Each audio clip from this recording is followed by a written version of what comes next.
That's clear. 559 and 1943. William 77 checking. William 77, show me under control.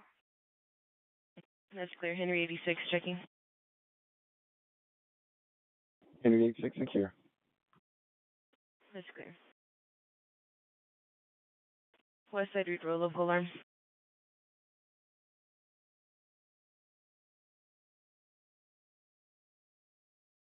David 38, you can send me that alarm. I'm clear on comments. That's clear. 593 1943. North 45. North 45. North 45, you can send Bridge now. That's clear. Suspicious person, 4700 block of Branch Gray Lane. In service, white male, 5'8", covered in tattoos, last seen wearing white tank top, brown khaki shorts, no shoes, holding a beer can. Report advised the male walked up to their neighbor's house, who was not home, and was watching the reportee while they were watching him. 548 1944. West side Winford, suspicious person. Charles 22, you can clear me CBU on this and send me 498. That's clear. Mental health call 1511, Grand Valley Drive. You see the reportee advised he has been having thoughts of hurting himself due to a recent loss of a loved one. 498 1944.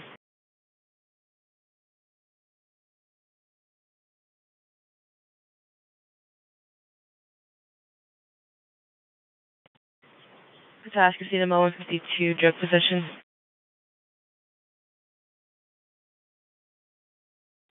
Henry 1, Henry 73 guard. Last unit. Henry 73 guard. Drug possession.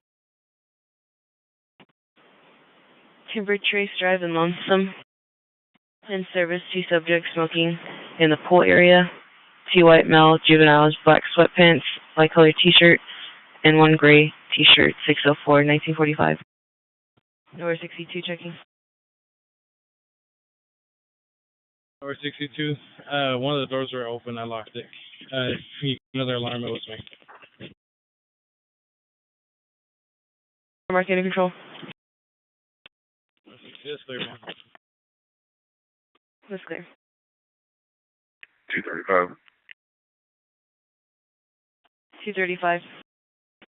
235, send a reference 503, I'm clear on it. That's clear, 1946. Charles 22, can we get EMS after this call? No need to station. That's clear.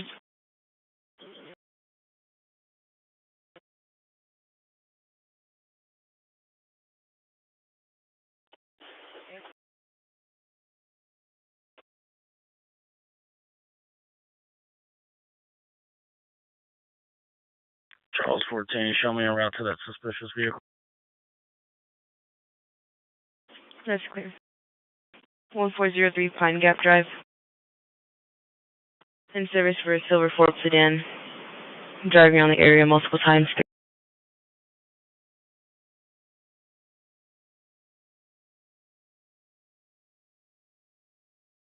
Essentially D14 minor.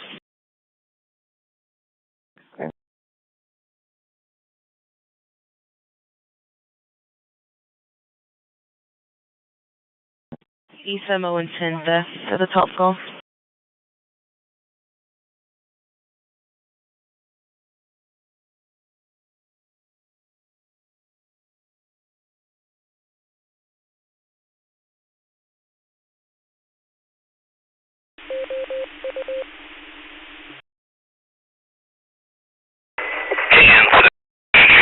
Gilroy, California.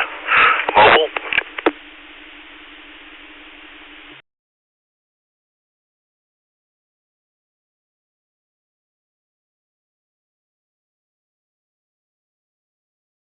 Show me en route to 553. That's clear.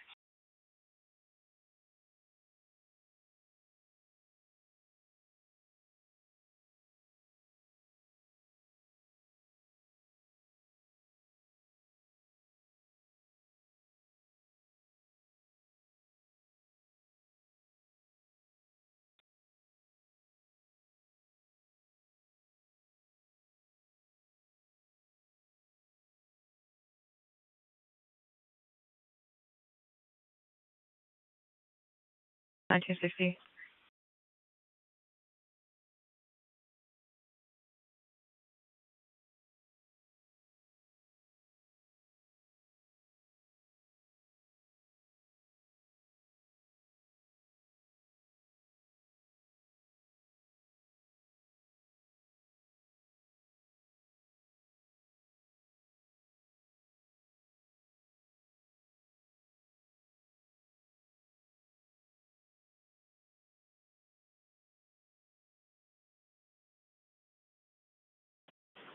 The task is seated. District taking BMV.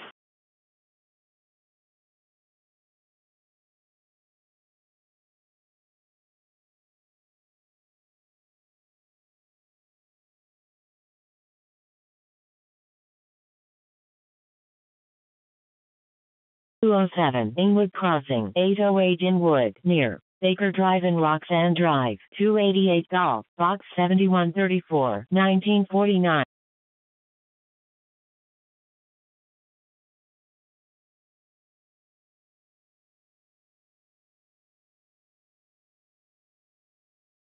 To Man of War and Tall Ship.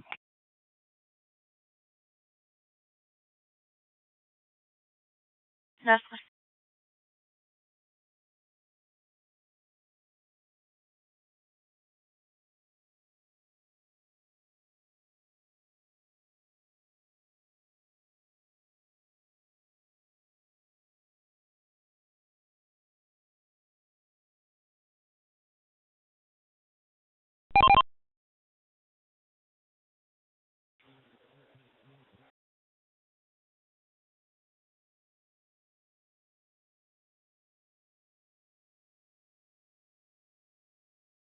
He just took off on foot. 120. Which way do you go, Eric? Towards Lonesome.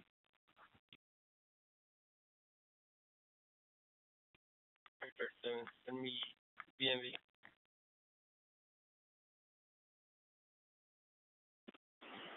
Henry 47, you advised you want BMV.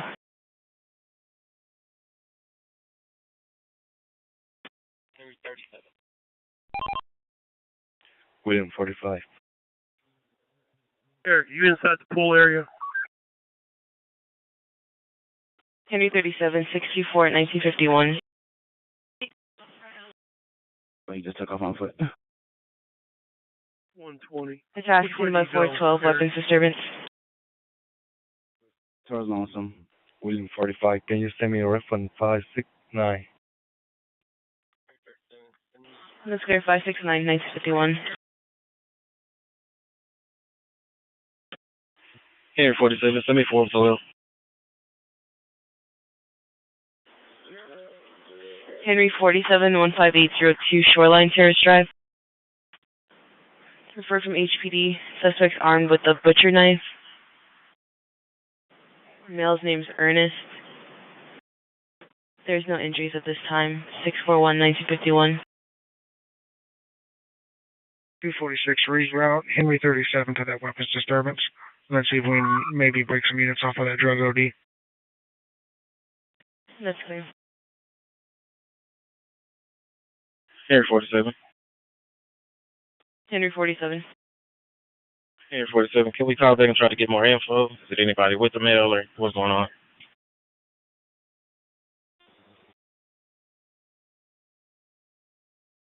That's clear.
coming up on Edward 20. It's going to be an all-black Escalade. Text plate, Robert David, A641.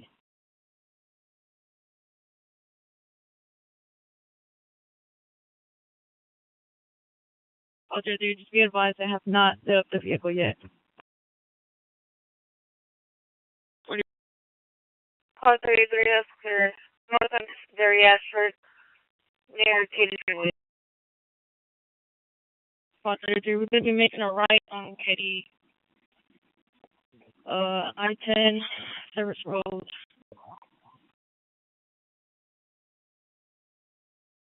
That unit that just got in the vehicle at the intersection of Derry Ashford, go ahead and head this way so we can let them up.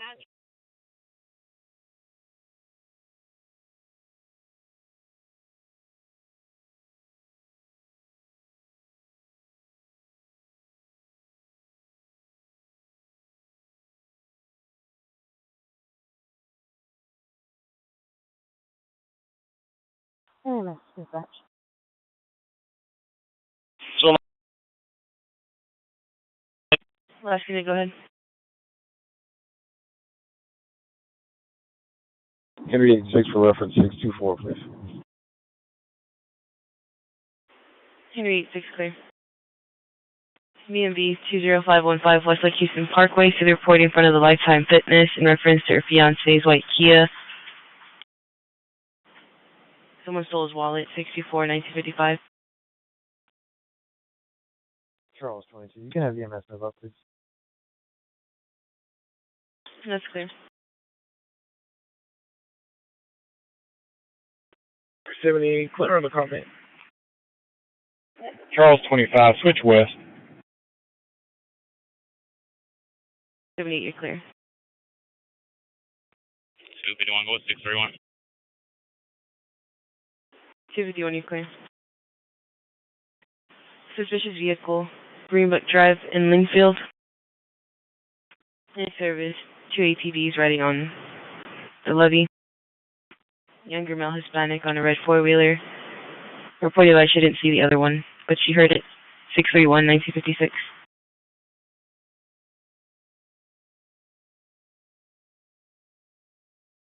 Charles 20 EMS is advised to move up.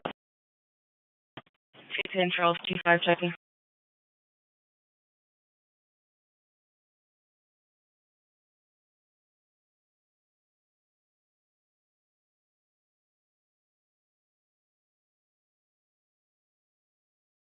Morning, so if you can pass that on to Bob or sign me up on some list, and I just need to work on the ferry portion. And when you say scooter, it sounds like a couple of just go riding scooters. Did I hear that right?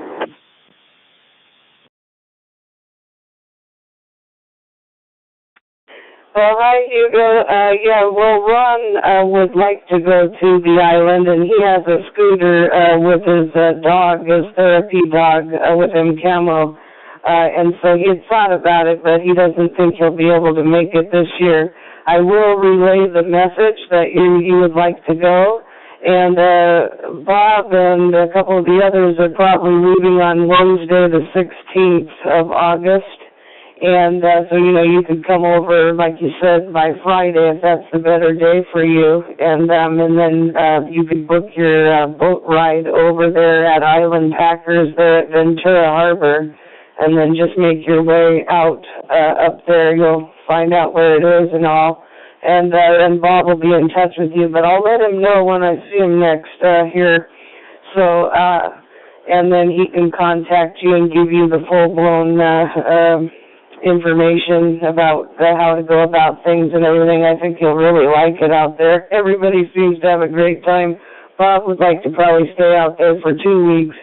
But yeah, the 16th through Sunday, I believe. I think it's 4 nights this time. Back to you, Hugo. Real good to hear you.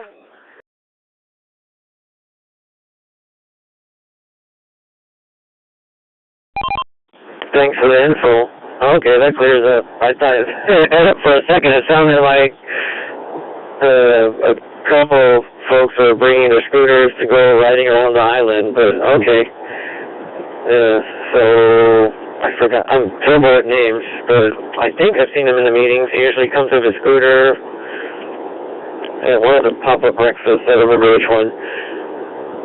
Okay. But yeah, if you can pass it on to Bob, that'd be great. And then I was wondering how much more room there is in case maybe my kids wanted to go if they were available. But otherwise, it would just be me coming sometime on Friday. Yeah, I think I have a doctor's appointment in the morning, and then I can make my way down to Ventura before the afternoon traffic. I just have to see if there's a ferry available. But that would be great. I've been wanting to go there. I've heard for years that there's some kind of ham expedition out there, and Rick reminded me or mentioned it. And like, oh yeah, I wanted to go last year, and somehow I missed it. And previous years I've heard about it, didn't know how to sign up. But yeah, we'd love to go, even if it's for a couple of days or maybe one day. But yeah, for sure, I think Friday through Sunday. It'll be fun. I've never been to the island. I've been on a IOTA summit with another club, or IOTA expedition, Islands on the Air, in Catalina Island, and that was fun. But yeah, I have to work Wednesday, Thursday, but I'm off Friday, and I can definitely go back to you.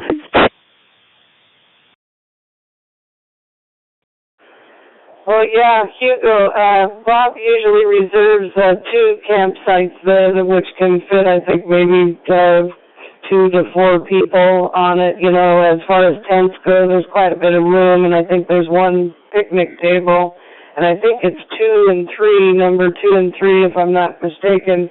And then, you know, other people can come on over if they want just for the day. I think Logan did that last year with his wife.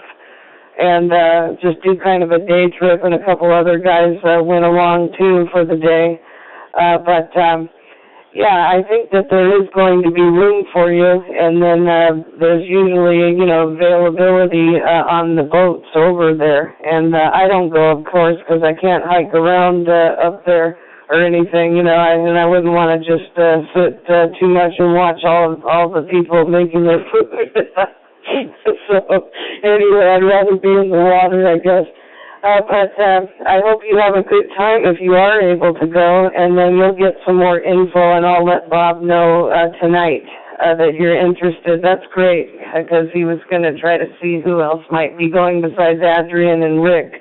So that's, I think, the couple that are going so far anyway, and there might be somebody else. You know, eventually they'll come in a little bit later and find out if they can go or not. So nice to hear you, Hugo, and if you do go, have a wonderful time, and keep Bob in line for me, will you? KK6LMC73, Hugo, and good to talk to you and Ron tonight out there, and be well.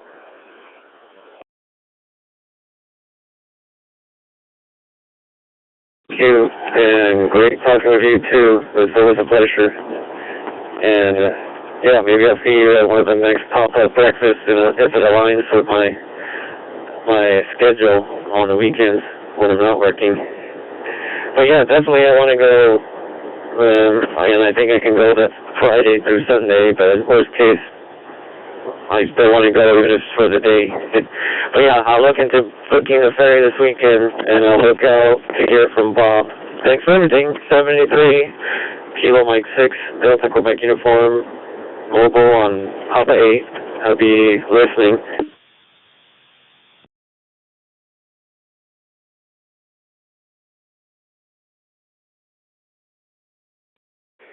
Yeah, Hugo, I did see you at Froman's last, I think, because I don't think you went to the picnic, but that's where I saw you last time. Unless you did go to the picnic, I would have seen you there, so there you go. So I'll be curious to look up and see when the next Froman's one is. So we may go to the Valley Breakfast. We'll see how that goes coming up next for our area. KK6LMC, clear.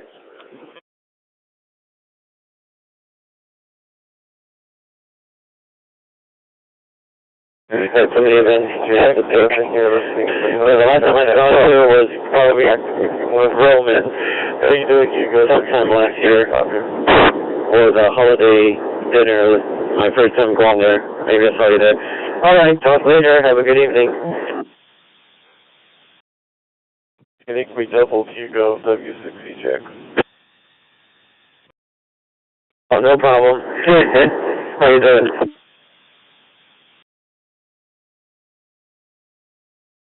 Oh, I'm good. Just I heard you guys talking, so I figured I'd jump in real quick and just say that I heard. And you don't have to or she doesn't have to tell me to contact you. I mean, you can always throw me an email at my call sign, W6CJX, Bob, B-O-B at Gmail. It's pretty easy to remember. And yeah, either way, you know, I know when we booked our boat, things were already booked up. It's a crazy year. When I booked the reservation 6 months ago, or 5 months ago, I should say, everything was just so full, and I couldn't even get I only got the one main campground site that we always use.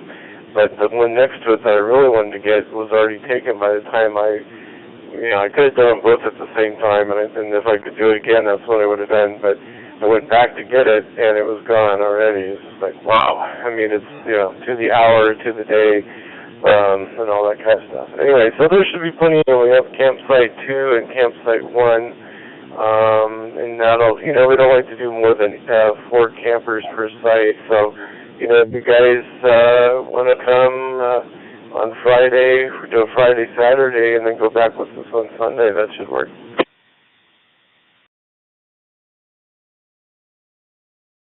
Great, yeah, that was the plan. Yeah, Ray talked to me about it maybe over a month ago, and it was on my list of things. It's a long list of things to do to email you and to book the ferry, but yeah. I still have to book another event, which is the weekend before that. And I should have done that like January, because the hotels are going to be hard to book. But anyway, really busy, all kinds of stuff going on.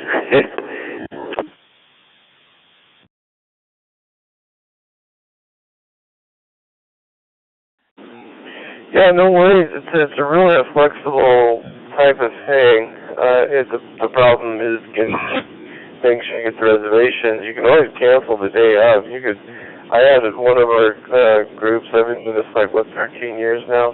One of our guys came down to Island Packer in Ventura just because he didn't want to have to do it over the phone, or I don't know, maybe changed his mind on the way there.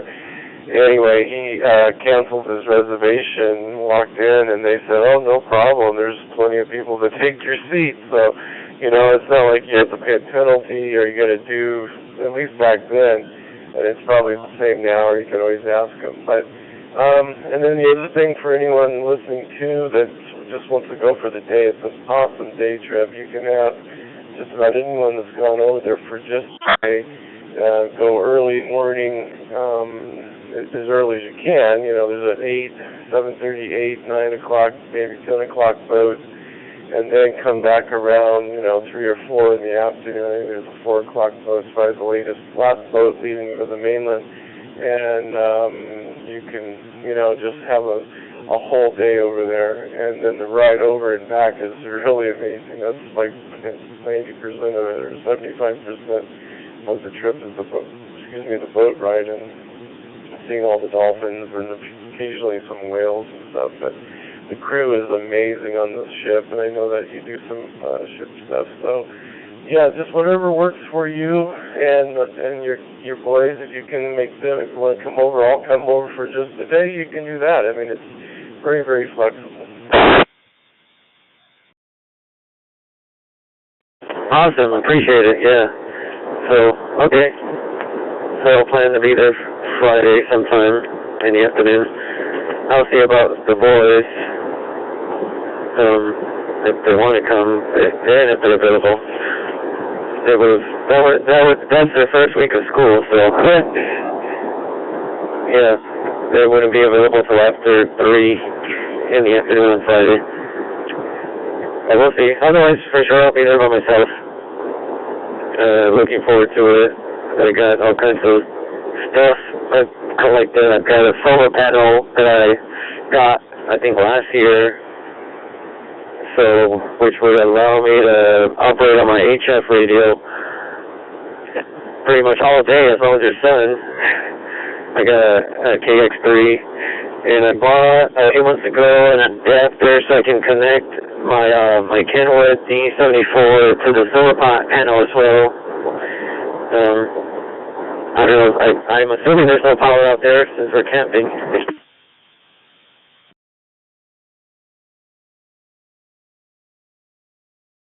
Yeah, that's correct. There's nothing. It's not Catalina by no means. The first original Papa Ham camp was at the Boy Scouts at Twin Harbors there, and they have kind of a little bit of everything there for you, including they make your meals for you, and you have bunks, and but everything here is just all primitive camping. There is water on the island and pit toilets, and that's about your most convenience you're going to get. Or renting a kayak, there's some booths. For years they didn't have anything out there, but now they built some structures for Santa Barbara Adventure Company has kayak rentals. You can go there and rent.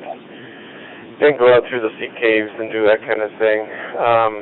But other than that, it's just a regular campsite. You make your bed and put your tent down and mattress, and it's not quite cart camping. You can't bring everything. There are weight limits, and you can bring an ice chest, but it can't be more than, I think, 45 pounds, and, yada, yada. There's all the information on the Island Packers website. But once you get into the groove of things, and, as I keep saying each year, it'll probably be my last year, and then the next year I make reservations again. So, I don't know. I guess one day I probably won't go, but it's kind of addicting. It's there's no cell service, so you will be isolated from other than ham radio.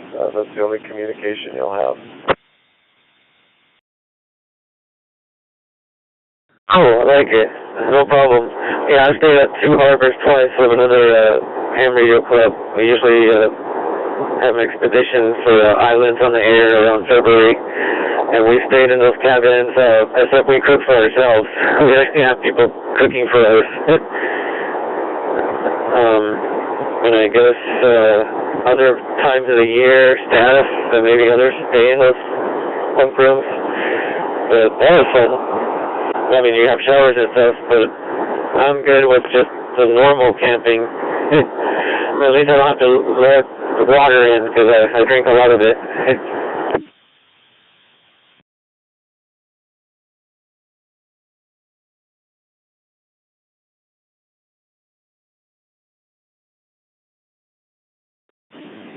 W6EJX, leave a little space there just in case somebody needs to use the repeater and all, and I get carried away and get excited when I start talking about the island trip, of course. The water's okay. I wouldn't say it's great. It is spring water. It's treated or tested. I have to get more definition, I think. I've asked a few rangers over the years exactly where does fresh water come from in the middle of the ocean, but apparently it comes up from underneath somehow and percolates and turns into fresh water. I don't think they have a desal plant of any kind there that I'm aware of, but they do test it every day just to make sure it's good for, so it's potable, well, it's drinkable water. I would say it's both potable, so we use it to cook with. I bring those little water bottles, like for kids maybe, I guess, or whatever. They're just a little miniature. I freeze those, like a case in the freezer at home, and then I put them I line the bottom of my ice chest with them, and then so they become little ice blocks. But as they thaw, you got really good drinking water, and then freeze, of course, all my food if I'm going to bring some fresh food to eat. So, yeah, there's a little tricks and stuff. We'll talk about it on Sunday night. I was going to do that on the outdoor net, maybe just dedicate a net to the island, encourage a few more people to come. Like I said, maybe camp, take on 2 or 3 more, and that'll be about it. And then the rest, if anybody wants to come for the day, is really good. But a lot of fun, and just, the views, it's just amazing. and I don't know. I could go on forever. Anyway, you'll hear more about it probably on Sunday if you're available. I just wanted to link in with you, and Rick had mentioned you, and I said, well, you know where you got Dairy Queen University is, because when I first heard you go on the air, and I had worked for Dairy Queen back in the days of when I was going to school, I just said, DQU, wow, that sounds like Dairy Queen University, like you would go to learn how to make sundaes and flip burgers, I guess. So there you go. We have that as a commonality for sure. Back to you, Hugo.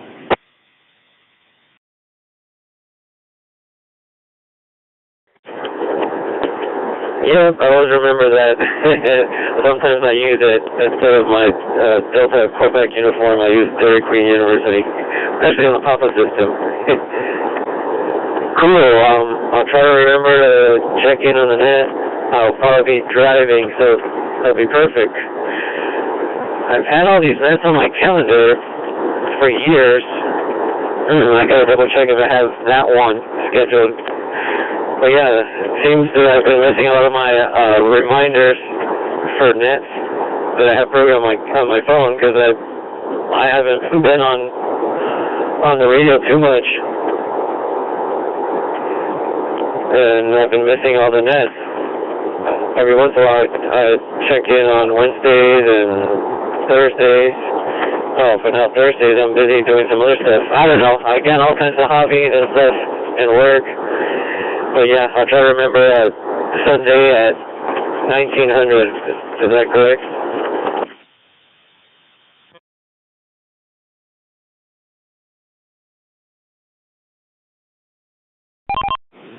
I know Sunday at 2000 hours. So I always look at the clock and it says 1959 just before I go on the air, and that was my birth year. So it's easy to remember that part. And go to YouTube. I mean, everybody has that right.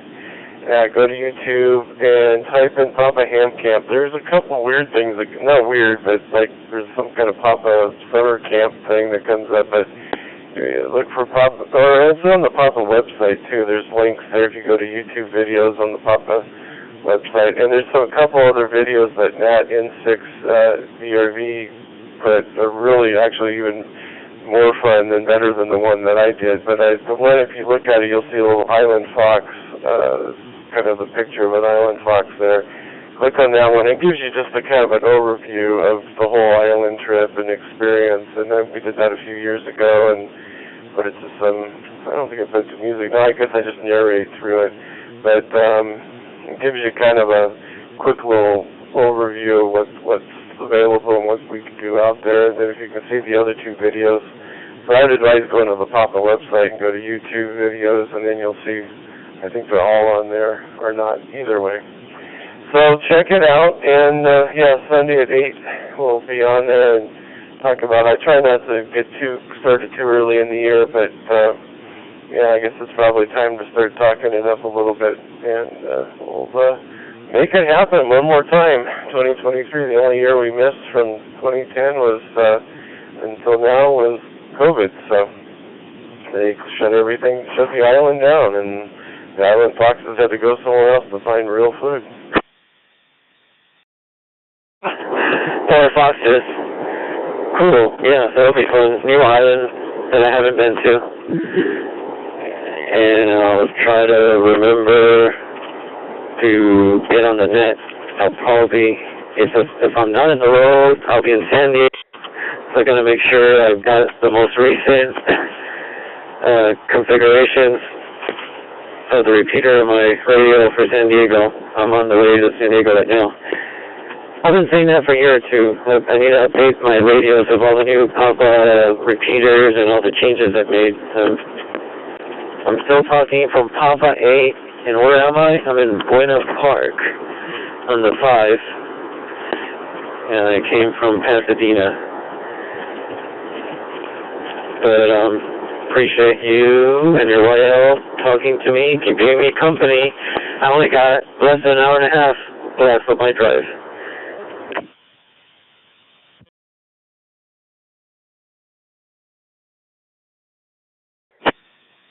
Yeah, I don't think we'll be able to stay on an hour and a half. Everybody would get probably pretty upset. So I remember I went out to Montebello. I think you lived out that way or something. Anyway, I just have that in my mind. And of course, that's where I was born. But went out there for a couple of business dinners from work from out here down to there. It's just so great when you get out into that, I guess is that the San Gabriel Valley or whatever area that, you know, Papa H just drive around. You don't have to worry about, you know, mountains and trees and things getting in the way. It just is, it's so nice compared to being out this way where, you know, you go behind a mountain and you get kind of scratchy or coming down the coast. I had all the areas mapped out in my head where I could get into Papa 6. You know, all through the central coast there. So, all right, sounds good. Well, like I said, you can drop me a line at W6CJXBox@gmail at any time. I do emails for a living, basically, but not on that account anyway. I do for work. So I'm not overly excited about reading and doing emails, but definitely for the ham camp, definitely, you know, I'll look for somebody on there that I recognize or just maybe a call sign or something, and I'll pick it up and write back or if there's any questions and stuff. And then do you have Echolink on your phone? If you've been a year, man, you got a lot of work to do. If it's been a month or two, you got a lot of work to do as far as getting caught up with all the Papa repeaters. I'm kind of half kidding, but not all the way. There's been a lot of changes and a lot of additions too. So, all right, you have a great safe trip, and enjoy your weekend. And we'll talk soon. W6CJX Buffalo 1.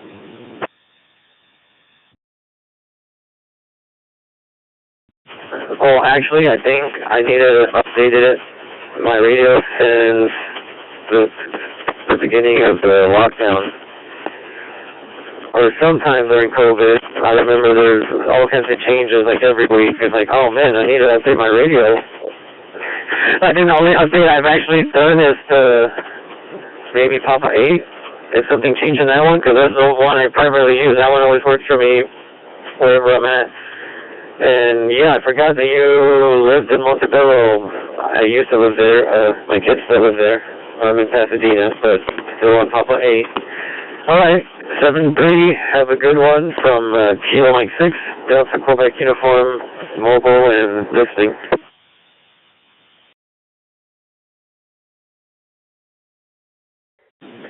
Okay, sounds good, Hugo. Yeah, you've got one of those call signs that sounds good, whether you say DQU, even though DQU is hard, you know. But it's pretty distinctive, DQU. Or Delta Quebec Uniform, they both sound good, you know, or some call signs are just like, well, I better just stick to one way or the other. CJX is kind of the same as Charlie Juliet X-Ray or CJX. Kind of get used to it. It's an easy one either way. But you still got Delta, you still got Dairy Queen University. I'd pay money for that one. CJX is not a whole lot I can do except Cobra Jet Experimental. I used to have a Mustang. It didn't have Cobra Jet in it, or CJ Jeeps. All right, talk soon. 7-3. Take care, buddy. W6CJX. We'll put something together.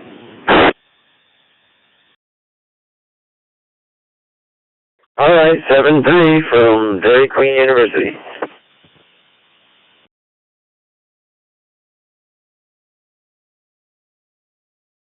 Warm where you're at too. I don't know if you told me what your temperature was there in Texas, but I'm guessing it's kind of hot. But anyway, Jay, good talking to you. I'm going to clear off, and I don't want to interfere with the TechNet. I know it's going to be starting up here in a little bit, but good talking to you, and I'll catch you later on, Jay. W9JAY from KB6WR. I'll clear out, Jay, on your final.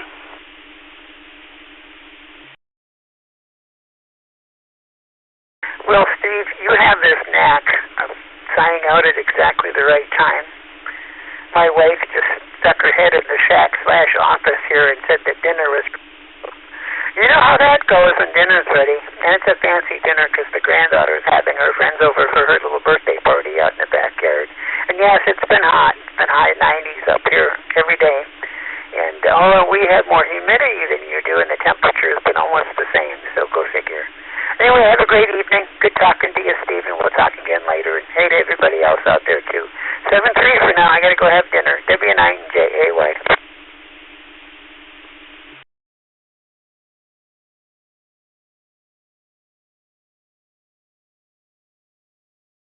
Anyway, watching the birds come down to their feeding before the sun goes down. I was listening to you guys talking about all the problems with the bicycle thieves. I think there was a movie about that one time, the bicycle thieves. I can't remember, a long time ago. I think it was an Italian movie.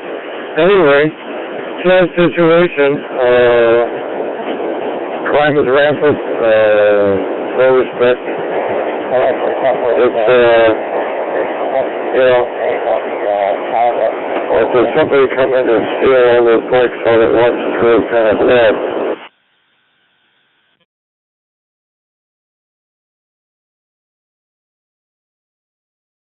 30014 Willowbrook Lane is within our jurisdiction.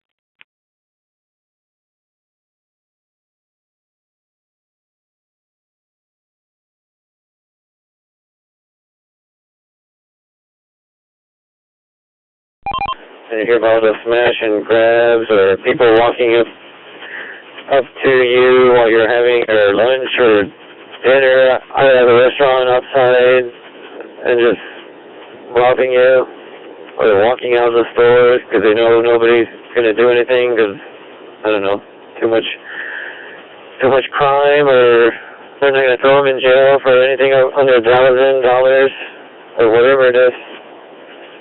So yeah, crazy. Nice, having dinner. I'm hungry. Can't wait to reach my destination and get something to eat.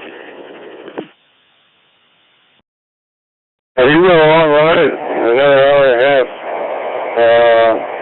Fortunately, I don't have to get on the freeway anymore. Yeah, it's crazy.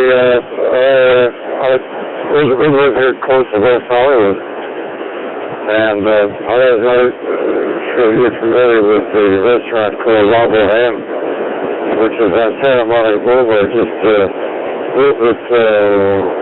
east of the center of West Hollywood. And they have been robbed so many times.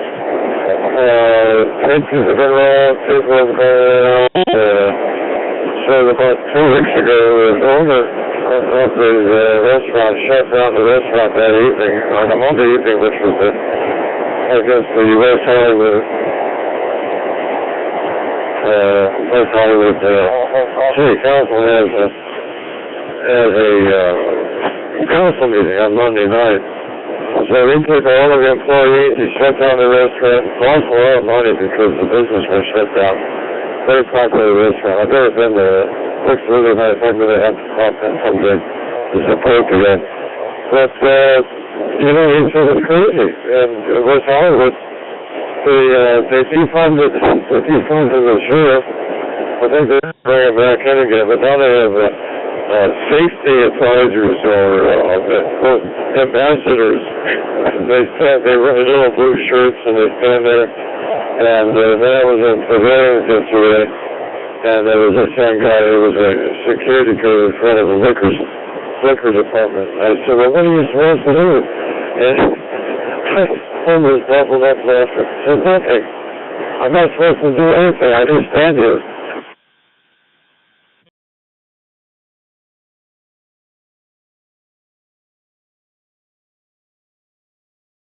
Hired ambassadors, and they're trying it out, I think, for a year or something like that, but they're very helpful at giving out information, but I haven't seen any of them call, like, security or the police whenever there's been incidents.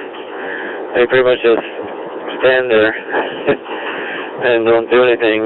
But reading the Metro site, they're supposed to be, like, eyes, ears, and supposed to communicate if there's any issues, along with, you know, giving passengers information.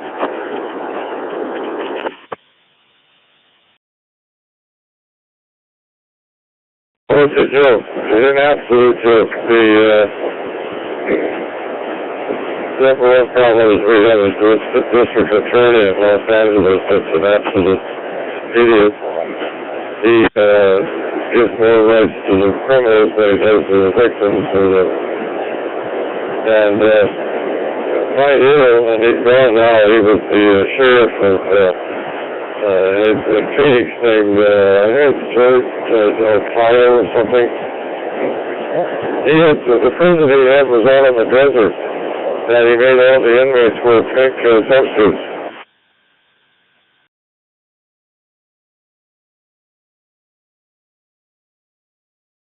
Might catch the end, something about inmates were made to wear jumpsuits. Yeah, they were pink. They were pink jumpsuits. And he had, where they were incarcerated was actually in like a compound with canopies over there that they were out in the desert. It wasn't a very pleasant place to be.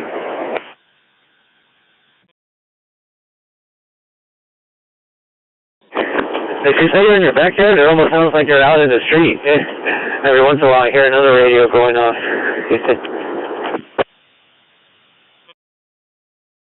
It is amazing, a microphone. I have an 878. I was monitoring the air traffic control on LAX, so that's probably what she was picking up.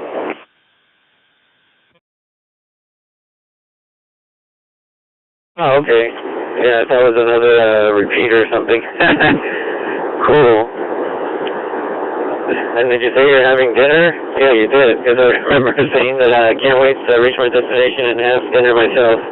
Getting hungry. The traffic's moving along now. Not too bad. Where am I? Oh, I'm in Anaheim now, passing Disneyland. And I'm still on Papa 8. Amazing. I gotta figure out which Papa repeater I gotta use down here. And hopefully it's programmed properly on my radio, which is out of date. Yeah, I just, this radio I have here, just had it 3 or 4 months ago, and one of the members of the local club here, Bob Yuan, said with me, it's an 878, kept completely programmed with all the latest Papa repeaters, and then I was able to get in I have 2 other radios. I have a old Kenwood C71A, and then I have a H2F CX5. And fortunately, I got the software and downloaded all the repeaters. So I got them all in here, so I never had the software before because I was always a Mac user. So I never had the software for these repeaters. So I got a new computer, and I'm in business with the Windows 10, and it's amazing. Well, I roll it in, 10 seconds later, it's all in there. Well, maybe you should do a Google for restaurants near the freeway. And you could call them up and drop them in and pick up a sandwich or something.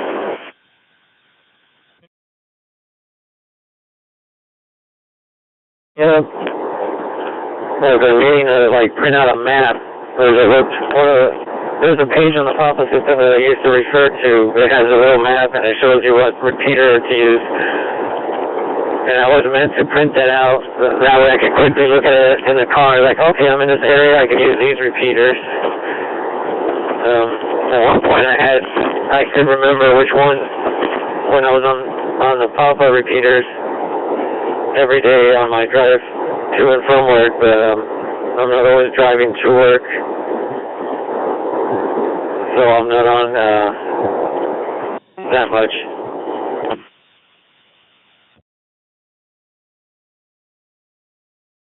Yeah, trying to keep up is kind of difficult.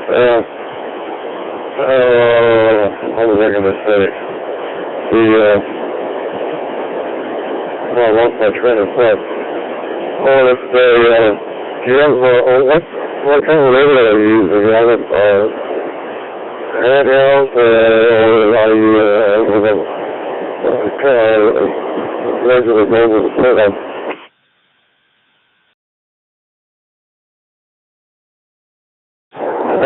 Yeah, so I don't own any mobile radios. They're all handhelds.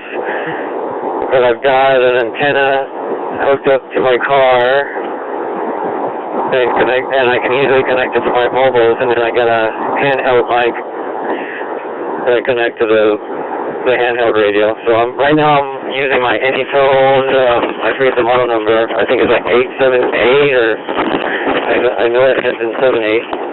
I won it at a copper breakfast maybe 4 years ago. Yeah, a little over 4 years ago. And it had came already pre-programmed, and I just been adding to it. So otherwise I'd use a code plug, but I'd have to reprogram all my custom stuff. Maybe I can do a merge or something. Right, that's great. That's what I have. Let's set up. I use my 878 just as a handheld on the radio in the car as my Ken with T71 hooked up to a back mount antenna on the trunk. Works really well. And I used to have I think it was a Ken with 707. I've got it somewhere in storage, and I haven't put it back in the car. So, my favorite radio, which I left in Hawaii when I was living over there, was a D2FT100, which was a VHF, UHF plus HF at 50 meters. Radio, really neat radio. Think of it anymore, but it's too bad when they have a great radio like that, they don't continue. I think they upgraded to a thing called an 857 Delta, and they don't sell that anymore either. So I guess that's progress.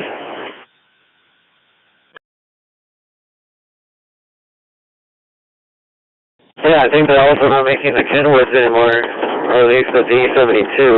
That's my other radio favorite. So probably a lot similar to your D71, I think you said. I think the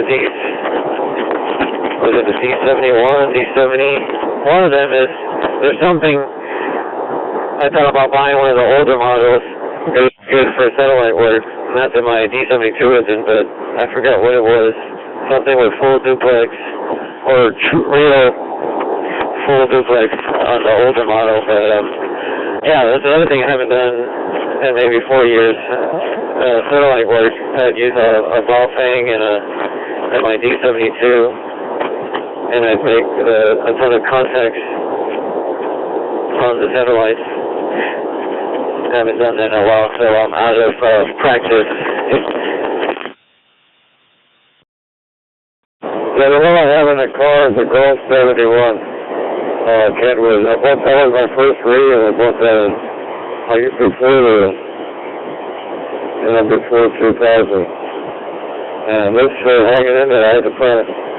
Well, then it was not working well. I finally decided I bought it and bought the battery, kicked everything up. And it's just VHF, UHF. Nothing fancy, but it works great. Anyway, I'm Cliff, and what's your name?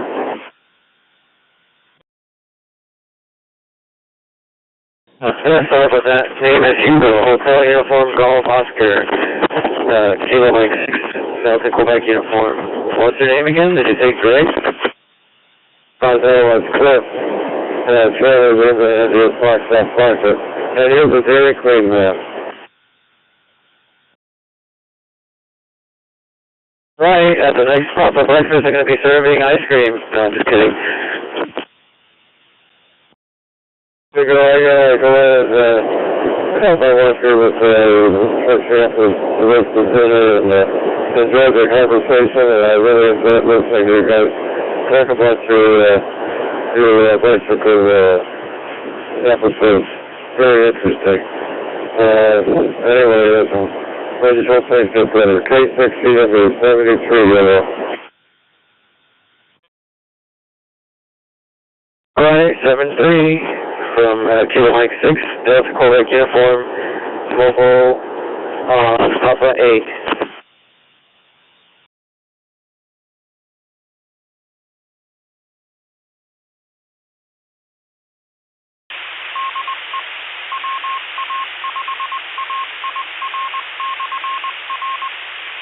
This repeater is connected to the South Coast Reflector. For more information, go to the southcoastreflector.com.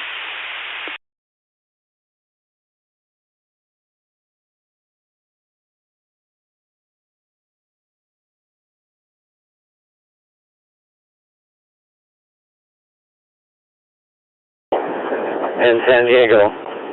I'll probably, or Oceanside, or I think I'll be around Oceanside Coast, that area by then.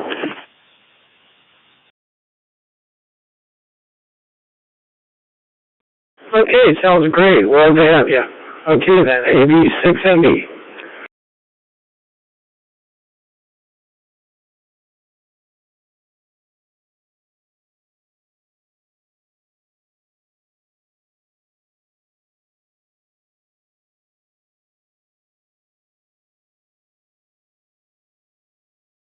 For letting me do my question on the system, and much appreciated. Stay safe, stay healthy, enjoy life, and God bless everyone. KD6 CWI.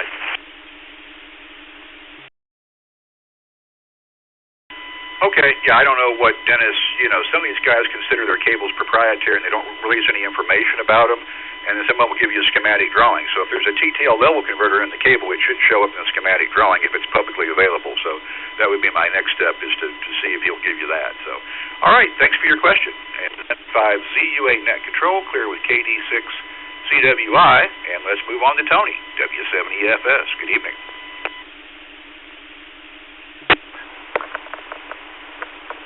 Thank you, Steve, and good evening all. I went ahead and turned the fan off, so I'm not in a windy environment now. I knew it wasn't dietary. But yeah, interesting about FT8 and these. But much of it depends, of course, on the interface with the computer that's driving things. Is it an RS-232 or is it a USB? And if it is USB, if you do have the schematic for the sound card, with a CM108 USB sound card, they cost about $9. So a little bit of soldering, and it works very, very well. But there was talk prior to the net about FT8, and the T in FT8 is Joe Taylor, a weak signal expert from Princeton University, and the F is somebody with a last name of Frank, ending with an E. And very, very interesting software. It's pretty much one computer talking to another via RF is the way I look at it.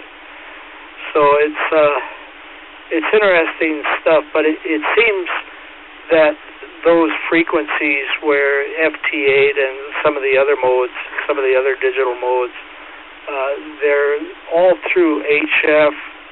They are 10, 6, 4, 2, 1.25, and 0.7 meters.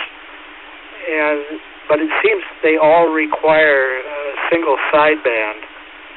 And it's hard to find UHF, VHF radios that are single sideband anymore. So I was wondering, does anybody know of a VHF, UHF single sideband radio, please?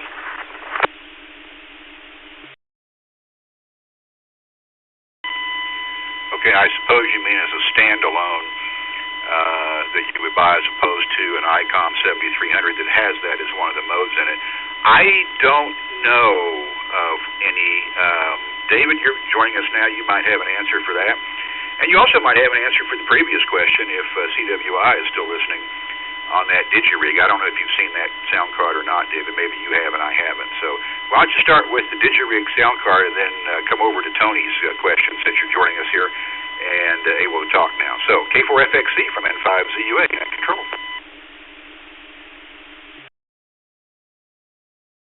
Yeah, K4FXC.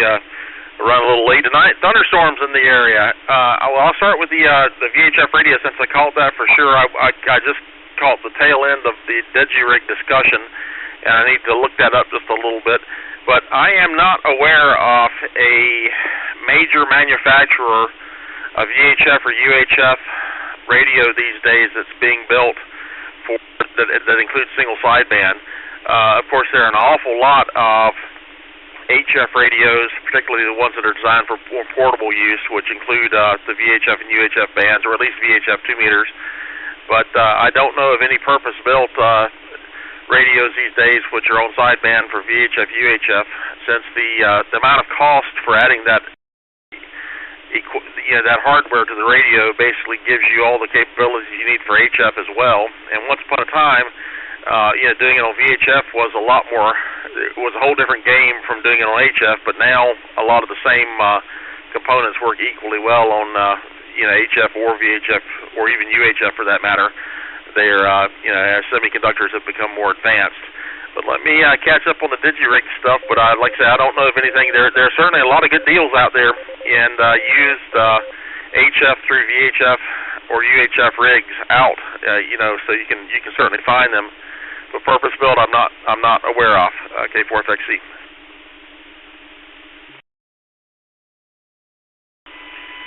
Okay, thank you, David. I think what we've gotten into now is, they used to, when they designed a radio, I mean, the engineers sat down and drew this all out on a schematic and a board layout and picked individual components that they calculated the values for mathematically, and now it's all done as modules. It's kind of like writing programming software nowadays. If they need a 4-next loop, you drop a 4-next loop from your toolbox in there and it's done. You don't have to type it all out anymore or make a typographical error. You just grab a 4-next loop and throw it in your program. Same thing with radios. If you need an FM discriminator for FM reception, you have, Yaesu has an FM discriminator already made up. So they don't reinvent the wheel. They drop it in the 8800, the 8900, the high-end FT, DX, whatever. I mean, it's a discriminator, and so it's a module. And so what modules do you put in what radios at what cost to the consumer, and how do you price the radio? That's where it is, Tony, and I guess there's just no demand. It would be pretty costly to put that sideband unit in a radio nowadays just by itself like that. They give it to you in the high-end stuff because you're paying for it. But does that make any sense? I'm in. Yes, sir. Certainly. Hopefully I'm transmitting here. I saw some other key-ups. But yeah, that makes sense. That makes perfect sense because economics is what drives manufacturing there. All right. Thank you, Dave. Thank you, Steve. W7EFS. Back to you, Steve. Okay, yes, there was a comment. So the comment station, go ahead, please.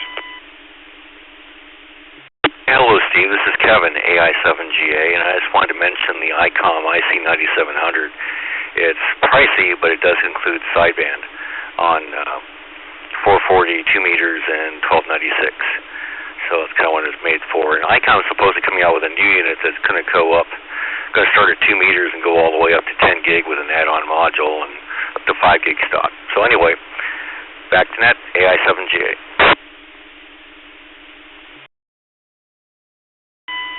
Well, don't say that too loud. You'll have Gordo's ears burning. He'll race out and buy the first one. He's a microwave guy. All right, very good. And yeah, I think it's a situation where we just have the modules like that, and I'm not saying it's the exact same circuit in the FTDX high-end radio. I'm sure they add some bells and whistles to it to beef it up and make it better there, but it's probably the same one in the 8800 and the 8900, and yeah, you see what I'm saying.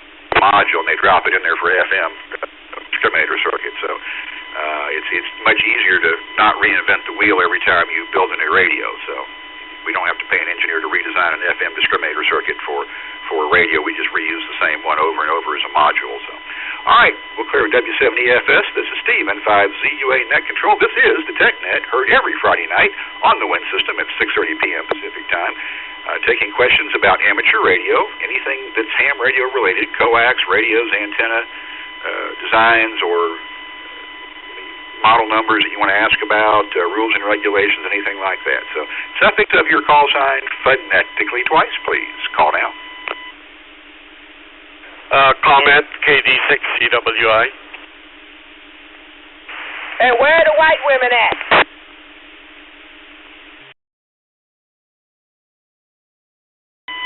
All right, CWI, go ahead again.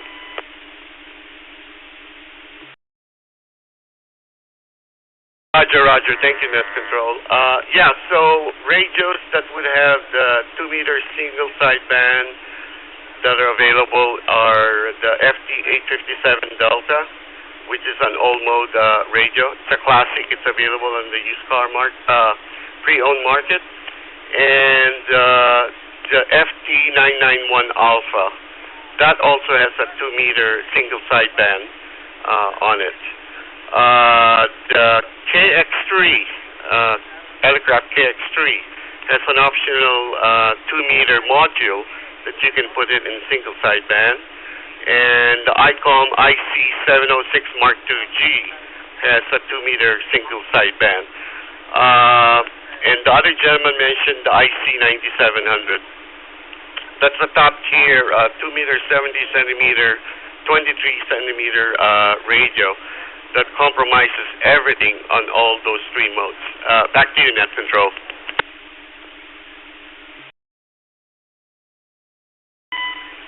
Okay, thanks. Oh yeah, there's a lot of them out there. I mean, Kenwood had the TS2000. I've got an IC7000, actually 2 of them from ICOM before it got replaced and upgraded, and now we're up to the 7300. So those are all middle of the road radios. They're not the FTDX high dollar competition radios that the contesters use, but they're, I'd say, middle of the price range radios. But they're all multi-band, multi-mode radios. I think Tony's question was like, can I go out and buy, like an 8800 or something and get sideband in it? I don't, the lower priced, dual band radios or whatever, and I don't know of any of those. So, but yes, there's certainly a lot of them out there that do have, and I have worked stations around Houston, Texas, on upper sideband, and even one 30 miles away on upper sideband on 70 centimeters. So, and that's on the 7000. So it's there and people use it, and some of them even have they'll call out that they're calling CQ, and they'll call vertical, meaning that their Yagi is vertically polarized and not horizontal, because normally we use horizontal on sideband, right? So, but there are guys that specifically have vertical Yagis, and they'll call working vertical, and if you can flip yours around, or you're close enough you can hear their signal, you can work them. It's a loss of several dB in there if you do that, but certainly can be done. So, all right, let's see who else has an amateur radio question for us tonight. Of your call sign phonetically twice, please. Call now.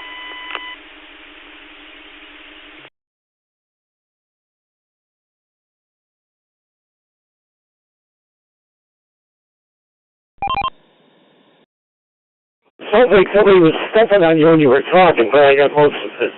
I got a question for you. Are you interested in DX work?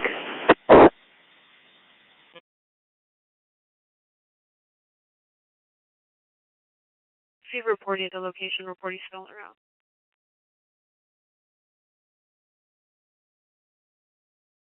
Unit 50, that's clear.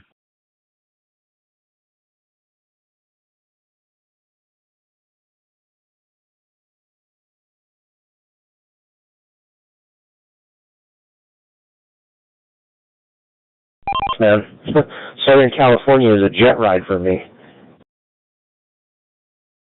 Yeah, it sure is, but so much of the work is done by the internet that's not really your own station.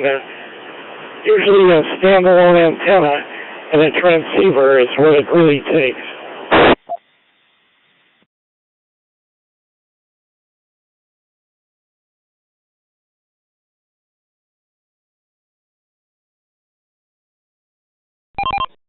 Have the privileges. It's just not the consequences. Can't do that. Well, even as a tech, you got 10 meters, and that's been popping lately, so, if you really desired it, you could do it.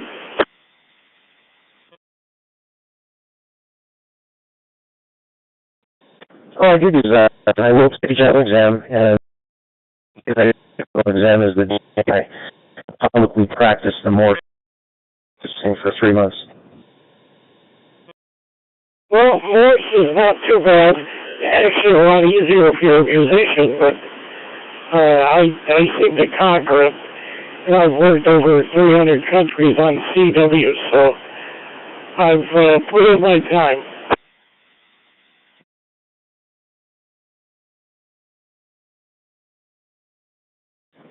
And just to close the conversation, I just saw a program out about a gifted seal at the Russian residence that had it remote activated, so they would send the 400 megahertz RGB at the device, so it didn't have a power supply built into the back of it.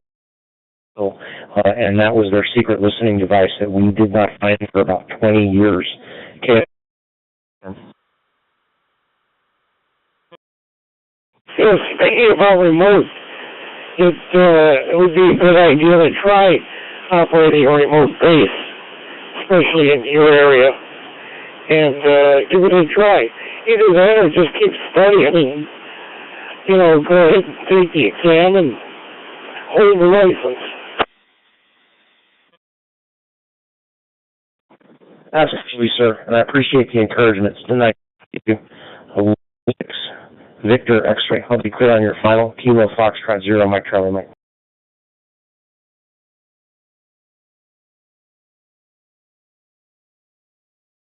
Flat out, flight has had a flight. I'm currently not in the airport this time. I'll be But yeah, it was nice talking, and I hope it's great. KJ5.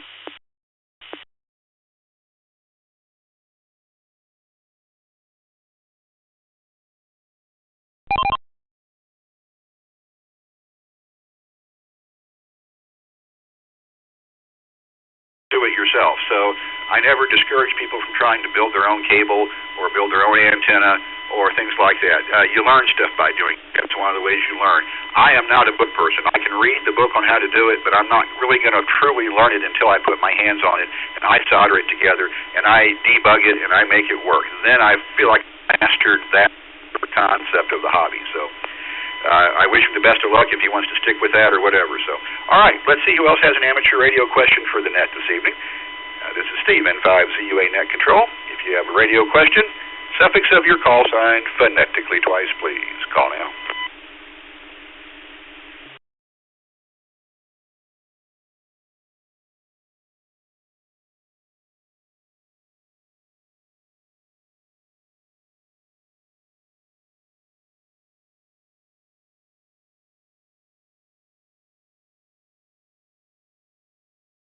Edward 23, first call from Montgomery County. Reporters just advised they're passing Rayford Sawdust.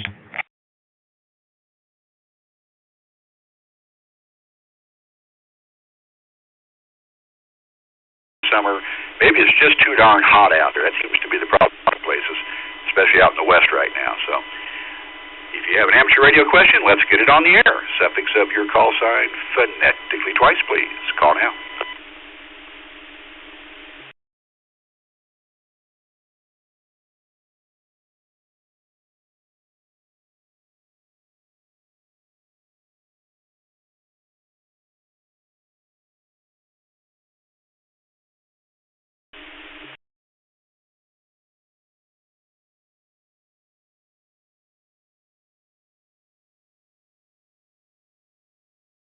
Delta Zulu, I believe you said. I may have missed a letter in there somewhere. There was a packet drop, but go ahead with your question, please.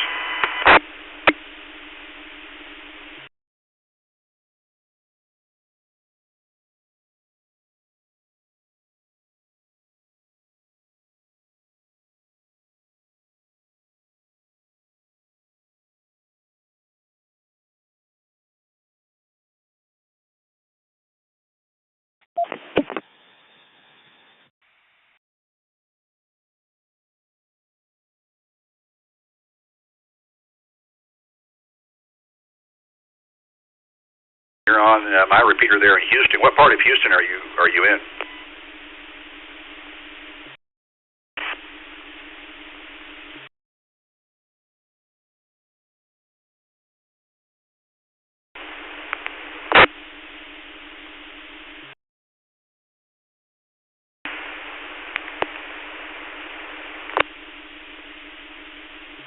very northwest corner of the building in the Galleria, so very clear, you know, in the direction towards you. The building's not blocking line of sight, but the bad news is if you're on a HT, that's just not going to work. That's too far, and you've got lots of trees. And the problem with 7 meters is the leaves and the branches, the moisture in the trees absorbs RF at that frequency. Not as bad as it does at 700 or 800 megahertz, but it does. And so by the time the signal works its way down through the trees to you, there's not much left to receive. So if you're on a handheld with a rubber duck, yeah, that's not going to work from Cypress. A outside antenna with some good quality coax, at least maybe some LMR 400, and try to keep it as short as possible. And if just don't coil it up, cut it off, and put a new connector on it. And for antennas, oh gosh, a Comet GP6 or GP9 would be the ideal antenna for Cypress trying to hit that repeater. If you have deed restrictions, well, you don't have to get it up that high. You just need to get it up above the roof line of the house, basically. And if you can get it over the tree line, you'll notice a night and day difference. But even if it's a little bit below the tree line, you've managed to get it up in the air far enough that I think it'll work fine for you. But a handheld on rubber duck, yeah, it's not going to work for you that far out. Just to let you know. Good evening. The time is 9 p.m. Weather conditions mostly clear. Temperature 89 degrees. Are you still with me?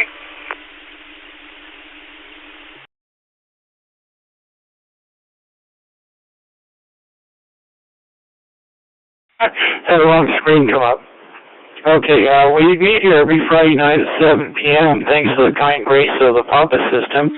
We're multi-mode and are connected to analog, DMR, D-Star, Low-Star, P25, lastly, lastly, Echolink, Star, PA, Star. The antenna is also available on Broadcastify. The Papa system is a membership-supported system in Southern California with coverage from the Mexican border north to Pismo Beach and from the Channel Islands east to Yuma, Arizona. And now we're good all the way from Bakersfield up to Modesto and east to Las Vegas. If you are a visitor to the Papa system tonight, I invite you to go to papasys.com, that's PAPASYS.com, and register as a guest. With your guest registration, you will be granted 45 days of free access to the Papa system.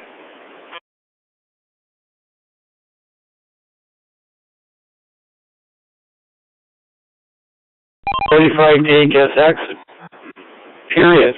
We would very much like you to become a subscribed member in order to continue to use the Papa system.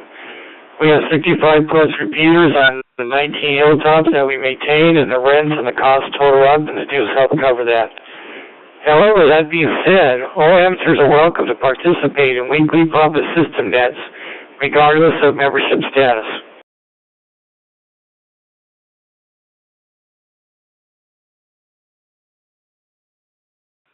I would also like to thank all our fellow hams who volunteer their valuable time to help out the Papa system in so many different ways.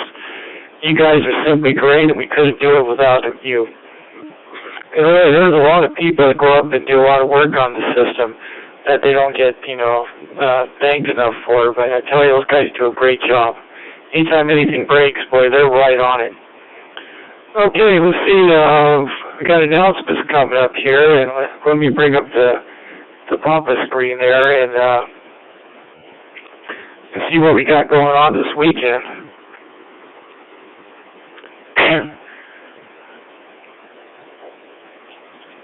And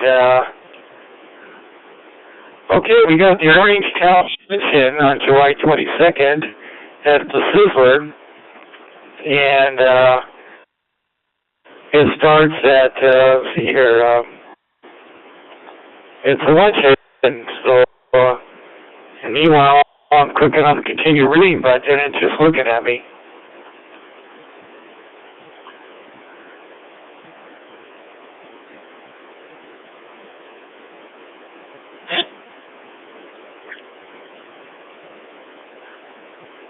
Okay, and, well, I guess just say it starts at 11, because for some reason I don't see the time on here. 11:30 a.m. It starts 11:30 a.m. at the Sizzler in Fulton. Going to the Papa website, you can find out the address and directions on how to get there. The guest speaker will be Michael, AF6FB. He'll talk about the Papa websites and the ins and outs of it, so it should be pretty interesting. Okay, I think there's a raffle prize drawing also, so that's pretty good too. And I believe that there's also PE testing on Saturday, and it starts at 10 a.m., but you have to register in advance, no walk-in, so go onto the Papa website and register there. And we also like you to please RSVP by clicking on the link here that's also on the Papa system on the web where the election is being advertised at. Okay, with that, Cecil, do you have anything to add to these announcements, AB6MD? 86 today. Just thinking that for doing the background, we're just wrapping up dinner, so there's a little bit of noise in the background. But you took care of the announcements. That's all we got going for now. And we'll be listening to that 86 as you pop it on. Okay, see, so, thank you very much, and have a good dinner there, and thanks for all you do for the system. Okay, that being said, is there any other announcements for the net? Go ahead. Boy 25 checking. Roman control. Okay.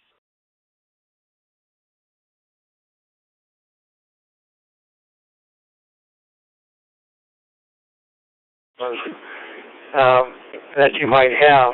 They do it free of charge, so go on to the AOL.org and look for the link on there for that. Once again, they have attorneys that volunteer free of charge to help you out with those pesky HOAs.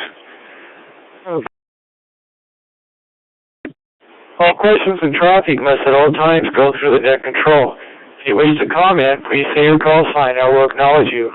Please jump in or talking without going to the net control first. If you hear of any problems on the different modes, please bring it up to net control right away so we can get right on it. On my QRZ page, which is Alpha Bravo 6 Mike Bravo, there is a ton of antenna-related links on there. They're very helpful for new or experienced hams. And also there's a picture of an antenna that is on fire, and no, it's not mine. So feel free to drop in and take a look. Okay. Logan's going to talk about some antennas comparisons here shortly that he did, and I'm looking forward to that. But meanwhile, let's start off with anybody put up any new antennas. Go ahead, please.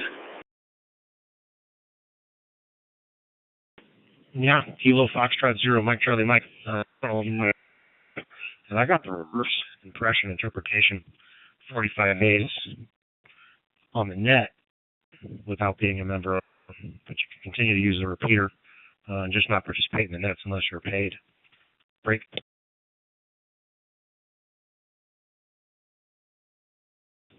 This antenna is a tree in front of my house is in HOA.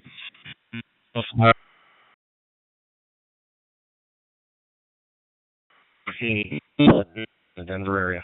Licensed 90 days. Kilo Fox.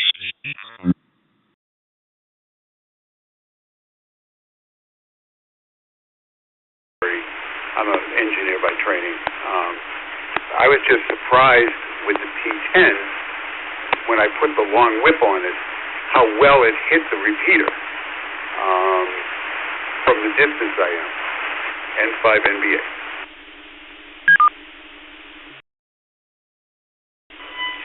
Okay, and there's some other things going on with that repeater side. I mean frequencies or call signs, but there's a, from what I can tell, it's a rogue FM broadcast transmitter up there. The FCC has cited this guy, and they've been to his house. He doesn't answer the door. They've been to the repeater site. They've confiscated the transmitter equipment. It's not FCC type accepted, broadcast equipment for the 88 to 108 megahertz band. It splatters all over a bunch of stuff up there, including my repeater. Yeah, it does. And so it gets to the receiver. Well, it raises the noise floor is what it does. It raises the noise floor, and that just means you have to have more oomph to get over that. So anyway, I hope that helps. But all right, very good. Glad it works for you. So, and this is N5ZUA, Steve, net control for the technical net tonight. Let's see who else has an amateur radio question. Suffix of your call sign, phonetically twice, please. Call now.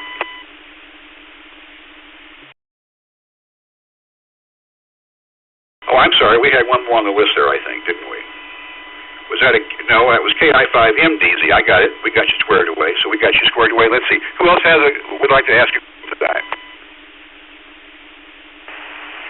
Kilo Golf 6 Tango Delta Hotel. That is Kilo Golf 6 Tango Delta Hotel in SoCal.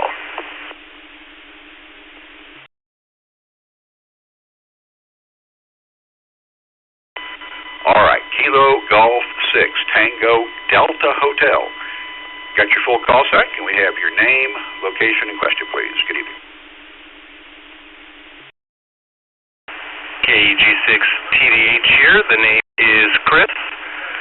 I'm on a portable in Upland, accessing a repeater on Sunset Ridge. The question is there really any benefit on a handheld radio, a portable radio, to a counterpoise, a tiger tail? KG6TDH. Thank you. Ah, yes, the good old tail. David, you want to take that one? And then I'll offer my 2 cents. Maybe we'll agree, maybe we won't. I don't know. Let's see what you think.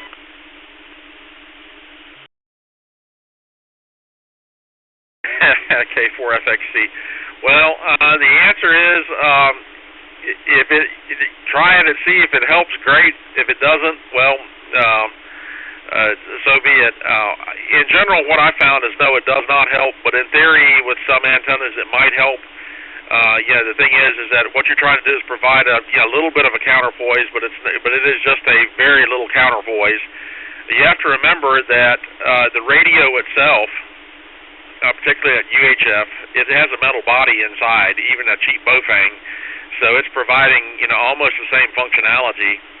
But I have heard some people that say, "Oh, it made all the difference in the world," and if it works for you, great. In my experience, I have not had too much improvement and success. I mean, the problem, of course, is that it's very easy to move around. And if it does help, it's going to provide a very easily movable pattern that you've got to hold right in exactly the right spot. If you're out that far on the fringe. But personally, I don't put a whole lot of regard into them. But if it helps, it helps. I won't discourage someone from trying. What do you think, Steve? K4FXC.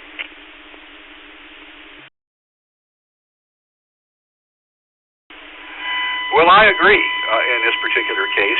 It works on paper. A lot of things work on paper, though, and they don't when you try them in the real world. And there's reasons for that, but, world, yeah, it helps. I know the railroad, back when the standard radio was the Motorola MT1000s, so we're going back 25, 30 years ago now, they issued all the crew members Tiger Tails to go for their VHF handhelds, and I talked to crews, and I could tell which ones had it, because the two guys, the brakeman and the conductor, one of them had it, one of them didn't, and one of them was coming in way stronger on our tower system there on VHF high band. So I noticed some difference on my end receiving those transmissions. I don't think for your end receiving it with the Tiger Tail would make much difference. I think it does make a slight difference on transmission. And like David was saying, if you've got the radio body, that's supposed to be the counterpoise, but you're extending it with the Tiger Tail, right? You're making the counterpoise longer, so you're giving it more ground plane on paper anyway, in theory, is what I'm trying to say. So, if you can pick one up cheap, try it out. I wouldn't spend a bunch of money and, didn't feel like, gosh, I got chipped, but, if you want to try one and you can get one cheap or used or whatever, give it a try.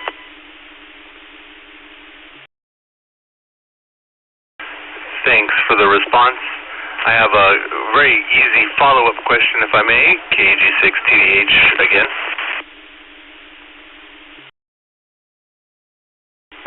Okay, sure. Go ahead. It seems like we're kind of slow tonight, so go right ahead. Thank you, gentlemen. Other than looking for feedback from a receiving station telling you that you've got an improved signal, would doing a SWR reading or a field strength reading with a field strength meter be a good way of testing to see if you're having an improvement?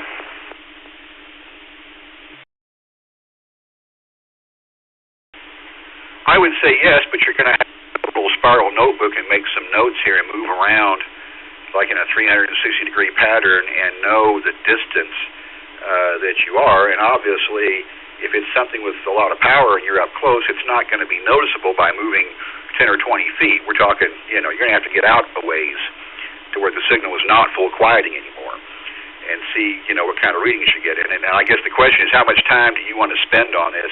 Is it worth your time?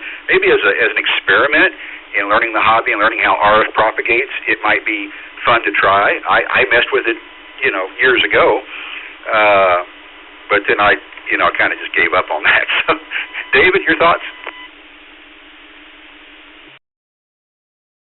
Well, what I'd say is now that, of course, the problem is the frequency is kind of far removed, but you could listen perhaps to a distant NOAA VHF weather station on 162.XY, whatever stations might be in your area. Find one that's fairly weak, and then see if the tiger tail makes any difference. Now, granted, okay, that's 162 megahertz versus 145 megahertz, so we're talking almost 20 megahertz of difference, at least 15 megahertz of difference, and it certainly makes a difference, antenna length-wise and everything else. But that would be one possible way to see, okay, well, if I'm using this antenna and you're not hearing the station as well, add the tiger tail and you're hearing it better, well, that's hearing it better to translate to transmitting better. Of course, if you find a distant ham repeater that you can do that with as well, that'd be even better test. I would say that versus all the experimentation and everything, I would go with a half-wave telescoping vertical on my radio. They have I have half-wave telescoping verticals for VHF and UHF. The VHF is the biggest winner for 2 meters, and it's a tremendous improvement in signal performance. I bought one 40 years ago, and it just I've had several, still got several, and of course with a half wave, then your ground plane is less important. It's still important, but it's less important. And but if you're looking for distant signal performance with an HT with an antenna attached to the HT, the half wave is probably your most bang for your buck in my experience. But definitely try it. I wouldn't. If you find improvement, my guess is it will be very subtle and very fleeting, meaning you got to kind of just hold it just the right way. K4FXC.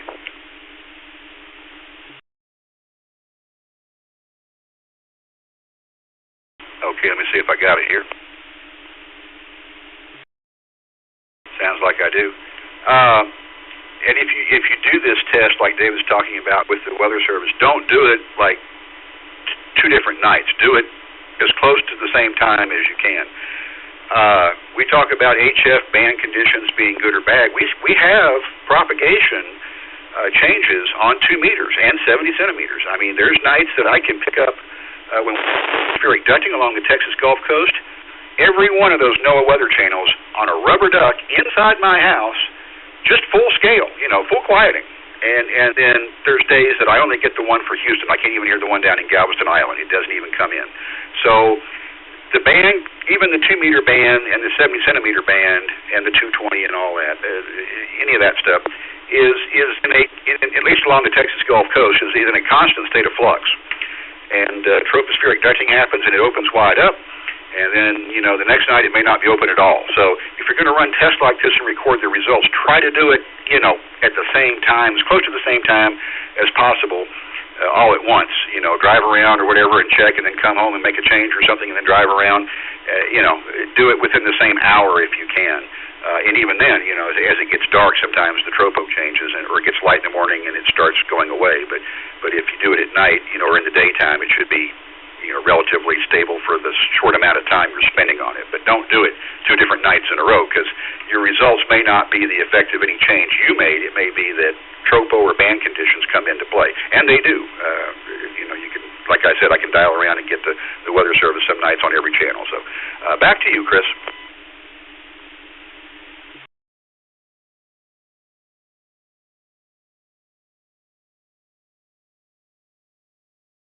Waste, you're not going to need very many radios. It needs to see the ground, like the radios to really get out. So if you put at least 4, it probably would work just fine. And then with that, you would try to attach it to the coax of the antenna, or else on the coax that you have. And if there's like a lug or something that's available that you could attach it to on on your magnet that you have there. Anybody else have any ideas for him how you can do that? Get up on the roof, put the magnet onto a piece of metal, bag mounts onto a piece of metal, big piece of metal, and go from there. And you probably might have to, screw it into the antenna, or screw it into the roof, or something like that to keep it, from falling over. Anybody have any ideas for him? Go ahead, please.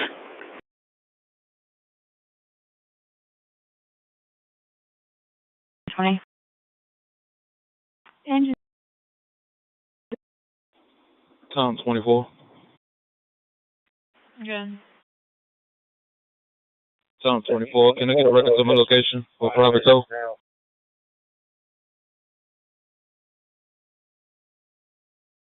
This is records, first record needed, 5200 North Semi Central Way West, first record needed, 5200 North Semi Central Way West, eastbound, main lanes, right shoulder.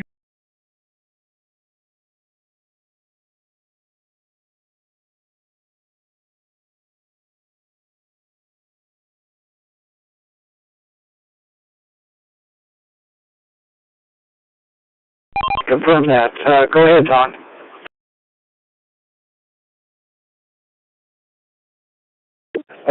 Well, what I have on the roof, because it's a single-family home, single-story, I have my base station attached to a standpipe, and that's a comet type of antenna that has the ground plane images coming out, and it works fine. So I'm trying to figure out how I can attach it to a standpipe, and I was either going to use the mag mount, or I was going to get an NMO bracket and bolt it just like normal, and then put the adapter on there and put the fire stick on the top of there, so I'd be connected to the standpipe. But that's still like getting me a ground plane, and so I was wondering how I do that.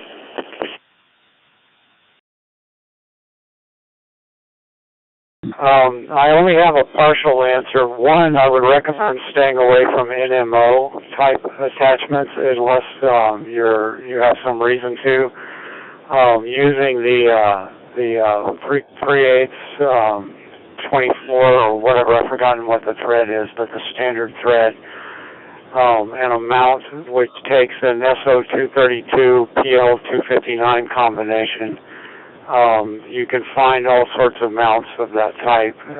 That is easier, it's going to be more durable and easier to waterproof than an NMO, in my opinion. And I think if you have metal vent pipes, bonding to that might be helpful. I'll leave that as a question back to the net. And I think radial wires on the roof might be an option, but I'm not sure. So I have questions along with you at that point. One suggestion is I've got a tripod with a mount for ham stick antennas. The or a chameleon, or you could put a 17-foot telescoping whip, and I have radio wires, and it might be worth it to, it's a speaker stand type tripod. It might be worth it to do some testing with that and a little experimentation. That's where I am in the process. Okay, back to net, KD6 LLB.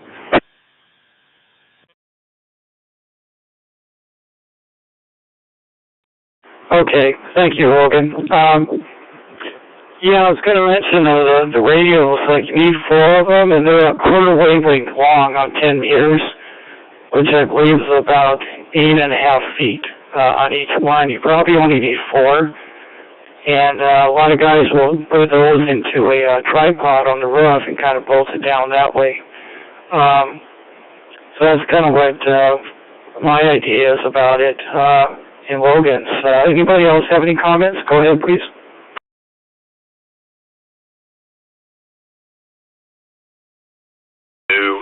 I've never had problems with. DX engineering is becoming quite popular. There's other ones out there. Used stuff, you get what you get. And there are some hams out there that if they have equipment that's not working right, they won't sell it because they know it's not working right. But then there's some that know it's not working right and think just sell this cheap at a tailgate sale, and the guy will pay cash and he'll never know who I am or have my phone number or have a way to look me up and get his money back, and I'll just shovel it off on him. So buyer beware with used equipment. That's the best thing I can tell you with that. Sometimes it is better to go new if you can afford that. David, your thoughts on that? Yeah, K4FXC. In my opinion, my thoughts exactly. Basically, all the advertising resellers out there these days, you hear people that are happy with them, or ecstatic with them, and disappointed with them. So I think it all just depends on. At the end of the day, these guys are in business and they've got to make a profit. So it's that's just business. But they're all, they all stand behind trying to help you out with whatever you got going on if there is an issue. If you're going to buy used, and I certainly don't discourage buying equipment used, but use PayPal and not friends and family. Purchase goods. That means you may have to pay out 2 or 3% more for it in some cases, but PayPal gives the buyer protection.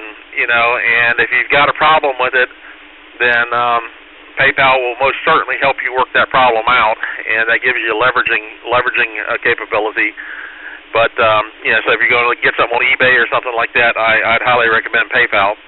But otherwise, just welcome to having your General, and I know you're looking forward to getting a radio, and there are a lot of good ones out there these days. So get on the air and enjoy your new operating privileges. K4FXC.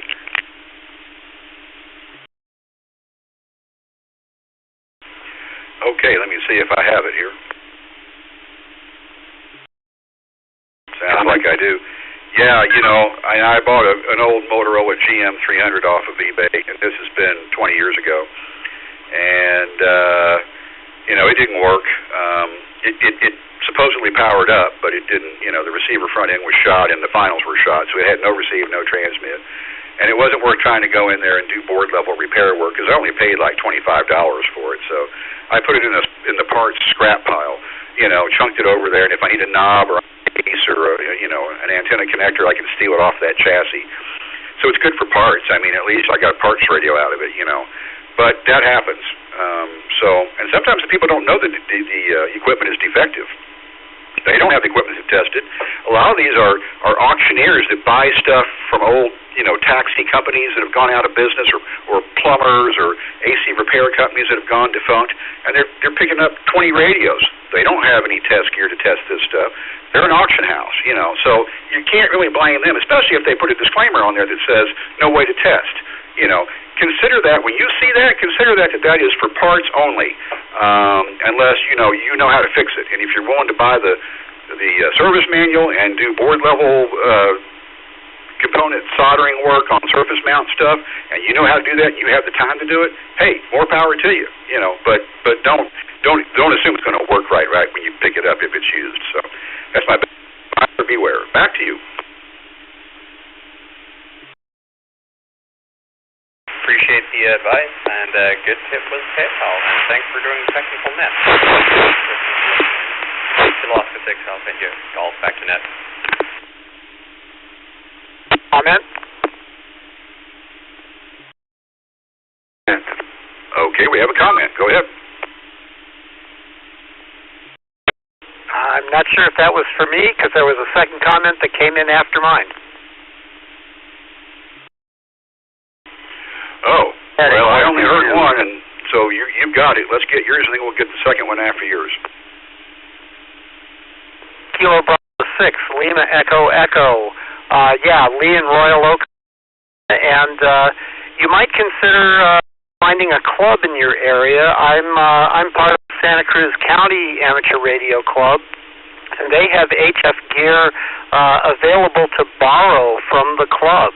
And so I'm not sure this side of the hill or that side of the hill, but if you get yourself involved with the club, you might be able to borrow some gear and at least get on the air that way and get your feet wet while you're looking around and looking for something used from somebody reputable or somebody that you know, and maybe even somebody in the club has something for sale that would be a value.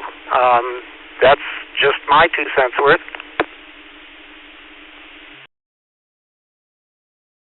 Okay, thanks. Oh, yeah. And we used to have a ham radio store in Houston. It's gone now. I've been gone for probably 10 years.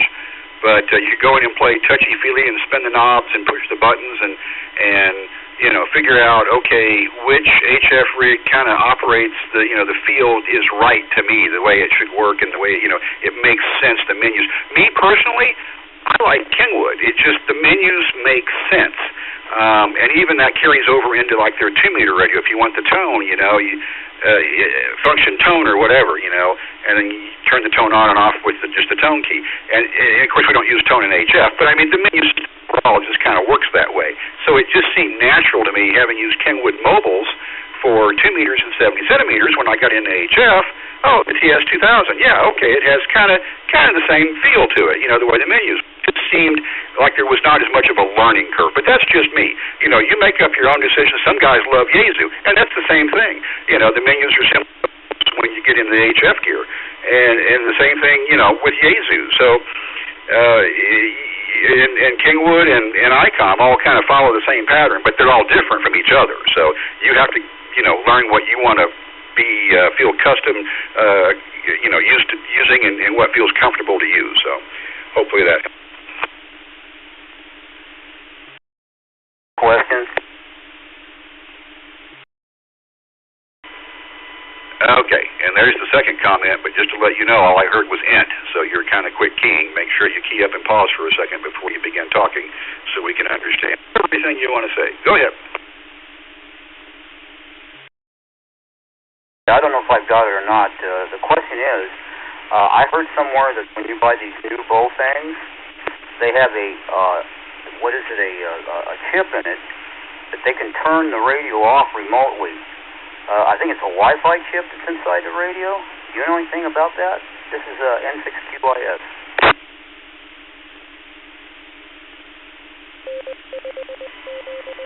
Okay, well that sounds like a question that's separate and apart from the one that's on the table right now that we're discussing, but we'll go ahead and dig.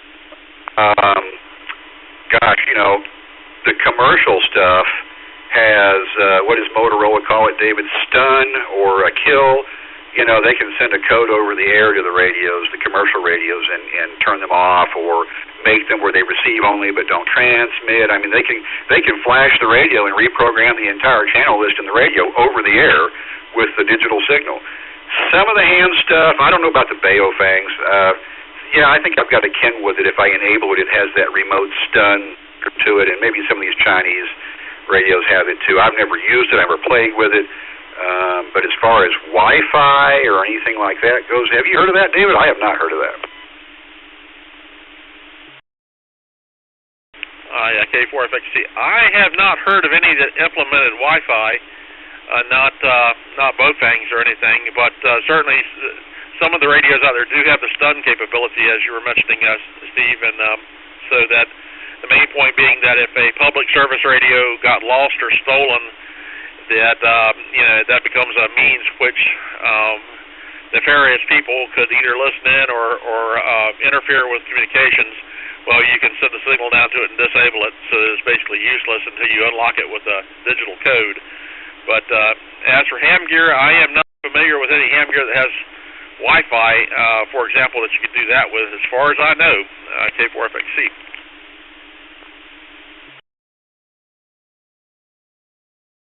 Oh, okay. Yeah, well, I heard is like that this little radio I'm on now, I think you can send it a DTMS sequence if you program it and enable it ahead of time that will turn it off, but I don't program that and I don't enable that feature. I don't have any reason to. I mean, if I lose it, it's a cheap Chinese radio. Buy another one for $5 and be done with it. I don't worry about it, but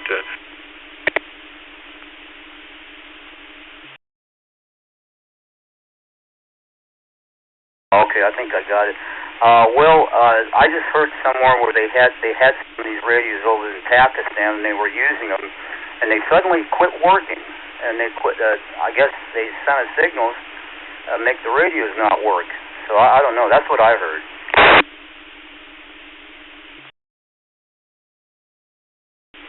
Okay, well, again, in the commercial world, yes. In the public service world, yes. And just as easy as they turn it off remotely, they can send, the radio can still be made to listen as long as the battery doesn't go dead. And if the volume knob or the power switch is on, they can send the signal to turn it right back on again. It's all done digitally. I mean, they just send, a string of digital data to it, and they address it. Each radio has its own unique address on the system, on the public service system, and they can control it that way. And that sort of started with trunking radios back in the 1980s with the Privacy Plus, the trunking radios, mags, and it kind of has advanced since then to what we have today, where it can be done over the internet by the radio shop or whoever the admin is for the public service system, and private radios too. If you're a plumbing company, you lose the radio, you call the dealer, the local Kenwood dealer, and he can put over the radio, over the air to the repeater to the radio and shut it off if someone's interfering. So, it started with automatic number identification, ANI. It kind of grew from there. First we knew what radio was transmitting because we got a code that showed us, and then we had the ability to go the other direction and turn it off. So it's kind of a technology that has not just popped up overnight, but it's kind of grown and enhanced itself through the years with more features. So hope that answers your question. Anything else?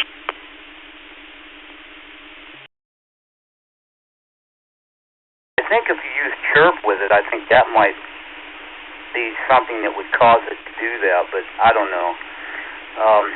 Anyway, I just wanted to let you know that PayPal is not connected with eBay anymore. They're not even affiliated anymore, so I thought maybe I'd let you know about that. Well, that's true, but they still have the protection, the PayPal protection on there. And I did not on this GM 300 I purchased. This was this was 20 years ago, and I did not pay for it with PayPal. I sent a personal check, and that should have been a sign right off the bat. Although PayPal wasn't 100% that popular back 20 years ago. It was there, but it wasn't today. Now it's all PayPal or whatever, or credit card, and you can do the same thing with your credit card company. You can dispute the charge that the goods are no good or fraudulent, or you never received them or whatever, but and get a refund through your credit card company. But now I just use PayPal exclusively. They've got that, pay in 4 plan. You can spread the payments out. So, you buy stuff with interest-free with 4 payments. Why not? It's a good deal. So, all right, thanks. Now I'll clear with you and say that this is N5ZUA Net Control for the technical net stuff. About 20 minutes left in tonight's net, allowed for this net to run. So if you have an amateur radio question, we'd like to get it on the air. Suffix of your call sign. Phonetically twice, please. Call now. Whiskey Bravo 6 Juliet Charles X-Ray WB6 JCX Keith Las Vegas. Whiskey 6 Romeo Charlie Bravo San Jose, California. Operator Randy.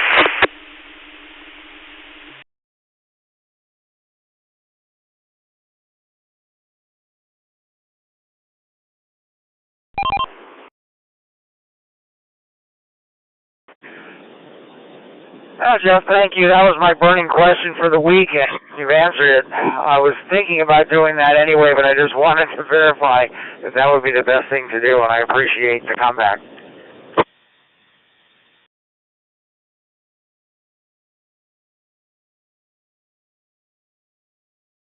You brought that up. Okay, this is the Friday night attendant here every Friday night at 7 p.m. Anybody, anywhere, let's talk about your antennas and anything related. Anybody, anywhere, go ahead, please.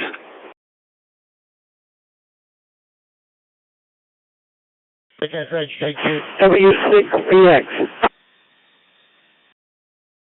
Kilo November 6, Papa Hotel Papa, Tim.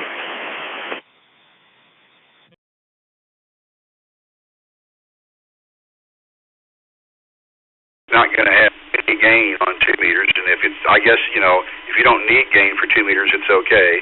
It might have a small amount of gain. Now, I don't, well, it might have 1.5 dB or something on 70 centimeters, but not much.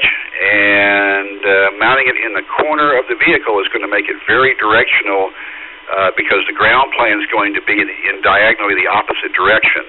So if it's on the front right part of your bumper of your vehicle, then the back left is going to have the biggest ground plane. And as far as it working in that direction, you're going to make it very directional. The front, but not as good as it works back in the other direction diagonally. So I've got a couple issues with that. David, do you agree? Over to you. Yeah, K4FXC. That sounds like a very highly compromised antenna. Nice and stealthy and small, but highly compromised. You know, if you're sitting right under the repeaters you're trying to use, and just an area where you've got plenty of coverage, then it'll probably work fine. But you know, if you're trying to get out where you're stretching the range a little bit, then you know, it'll work better than an HT antenna probably, but just barely. So it's you know, there's no substitute for, you know, size when it comes to an antenna up to the obvious limitations, but it's, you know, certainly a little tiny antenna like that is going to be pretty compromised. My guess is it performs a whole lot better on 70 centimeters than it does 2 meters, but even so, that would be, that would not be my first choice, considering that I'm going back and forth, you know, 60, 70 miles, and, you know, and in the fringe area on some repeaters I try to use K4FXC.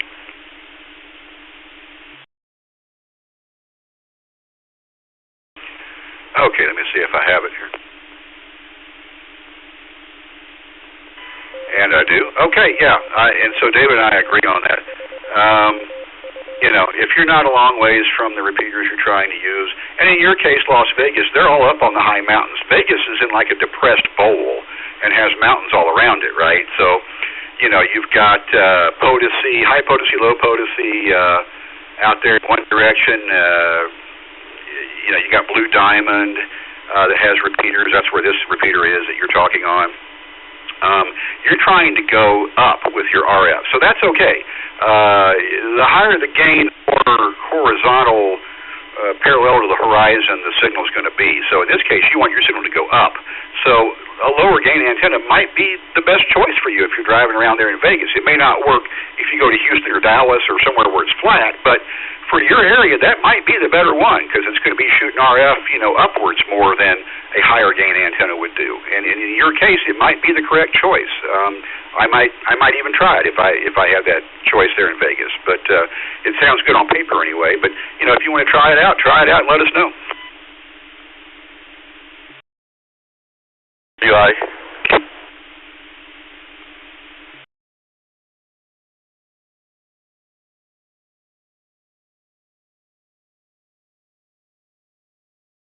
Just to verify that guy's okay.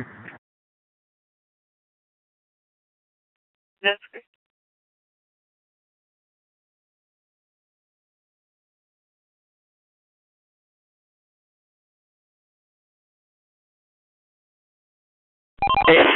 Comments on whether some of the incidents out there that were contesting I have a friend who's asked me here reasons I got the race.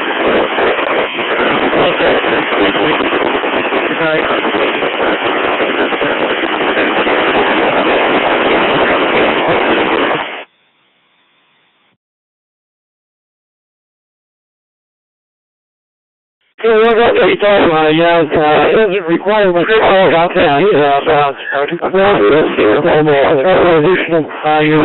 very, very noisy, and you're starting to fade a bit. I don't know if that's your that your radio's running out of power, or maybe you could try a different repeater. Go ahead.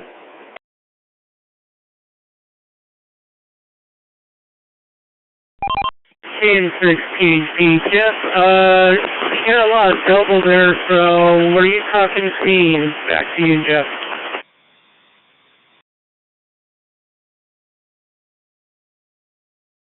Yeah, I was talking to you there. I'm not sure who I doubled with. I'll find out after I get finished here. KN6PHP 86MB. Yeah, I was saying that you have a lot of noise on your signal. So I was wondering if you could switch repeaters, kick up the power, or maybe it might be losing, your battery might be running down. Go ahead. Alright, KN6PHP. I only have one repeater and I switched on the turbo, so how am I coming through?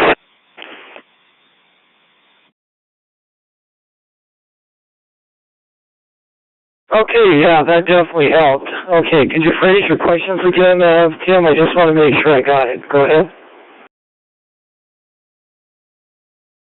Yes, of course. This is Tim, KN6PHP. I have a friend who's doing contesting for portable HF unit, probably 20 watts to 100 watts max, no more, and looking for recommendations on mobile antennas that are portable that can be taken out of the vehicle with the HF unit and to be set up quickly to do contests and on the go.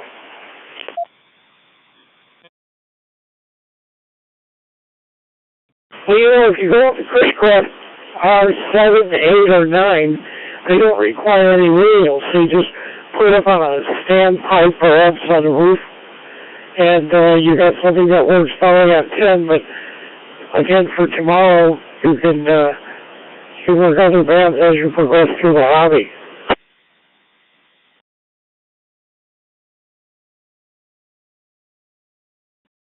Okay, some good ideas, but this is a directed hit, though. Please wait till you recognize before you jump in, only just so we can keep it moving and not get jumbled up.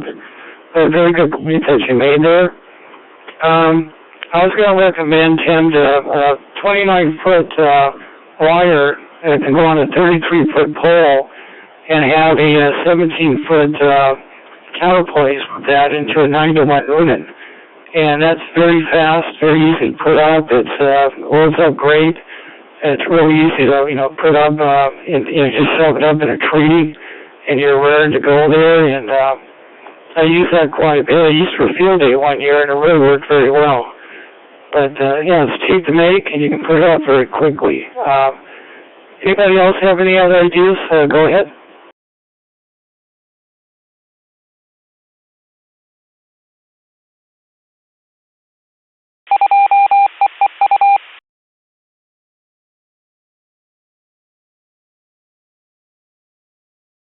Go ahead. This is Logan, KD6LLB, returning. The question for Tim, KN6PHP. I think I heard you say that your friend is interested in using this antenna set up for contesting, portable contesting. And does this mean... This doesn't mean it's a vehicle-mounted antenna that you're looking for, but something that can be set up quickly. But if I understand right, is suitable for contesting, so it would have to perform well. Do I understand that correctly? Back to net, KD6LLV.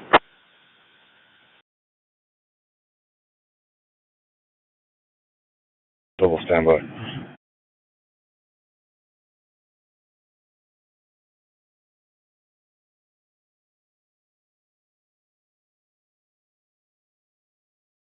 Two-10 Public Service Dispatch.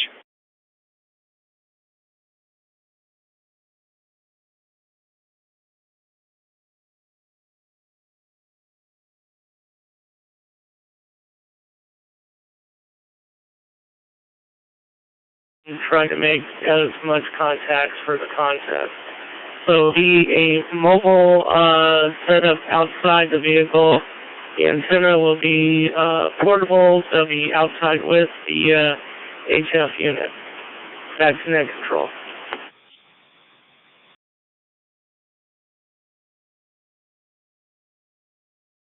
Okay, getting back to the antenna I mentioned that I like, the 33-foot pole, you get a couple pieces of rebar about 3 feet and pound those in the ground, and then you can slide that 33-foot pole over the 2 rebars, and it will hold that really, really well. And like I said, it'd be very fast to put that up, so that's an antenna that I like quite a bit.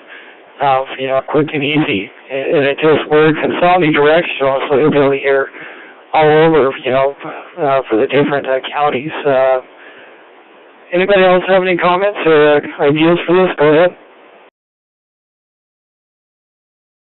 KD6. W6BX. I will stand by. Well, I'm going to pick it up and just make a short comment that, any used CB antenna would work fine in a little mag mount, and you'd be surprised if we could do it very little on 10 meters.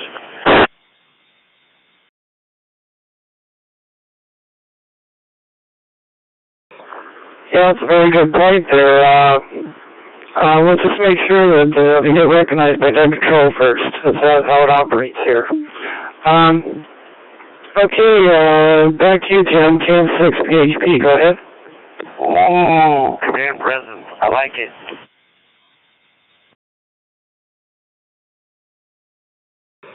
KM6 PHP, I don't know what he's going to do with the antenna, but I'm kind of curious what Logan has to say, so I like to have net control ask Logan on his comments. Back to net control.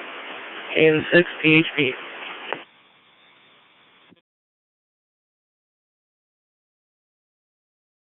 Okay, Tim, thank you. Sorry, Logan, I just slipped my mind. Go ahead, please. K6LOB, AB6MB.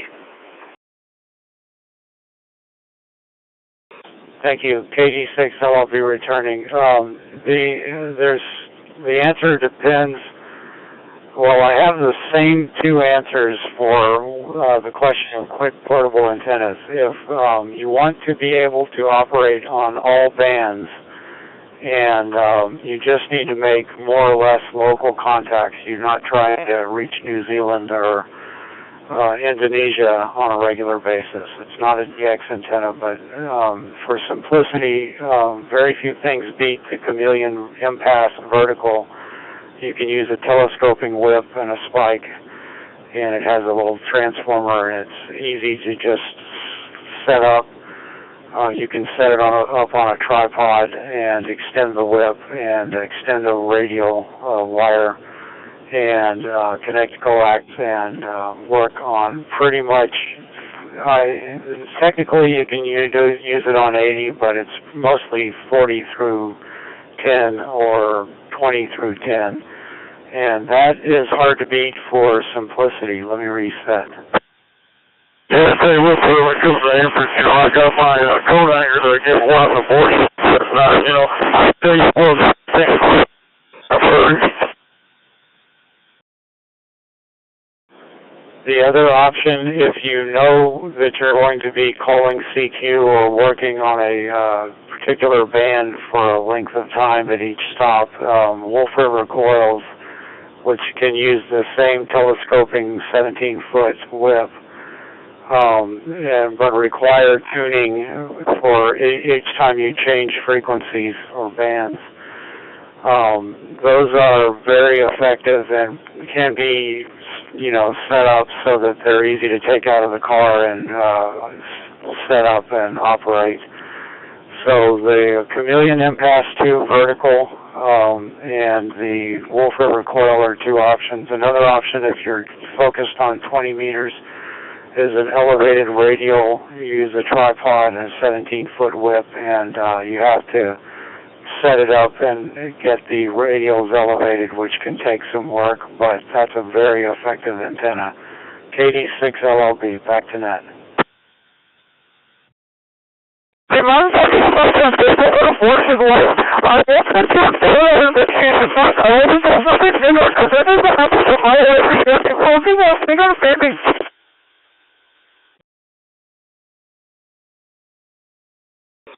Okay, well again, yes, very good ideas there with river coil and the impasse. Okay, that's a similar. Yeah, what do you think there, Tim?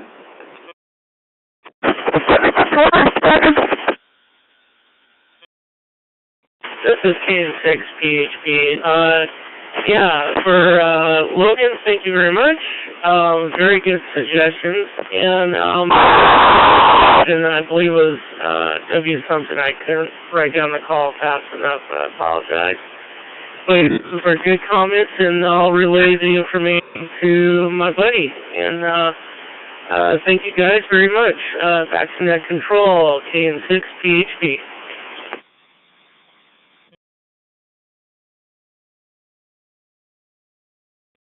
Okay, everyone, thanks for the input on it. Some really good ideas there.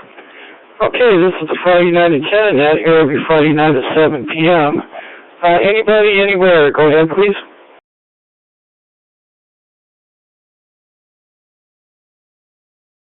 So that's what's happening one way or another, but it can happen at the transmitter end or the receiver end. I mean, you can have the problem at the receiver end as well. So that's the first place I'd check, since that's something that's within your power to easily control. And if it still happens with another radio, then it'd be worthwhile to maybe ask further about the repeater. But most repeaters, as Steve said, are designed so that they're because they realize they're going to be in areas with lots of RF and everything else. They're designed to try to be resilient to these kinds of problems. But that's not to say that it can't happen. It certainly does happen. Intermod does happen. Mixing in transmitters, it all does happen. So it's but the first thing that I do is check the receiver, and I mean it's also possible that the signal is so strong enough that it's causing your receiver totally to block, and and hear that other signal. But it's those are all within the realm of possibility. K4FXC. I have heard it myself, by the way. That's not uncommon, and it was the receiver in my case.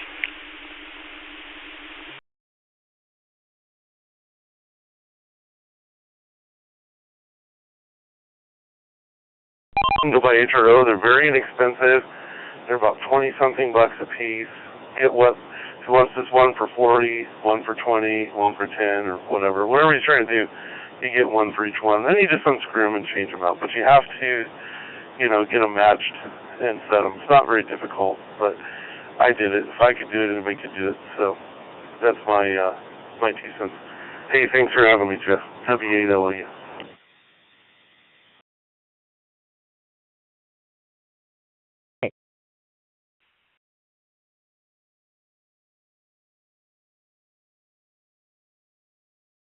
You got a master already, so bang, you swap and you're on your way. Okay, anybody else for last call? Last call, go ahead.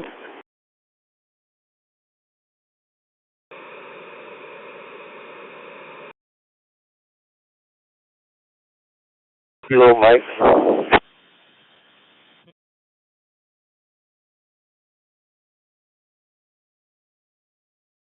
Q1, call Q and Mike, go ahead, please.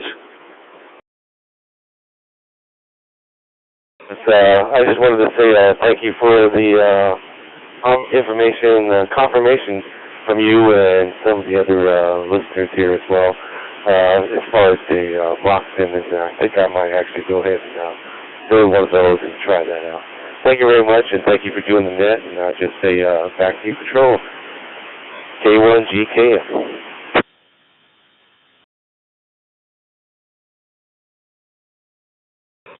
Okay, well, thank you very much. It's a good question you had there about the Moxon and that, and glad we could help you out there. Okay, one last call for Lyndon tonight. Last call, EP6MB.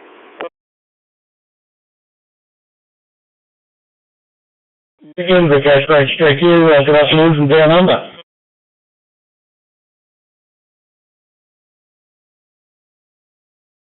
Yeah, VK3, HDQ, hey John, go ahead please.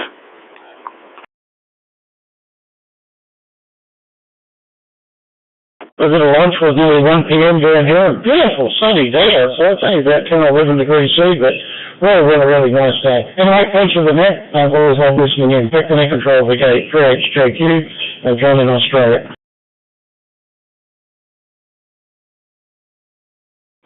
Okay, a great way to end the net. I'm talking to a friend down under. Okay, everyone, that's it for tonight. I want to thank you all for attending. We'd like to thank the Papa System for allowing us to have this net on their great system. Thanks to Phil, K6EJO, helps me with the net in the background. Once again, the antenna net is on every Friday night at 7 p.m.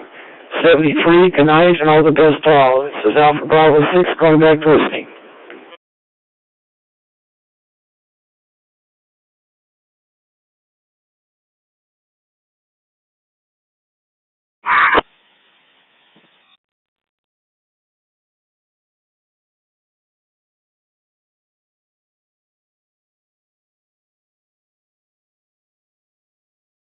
You guys have a great night. Whiskey 6, Romeo, Charlie, Bravo, on the side listening. Good evening. The time is 10 p.m. Weather, conditions, partly cloudy, temperature 80. Okay, there was a quick key there.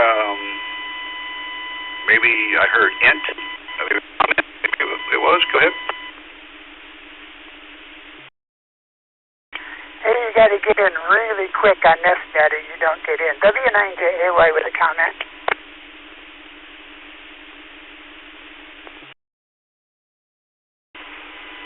Okay, there. Quick drop. Good evening. Go ahead. Hey, I resemble that remark. It almost sounds to me like he's just talking about band opening where the different repeaters come in and it's quite often just as strong or maybe even stronger as the local repeater sometimes and the band is really open.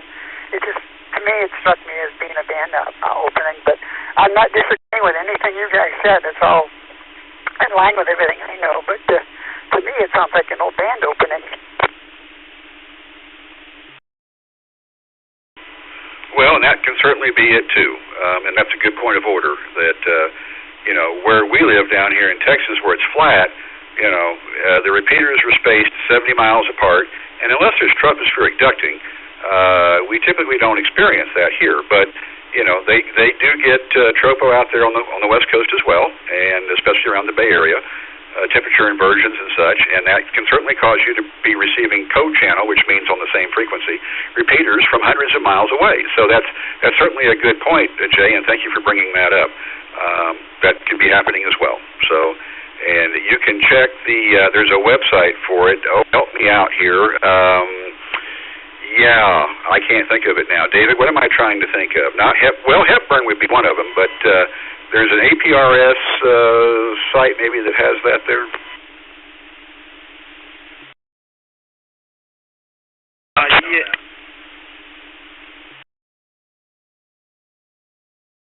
K4FXC, the site that was out there that showed basically APRS signaling, I think the URL changed because my URL is not working here. Let me see if I can find it real quickly. But yeah, I was going to mention we've had some major band openings lately, and a lot of sunspot activity, which is ionizing the atmosphere and reaching all the way up into VHF and UHF.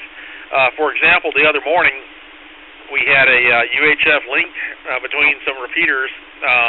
I was picking up a station from over 250 miles away and now this is on UHF on 440, and I'm like, well, what the heck is that? And and then I call a call sign, and I'm like, well, we got a crazy band opening from almost 300 miles away on UHF. So it's certainly not outside of the realm of possibility that there's a major band opening happening. But let me see if I can find that URL right here, KB4FX or K4FXC, not KB4. That's old. K4FXC. Yeah, Mountain Lake is what it was. Comment.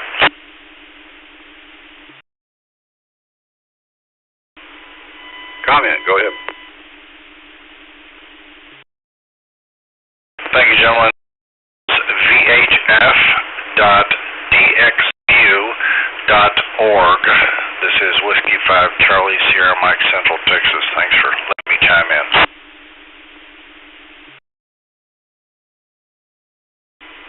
Okay, thank you. There you go. There's the URL for it. That will show you APRS. That's just band openings for APRS on like 144.39 megahertz. But if it's happening there, then obviously it's happening across the whole 2-meter band and in that affected area. And so, yes, sometimes you can talk for hundreds of miles for those tropo openings are fun. I have a station that was getting into my LaGrange, Texas repeater, which is Central Texas. X-ray Echo, was it 2 or 4, here just a week ago. And he was in Old Mexico, you know, and his English wasn't that good, but he was trying to talk on the repeater and getting into it just fine. Of course, it's at night, not in the daytime, but quite interesting. So being along the border like that, you get those stations coming in. So, all right, let me reset here. We are actually past the end of the net time here. It's the top of the hour, but if anyone joined late and wants to ask a question, I'll entertain one more round here if anyone wants to ask a question, because we've kind of run out of time, but I don't want anybody to feel left out. So if you've been waiting to try to ask a question, let's go ahead and give you a chance to get it on the air here. N5ZUA Net Control. Call now with the suffix of your call sign phonetically twice, please.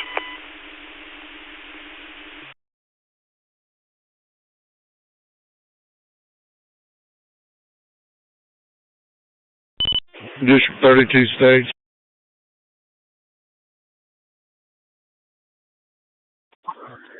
Engine 24, I'm going to need you to come on in here and investigate. 24 Z.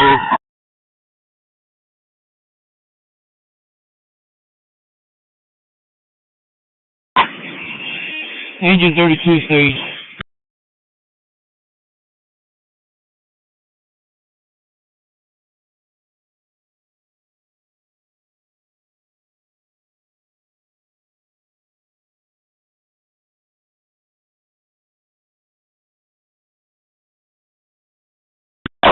After 14 approaching.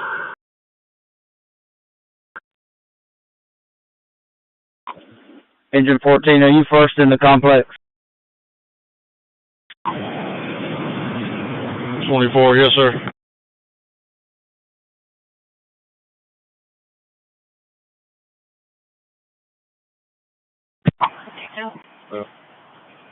Command Engine 14 first then.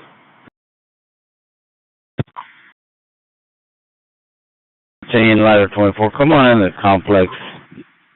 Investigate with Engine 24. That's received. Engine 14 is going to be on location. Engine 13 stage.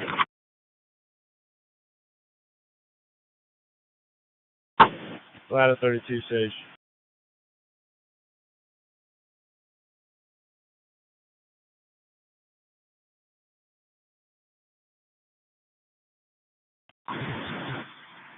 Engine 14. Engine 24 is going to gain access. It's been boarded up.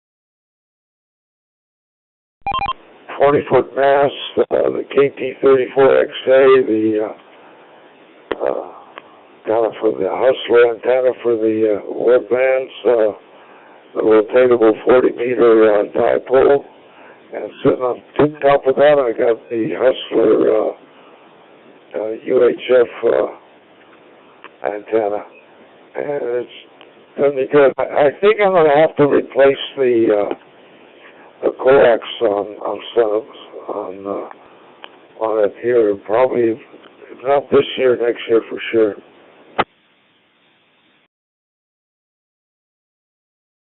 I'm sure that you got your money's worth after all these years. I'm running the 4-only stepper at 70 feet on the tower, and that works real well. And then all the way at the top, I've got a Comet CXP 333 that I use on UHF and VHF, and well, you can't beat that, boy. It really gets out.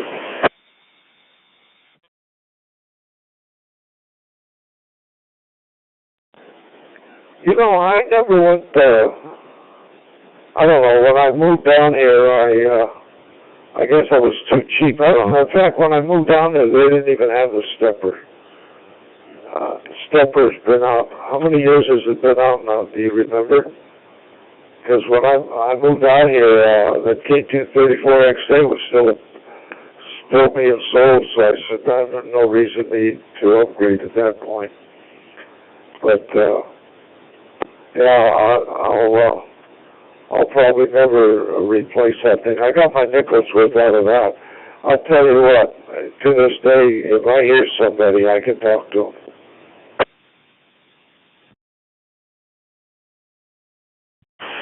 I think that's a real good antenna for a beginner. It'll keep you interested because you're able to talk to people. Certain times you put up a compromised antenna and you're screaming into the ethers, nobody can hear you. So it's wise, if you do that. But, it all comes down to dollars and cents. I probably got a good $5,000 in this antenna tower setup. And it's still clicking away. Oh, yeah. Well, Rich, I got Lola screaming at me. She needs something, so nice hearing you on. Don't be a stranger. W6VX, WD6SZA. Have a pleasant evening. Enjoy the cigar.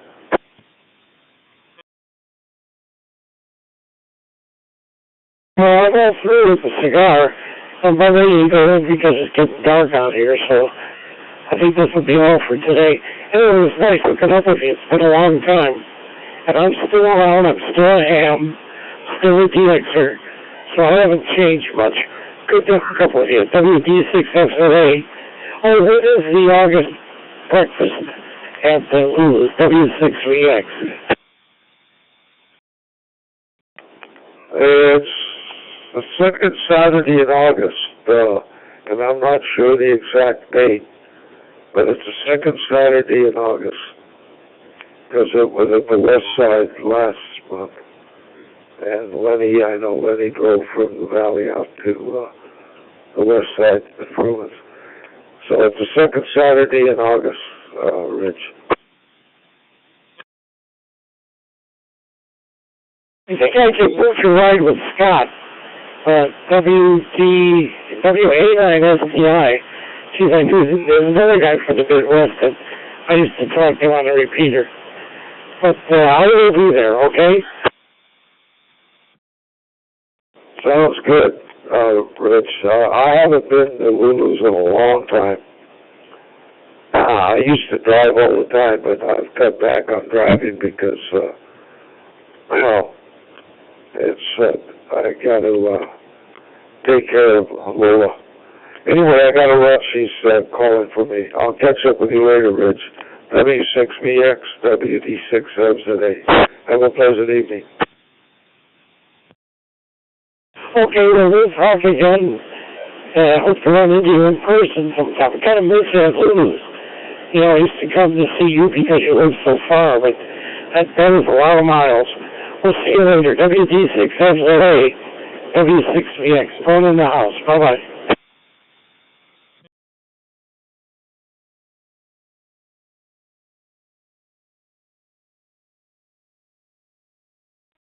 WD68, check it.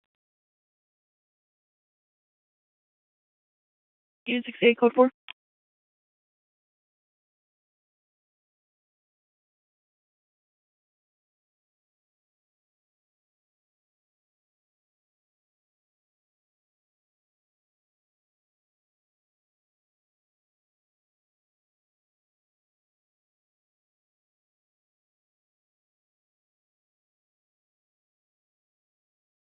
westbound right shoulder, front road.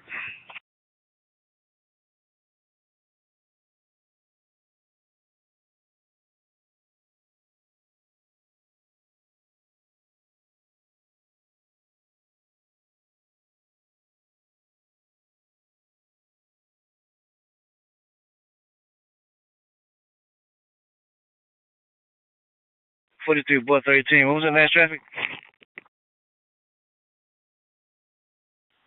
You were stacked on the accident. I changed it to a FSGI, the one on Freeport and Muscatine. Okay, that's fine. I'm around to it. Okay.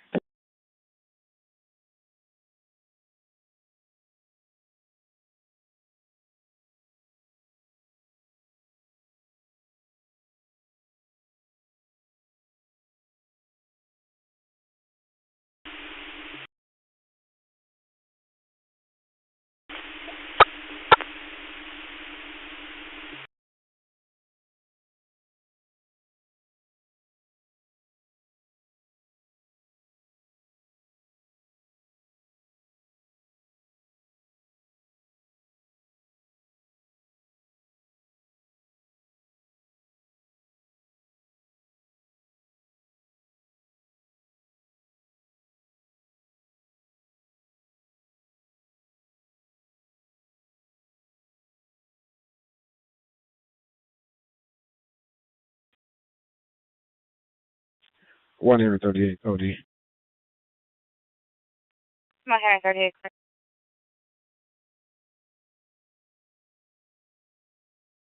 Who called the report again to have a step outside, please? Yeah, it's unfound clear.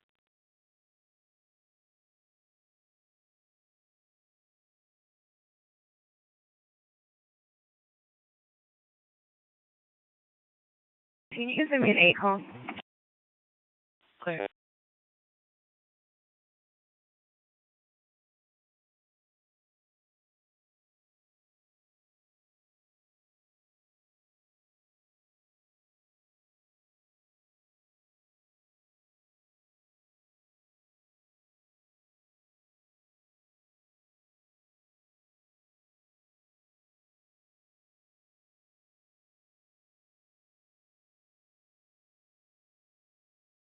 I'm 78 checking.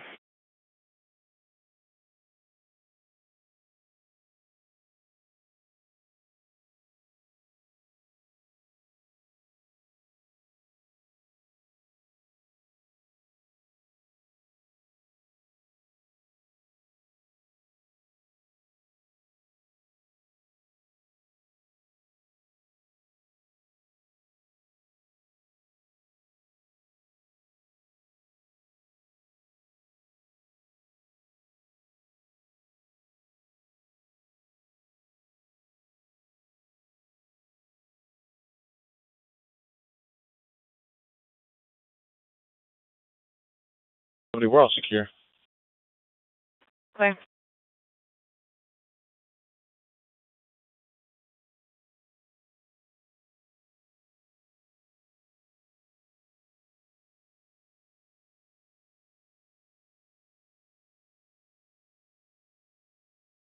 Right at Sky Street. I'll be out with Tongo. Clear.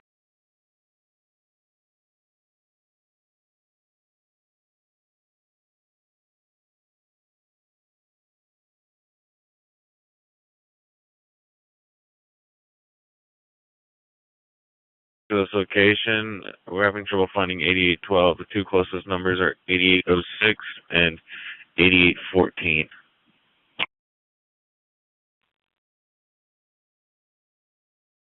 Stand by. We'll call the alarm company. Verify.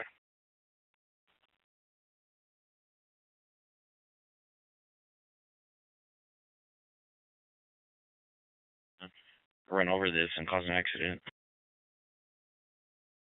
I'm fresh out of duct tape, so I'm not going to be able to close its mouth or anything. Was that going to be your plan to try to close its mouth? I mean, if it gets to that point, yeah. You just had to poke him in the eye.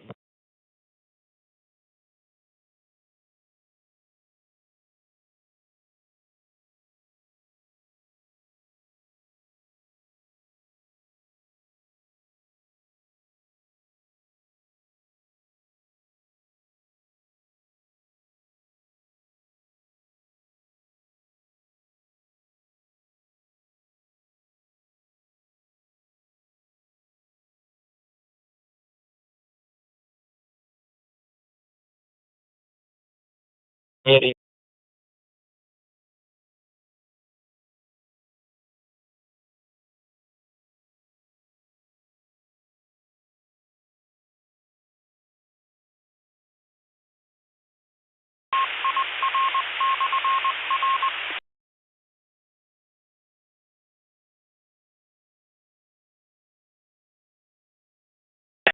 Airport in play.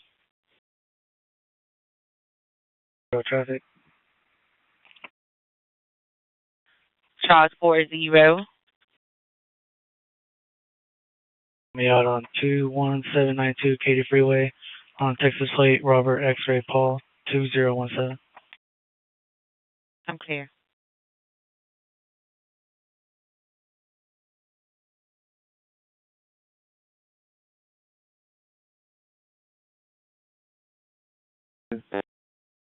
The info call that was just changed. Clear.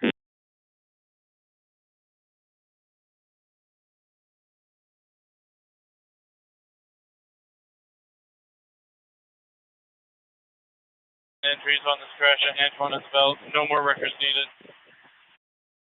39, let's clear on that.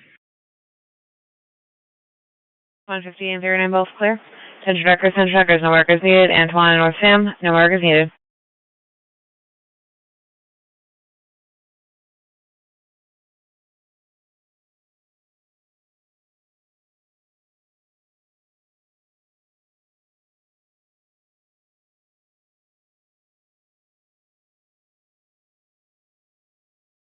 A white male with a white shirt, white pants, waiting in the parking lot of Sam's Club.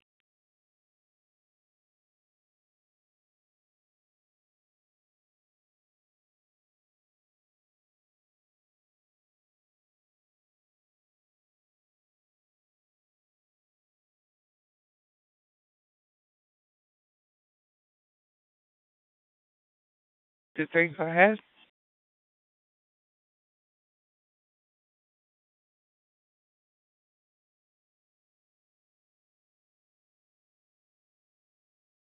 Station for further testing. Mileage is 67391. 67391. Vehicle was released to a family member. It's clear. It's 2221.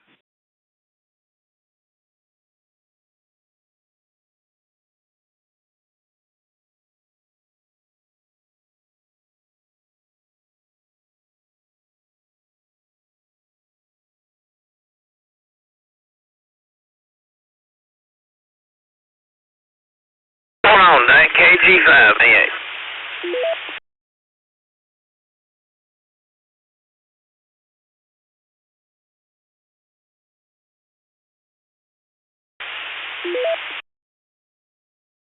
I'm just sitting there watching the Astros baseball game. That's about it.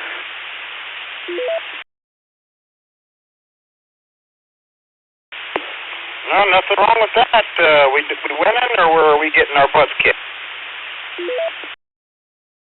Well, right now we're inside the 4. And my game plan is after this ball game, I'm going to probably drive down to the cabin. I need to be mowing come sun up.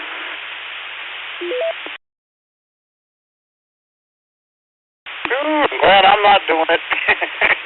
No, I haven't mowed the grass since I was a teenager, and that's just fine with me. I got out on my own. Everywhere I lived, I rented, so I didn't have to cut the grass. So I'm out there doing it. I don't miss it. Yeah, well, you ain't missing nothing. It ain't no fun, but somebody got to do it. I guess I'm the one I drew short of straw.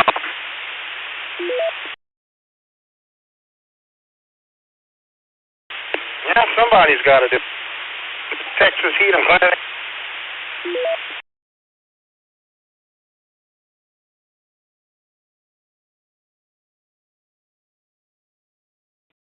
It's 1040.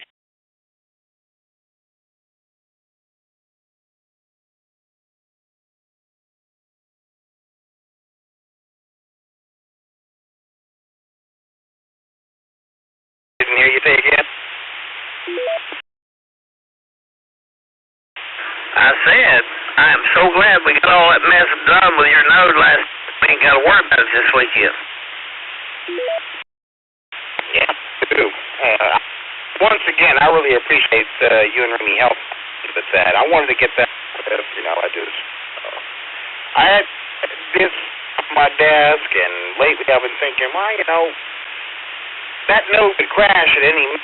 I don't have any kind of a backup to speak of, so I wanted to take care of that, and doing it last night saved me a trip out there. And actually, I found out tonight I'm off Saturday and Sunday.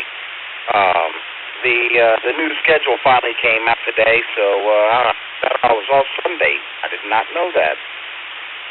I don't know what I'm going to do with my weekend off, but I'm certainly going to enjoy it because I don't get the weekend off like that too often. Well, congratulations. Enjoy your weekend.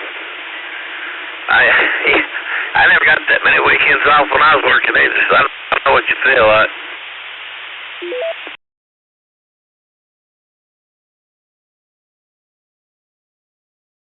I swear to God, I can't tell the difference between a Saturday and a Tuesday half the time. I mean, they're all work days. It doesn't matter. Holidays too. The only holiday I get off for sure is Christmas, and the rest of them were work days. And everybody's talking about how great it is that the weekend is here. I look at them dead in the eyes and go, I can't tell. I hear you. Well, Saturdays and Sundays probably a little bit busier in the grocery industry. And what I did, it was a little bit slower because you usually didn't have any maintenance or any bigwigs on the weekend, so a little bit more laid back on the weekend.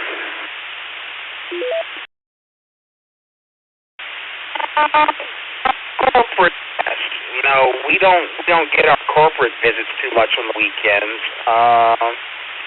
There's exceptions to the rule, but the big shots work Monday through Friday. That's right. But our store managers are still there. We have that, and there's always some Bravo Sierra company that we had to deal with, even on the weekend. And Sunday used to be our big day of the week in the grocery industry. It still is, but my store's been taking a big bump here lately.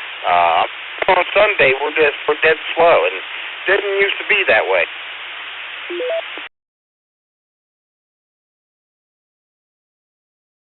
I'm just wondering if all these people getting deliveries have slowed the in-store traffic down. Because my wife's one of them. She don't go to the store order no more. She calls that stuff in delivered. Yeah, I think that's part. But I think also, Kroger keeps themselves out of business. I'll put it this way: they make a lot of decisions I don't fully understand, and at least in some regards, it cuts down. And I put up with some of those decisions, unfortunately. Like for example, our hotline hasn't. And probably months are better. And we had a lot of, regulars, Kenny, that I haven't seen in a while because they got tired of showing, expecting us to have our lunch line back working, and it's still not working. So eventually, they just picked up and went someplace else. Well, they're not going to. And it's still out. I guess I'll go to a different store when they shut this one down. Oh, yeah. You was looking for a job when you found that one.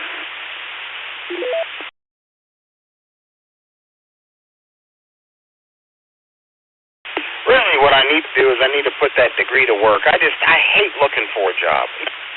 Comfortable and complacent, and that's nobody's fault. I own. That's entirely my fault. I own that.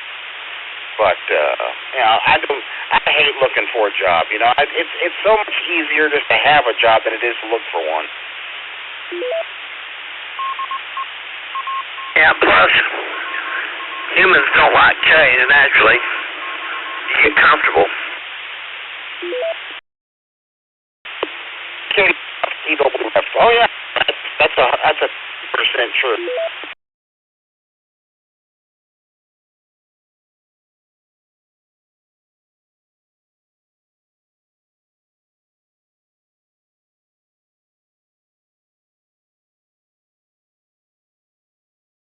In the last month has lost 50% of their business. Oh, I believe it. I definitely believe it. You know, my store's lost a lot of business, and we used to be a fairly busy store, but not these days. And they kept blaming it on inflation. You know, but we've got one of our competitors, HEB, is not far from my house, and they're always packed. So no, inflation is not to blame for everything. You know, and like I said, Kroger makes an I don't understand. Unfortunately, I have to live with some of those decisions, but it does hurt them in the pocketbook, whether they want to admit it or not. Well, we lost 3 years ago when Kroger announced no more firearms, no nothing. Their first step toward woke. This store here really suffered because they were in Southern Oregon.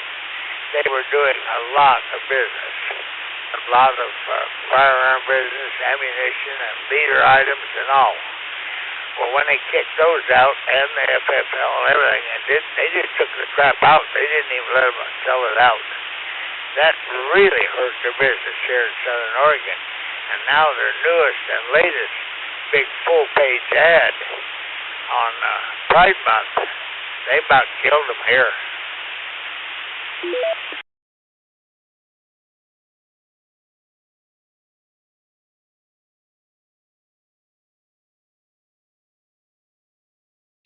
And I don't get it. I really don't get it. And, you know, the longer I'm in this particular industry, the more I'm convinced that just because someone's in a leadership position, they have a clue of what they're doing. Yeah, I agree. I'll get there. It didn't mean to get in there and get political or anything. Good to hear you, Ken. Maybe I might have ticked you off or something, but I knew better. Haven't heard you in a while. I haven't heard Mark for a long time, but I hope it wasn't me. Anyway, I'm going to get out of here. W2HR. I'm supposed to be gone, but I just came home to feed my dog, and I'm going back to what I'm doing the rest of the evening. Well, I just came home from work a little ago, took my shower, and put some dinner in the oven, so I'm going to step here for a minute in that oven, and I'll be right back.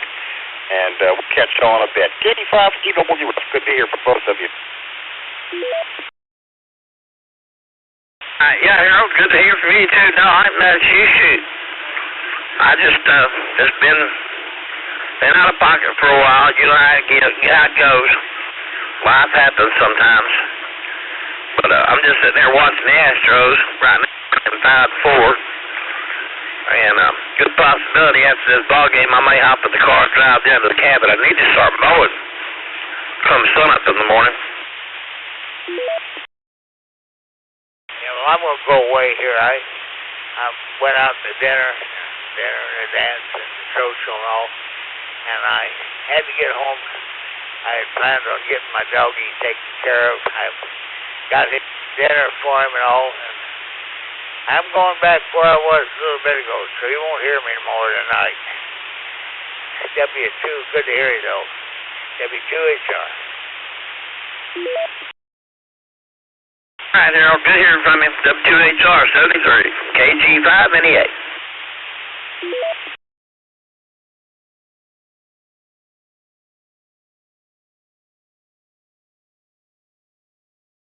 Is KN6ZVS. I will be clear of the wind system. Thanks again.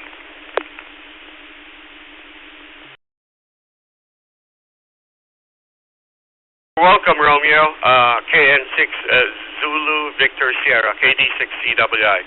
Stay safe, stay healthy, enjoy life, and safe driving. Have a wonderful weekend. KD6CWI 73. I'll put you on the log, sir.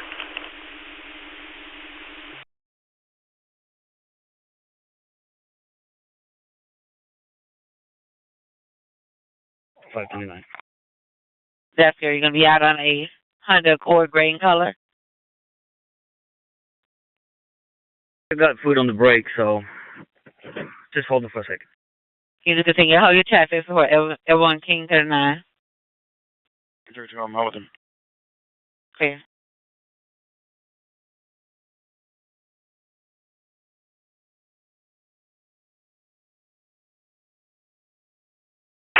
Way too fast on the call sign. Yeah, so just trying to help, I think, a new ham over here, and I'm just about to log him up. And good evening to you. Can I have the first three letters of the call sign, please? Certainly can, Ruben. It's KI6MAH, Mike Alpha Hotel. The name is Paige. Location is Lomita, California. Down here in the South Bay area of Southern California. Over.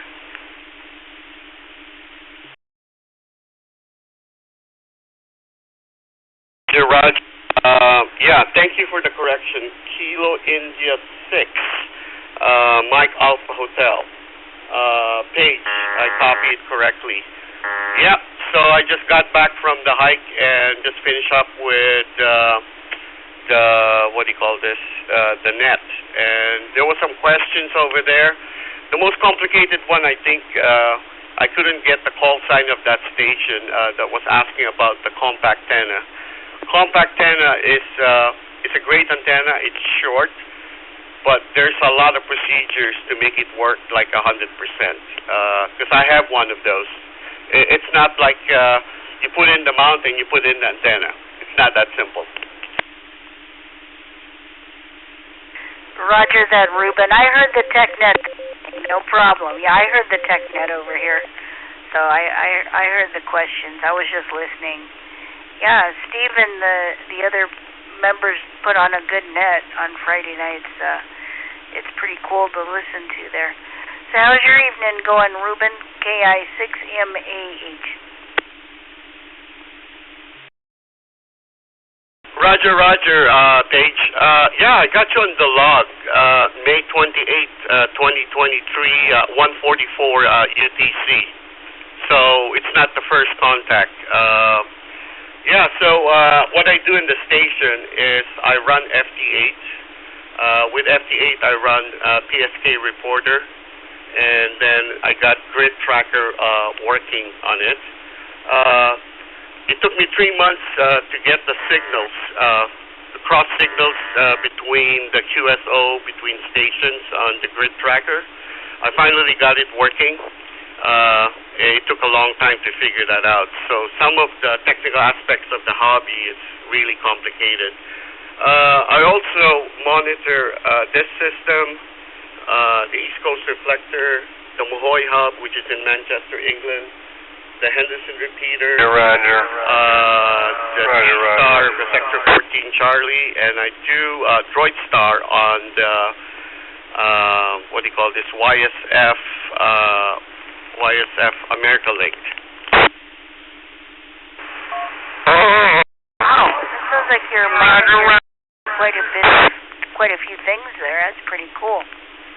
Yeah, I've been listening to the wind system here this afternoon, just seeing who's on, so I could say hi to you guys again.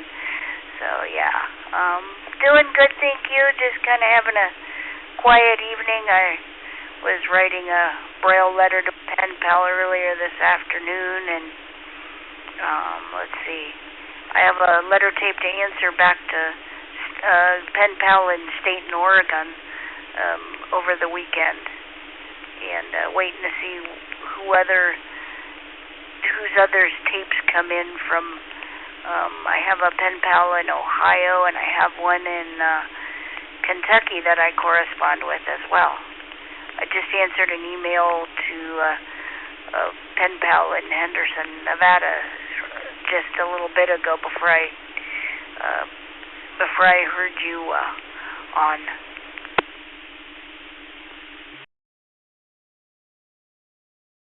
Roger, KI6MAH, KD6CWI. Yeah, so the Henderson repeater has a all-star note too, Paige, if you don't know. If you want to know the note number, I can give it to you via email. Just send me an email and I'll email it back to you. Certain system doesn't want notes announced on the air, so I'm just being respectful.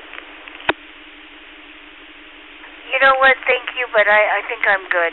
I think I'm good. I'll just stay on the wind system here and just talk to the various hams in the different areas. So I just said I'd come back to you there, Ruben. I heard you talking to Romeo there. And anyway, I'll let you get back to what you're doing, Ruben. 7-3, enjoy your weekend. It was good to make your acquaintance. KI6MAH, I will go back to listening. 7-3 there, Ruben. Good to speak to you this evening.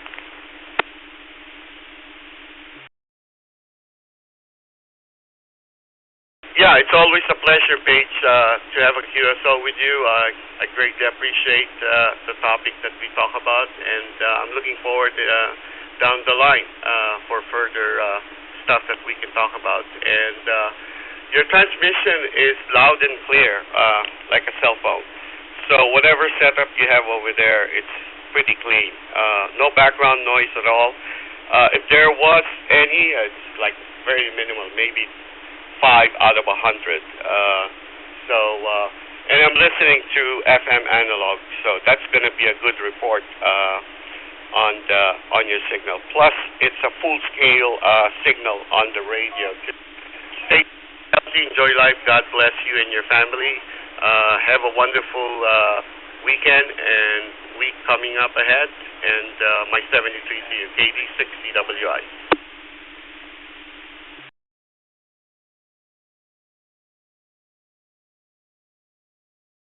Welcome.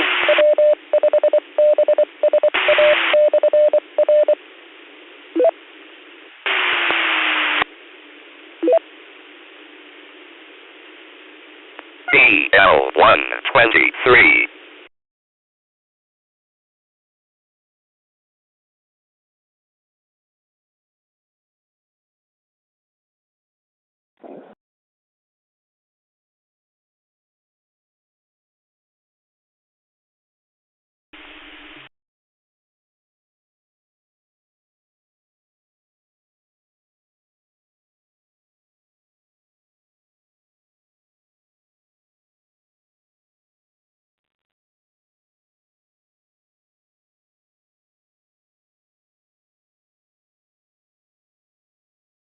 Yes, sir. On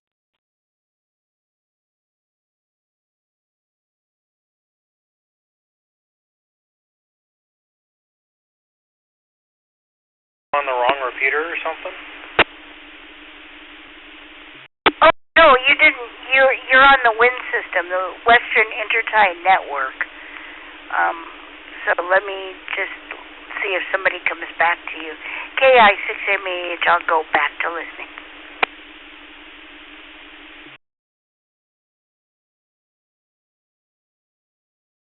I'm sorry, is this like a net repeater or something?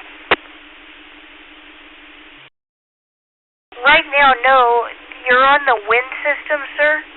The Western Intertie Network. Your voice is being heard around the world via IRLP and All-Star. So if you would like to check out their website, you can go to www.windsystem, that's one word, .org, and you can read about their procedures and the repeaters and the different ways to connect. This is Paige, KI6MAH, located in Lomita, California.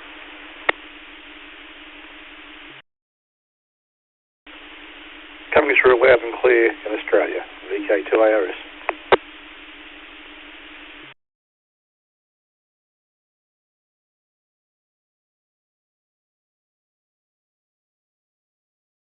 Go ahead. Texas, Robert Mary Sam, 3672, BS 1916 Champions Drive.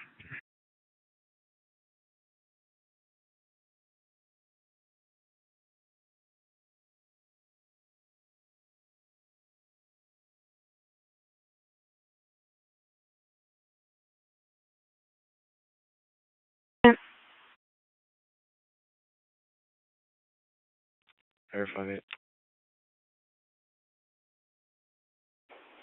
Edward 58.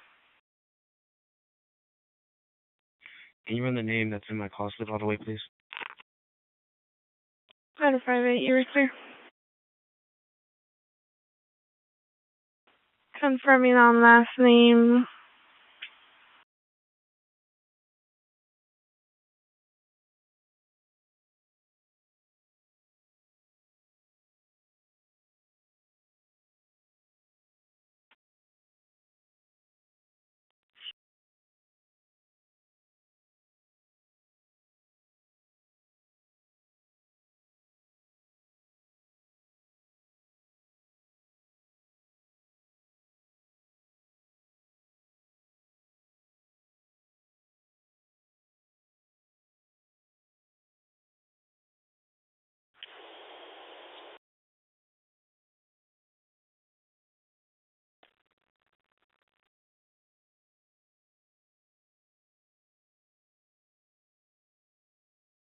I'm over there.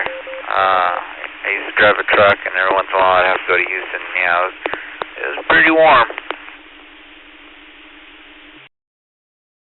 105 today was the official heat index. I think my thermometer on my patio said 100. But yeah, we've had some really exceptionally hot weather, and mix in the humidity here since we're by the Gulf of Mexico.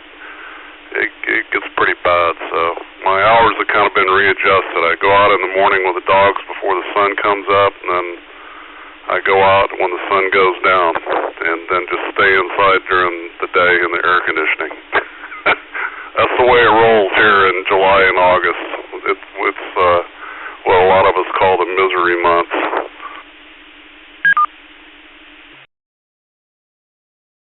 Yeah, I hear you. Did you have to work this week? Semi-retired.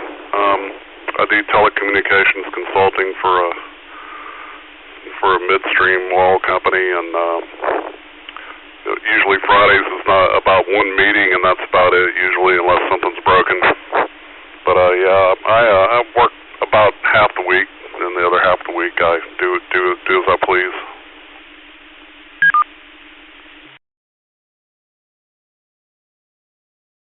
Oh, that's good to hear. So yeah, it's nice to have a nice easy Friday.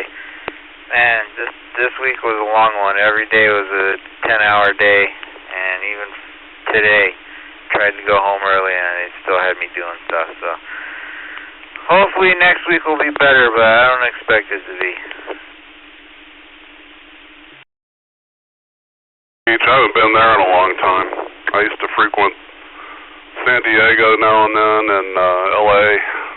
When I worked for a telecom company years ago, I used to have a customer off of Wilshire in L.A. I used to go there about every other week. Then the Bay Area, Santa Clara and San Jose, I like that area a lot. Just too expensive to live there.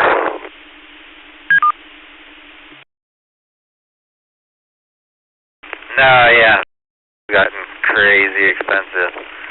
And LA, it's fun to visit every once in a while, but I certainly wouldn't want to live there. I mean, even Long Beach is starting to get pretty crowded, but we enjoy it.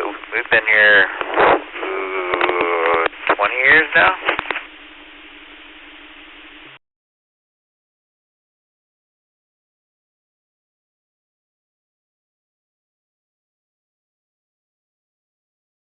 I like that a lot. I suppose you live pretty close to the water then, huh?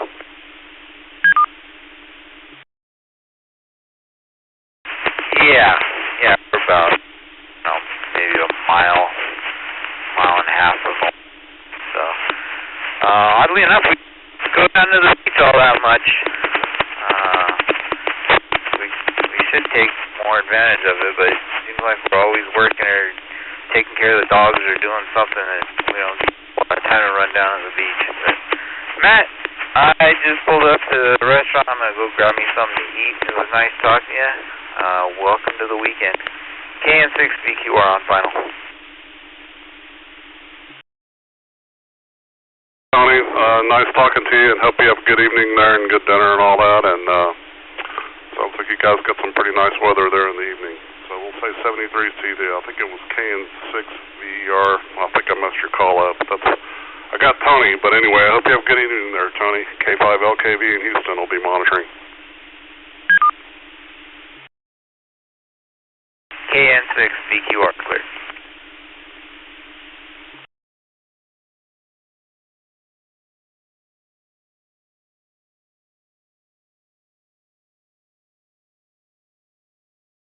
G9WS, send that address.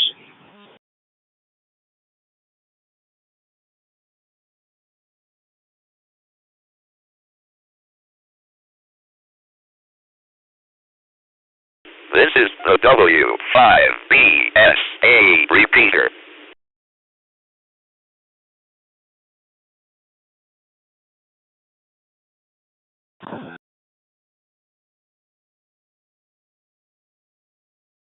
William 6 USL.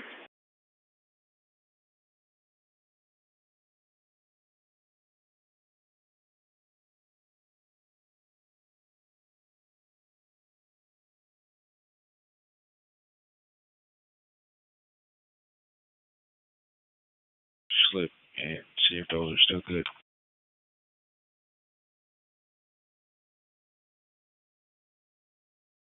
That's clear. Stand by.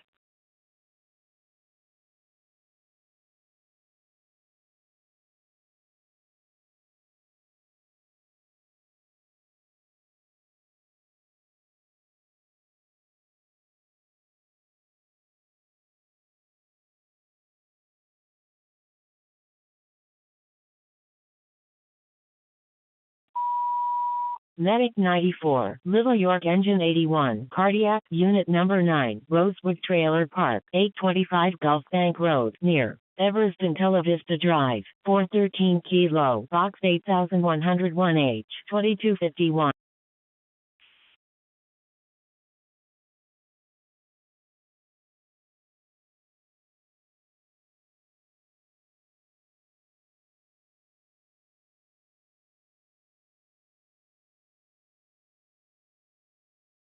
Seven 150 Smileywood Lane.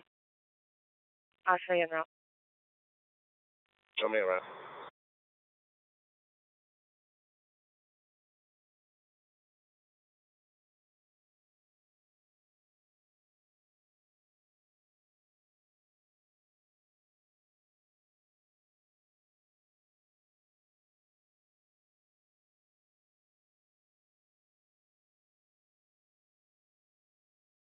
Harry 86 0D.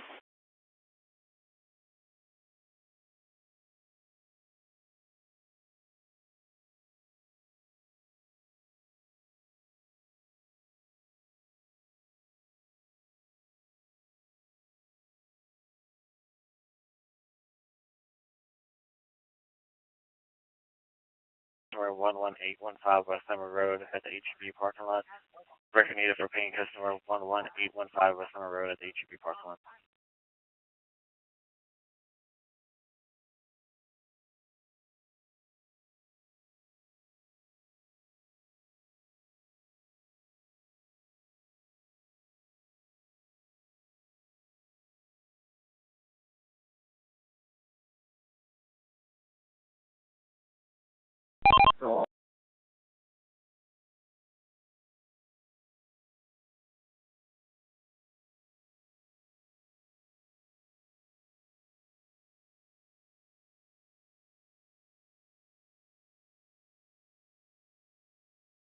Ranch Longhorn, number records, Katy Ranch Longhorn.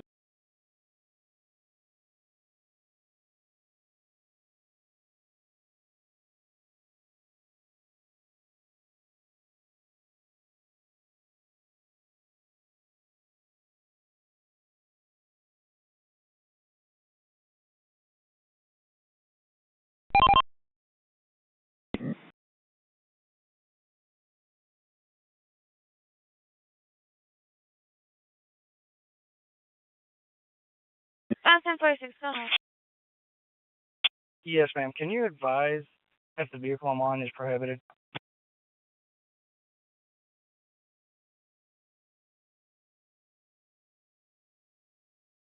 95 to Harris County. Are we closer to that cardiac call with 81? Negative, 97's mobile.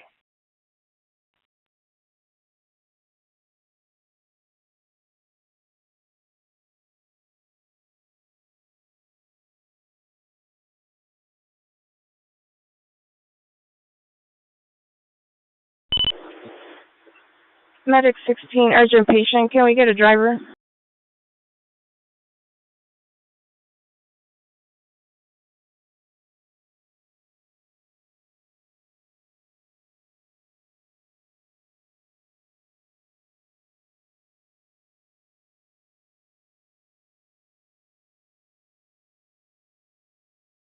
Decon receiving medic 16, urgent patient.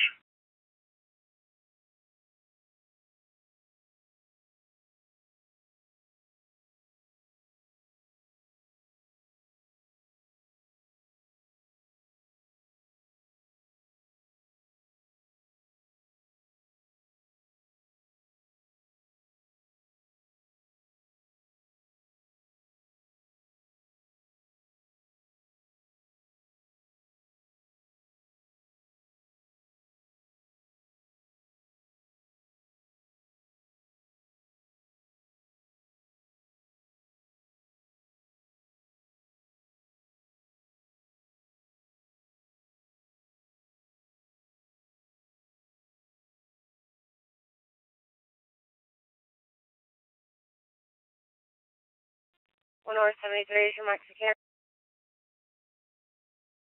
That's clear, go ahead. Proceed for confirmed 7 time on the hold.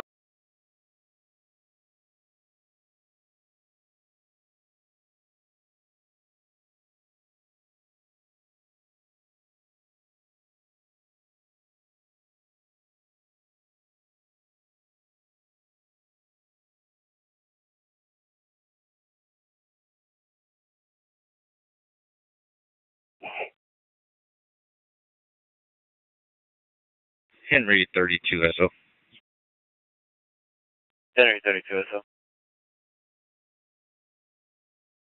41 SO. Call for the 1 SO.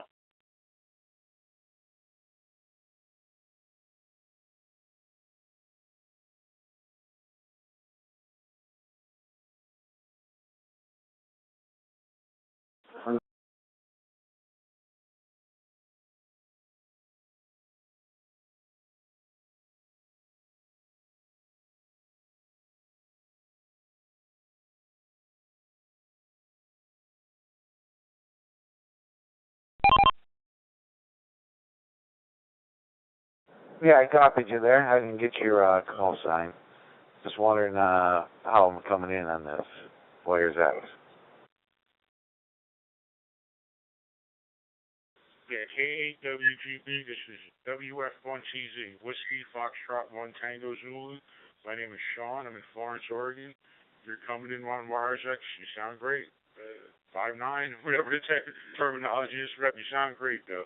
This is back to you. Just got this radio and hooked it up on Wires X just now, and figured I'd test it out and see how it's working. Glad it's working. How you doing tonight?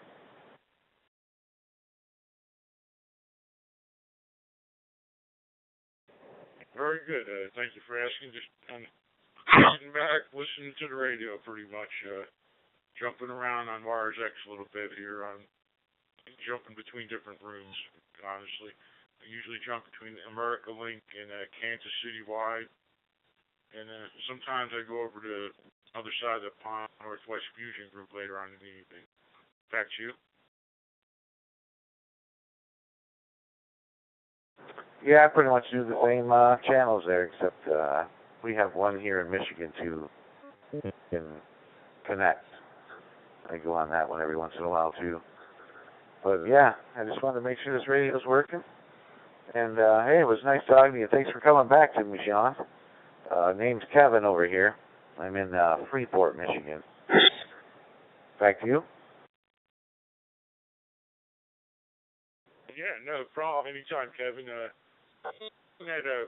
the West, right? Yeah, I think I know what you're talking about. Western Michigan repeaters, and sometimes get on that Wolfpack net. I was on that a little earlier.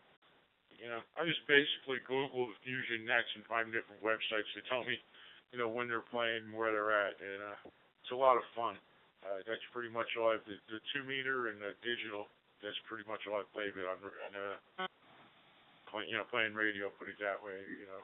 I've only had the license for about a year and a half, something like that, but back to you. Yeah, I just got my general in April, and that was a year from when I had my technician, so I got this, I have a FT991A that I just got yesterday or the day before, and this is the first time I hooked it up to see how it works. And I have a friend at the club that I belong to that's going to come over with he's got a launcher. Looks like a potato gun, but it just uses air. I have a, what is that, 5GRV or something like that. I can't even think of the name of the antenna now. But he's going to help me put it in the air so that way I can try it HF. I haven't been on that yet. So with that, I'll turn it back to you.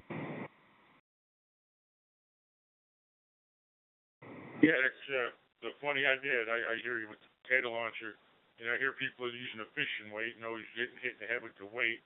And I was thinking about using a extended, you know, those saws that you extend up and you cut the limbs off the trees, those smaller limbs, and just using that to kind of throw something, you know, throw some parachute cord over the limb and pull up the long wire essentially. And all right, well, it's very nice talking to you, and I'm gonna back off here, and yeah, I hope you enjoy your evening. And I'll be clear on your final. This is Whiskey Foxtrot 1 Tango Zulu, and I didn't write down your call signs, but back to you, and I'll be clear on your final. Have a wonderful evening. Yeah, thanks a lot, and like I said, thanks for coming back to me there, Sean. Call sign here is Kilo 8 Whiskey Golf Bravo, K8WGB. And yeah, I'll say 73s to you. I hope you have a great rest of your weekend. WF1TZ, K8WGB, 73s. I'll be clear.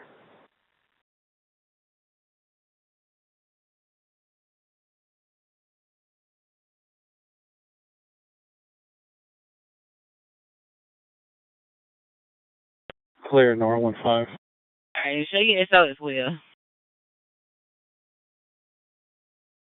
Information advising 2 vehicles. Oh, the vehicle description either.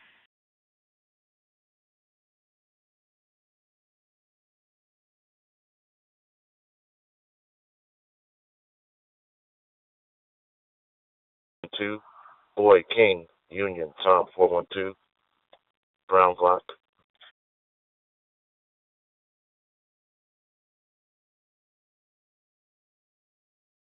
2155, transport complete. I put the mileage in. Clear, 2302.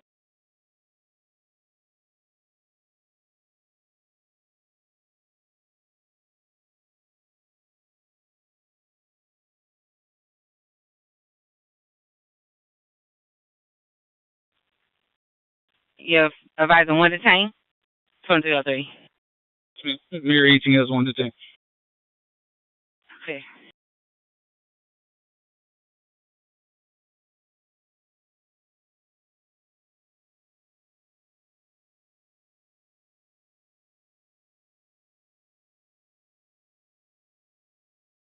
One white people, 1 black male, Las Vegas, first gear. The location of the owner of the van, is that in reference? You're listening on America Link.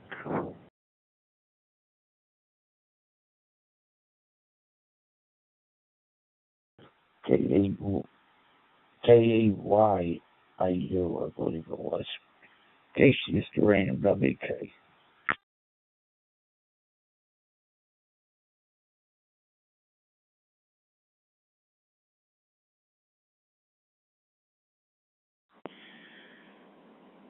I didn't catch that. Casey, Wasn't sure what that was. I lost it there. How you doing, sir? Name is Bruce. I'm located here in Wilson, North Carolina, and doing pretty good. Just kind of taking back in bed and playing radio.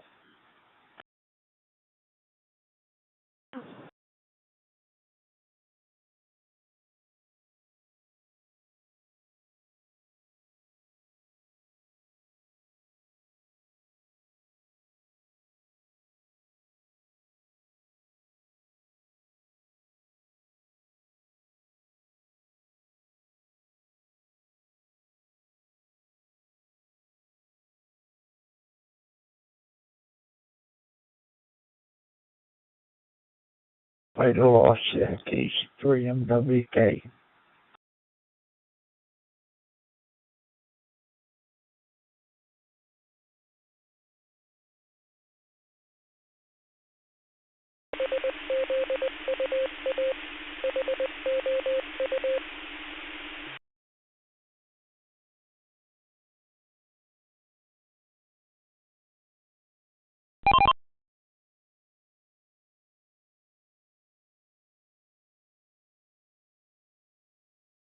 Well, I'm doing good. Like you said, name is Bruce.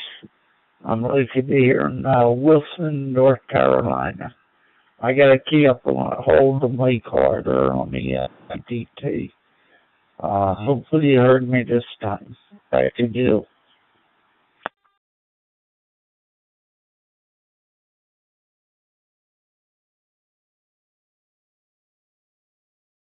CC3MK, yeah, I heard you perfectly fine this time. I'm out of Ohio. Just checking around, seeing what's up tonight. Hope you're doing all right. Yeah, it's I'm assuming it's about midnight where you're at.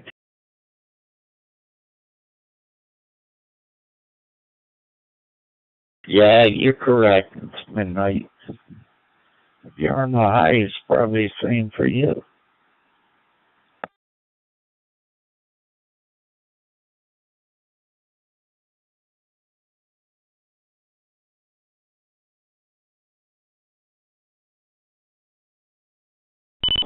Pass up the trailer park, turn around and come back. Yeah, we're hitting there.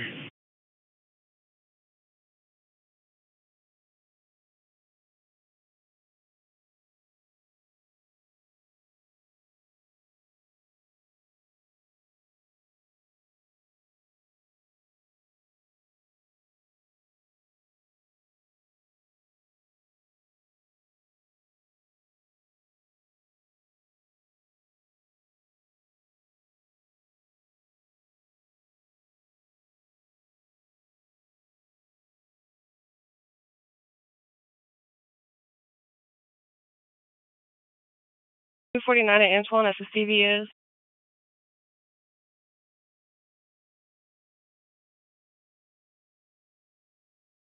Texas tag George Robert Henry 4904.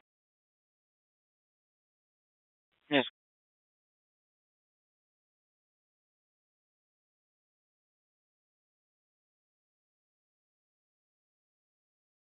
Are you?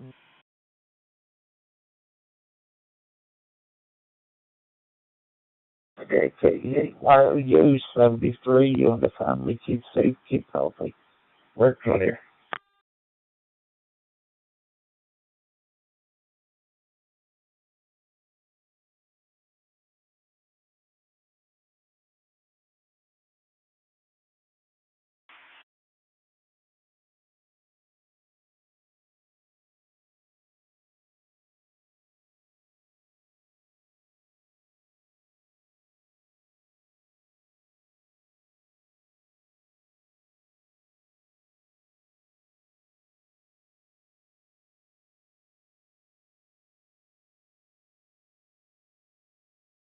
Email 1 Alpha Golf.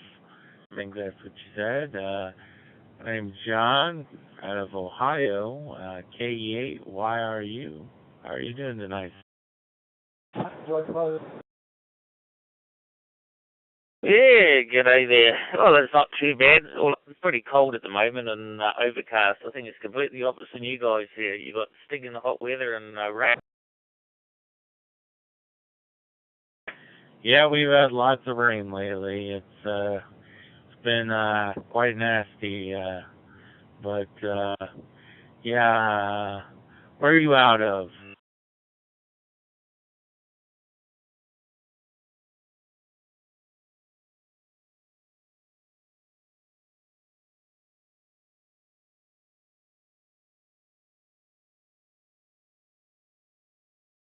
Excellent.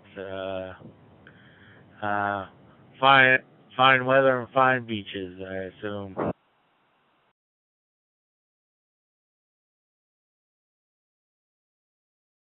Sorry, I didn't get that. You cut off to it. I was just saying excellent. Glad to hear from you. My name's John. How about yourself?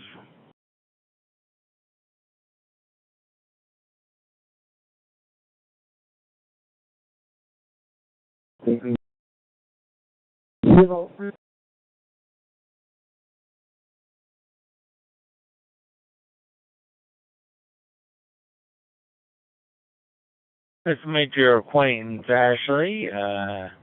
Appreciate the call back. I'm just playing on Wires X. I'm kind of new to the Yaesu stuff, so just trying it out tonight. It's about midnight here. Over. Yeah, okay. Yeah, no, you're loud and clear. You say you're running Real Wise X that way. Yeah, I got myself a FT5D. Running Wires X directly through that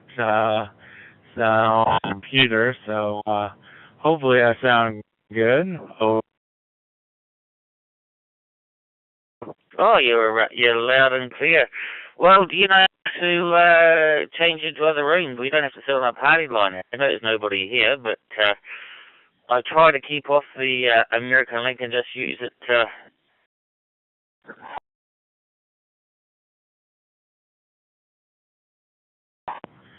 Yeah, you cut off there a little bit. There, Z1 or ZL1AG. Yeah, I definitely know how to change rooms. If there's another room you want to chat in.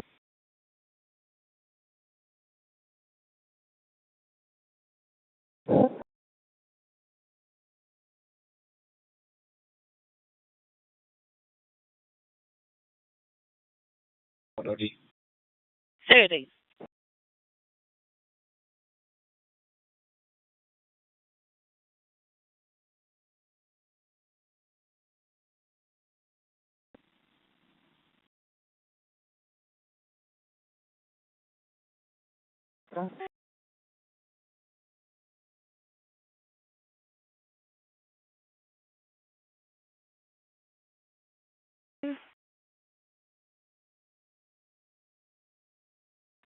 Seven six nine control. William 76 clear.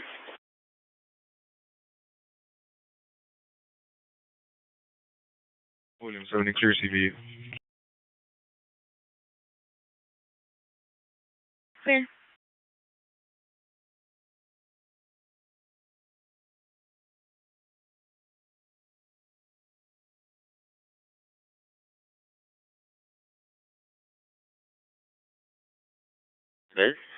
Go to the top there and one click on connect.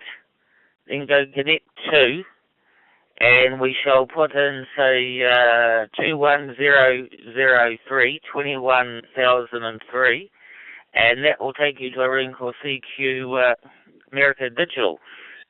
In other words, you're not on the party line at the moment. You've got 85 nodes and repeaters. And if you go to that room, there's only one other person there at the moment. So,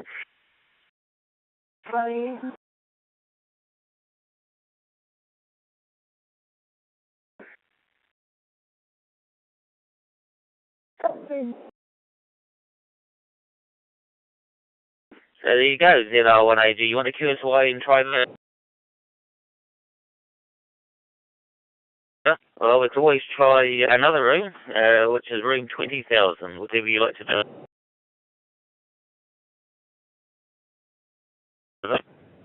DL1AG, this is KQ4DAV. We would sure like to welcome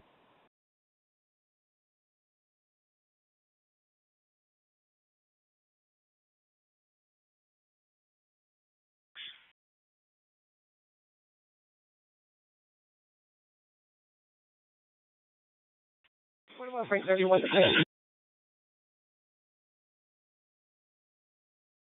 2315.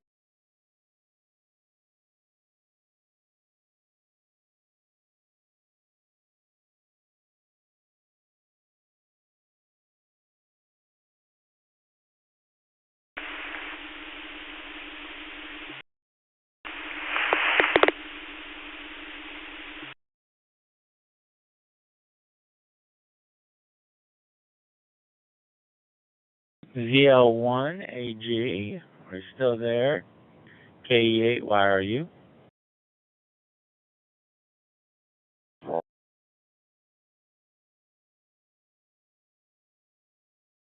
Decom to Medic 42, checking your status.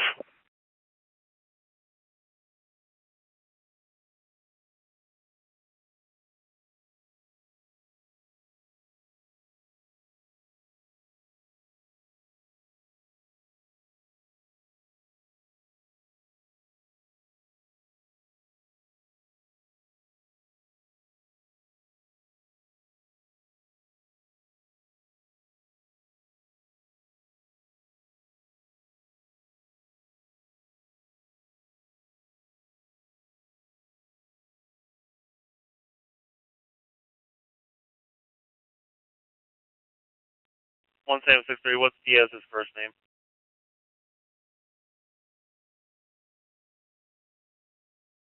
#61 checking. Tom 23 checking. Tom 23, I'm under control. 138, we're under control. Here's 61 under control. All units, y'all were clear.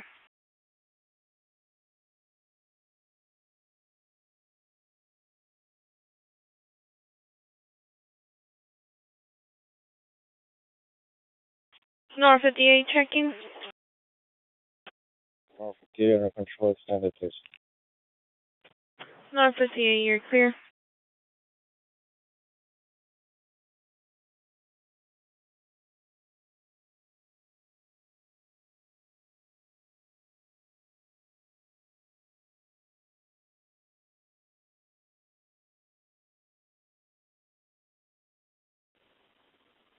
Well, I'll QSY back to 21003 if anybody wants to QSO off the party line. ZR1AG back to 21003.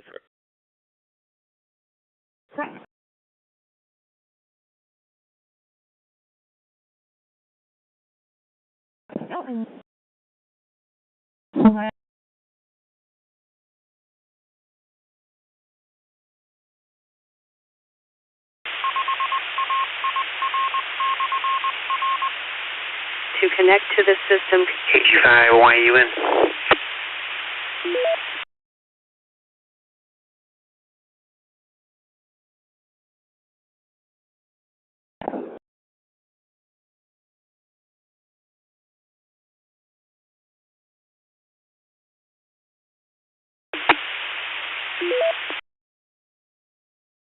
I almost made contact with a dude in Joshua Tree running 5 watts, and then it went away.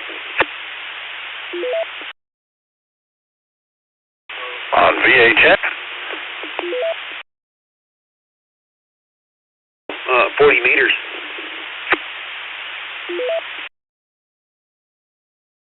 Yeah, roger that. There was 40 meters was nice and quiet for me.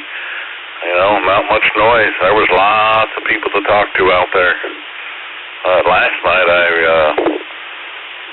Slovenia or someplace weird, but I think that was on 18. I don't know. I'd have to look at my book again.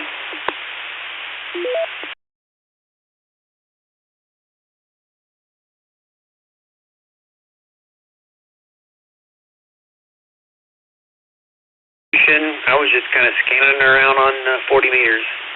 Down at the bottom, like 196, 7.196. There was a guy in Joshua Tree, and I rolled in on him, and I could hear two other stations, but I couldn't make them out. But that dude, then he told me he was working on a homemade rig, and he was running 5 watts. I was like, man, I got to make contact with this dude, but yeah, by the time I tried to break into the conversation and get in on that, like it just fell off. I could barely hear him. I couldn't hear anybody else.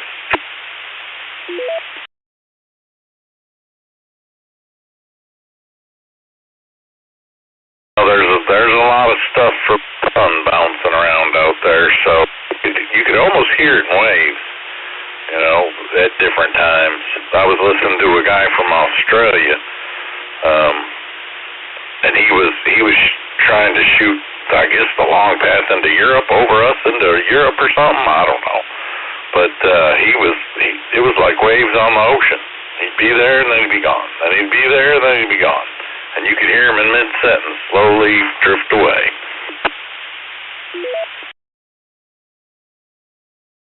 Set up on 5.2 like that. Bunch of guys, when band conditions are marginal to good, then I start to, with my little station, I get out to about, 50, 55 miles. Anything beyond that, it's like luck. And then all of a sudden, one day I was talking all the way down to Mathis. There was some cats down there in Mathis. It was like 3 of them on 5.2. And oh my goodness gracious, there's a bunch of guys down in Corpus here in north of Houston. So, yeah, you never know, dude. You just got to hang around on one long enough to kind of figure out the patterns, and that might take you a couple years.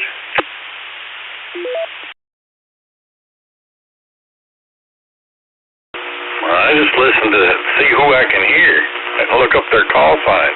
When that one guy he was booming in on VHF the other night, when I looked him up and it said he was in Beaumont, I was like, holy moly, he's making a stretch there.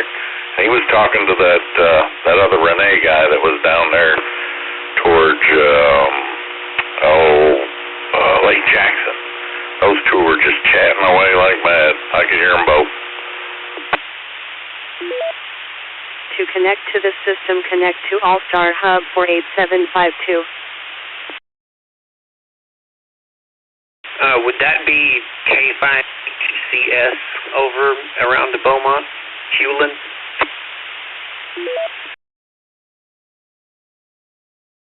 Yeah, I think that sounds familiar. I think that's who it was. I don't log any of that, but I didn't talk to those guys anyways. Oh, look at that. That boy did ping me. Cool. I got another star on QRZ. Yeah, the last couple of nights I got Ireland, France, England, Germany, Slovenia, and Bulgaria. And the Bulgaria guy is the only one that's confirmed so far.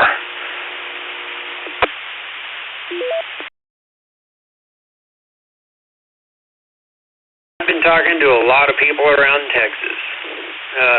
K5HCS has got a really good VHF station.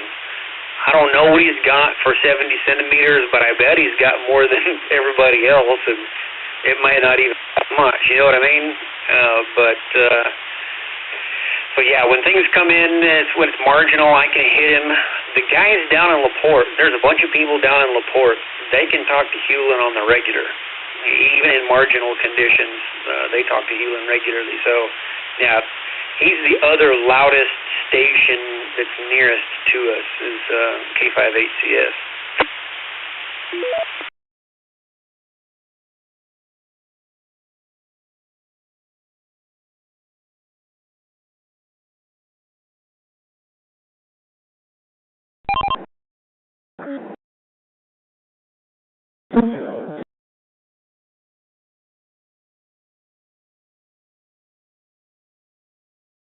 It was huge.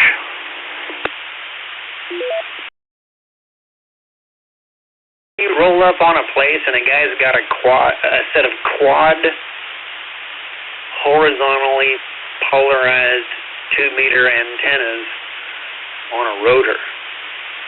The first time you walk up there and you look at one of those, you hear people talk about it. The first time you see it, you're going to go, what the, oh my goodness gracious, the guy's got a bazooka of 2 meters coming and going.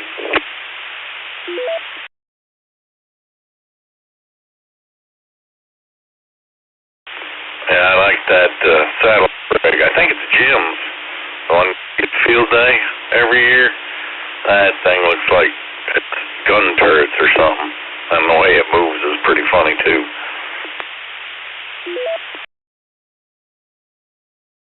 Cody and Mel.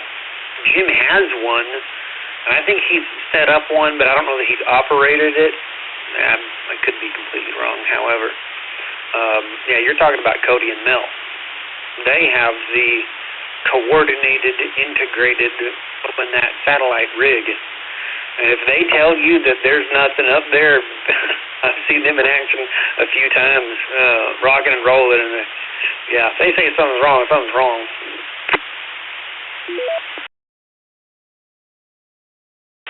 Is that the rig that was over there at Charlie?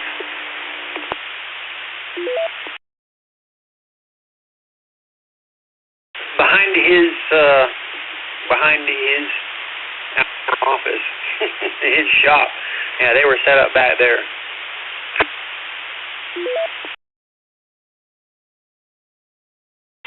You know, that's one I'm talking about. That was pretty cool. They were messing with it for a little bit, and then he parked it and left it there for a while. I heard it moving again, so I walked back over there to see if they were doing anything, but I think they were getting ready to put it up or something, maybe.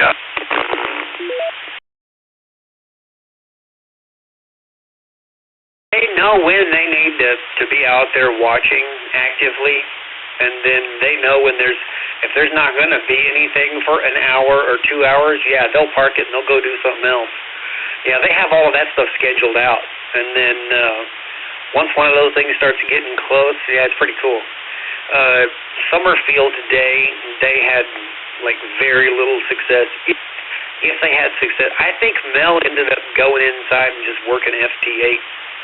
To be honest with you, I don't know that they made a contact, but we helped them get it all set up and asked them a few questions and kept checking back in, and it was just like nothing.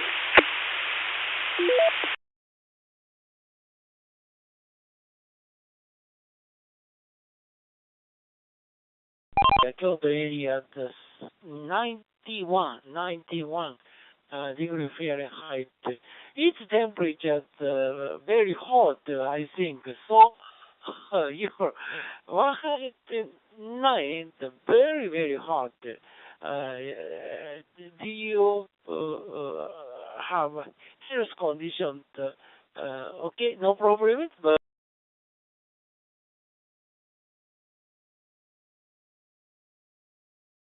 102 is very hot. The good news is that yes, we have air conditioning. Thank goodness.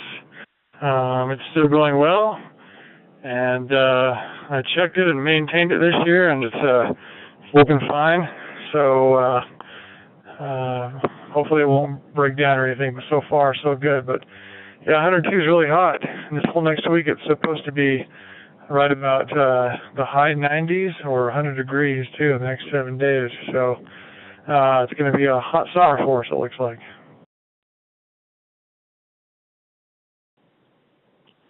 Okay, copy the Brian. You be careful. Very,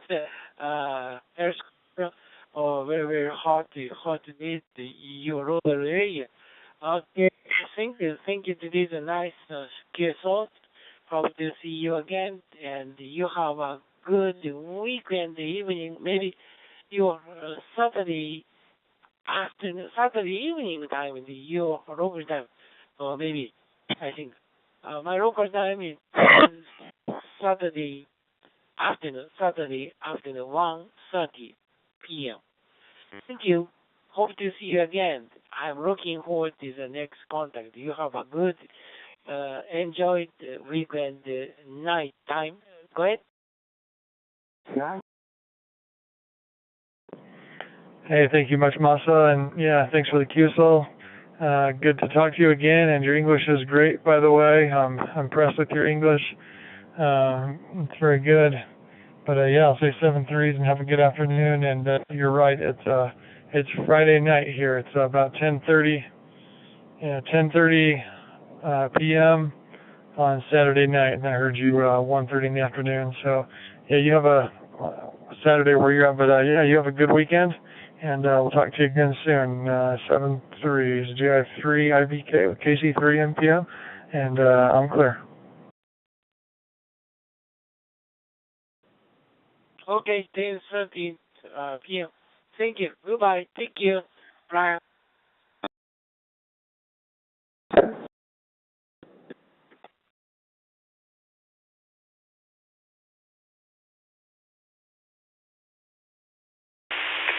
Five, 6 times as bright just with the naked eye, let alone slamming that telescope up and not having all the trash around. And it's nothing fancy. It's a $200 Tasco or whatever. It's nothing fancy at all, but it's just enough to get you out there where you can actually start seeing really neat stuff.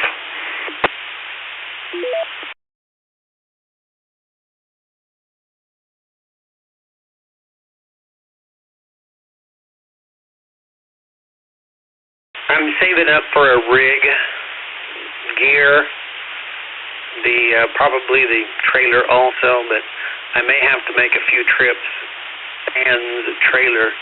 But I want to be geared up to be able to drive all the way down the Padre Island National Seashore to Mansfield Cut. And once you get down there, like you're down there, dude, your stuff better work, or you better be with a crew of people that haul you out if things go sideways. But yeah, you get down there on the beach like that, there's a lot of light that is eliminated, but there's still light.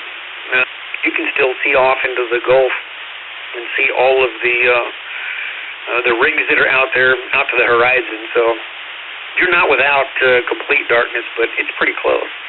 Yeah, the Milky Way on the beach is pretty cool.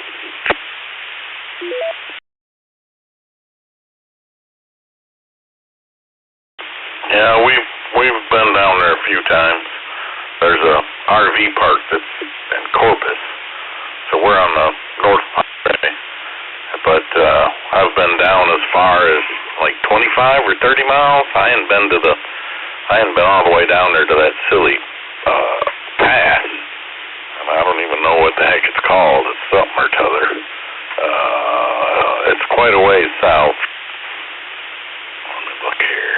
I'm not seeing it, but yeah. So from the National Seashore, Mustang Island, or the others.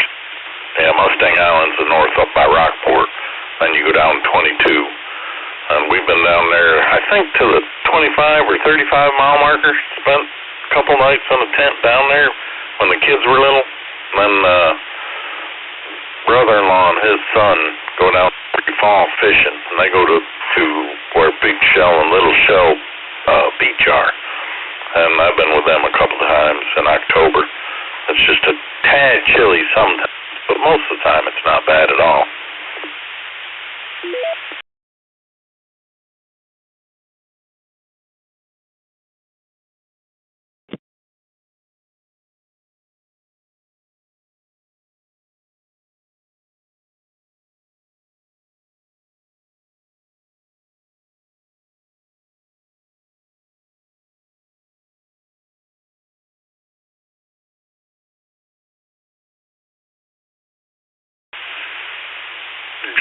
They will let me, unfortunately, I'll have to drive all the way down to Corpus Christi, but once I get down there, I would still be able to go all the way down to Mansfield Cut.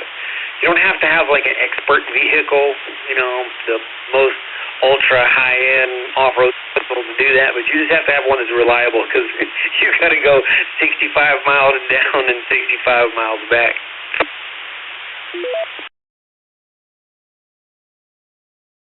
Yeah, I've never played the lone stranger going down there, that's for sure. We always, brother-in-law or son-in-law, or, there's usually two of us at the very least, if not a couple more. when we went down there in a S10 Blazer with the kids, we were by ourselves. And we got down there to where the shells are, and that Blazer just was not going to do it, not with plain old street tires and, you know, a bladder of water on the roof and all that silly stuff. So we decided that was far enough and found a good solid spot up out by the dunes and put our stuff up. But yeah, no, I wouldn't. Without, and then it's not like it's completely empty down there. I mean, you know, the Turtle Patrol and the guys on the four-wheelers, they drive by. I've seen a tanker truck come out of the dunes down there and drive out. Seen gravel trucks go in, or they're building a pad back in there someplace. But yeah, no, I wouldn't. That'd be a pain in the butt to get hung up down there and not be able to get out.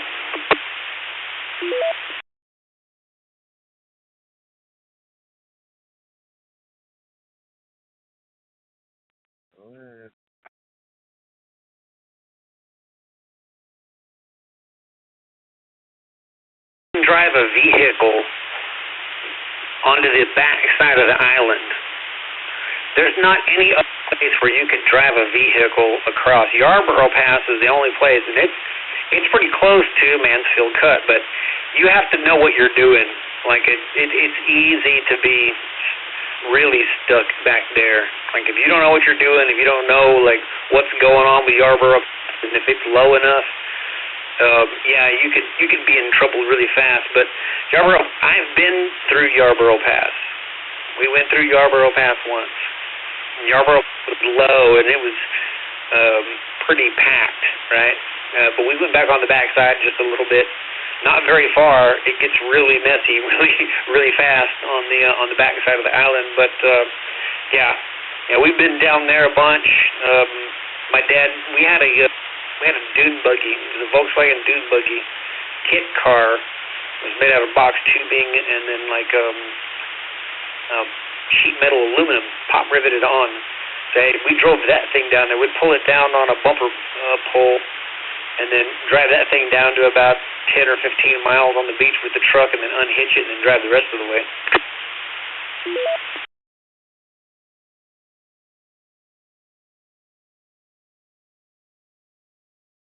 That's good. 2337.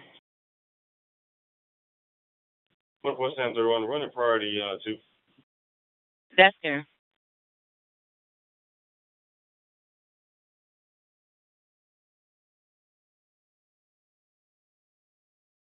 Tires, and it did all right, but it was, you know, not like that dumb Jeep. She just floated across that stuff.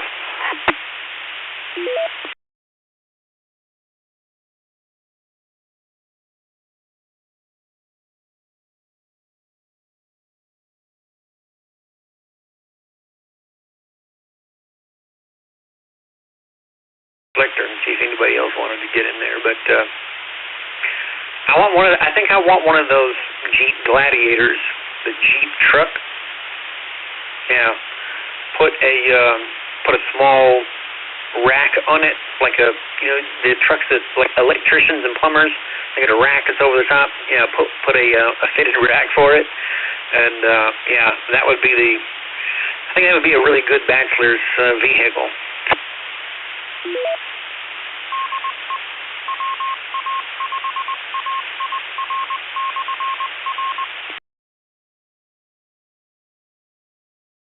Well, they get a pretty penny for those stupid things, I'll say that. She went and looked at them and came back like, well, that ain't happening anytime soon.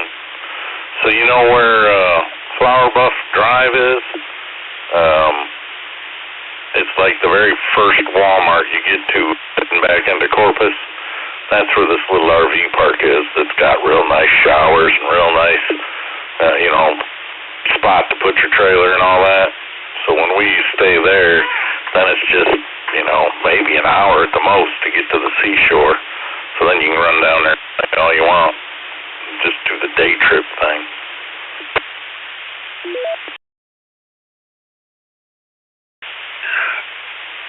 Okay. Like the next stop down, if you want to go back into town, like you have to go down to Waldron and then go under the bridge. Is that the RV park you're talking about? I've been down there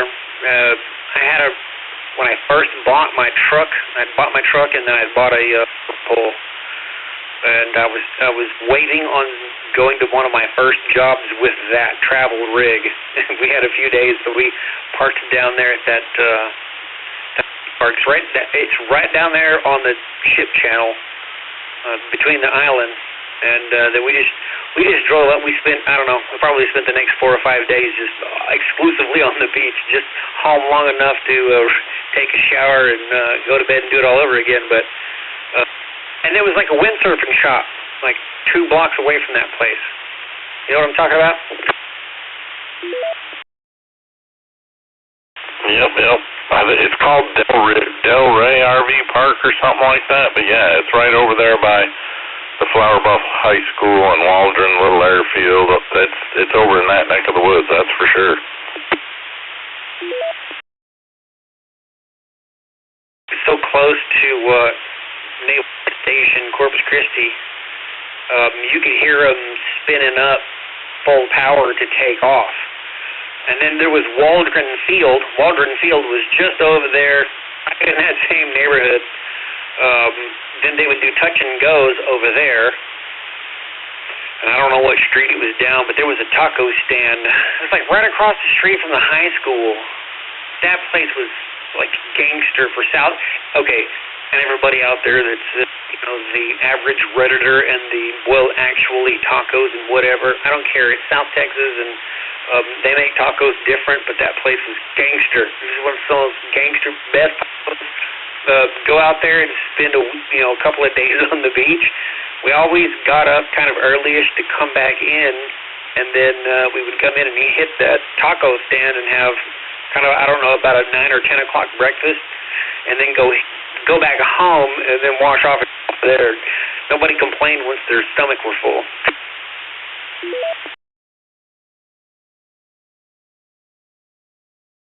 Yeah, that's exactly the place right there. Yeah. That's changed a bunch, man. The last time I went down there, first time I should say, I went with the brother-in-law fishing down there. I hadn't probably been there in 8 years. And that whole area by the bridge, with the lands on 22 where it goes down and actually lands out on the island, I couldn't believe how built up that is now. It's just insane.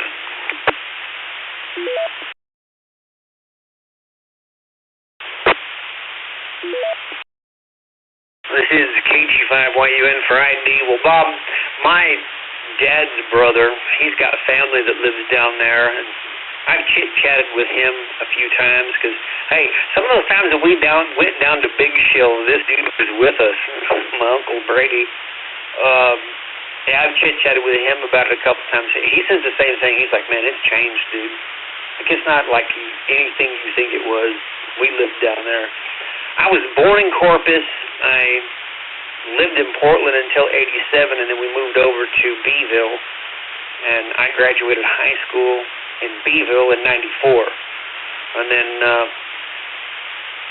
96, I joined the Army, and I kind of came back to South Texas, and I did a little bit, and then I went traveled and welded and came back to Corpus Christi. We lived in Portland.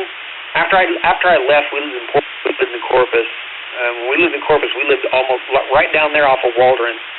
So, yeah, I know exactly what you're talking about.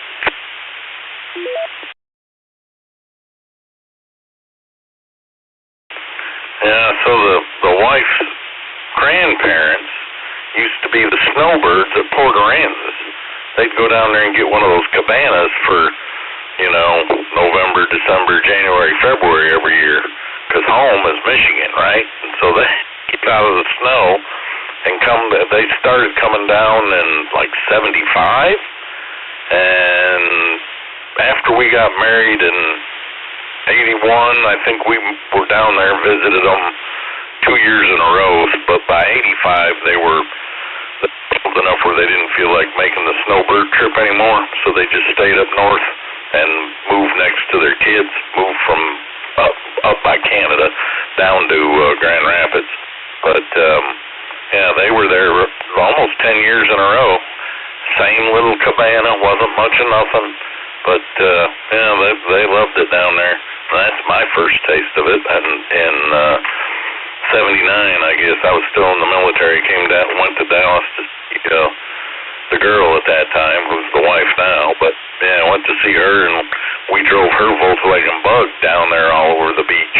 Of course, we were on the Port Aransas side, where it's easy to drive. We didn't go down to Padre. We stayed up there by Mustang Island. That was kind of fun as a kid.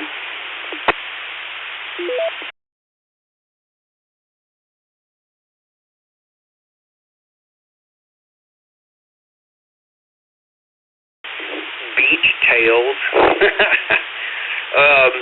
Hey, so when we lived in Portland, one of the last things, we did this more than once.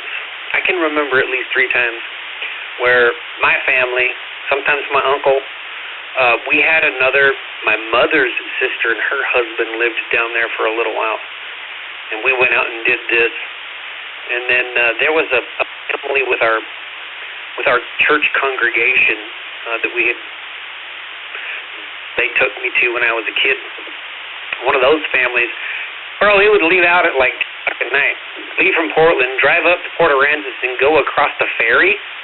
The big deal is going across the ferry and then getting on the island and then going down there exactly where you were talking about I don't want to worry about the the sand. All of that stuff was packed up there south of Rockport, Port Aransas, just south of the ferry. Once you get out of town, you can get it right up on the beach, and I don't know, you can run probably 10 miles or so down on the beach. It's all packed sand. Bro, we would stay out, Mom and Dad and everybody else would stay out there till 2 or 3 o'clock in the morning. They'd put a fire out on the beach, and we'd run around and chase the crabs, dude.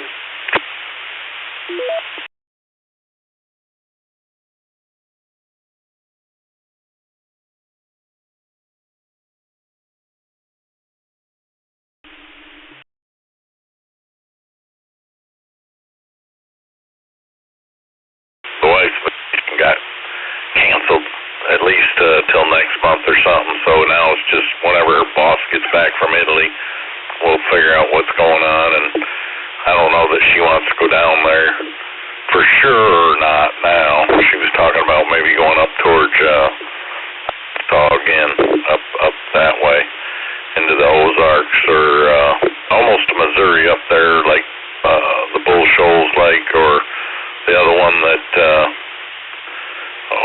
not Gatlinburg. What's that stupid place with all the singing and everything going on there, right at the border? I can't remember now. Branson, Missouri. That's what I'm trying to say. But she was talking about getting a condo and dragging the pontoon up there and playing again.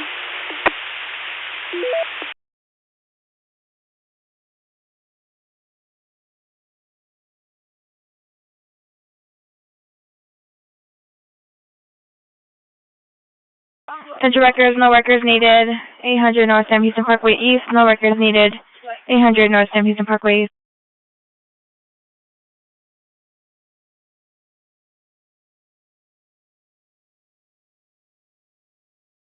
David 11 checking.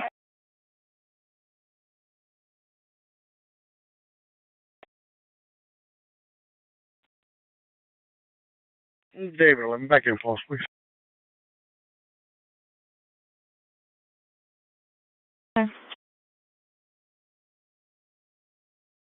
William 59 checking.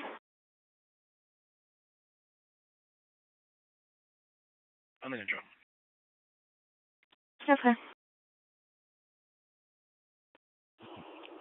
Charles 61. Charles 61. Could you reroute me to your welfare check, please? That's clear. It's at 15916 Timber Valley Drive. It's going to be an open line. Call taker heard. What are you doing? Before you hung up. Called back. Female caller advised no emergency. Call taker heard a male in the background yelling, there is an emergency. Before you hung up. Reference 693 at 2348. Edward 37. Edward 37.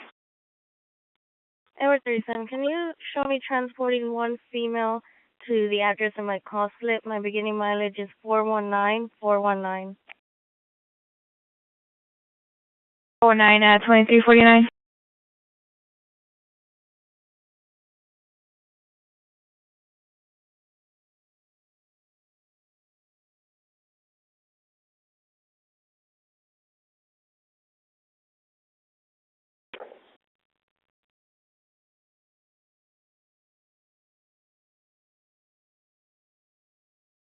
But yeah, that's what I'm shooting for. I've got rig and gear. I've been testing batteries, so this 7100 is set up for what I need to do. Yeah, I'm taking a ham radio station down there, and I'm gonna put up. I've got a GP3, dude. Maybe 20 feet is about all I'll be able to get it off the ground with what I've got and how it's currently configured. But no, I'm taking a HF, VHF, UHF station.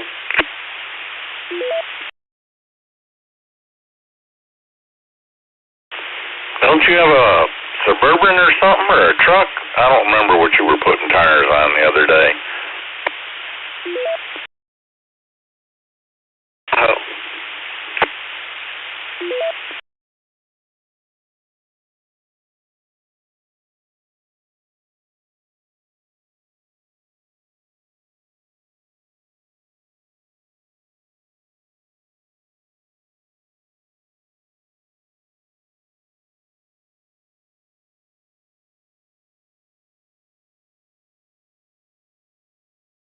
So, you need to get you a big old bug catcher or something and hang it off the spare. They don't have a spare tire on the door, though, probably. It's probably underneath it, isn't it?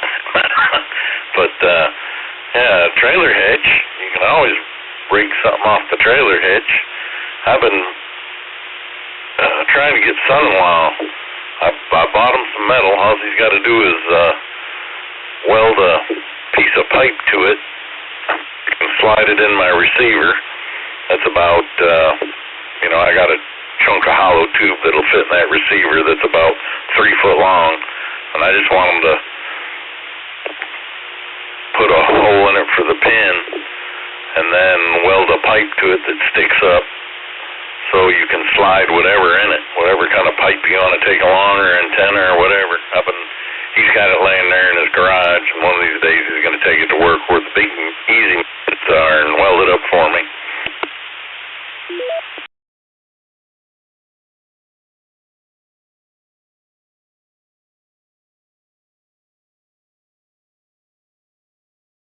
William 59, that's clear. It's at 10843, FM 1960 Road West at the Whataburger. See reporting in reference to a possible homeless male. Subject messing with the customers in the drive-thru. Black male, last seen wearing a black shirt, unknown colored pants, possibly intoxicated. Possible mental health issues. Reference 757 at 2352.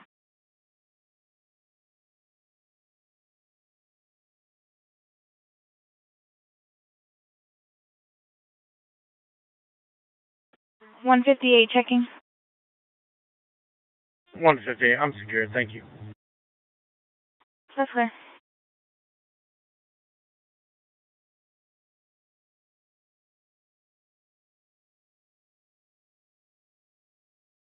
Henry 61, Henry 41 checking.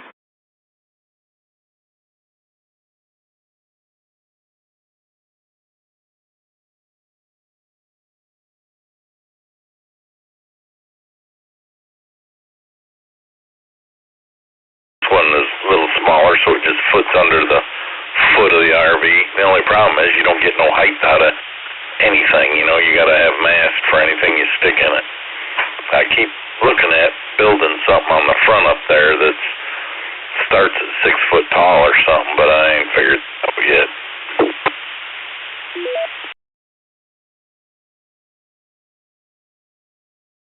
It's a problem. I have to have a little stool. Dude, I'm 6 feet tall. I'm 6'1". The setups that I have right now, I have to have a stool. If I want to stand it up and it's completely lowered configuration, yeah, I have to have a stool. I can halfway extend it, but that's not ideal. I've done that a couple of times. I've tested it a couple of times. So, yeah, I've got a way to set some guy wires on the top of it with some painter's poles. But yeah, it can be difficult trying to set up anything over like 25 feet, like in one shot. Yeah, it's problematic.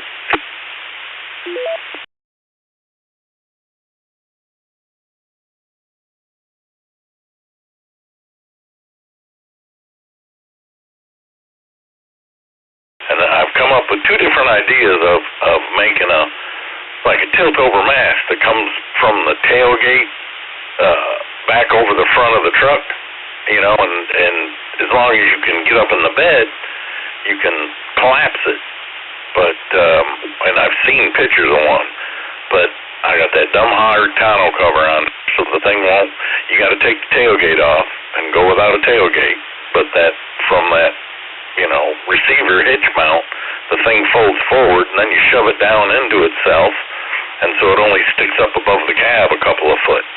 But then when you get ready to launch it, you just climb up there by the front of the, slide them all out, put their pins in, and then, move the thing to 90 degrees and put another pin in that mount. And I've even seen them where they got like the trailer tongue to push down on the back of the truck to keep this whole thing from wiggling. But yeah, I don't, all sorts of weird, neat ideas out there when you start looking.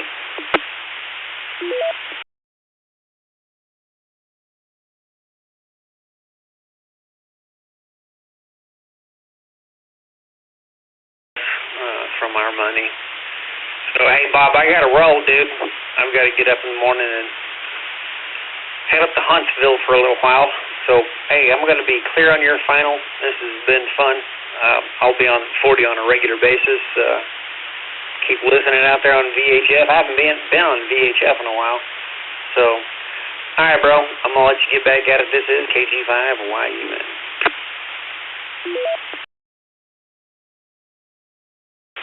All right, Jim, we'll yak later, I'm sure. And yes, I'm probably going to go turn in and get under the sheets myself.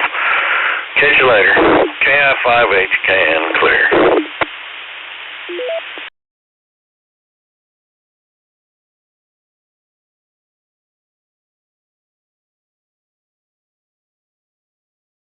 Sooner or later, they're going to, I'm hoping that they will drop the testing for amateur radio, and all you have to do is just buy the license and get a booklet with it.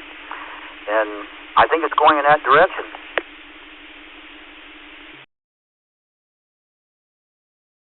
Oh, I don't know. That's quite a debate for the purists, so I'm going to leave it at that. But, hey, I just got back to the house. You guys have a good evening. I'll catch you later. KN6BQR.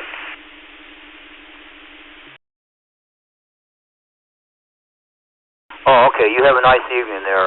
This is N6QIS. I'm here in Ridgecrest, California. I'm where the Mojave Desert is, the hottest place in the area.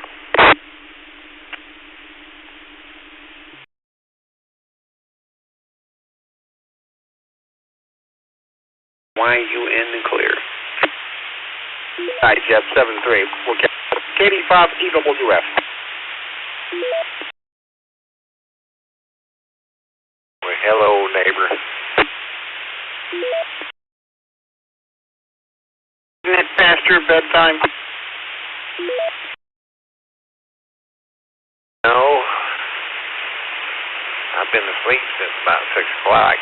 Got up about 30 minutes ago.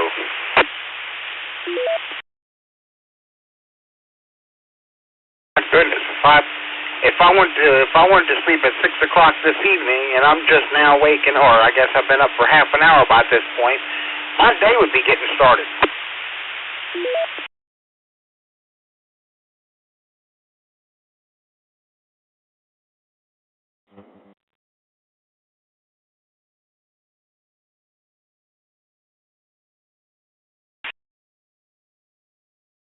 Sure did.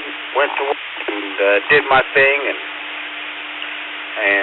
came home and did my normal routine. Took my shower, ate dinner, all that good stuff. And tomorrow's Saturday. Well, at least tomorrow's my Saturday too.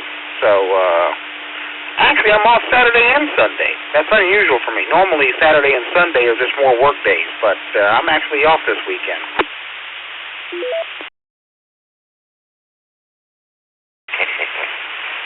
So it won't be Kroger.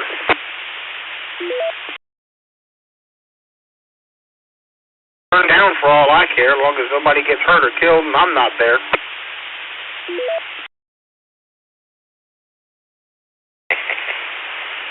Yeah.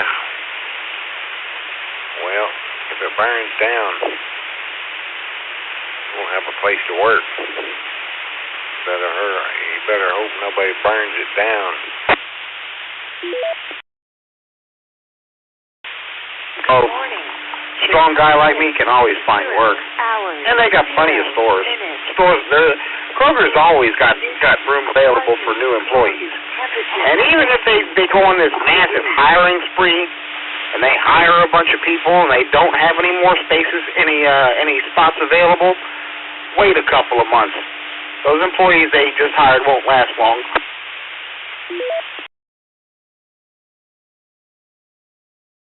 PZP, well, so you're saying enough is enough? And I must be a glutton for punishment.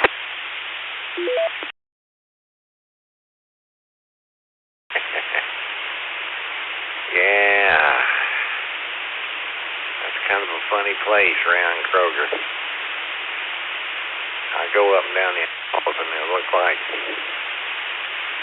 like everybody faces the product, all day long.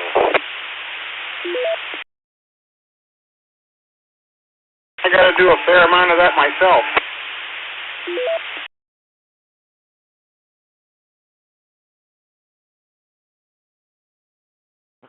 Delta, K3 LAA, SIPQ, over.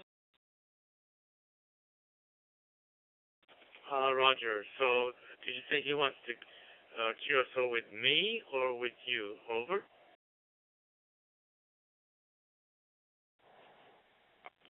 He wish to Delta the QSO, and he said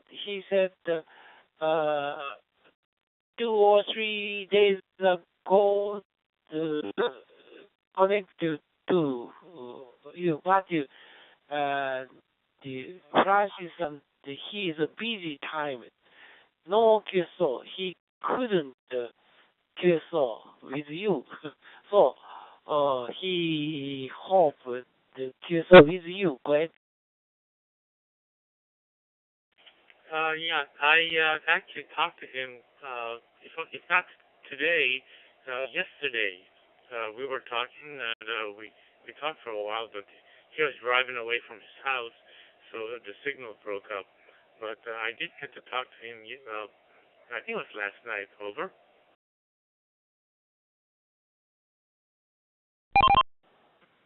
Oh, he said the situation last night is the situation.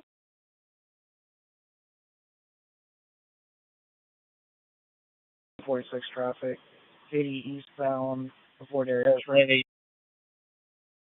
46, ma'am.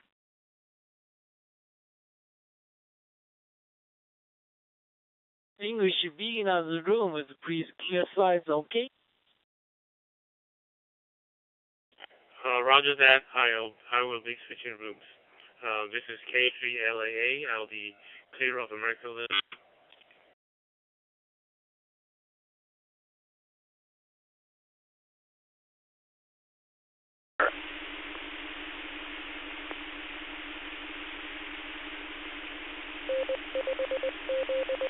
And for a little bit of extra fun, while you're also at places, we have a Discord chat room available for a little bit of fun to just hang out with other hams and see what everybody's up to.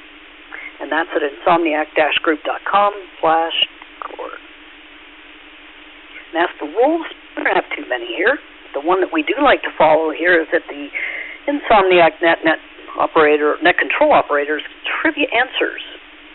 Even though they might be creative, they're the correct ones as far as the duration of the net.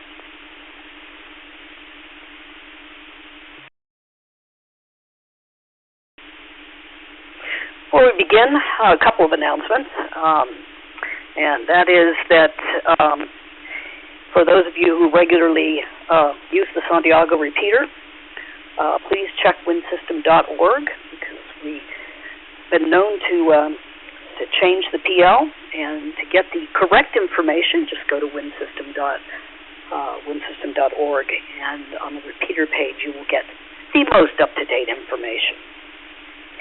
And next, for announcements, is, of course, a reminder for the Wind System Campout at the end of September. You can get that information on the windsystem.org webpage as well. It should give you all the details, the information about camping and RSVPing for the Saturday dinner, and so on. And that's windsystem.org/wind-system-campout. It should be a good time.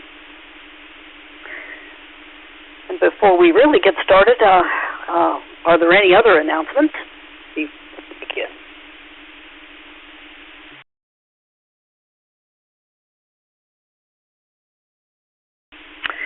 All right, nothing heard, so I'll ask if there's any emergency or priority traffic.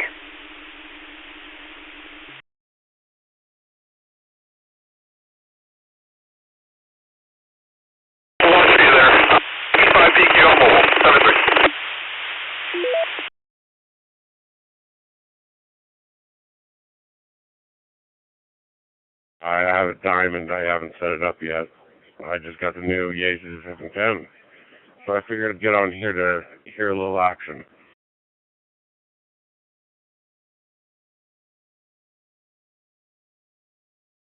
Okay. What do you think of your 710?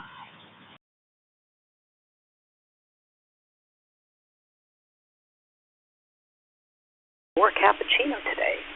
Your coffee is often considered to have some benefits.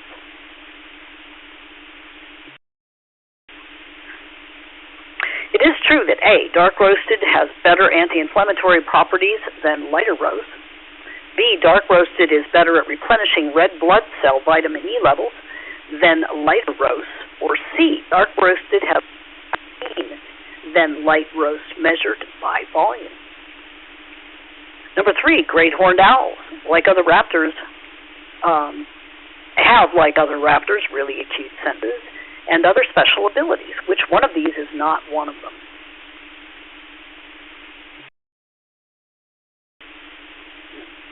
A, they have excellent vision with the largest eye-size to brain ratio of any owl. B, they can tune their facial disc to aid hearing, which can be up to 10 miles, and also use the ear tufts to further focus sound. Or C, they are fast and can fly up to 40 miles per hour in level flight.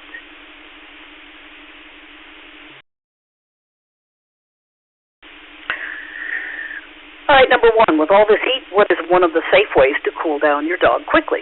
A, soak your dog in cold water until completely wet, and whenever possible, blow air over the coat to speed up evaporation. B, apply an ice-cold compress to the dog's head and neck area. Or C, use wet, cool towels on the dog's armpits and groin areas. Number 2, have you had your coffee, espresso, or cappuccino today? Well, you know that your coffee is often considered to have some health benefits. It is true that A, dark roasted has better anti-inflammatory properties than lighter roast. B, dark roasted is better at replenishing red blood cell vitamin E levels than lighter roast. Or C, dark roasted has more caffeine than light roast measured by volume. Finally, number 3, those great horned owls have, like other raptors, really acute senses and other special abilities. Which one of these is not one of them? A, they have excellent vision with the largest eye-size to brain ratio of any owl. B, they can tune their facial disc to aid hearing, which can be up to 10 miles, and also use their ear tufts to further focus sound. Or finally, C, they are fast and can fly up to 40 miles per hour in level flight.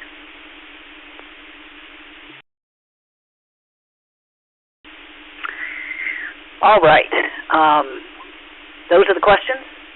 And now for the roll call. And for that, I'm going to hand this over to Russell A. of 6EQ. This is Linda K6LBL.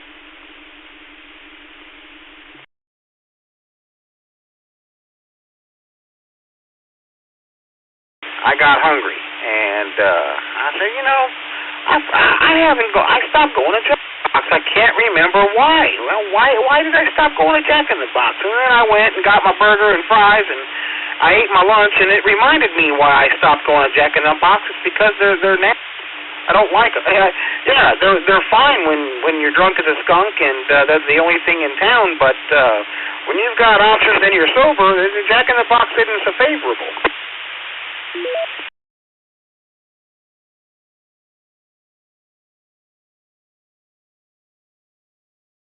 Little 10 or that 11 meter indoors, or maybe on my patio somewhere, just to listen.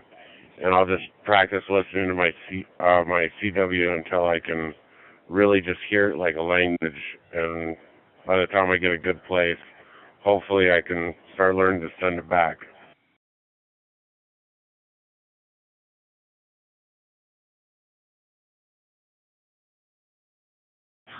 But you could probably get on Fusion here, no problem. Still left quite a bit. Talk all over the world. You don't even have to worry about an outdoor antenna. But HF is a blast. And congrats on getting your extra. We've had ours for several years. We've been in the hobby now, I guess, 34 years January. And really, glad we did. A lot of good people. And we've lost a lot of good people, too, throughout the years. But good talking to you, and good luck. And, where there's a will, there's a way. As far as maybe a balcony-type antenna, if there's a balcony, if you could get by with that, maybe just at night. But good luck to you. Sounding good here, though. Good night, MJX. Go ahead. Yeah, I thought about jumping an ATAS with an apartment, because it's the Yaesu. But, no, with amateur radio, I got to extra because I'm not done learning, and I don't think I will be for the rest of my life. This is a great hobby. It's something that's very interesting to me. I grew up with an uncle who was a science teacher. I was into it in Boy Scouts, and I just kind of lost my path when I found girls and motorcycles. But I've kind of resettled in on it in my 40s now, and I want to really move forward with it. Do you have any suggestions on CW learning? Anything that may have helped you, or are you into CW?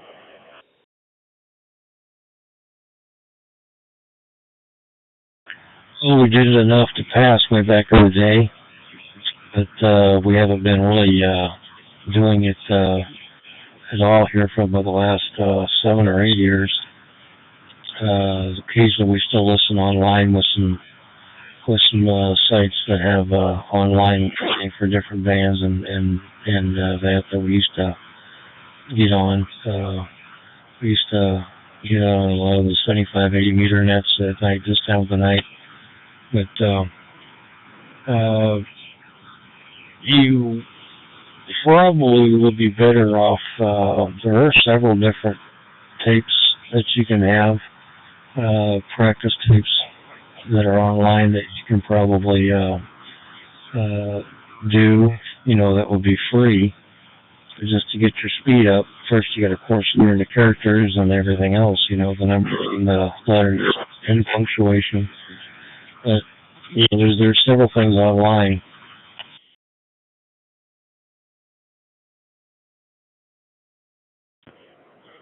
Yeah, I've heard.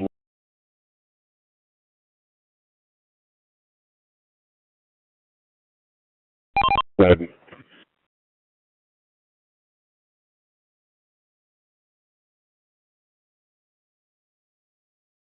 Go down here and see what's going on.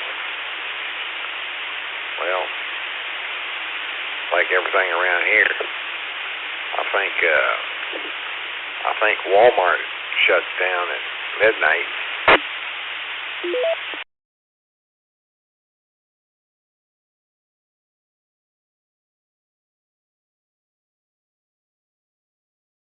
Check in any which way you come into us. All right. The next section is our wind system supporters. And that section of the list is for the towns that have paid for a wind system membership. And their membership fees go towards keeping the lights on and putting new repeaters up and doing maintenance and all that stuff. We certainly appreciate having them. We start that list this evening with Tony in Oakland, W6TL. Good evening, Linda. 66 Tango in Oakland. Charlie Bravo CDA. Thank you.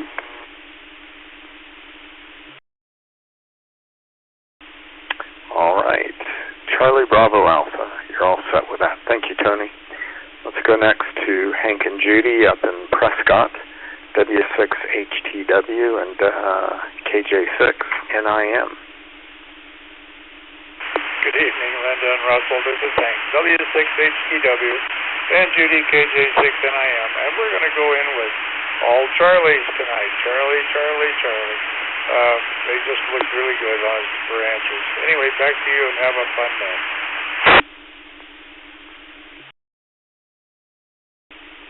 All right. Triple C's, you're all set with that. Thank you for both you and Judy.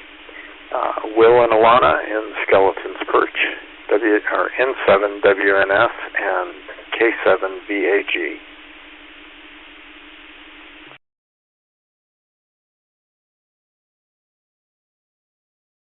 Money there, is there?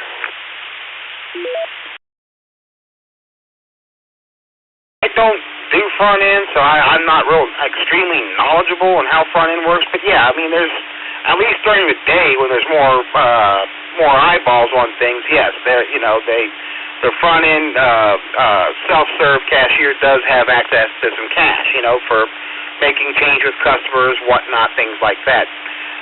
In the middle of the night, I don't know.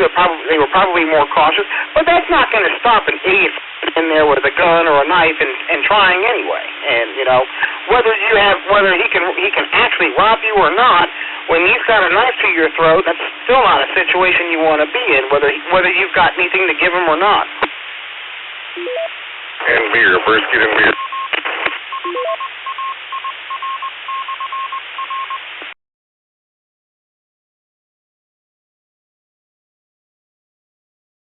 AT5, any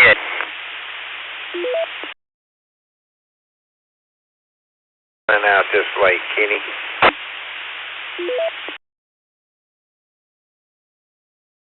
Well, Astros, and after the game, I'm heading down to the cabin. I need to mow them.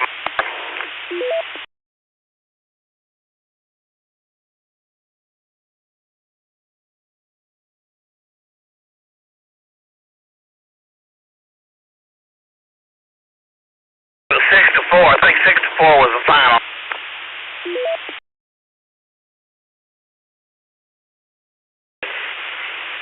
That made your day. N5PZP. Be careful out there driving around, Kenny.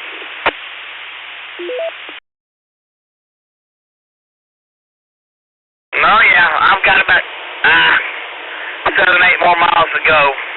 If I can keep it between the lines for 7 or 8 more miles, it'll be good.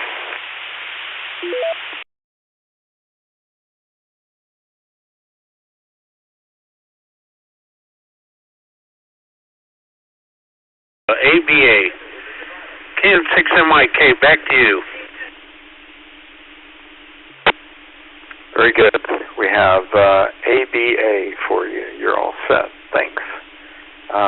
Darren in Outwater, KN6LKD.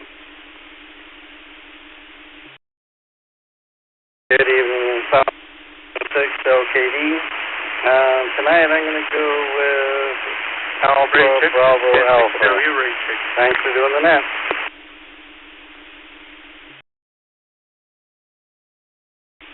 All right. All alphas. You're all set with that.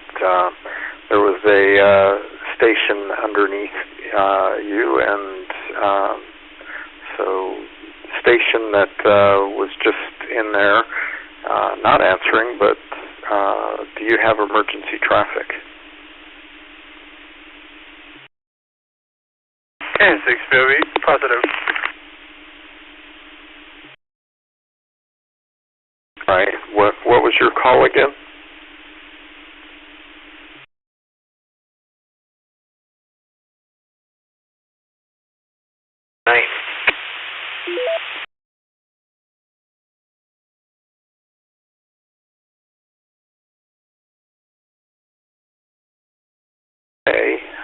N6MOT. Good evening, everybody. Little Al here in Monterey. N6. I'm going to go with Alpha Bravo Alpha. Mike's answer over there in San Diego. ABA. 7-3. Thanks for doing the net.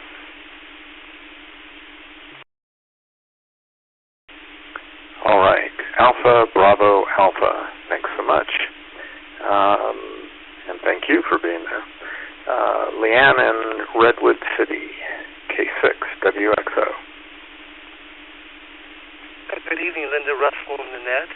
This is Leanne, K6WXO in Redwood City. Tonight it's Charlie Alpha Bravo for me, please. And he is wishing a great weekend to all from K6WXO.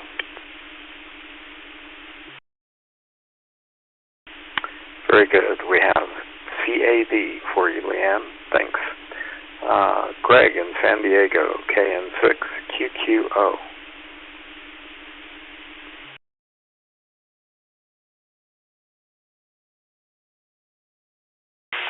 Traffic a lot less.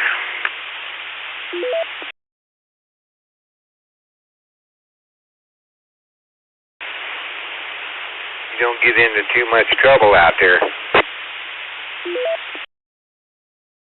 No, I hope. Shouldn't get into any trouble out there. Ain't nobody out here but just a few people. As long as they stop my property, we'll get along fine.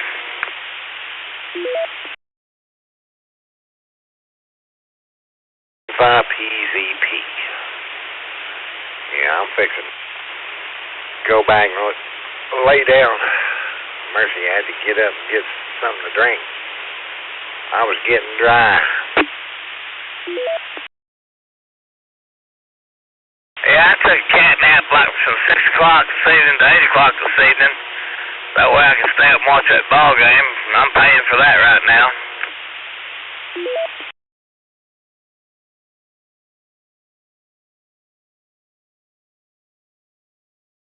At the Army school. It's all the same related incident.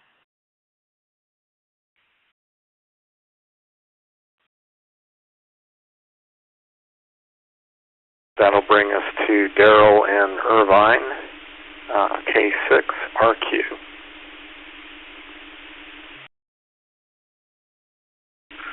Hello, Lyndon Russell and Annette. This is Daryl, Kilo 6 from Quebec. I'll go with Crazy About Anchovies. Charlie Alpha Alpha. Have a good net.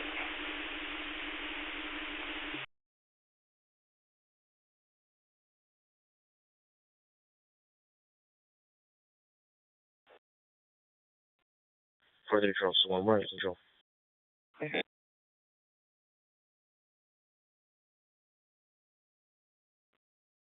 you check if NPC is in diversion?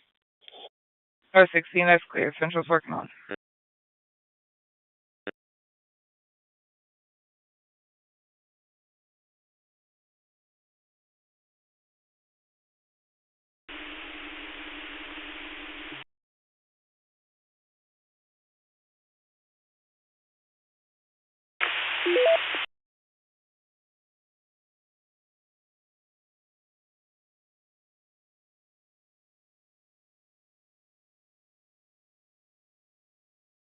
I'm fixing to go back to bed. Y'all be careful, Kenny. And my buddy up here in Tomball. We'll catch everybody later. N5PZP, we gonna be out of here.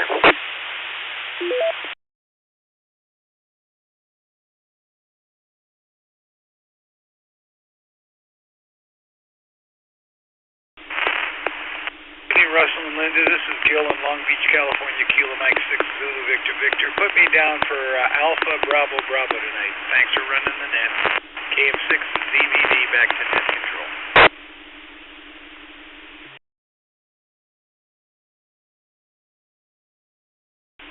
Thanks, KDB for you. You're all set. Gar in Garden Grove, W6 AM. Hello, good evening. This is Gar at Garden Grove, and I think I will go with Charlie Bravo Alpha. Thanks for doing that, sir. W6AX, I'm clear. Tony, sorry about that. Gar, we got Charlie Alpha for you. You're all checked in. Thanks so much. Tony and Laguna Niguel, KN6 HWH.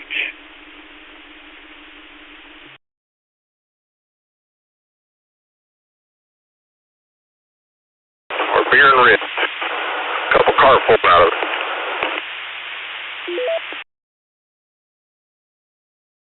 I thought that was you, but I wasn't entirely sure. I said, man, I thought that was your voice, but I wasn't 100% sure. But I used to be one of those shoppers, that would shop about midnight, 1, 2 in the morning, because I'm a night owl anyway, and no lines, there's no crowds. I can get in there, get what I want, go home, no traffic. And like I said, I'm a night owl anyway. Always have been, and why not? Gave me something to do. I'm gonna do it anyway.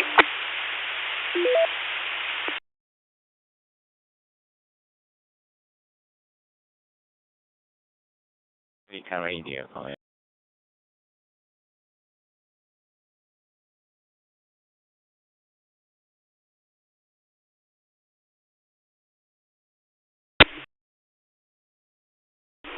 Whiskey November Sierra. Whiskey November Sierra.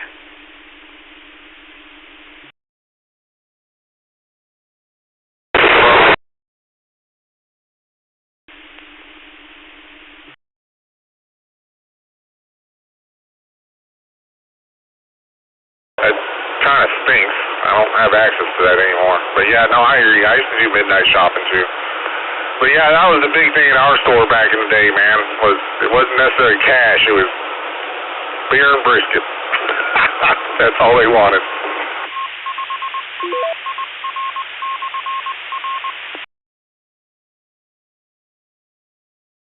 CWF. Well, Kroger probably had some of that going on too.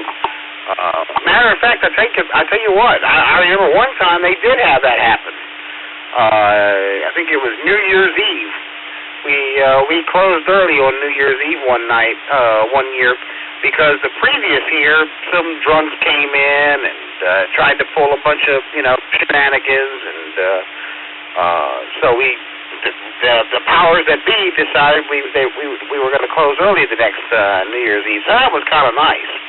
And then the year after that, we were just open, regular hours again for whatever reason. Maybe because they saw that maybe they lost sales or something by closing early.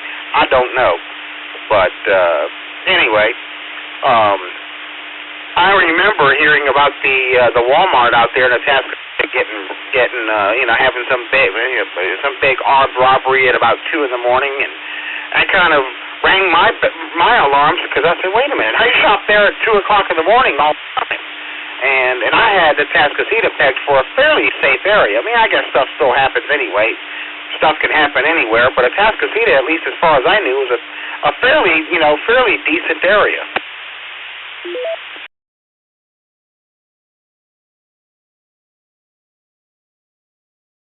Yeah. There are 4 rigs today.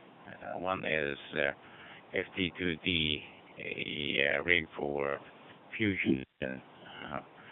This is what I'm using now. And I'm talking to my personal node, which is 3 miles away from this place. And for HF, I have IC 703. A QLP rig, and I'm using screwdriver antenna. And I have 11 meter on the rig and a radio, which makes it possible to receive from HF to airbound airplanes conversation. So, very back to you, or KEYRU. This is JJ6VAR. Japan, VAR. No, you're coming in perfectly clear. You sound great. I'm calling to you from Ohio, United States. This is, I'm talking to you on a FT5 over Wires X. But no, you sound perfectly fine. So whatever you're doing, you should keep doing it because it sounds great. My name is John, by the way. Did you say your name was Kilo? I kind of missed that a little bit. Over. I'm clear. Nora 13. Nora 13. Nora 13. Hold me out, JPC, and the mileage 817. That's clear, 817, that's 1230.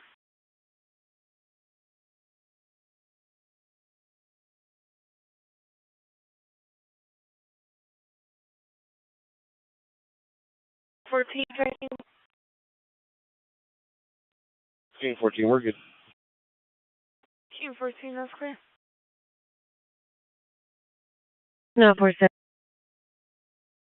No, 47. Put me on reference 39. No, 47, realize. Go ahead and put me on the meter citizen. No, 47, be advised, it was canceled.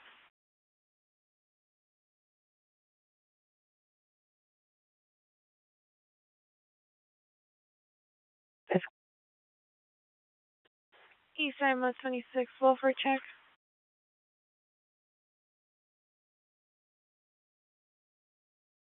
King 14.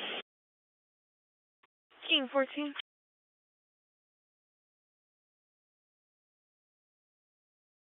You can send it. 27, that's clear. Showing you en route to 8703 Nicolay Creek Drive. He's requesting a welfare check on his son, Casey. Report advised the mother of the child. Texted and called reporting and told him she's going to harm their son. Report's on his way to location, ETA 15 minutes. Will be arriving in a white Charger. Unknown weapons, reference 45 at 1232. 133. I'm out at the Harmony School. Can we get a crime scene photographer here? 133, that's clear. An available crime scene photographer to make scene with 133. Number 69, where are they at? They're going to be at the Harmony School of Excellence.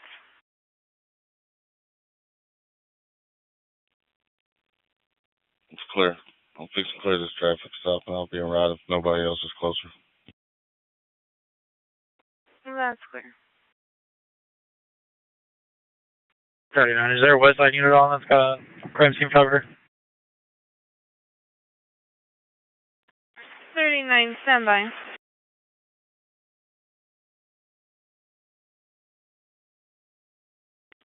39, negative. Alright, over 69, around there.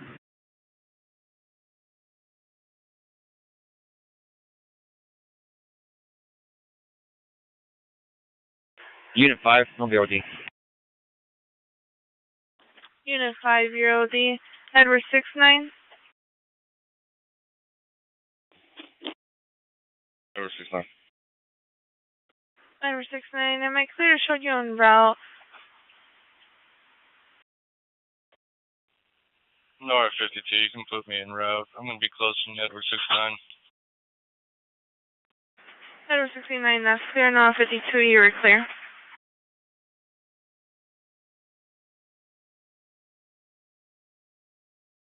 Edward 69, clear direct. Thank you. That's clear.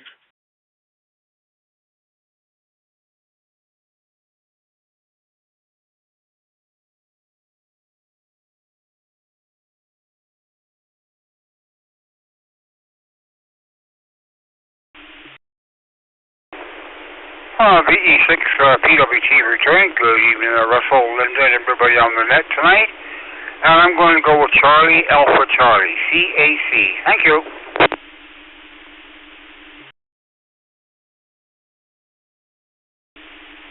All right, then. CAC, you're all set. Thank you, Bob. Rich in Philadelphia, KD3WT.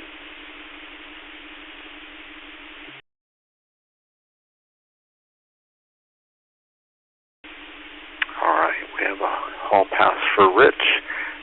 Andy in LaGrange, KD5PUR.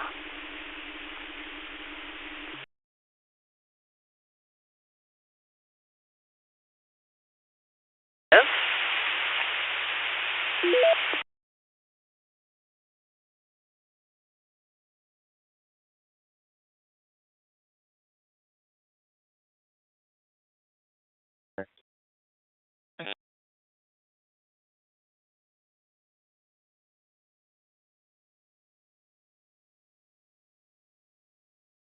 MI.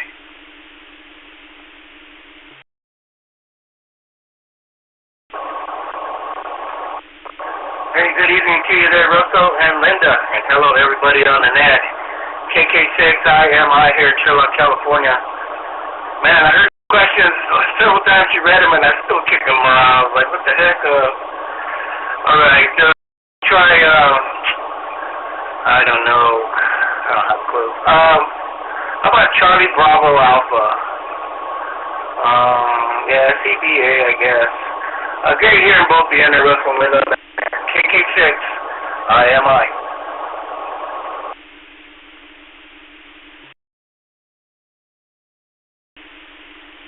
Thank you, Ruben. We have CBA for you this evening. You're all set. Howard in Lakewood, KD7EM. Tonight, my answers are Charlie Bravo Bravo. This is KB7EM. Back to net.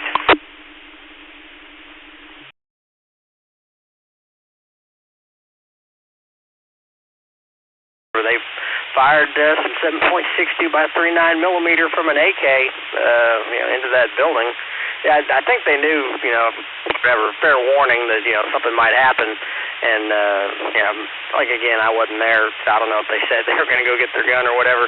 So they locked the door. They locked the front door, and so that's why there was nobody outside for them to shoot, and they just shot into the building blindly.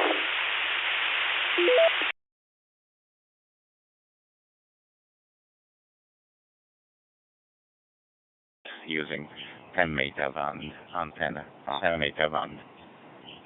Thank you, KE8YRU. This is JA6 there, BAR, Pedestrian Mobile 73. Yeah, thank you very much, Japan 6CAR. Yeah, I look forward to that. I will. I've got you wrote down. Hopefully we can connect in the future on HF. That would be excellent. 73 is from KE8. Why are you?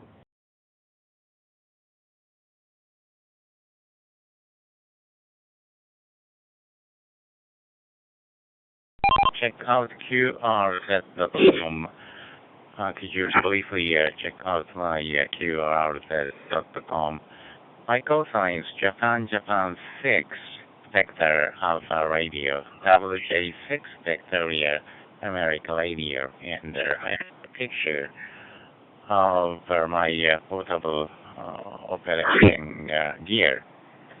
So, by seeing my QRZ.com, you can see how I am enjoying outdoor operations. KYLU, JJ6PAR 73 and JJ6PAR.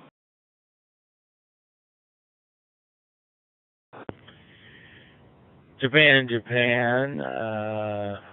VAR. I'm checking out QRZ right now. I see your motorbike there on your profile. But again, appreciate your contact. Thank you very much. Is there a name to the mountain you're hiking? Over?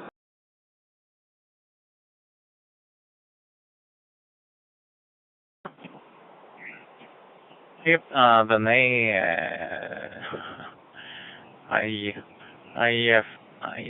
you can see a picture of my ears on this rock, right? That is a mountain. Now I am here. Probably this is not so a big mountain, so I don't think you can check out this mountain. But in our area, there is huge, famous volcano.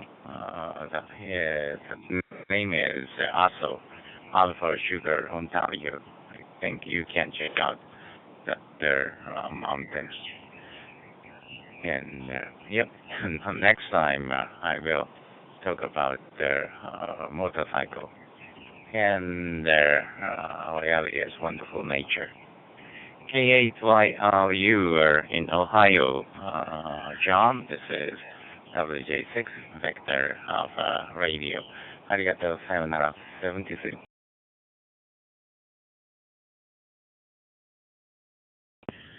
Yeah, thank you very much, Japan 6 VAR. Excellent talking to you, Hero. Love to talk to you in the future. Thank you very much. 73 from John in Ohio. K8, why are you?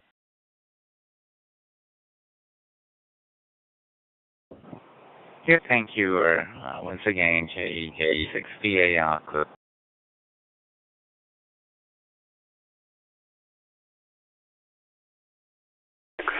7 DGY. This is WA7 DGY Phoenix. I want to go with Charlie.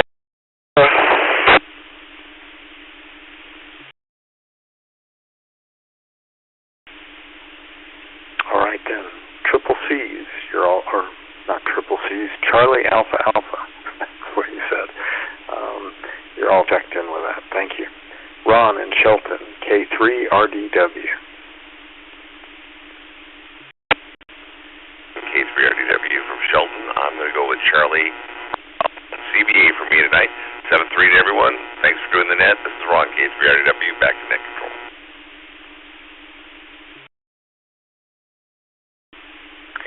Thanks, Ron. We have CBA for you. Robert N. Henderson, KD7QAA. This is Robert. I'm going to go with Charlie tonight. Thank you for running the net. Everyone have a wonderful night. We'll catch y'all later, KD7QAA.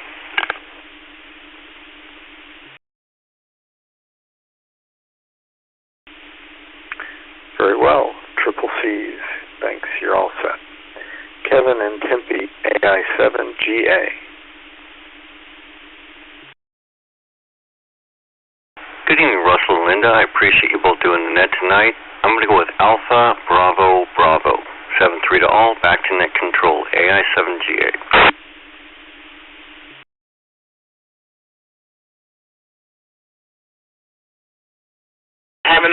Just having a Q-soap? No, I don't want that crap, but I do want to learn how to do it.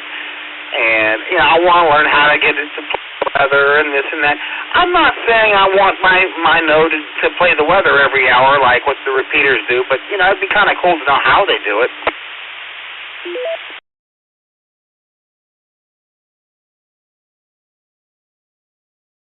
You thought about just having it when it's like severe weather. Like I know you can set it up to where it just alerts you when the alerts go out. When the weather alerts go out, then it'll let you know what's going on. I thought that'd be cool.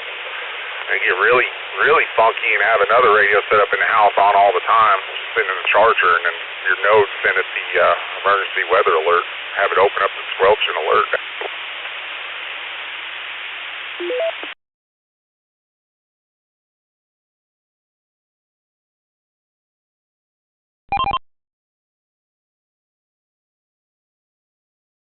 Give me reference 184. 365, you were clear, showing you on route 17538, Emily Springs Court, reference 184 at 1244.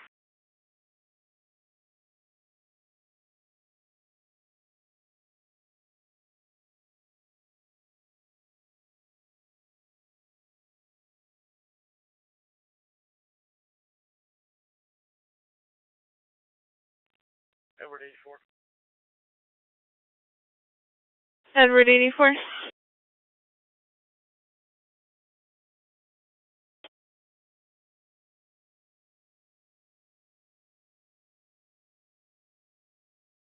Edward 84, the tough traffic.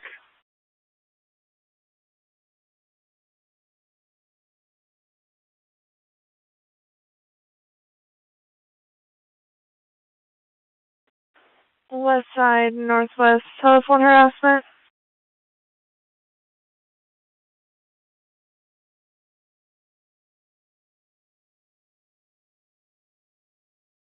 One 133. 133. Do we have any crime scene photographer en route to this school parking lot?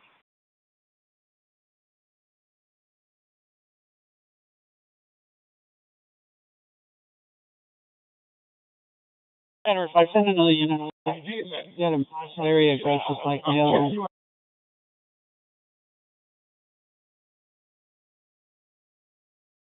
Guys, 133, be advised, now 52 is en route.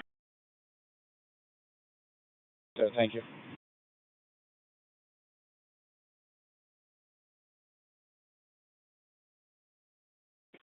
Last unit requesting additional unit. Re-advise unit number only. That was Edward 5. Edward 58, I'm around the corner.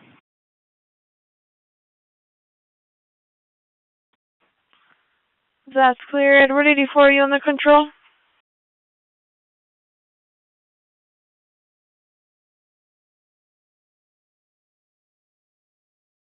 I'm 5. Edward 5, are you under control? Edward 5, where are you guys located? All units, hold your emergency traffic only for Edward 84. Channels hold at 1247.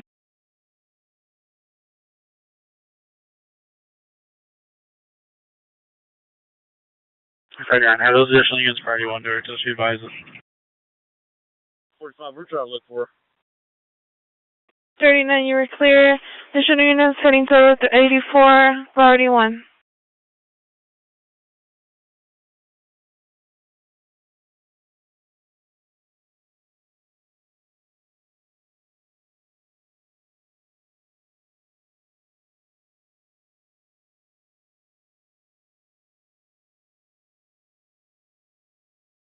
Hey, Davila, where are you at?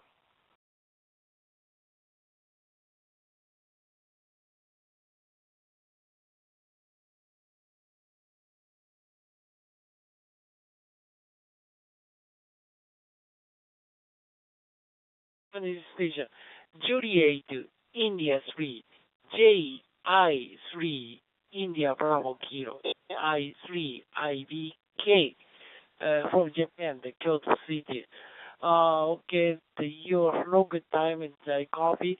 Japan now, Saturday afternoon, 2:48 p.m. It's now time.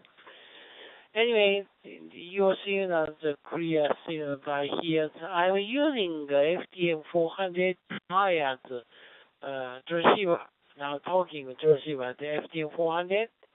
I have a my node wired system, HRI 200 interface to setting PC.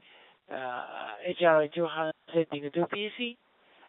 The wired node I'm using K8YRU. This is Juliet India 3 India Bravo Q. Do you copy, John? Juliet India 3 India Bravo Kilo. I apologize for mispronouncing your call sign there.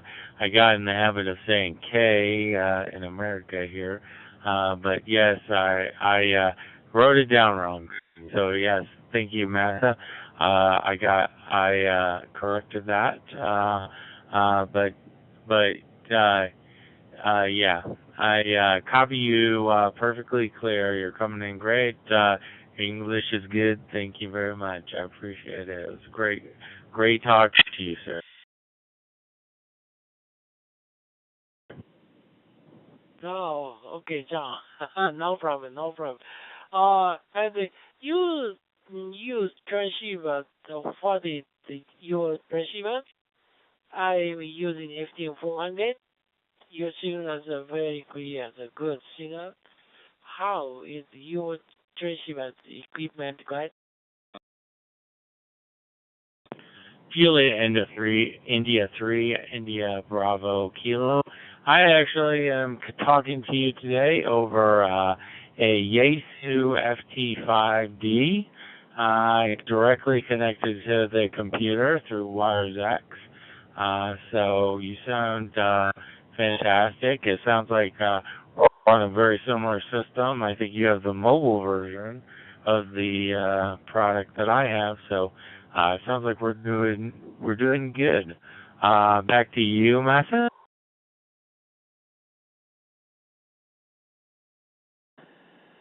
Oh, John, I copied your FT5D and setting to PC. PDN know that you use. Oh, very good. Your system is a good system. I can hear your signal is very clear. No packet loss. Good signal. Anyways, I sometimes connected to American link and sometimes CQ call. But recently, no response to me. Many stations are very busy, I think. But today, your quick response to me. So thank you very much, and I appreciate.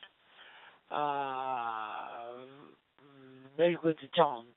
Your response to me. Thank you very much. Thank you. Today was very nice. The QSO. Hope to see you again. K8, why are you? Yes, VK. You have a good weekend. Weekend evening time. I send you final. You have a good day. K8, why are you? Yes, VK.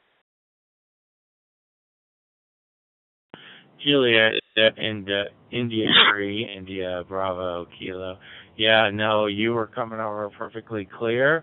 Yeah, you have a good system as well, so it's no trouble talking to you. Appreciate the contact. But yeah, enjoyed talking to you. Connect with me anytime. I'll be happy to talk to you further. 73s from KE8. Why are you? Thank you, John. 73. Thank you.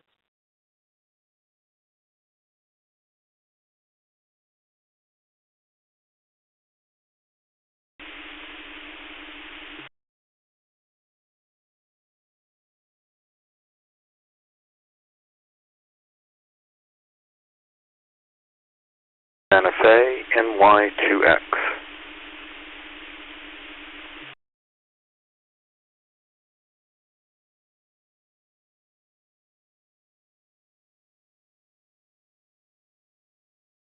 Six KWV.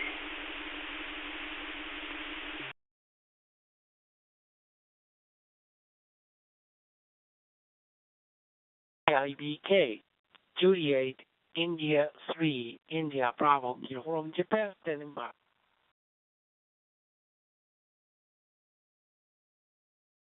Six. Edward 69, that's clear. Something 3, I'm doing right.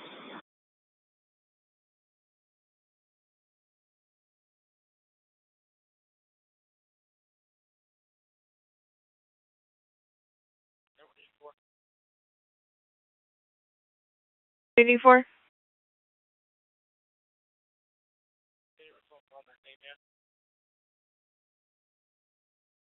Edward 84, be advised there's nobody in your call slip by the last name Watson. 69. Change that. Reroute me to 213. I'm sorry. Edward 69, that's clear.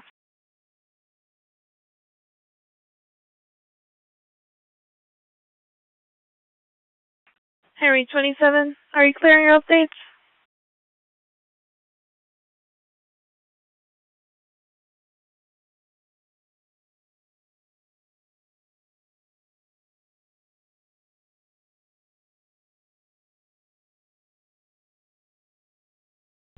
Operator, and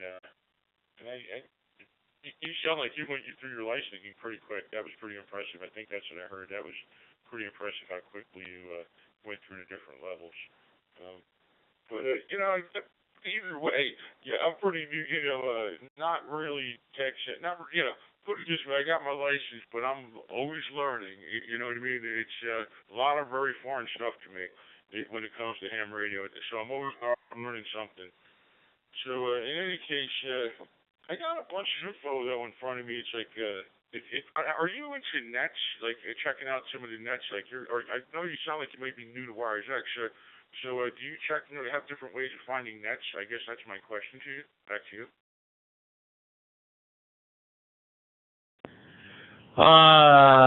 WF1TZ. Yeah, no, I'm super into this. I've been trying to find different nets to join. I joined my local one that I found just because it was local. But I noticed Kansas City has a ton of nets. They have a net almost every day. If you just want to join nets, they've got some basically every hour almost. But yeah, no, I appreciate it. I passed the test in a week for all three sides. I did a lot of studying beforehand, so I was pretty ready to do it. So it sounds more impressive than it actually was, but yeah, I went from nothing to Amex pretty quickly, but it was a lot of studying in the beforehand, so not as impressive as it sounds, but thank you. Over. Yeah, I copy you, man. It's just, it sounds like you kind of, like I memorized pretty much the answer pool. I mean, quite honest with you, it's at the initial level, I was able to understand some of it, but it was in over my head pretty quick. So, I basically memorized it. You just seemed to have done it in a very short time period, where it took me a month for each level, essentially. And I just took it one level at a time, and just, because we had a monthly class, they have a class for each level, so I go over each month, take one level. Except I took the first level in 1 year, and then almost a year to the day, I took the second level, and after that, I said, the hell with it, must go for the third. But, yeah, anyway, I was going to say, you pretty much sound like you got it nailed, because I can't just say why it does have a lot of nets, and, otherwise, I was just going to tell you, Yaesu. I would just Google Yaesu System Fusion Nets, because there's a website, YaesuSystemFusionNets.net. That gives you some good info right there. Otherwise, it's all Skyhill, Blink. There's a few other places. But no, that's all I want to share with you, man. So I'll let you go. This is WF1CZ, and hey, you have a good weekend. Take care of yourself. I'll throw it back over to you, KE8YRU. It's WF1CZ here. Hey, thanks a lot, Sean. I appreciate that. I will check that out. I'm just, I feel like I'm fumbling around for the most part here, so I love talking to guys like you that have been doing it for a bit, and I feel like there's a ton of, I want to be a sponge and learn all the stuff you guys have in your brain, so I just want to learn as much as I can. I appreciate it. So I really appreciate you reaching out and letting me know that. So I will definitely check that out. Again, much appreciated. So 73 for me. K8YRU. All right. Yeah, take care. Like I say, just Google Yaesu System Fusion Nets. And you know what? There's one right now. I'm just listening in. I mean, it's just starting right now. It's Northern Fusion Group, room 42, room 44222. Pretty good. listening to myself. Have a good one. Take care.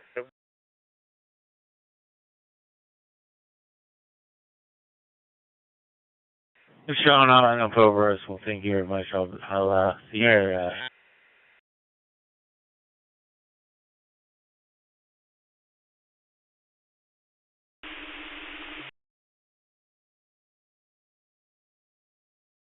Hotel Papa Foxtrot. Hotel Papa Foxtrot.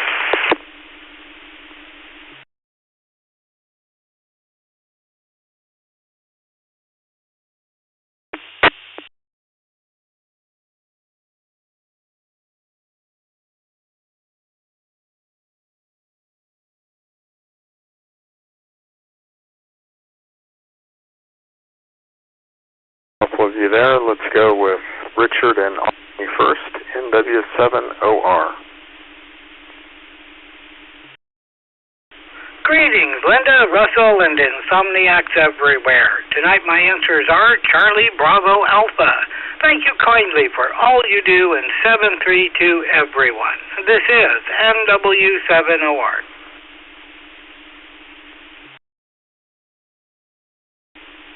All right, CBA, you're all checked in. Thank you. Ross in San Jose, KK6 HPF. Yeah, this is Ross. I'll go with Charlie Bravo Bravo. God bless you all. KK6 Hotel Papa Foxtrot. All right, Ross, we have Charlie Bravo Bravo, and glad you made it in tonight. You were in our endangered section, but by checking in, you saved your spot, so you're all good. All right, this is AS6EQ, and let's do another round, see if there are any more later missed or visitors. Please come now with the suffix of your call sign.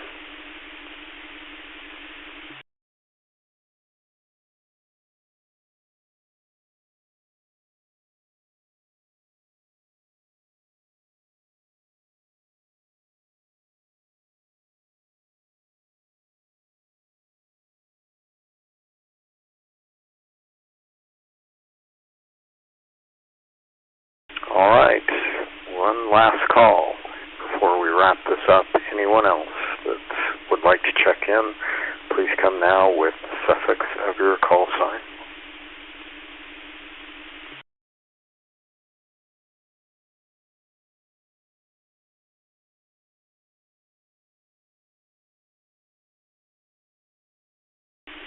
Silence is golden.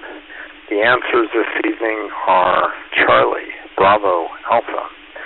So I want to thank everyone that participated this evening. We appreciate you being out there. And I'm going to pass this back to Linda so that she can provide the details that go along with these answers, and then she'll wrap up the net after that. This is AS6EQ. Please stand by for Linda.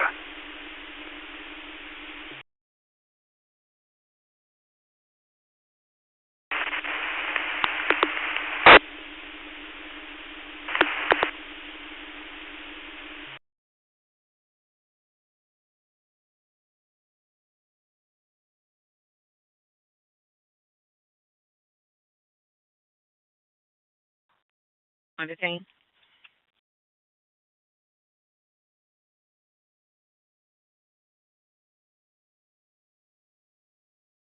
And we had 21% triple winners so far, 24 double winners, 48 single winners, and 7% spotted owls. And there's a bunch of email I haven't done yet, so we'll see if we can keep those spotted owls down. So the leading trend was Charlie Bravo Alpha. So that was good. Then Charlie, Charlie, Charlie, and the email trend was all Charlies as well. So question number 1 was about cooling off your dog. So the key that I got out of talking to my professional friends that know and reading is that you never use, if your dog is not having some emergency distress or you're at the vet, the things that we would do as lay people would be never to just use ice and really, really cold water on your dog all over. These things have the effect of causing the blood vessels to constrict, and apparently has the further effect of trapping heat in the body's core. So it's not a good idea to do that. And the key then is to use wet, cool towels, but cool at the most, tepid or cool, on their armpits areas, and some say on their chest as well. And these are areas where apparently the blood vessels are such that when they constrict, or if they constrict at all, it's not going to cause that effect on your dog. And of course the paws are in there too, to let your dog have coolness on their paws.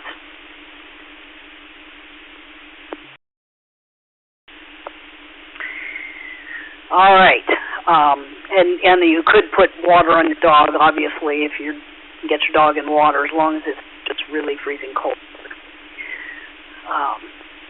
Anyway, question number 2.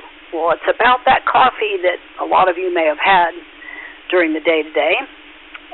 Well, they're finding out that coffee has some health benefits, and it turns out that with coffee that they're finding light roasted. And this is a generality because they said the source of the coffee bean and all that matters too. But science has found more inflammatory properties in the lighter roast. It's not that dark roast has none, but the longer roasting and the higher temperatures apparently have an effect. But dark roasting apparently has a good effect on things like weight, and red blood cell vitamin E replenishment, and so on. So B is the answer for dark roast as far as my 3 answers goes. And C is that light roasted has more caffeine if it's measured by volume.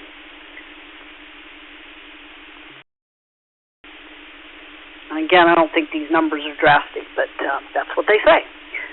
Number 3 is about our little friends, the great horned owls, which is the picture that I kind of sent to our little group. And so the one that is not true is B. They do have a facial disc of sorts, and they can hear up to 10 miles, but those ear tufts or things that look like ears on them aren't used to play with sound. They do have some expression. I mean, they'll lay them down and stand them up, but scientists aren't really sure why it is that they really have those little pointy ear-like things. But again, they're not related to sound. And they can fly up to 40 miles per hour flight, apparently. And they do have huge eyes, huge yellow eyes, and the largest eye size to brain ratio of among those owls.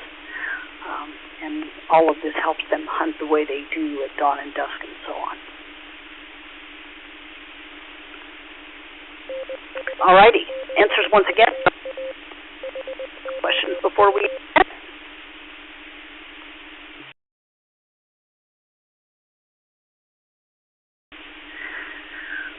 Well, it is pretty quiet, so I think that we shall end this edition of the Insomniac Net. So thanks everybody for checking in with us, and we'll rinse and repeat next Friday at 10 p.m. Pacific time, as usual. And thanks to all of you out there that stood by, allowing us the use of the frequencies for our net. Everybody have a good weekend, and a good week ahead. And we'll look forward to chatting next Friday. So thanks, everyone. This is Linda K6LBL with Russell AF60Q, and we shall now return frequencies to regular amateur radio use. 7-3 to all.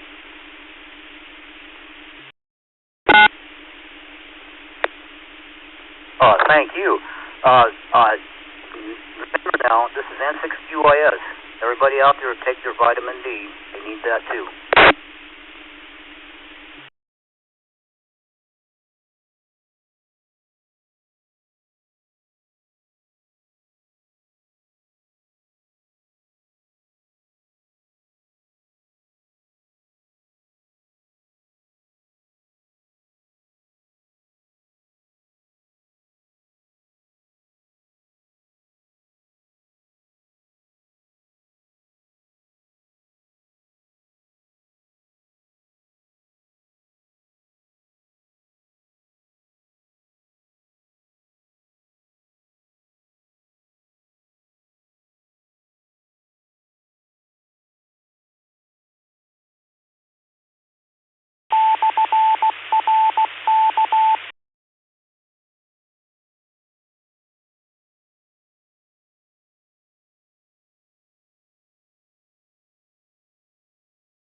Yeah, you gotta take that too.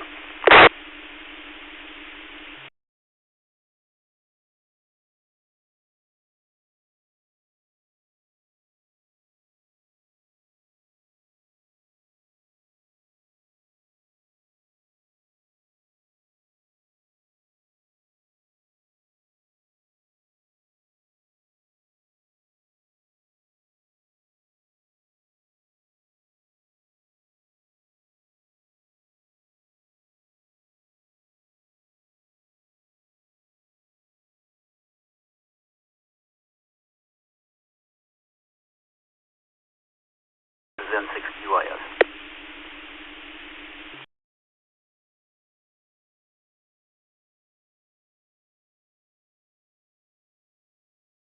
Tom 450.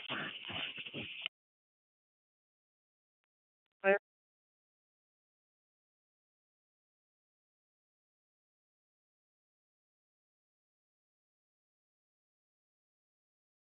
Confirm the 100 block to San Felipe only. It's going to be 4,000. Clear.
Charles 62, can you please request another record to my location? Second call for a record, Hemlock Hill and Rainbow, Hemlock Hill and Rainbow. Second call for a record. 44 Charles 54. I'll be clear unfounded, and you can send your weapons of service.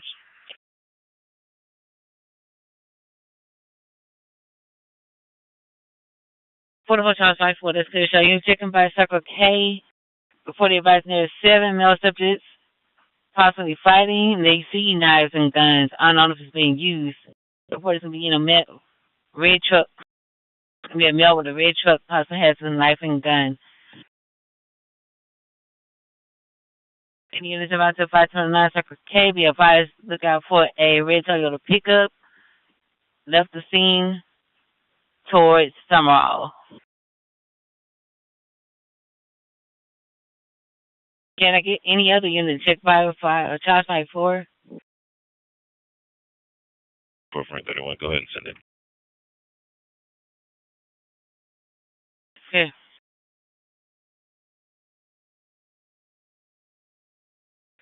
Charles 24, show me route to Clay Road Station, submit evidence. Crazy.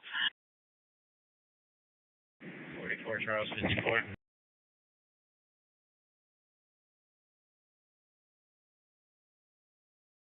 Charles 54.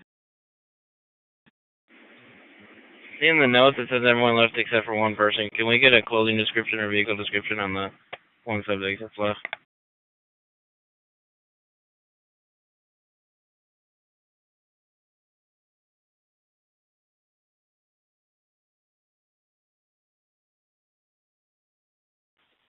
Stand by North 22. Charles 54 should be a white male in yellow shirt in a motorized Walmart cart, still on location. Everyone else took off. What? Your phone goes with you with your property. Okay, I want it. Where's the? I wanted it tonight. Where's the? Open mic, North 22, go ahead. I'm being routed to JPC one time for intox. Beginning is going to be 589. That's good. Go 115. 44 Charles 33 traffic.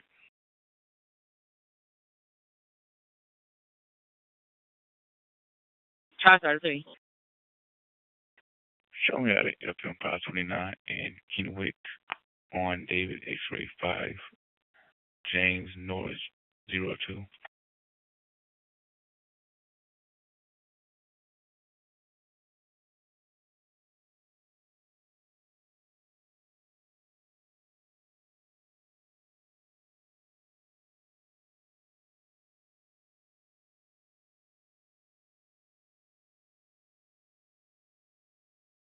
For telephone harassment, 280 Uvalde.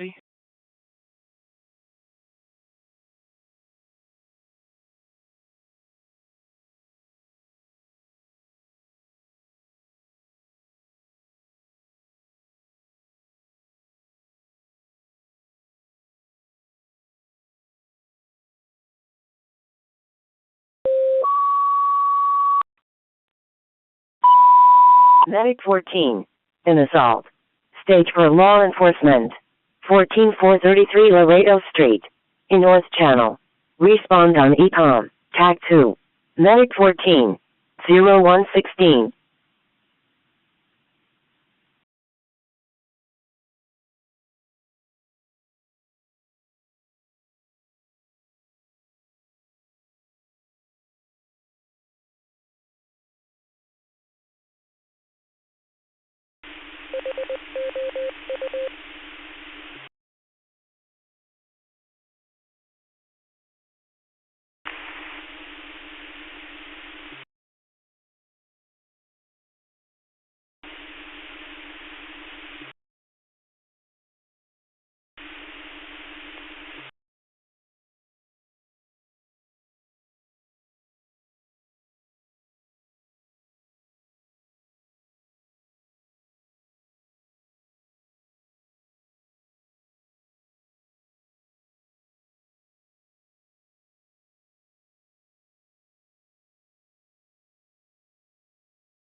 $33.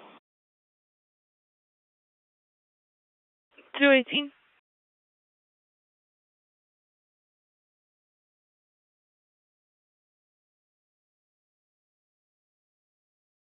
$133. Do you have any traffic for me?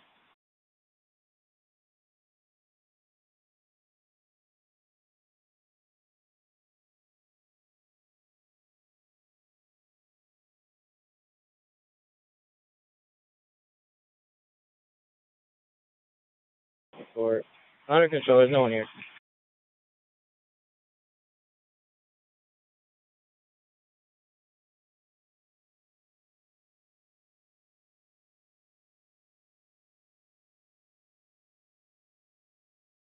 $54.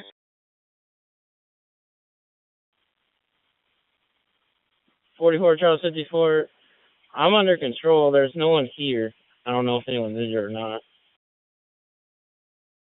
Oh, that's clear.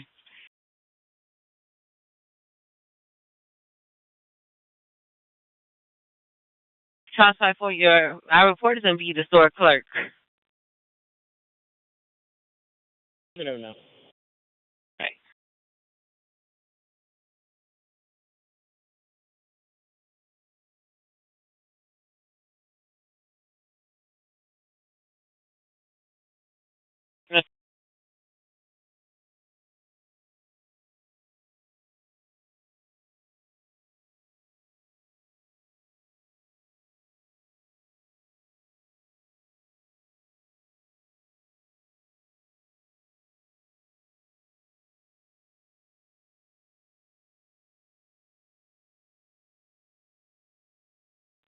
Go ahead.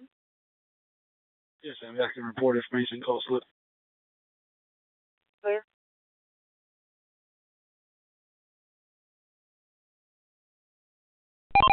Well, I just left the job on my way home. How's it going?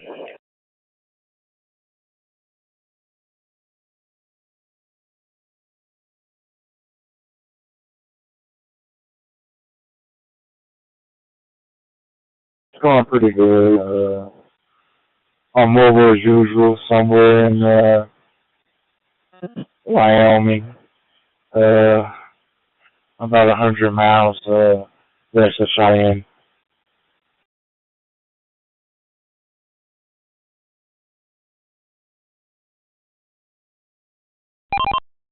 Gotcha. You're mobile. Very cool. Yeah, me too. And where are you up to? Traveling, getting off for work, going to work? What you got going on?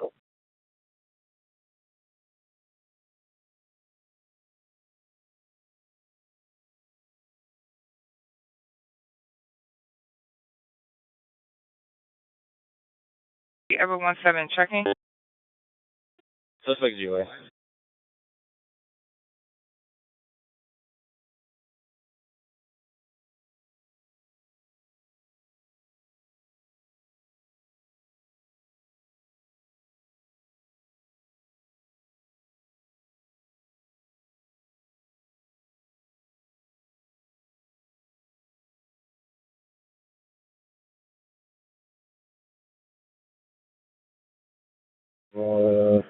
Up here in Wyoming,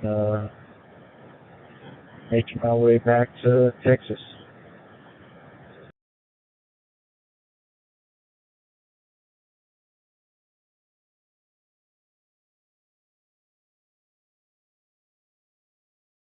Gotcha.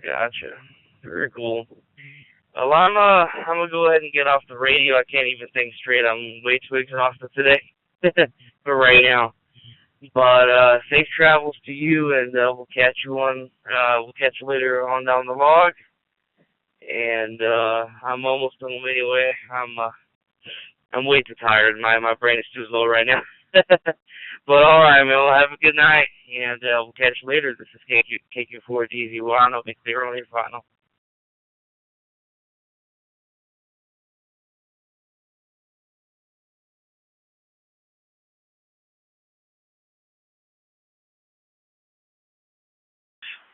Report just passed 5. Okay, that's clear. Go and get William 6 just in service for them. That's clear. William 6, showing you on the route to Tumble Parkway and Blue Grove Road. Reference 419 at 123. Edward 69, go east. Edward 69, go east.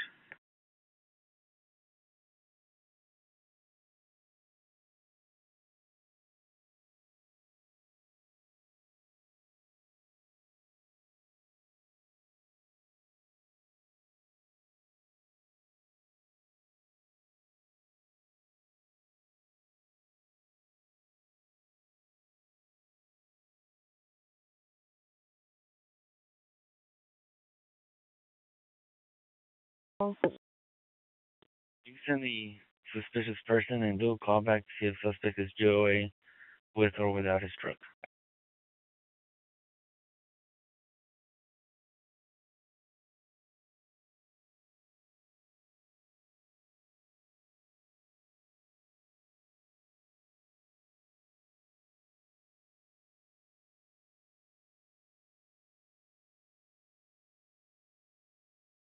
$5100 block Lily and 2 Lily Park, VLC 2 records, please.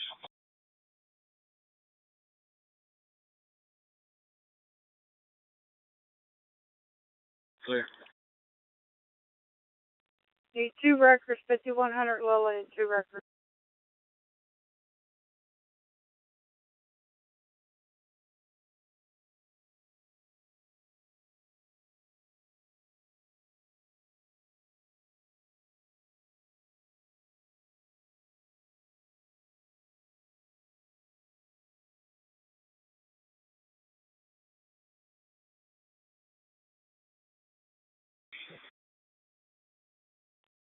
No more records, 5100 Lily and records 2.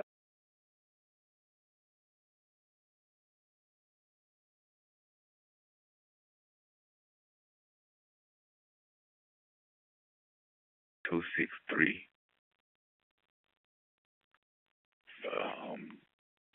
George. Hey. That's correct. Clear.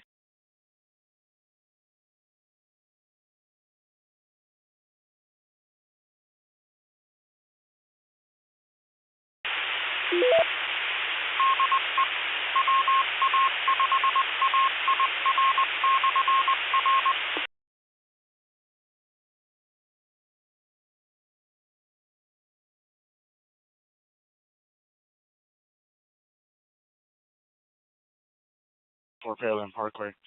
Hey, no more records. No more records needed on the South 77 for Pearland Parkway, 126.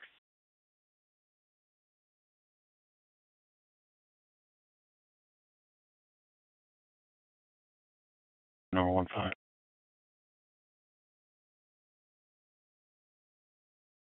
And clear that suspicious vehicle on air text reference 830 GOA underneath my numbers, please.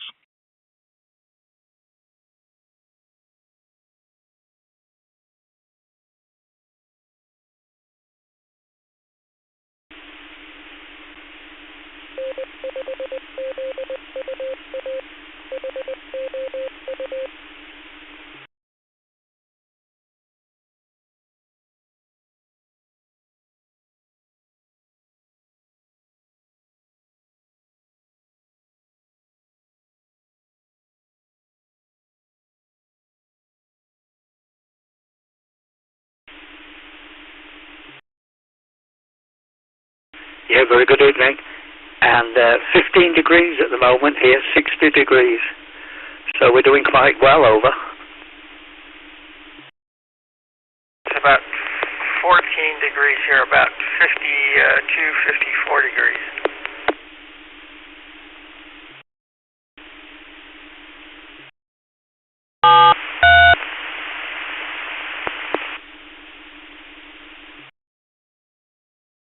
Yeah, okay, from G3ZHI. Have you had any? And I wondered if you'd heard N6OKO on.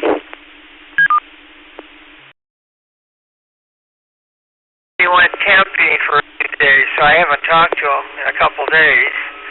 I talked to Steve, KB6WR, earlier tonight, and we, had the Insomniac net. Before that, we had a club net in person that I was at.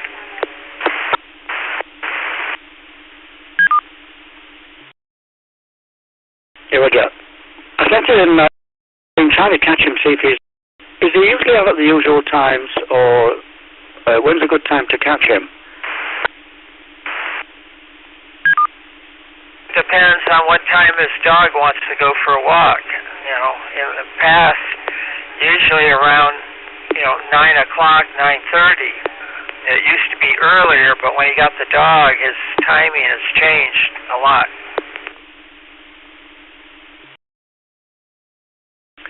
Yeah, Roger. Well, it definitely used to be a daily active, and I used to catch him on in the morning time when he was around, walking around San Pedro. Normal about 8:30. Usually we talk to him, when he was walking. But like I said, when he got the dog, it changed the schedule around.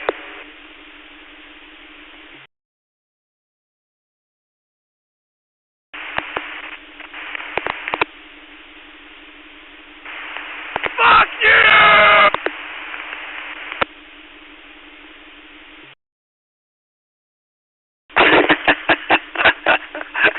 What can I tell you? You don't do it.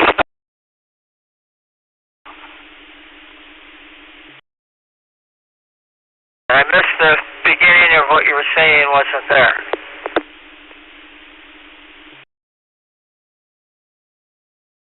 Yeah, we're just passing comments whether the FCC have closed down their Los Angeles office.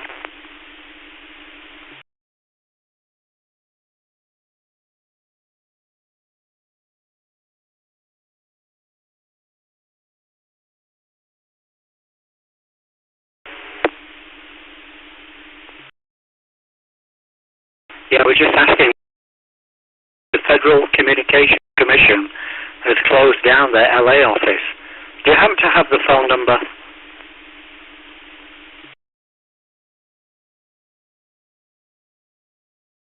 About them. I know they closed the one down a long time ago up in the San Francisco area, probably back 10, 15 years ago.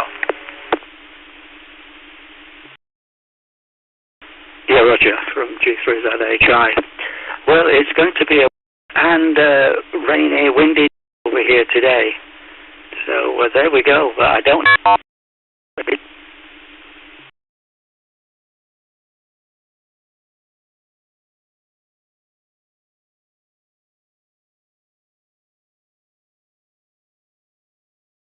Route to JPC, starting mileage 88677, 88677. Find that female JPC 0131.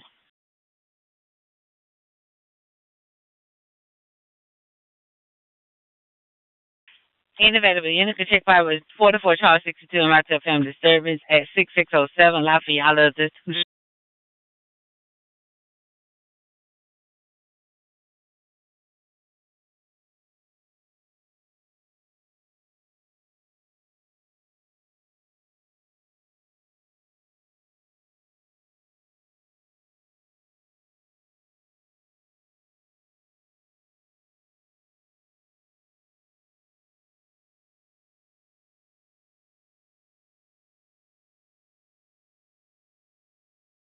That's clear. Central Records, no more records at Northwest Green Boulevard and Katy Freeway. No more records at Northwest Green Boulevard and Katy Freeway.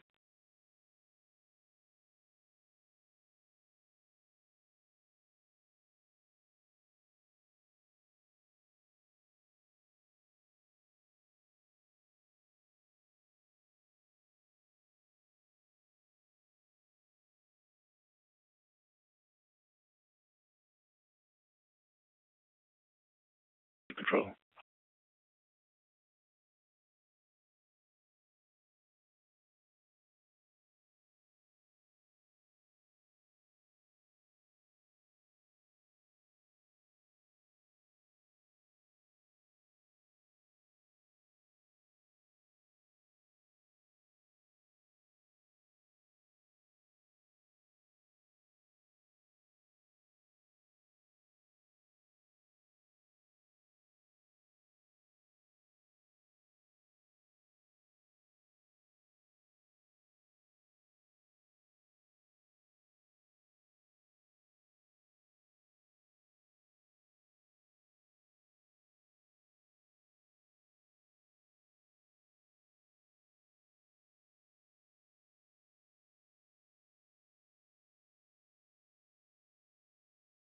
from leaving a location. Unidentified weapons.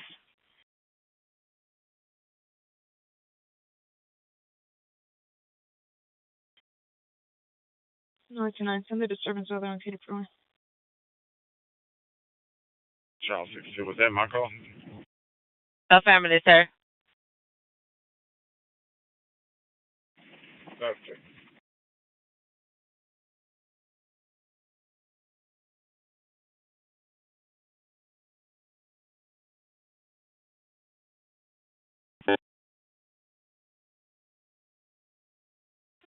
No, 44, I'm in control. Clear.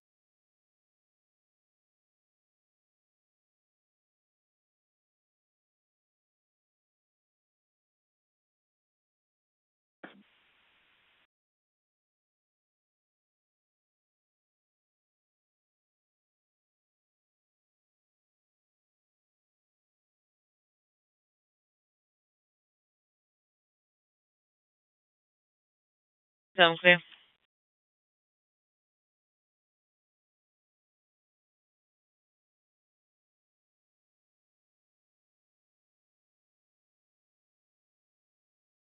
West Little York Road. Can you get the name of the business and if that subject is still on project? Charles on 5 is clear. Say my.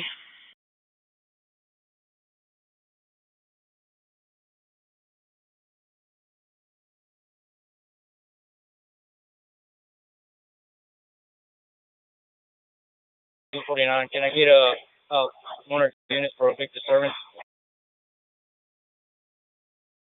Confirming 17725. 505. It's gonna be seafood Mexican grill.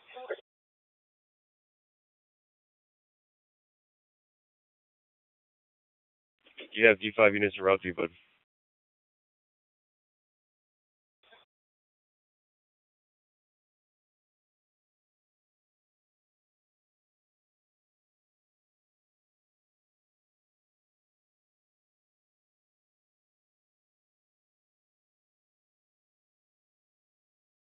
Charles 12 out on the suspicious person 1410 in Brosnan Lane, checking.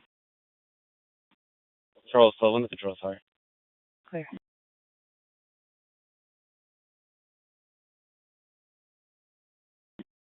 Port 017.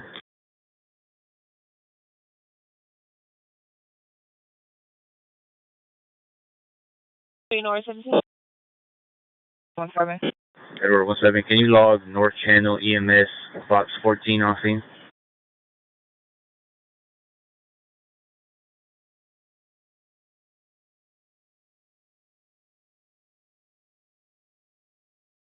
Disregard. 5 Paul 41 is going to check that way. Clear.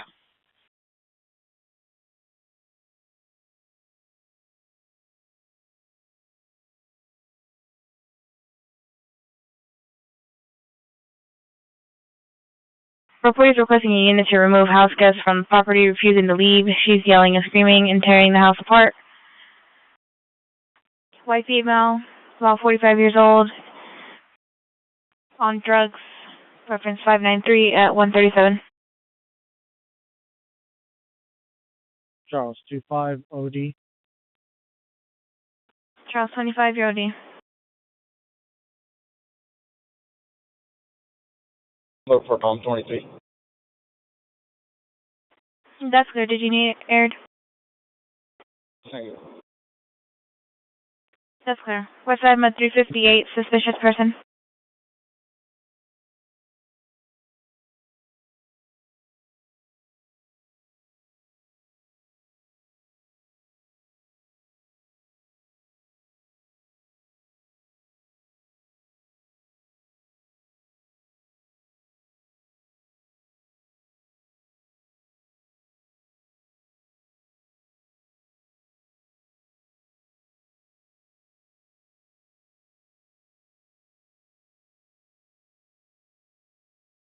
Carry 2, go ahead.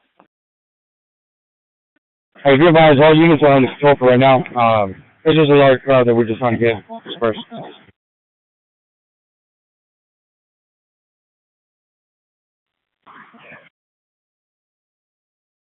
You can go and start slowing them down. 1030, you can cancel the assist as well.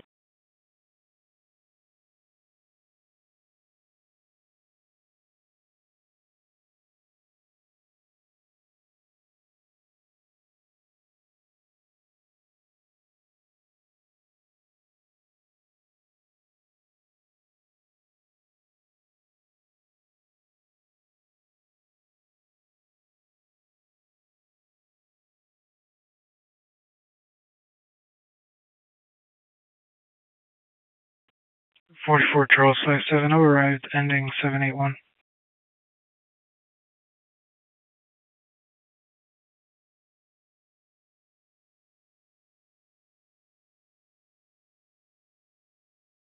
Six 6073 Mesa in the Beltway.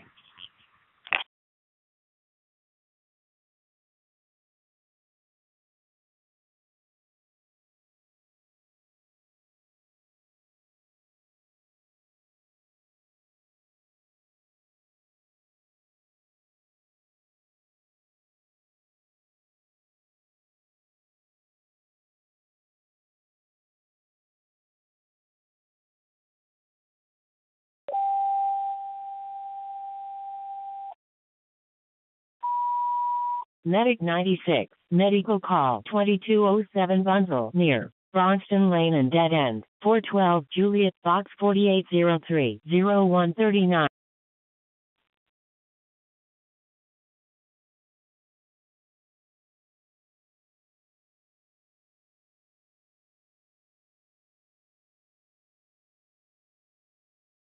Please on North Point, Tom Paul Parkway.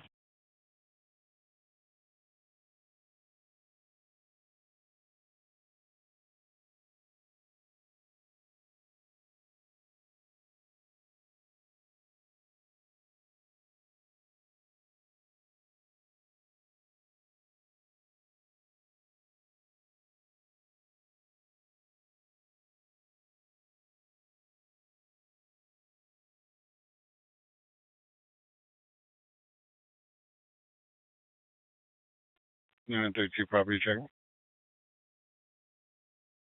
932, go ahead. 5810 Gardenia. You show them back in. 932, clear.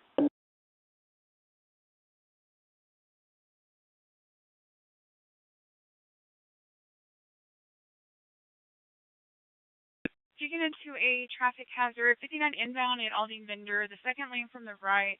Someone was walking in the freeway towards traffic, black male, 20s, medium, skinny, dreads, pink and white, long sleeve shirt, blue jeans, 22B42, if you can go back.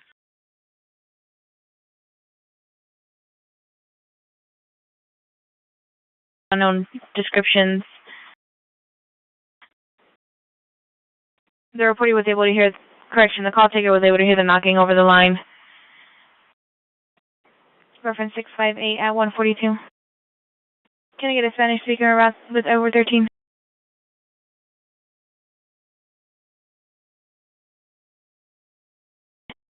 Edward 37, show me en route.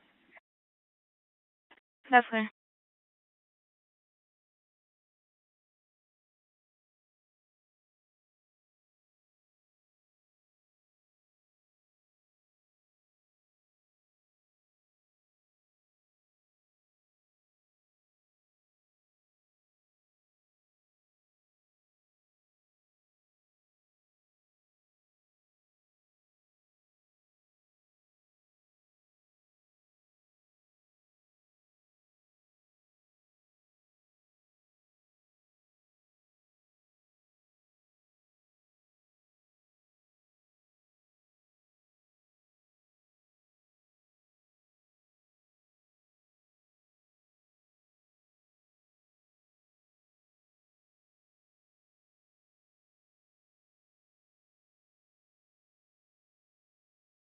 Tomball Parkway and North Point Boulevard.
That's clear.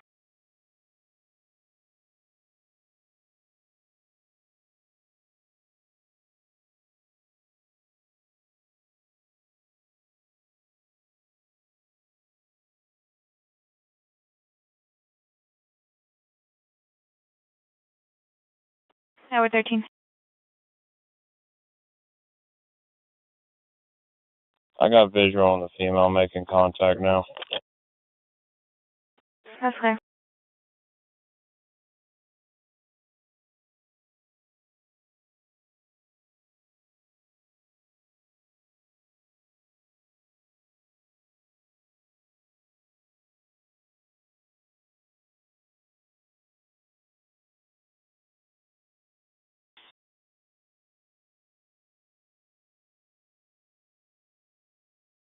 Standing by and listening.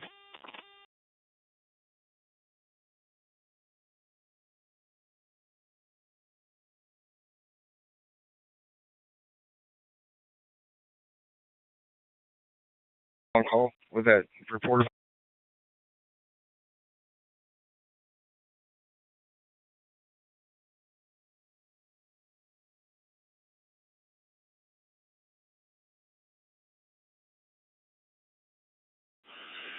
Yeah, station, you sound good.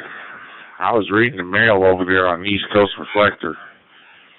Man, every time you got to the juicy part, it seems like y'all's connection dropped. Anyways, I'll be on the side listening, sir. KG5, RBG.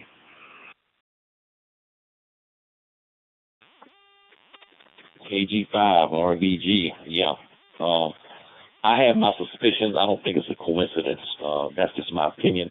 But all three of them, all of a sudden, like you say, you hear the juicy part and all of a sudden it drops. I don't think that's a coincidence. I feel.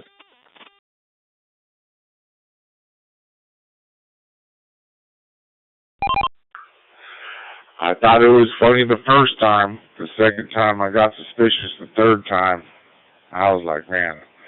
Anyway, sir, I'll be back on the side. Hopefully y'all can continue the QSO. I'm just playing around here in the shack in the office. So I'll be on the side. I'll get out of here so that other station can get in here. We'll holler at you later. KG5, RBG. Clear, but monitoring. All right, sir. This is November 3, Tango Echo Bravo. We'll be monitoring and you're listening for KW0Z. Be standing by.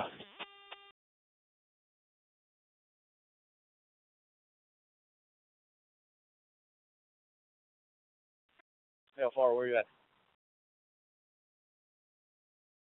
But Over my way. 145. I got one unit close by. Haven't been rough. Or far. Just go ahead and make your way over here.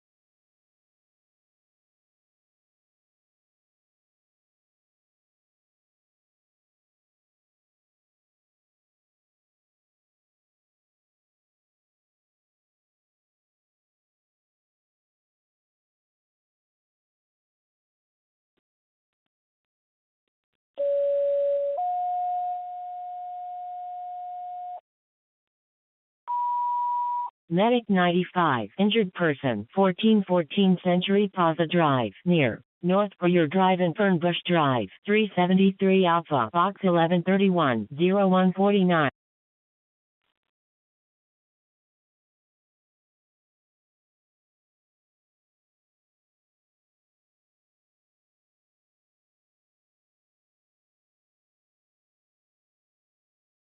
contact.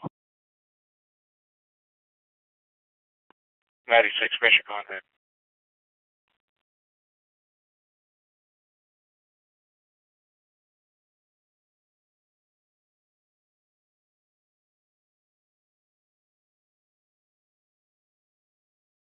Can you revise? You were too low.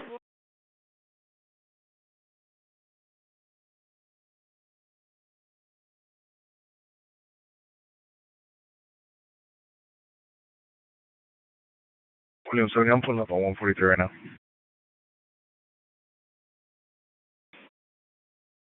143, I'm good if you're checking on. 143, yes, sir.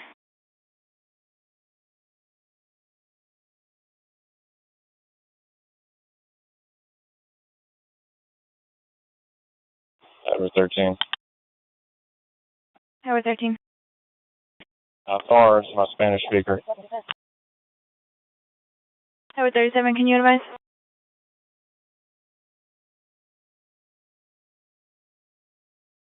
Tower 13, she shows you just on the street.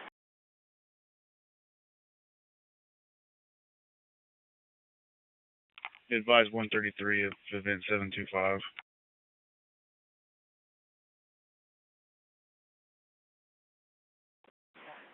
That's clear. 33.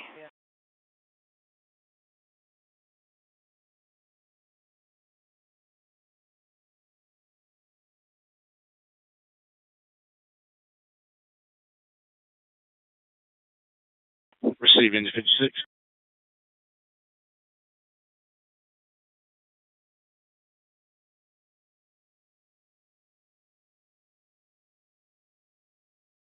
East side, mode 136. Assault.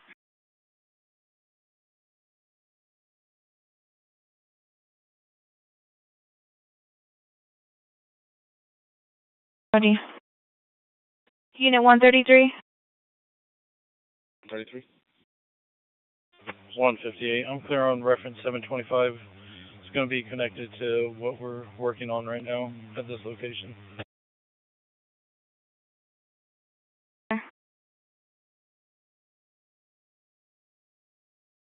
39. I'm out of my car. What are the comments on it? 39. It's Methodist Willowbrook.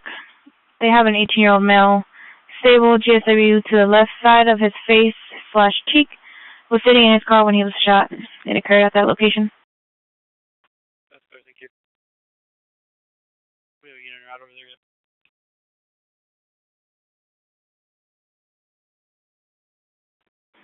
yet. .39, that's clear.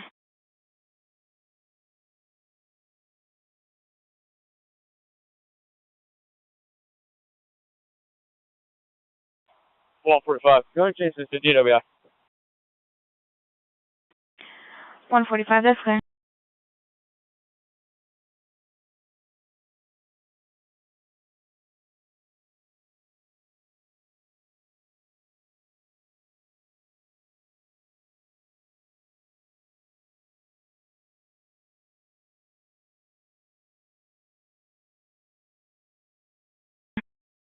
Edward 64, you can send me reference 736. Edward 64, that's clear. Set 22843, Twisting Pine Drive. So you report your reference to a male. They hit her in the face. Report he's arguing with the male in the background. Not answering call taker's questions. Call back time, see no answer. Reference 736 at 153. 256, control. 256, that's clear.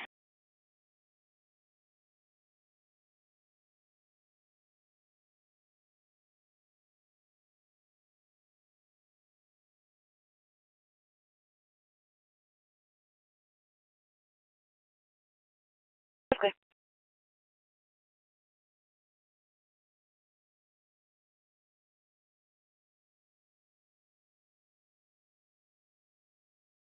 It's in this talk group. Are you on yet? This is November 3 Tango for Bravo. I'm going to be standing by and listening.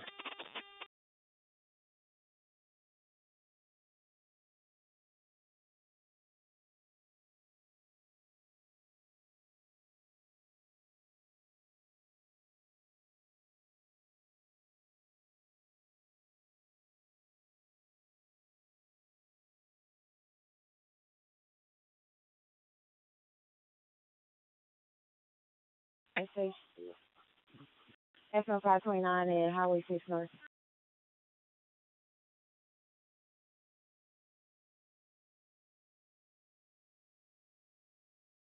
Speed, N3 Tango Echo Bravo.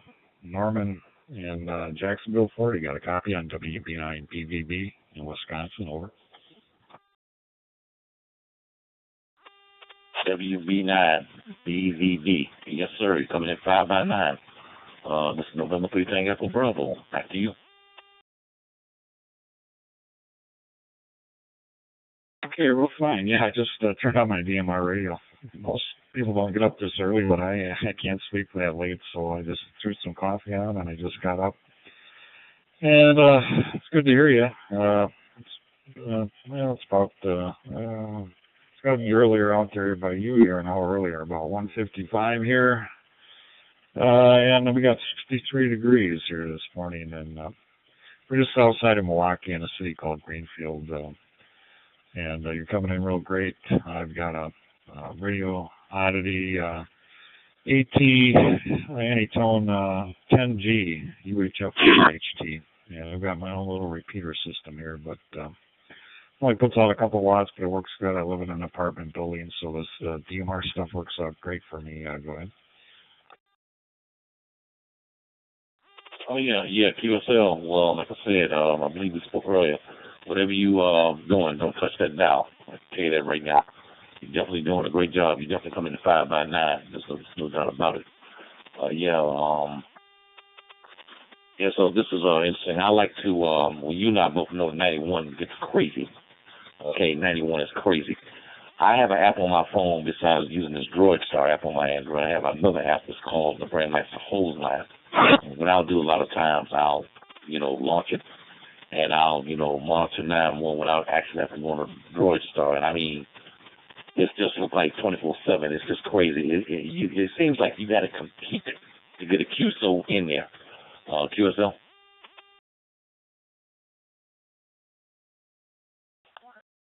I hear you. I like this Talk Group 93. It's a nice group of guys on here. I get on here most of the time. I'm on Talk Group 93.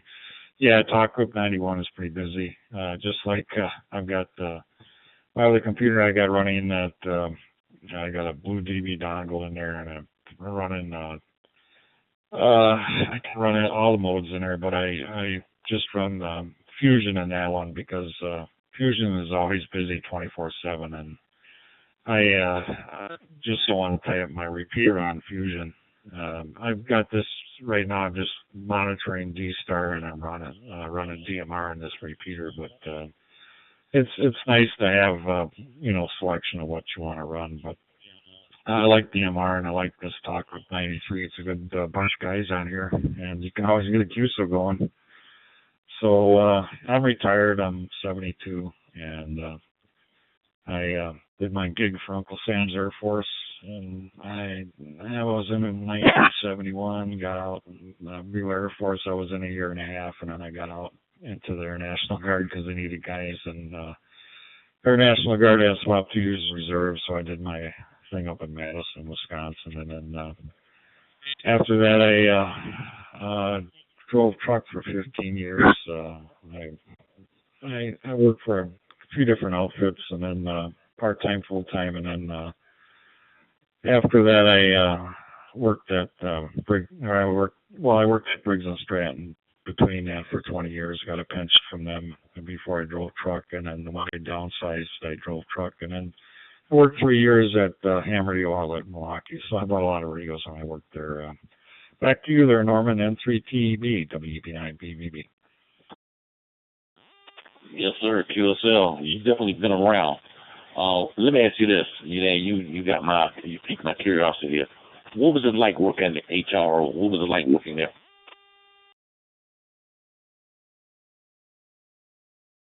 Good. I bought, like I said, I bought a lot of radios.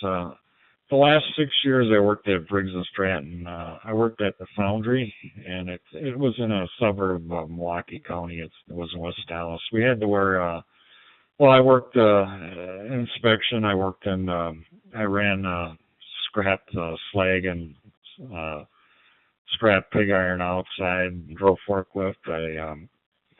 I did inspection. And we had to wear a mask. OSHA required it in some areas, and when I was outside, I had a full face mask with like the fire department wears, double filtered and stuff. So I had my last 6 years I worked at Briggs, I had to wear a mask. And then when it came around with the mask mandate and HRO, I said, no, thank you. I got, I said, no, I'm not going to wear no mask.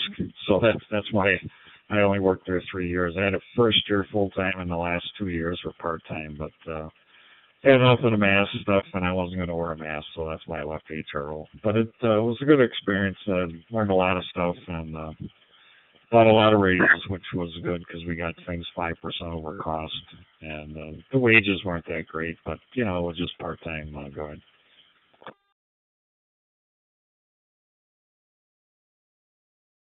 Yeah, QSL. I don't know if I ever mentioned this to you, but I believe in the early QSO, I was talking about that Yaesu radio. I think it's a base station. I don't get the model number, but I get the magazines. And this particular base station, it has SDR capabilities built into it. And I think if I remember correctly, it goes all the way from, I believe, from 10 meters to 160 meters. But this particular base station, they want $12,000 for it. QSL.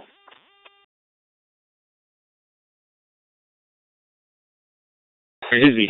I don't know what they're smoking, but you know, it's yeah. I've got a couple of Yezus. I've got an FTM 300. I got an FTM 400 in my car. I got an FT 891 in my car, HF. I do have I bought a couple of those Zygo G90s. I've got one G90, and I've got an inside antenna. I've got 2 porch antennas. I'm on the 2nd floor, so I'm kind of restricted on antennas for HF. I've got the inside antennas, but they don't work too good. I do have one of those Malachite SDR radios that I can tune in all of the different bands, so I can receive a lot better than I can transmit. But yeah, they're crazy what they want for some of them. I'm sorry. I mean, I made good money while I was driving truck, you know, but I didn't make that kind of wages at HRO that I could afford to spend $10,000 or $12,000 on a radio. That's just ridiculous. So go ahead. Yeah, QSL, but you know, some people got it like that. And that's the same thing. If I had to choose between that base station and ICOM IC 7800, I'd rather go with ICOM 7800. But again, they're not these particular base stations considered, you know, the cream of the crop. The ICOM radios, in particular the ICOM IC 7800, they want $10,000 for that one. That's not talking about antennas and all the other accessories and all other goodies, like, you know, that you want to put with it, QSL.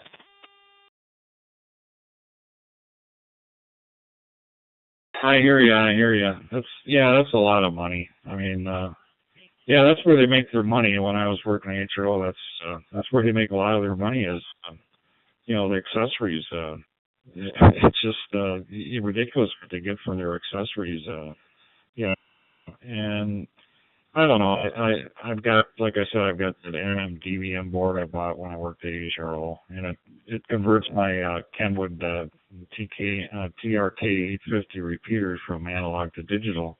I'm only putting about 2 or 3 watts out on a repeater, and it's fine for working inside the apartment here. I don't need to put any more power out than that, and it runs full duty, so it doesn't, it doesn't suck a lot of electricity, and it doesn't overheat or anything like that. So, yeah, it's just crazy. If people pay the price, you know, they sell the stuff. There's people that can afford it. I suppose if you make good money and you're working full time, you can afford all that stuff. But when you're on a fixed income, I get Social Security and I get my pension from Briggs. Don't have to worry about medical bills because I get the VA and I just got to pay for my prescription drugs, and that's about it. But it's like $15 for 3 months supply. I got 3 prescriptions I take. I ended up with type 2 diabetes when I was 58. When I was in truck, they picked it up on my CDL physical, so got to watch my diet a little bit, but I'm hanging in there, I guess.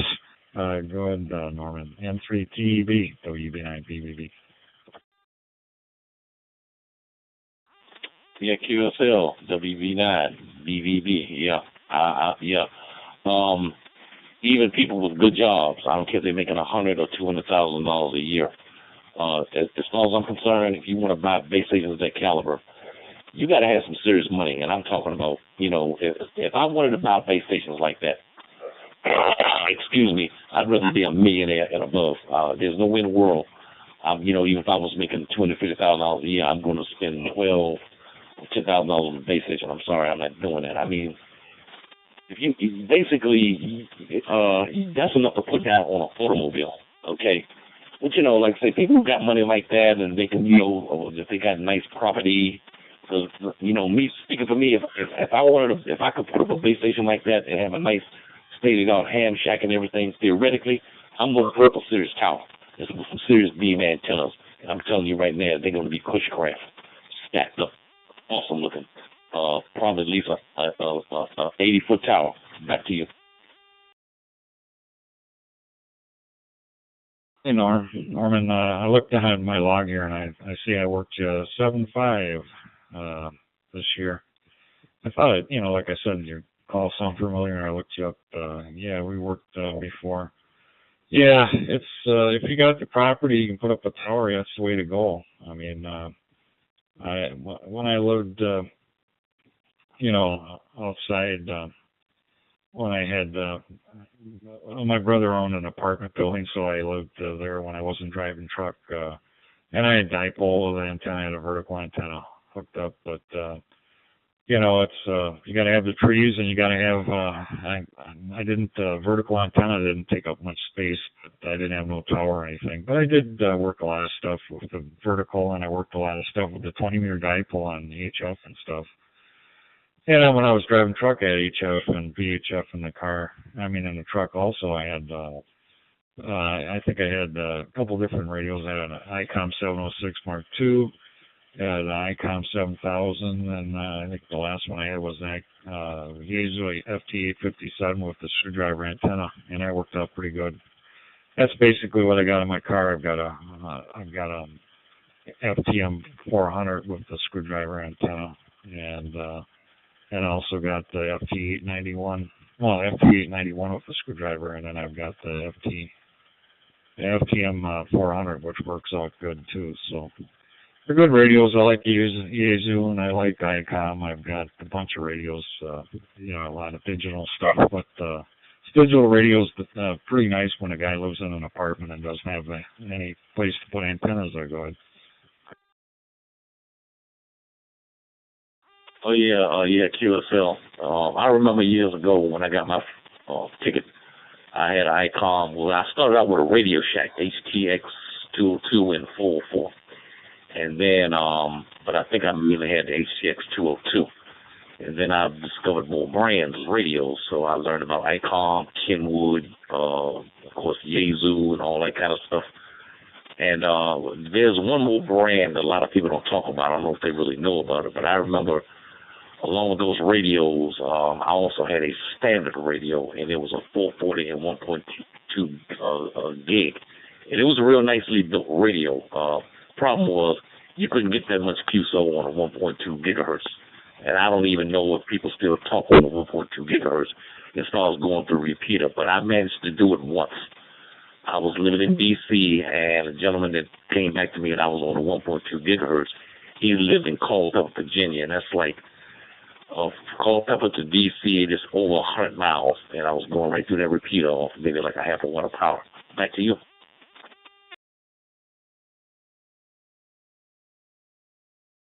Yeah, okay, Norman. Yeah, I remember when I was driving truck, I thought Chicago, everybody says Chicago traffic is bad, but I'll tell you what, until you've been through D.C. a couple times, I've been on the 395, and I was to Baltimore one time, and I think it was at the harbor there once, but the traffic is crazy on D.C. They got like 6 lanes. I said, you better know where you're going, and I know I've been through there a few times, and up to 95, up to Pennsylvania, down to 95. And it's just crazy, the traffic around there. I don't know. There's a lot of people work in D.C., and I'd say that of all the cities I drove in, Dallas is pretty busy, but I think Washington, D.C. is the busiest city for traffic. I mean, it's 4 or 5 in the morning. It's like that. So it's just great. I used to stay in a truck stop in Hagerstown, Maryland, I think. And I'd leave from there, and it was just like, to make a delivery or something like that, 5, 6 in the morning. You didn't think you'd have any traffic that time in the morning, but it's just crazy. Go ahead, Norman. Yeah, QSL. You say you have a dongle set up in your apartment, correct?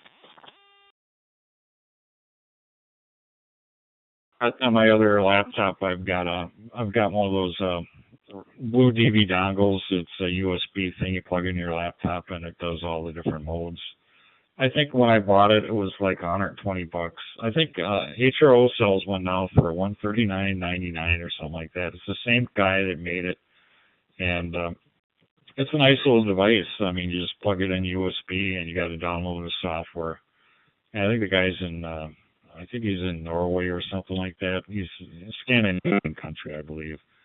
And it works good. You just plug it in there, you download the software, and it does all the different modes. It does D-Star, it does Fusion.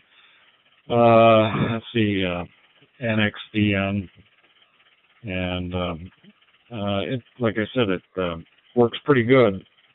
And if your laptop it doesn't have to be the fastest laptop, but it works pretty good. I've got a faster laptop, but it works on most laptops, and it runs in the Windows program. There's also another one, I guess it's free. It's called DudeStar, D-U-D-E Star, and that's a free program. You don't need nothing, I guess. You just have to download the software. Somebody else told me about that. Go ahead. Yeah, you can download DudeStar on desktop or laptop. Let me give you a little trick. But I have a link, and I can actually send it to you, where you can download DroidStar on your laptop or desktop. What happens is, it'll take you to a particular website, the correct link for the pizza beer, and it got a directory. It'll say DroidStar 64 executable file or DroidStar 32 exec. You can get on your computer and download and install it directly onto your computer, okay, or laptop. Now, as far as Android phones, you can download the APK file, all right? Now, if you got an iPhone, I think to say you download DudeStar, okay? So, but yeah, you can download DroidStar APK for your Android phone. Download it, and you open it up, and it will install.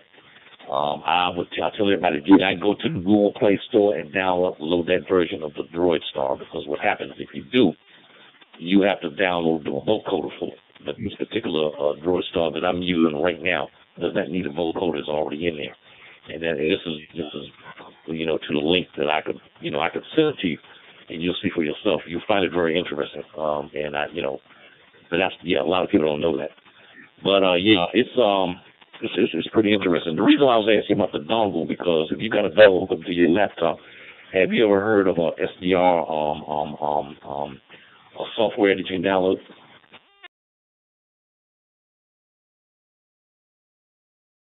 Yeah, I did have something.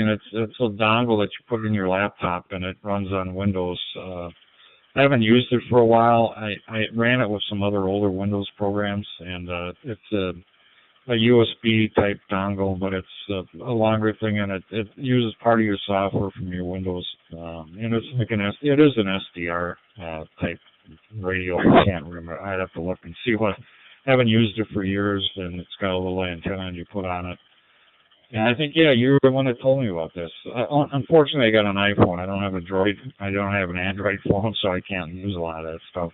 I did buy, I do have one of those, what did I buy? I got an All-Star Node, and I'm trying to get set up, and I've got one of those, let's see, what else did I buy? I bought another one from HRO, and it's, I'm trying to think what it is. I've got it networked, and I've got like Spectrum Internet here, and I got my stuff. I got like 3 Raspberry Pi computers running on the network. Plus, I got 2 or 3 computers running all the time. So I got like computers on the network. So I got flexibility. I like the Raspberry Pi stuff because the stuff works pretty neat. Go ahead. Yes, sir. Yeah. Okay. QSL.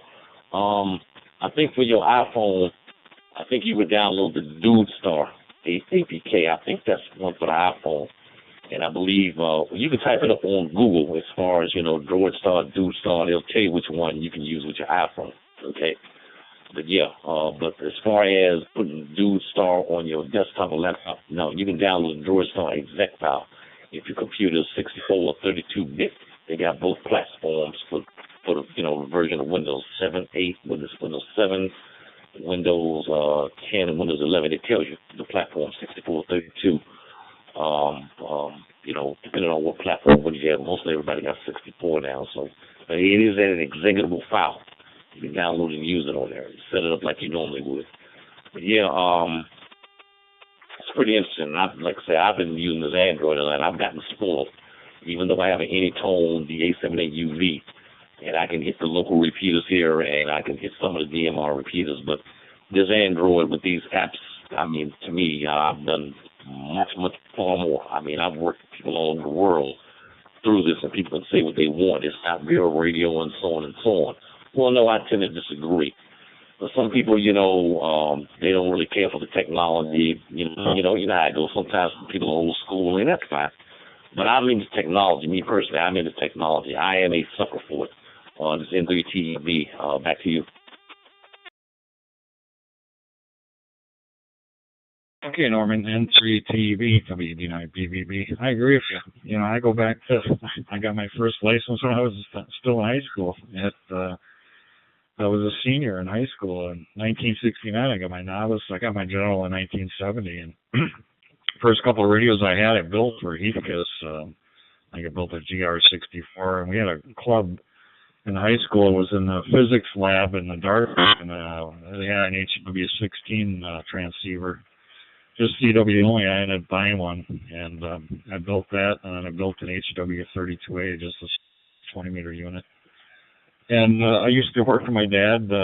He had a carpet business. I used to set up my HW16 in the back with on a bunch of carpet rolls, and I had a 20-meter dipole or 15-meter dipole. I think it was probably 15 meters. Up in the vans were open back then, and I worked guys all over Europe and England and stuff like that. Just with a 20, I think it was a 15-meter dipole and crystal controlled.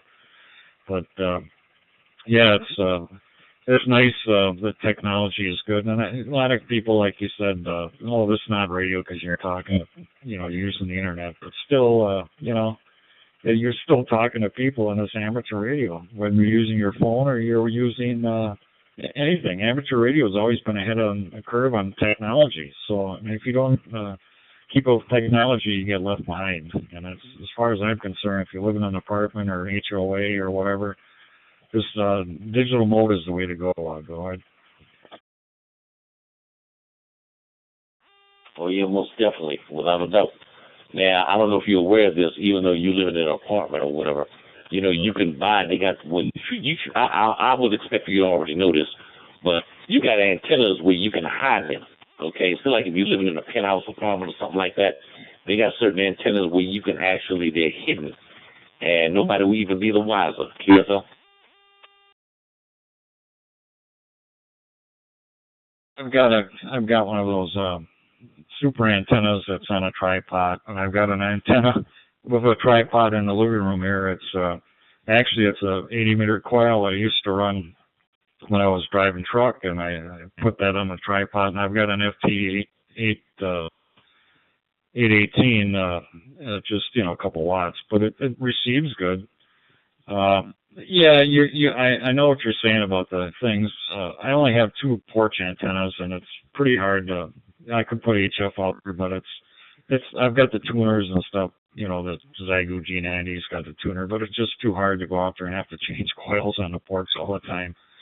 So I've got a compact antenna on the porch, and that's hooked up on my repeater, and then I've got a dual band mobile.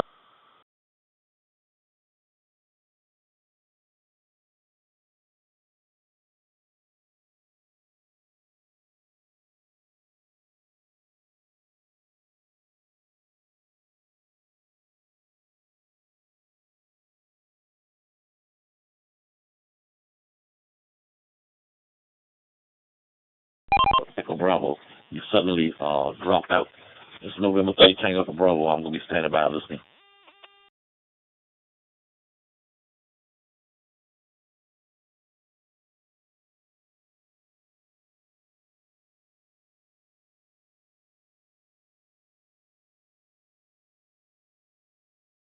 Tom 46 is there.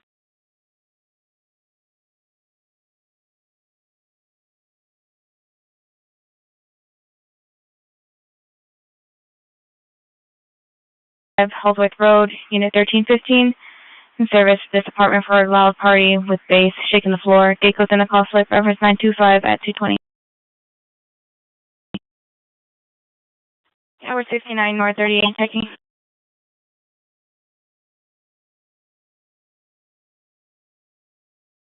Tower 69, that's there.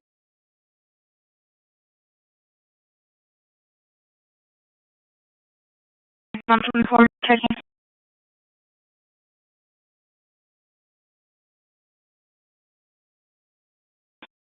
Sounds 24. checking welfare. I'm under control. That's clear.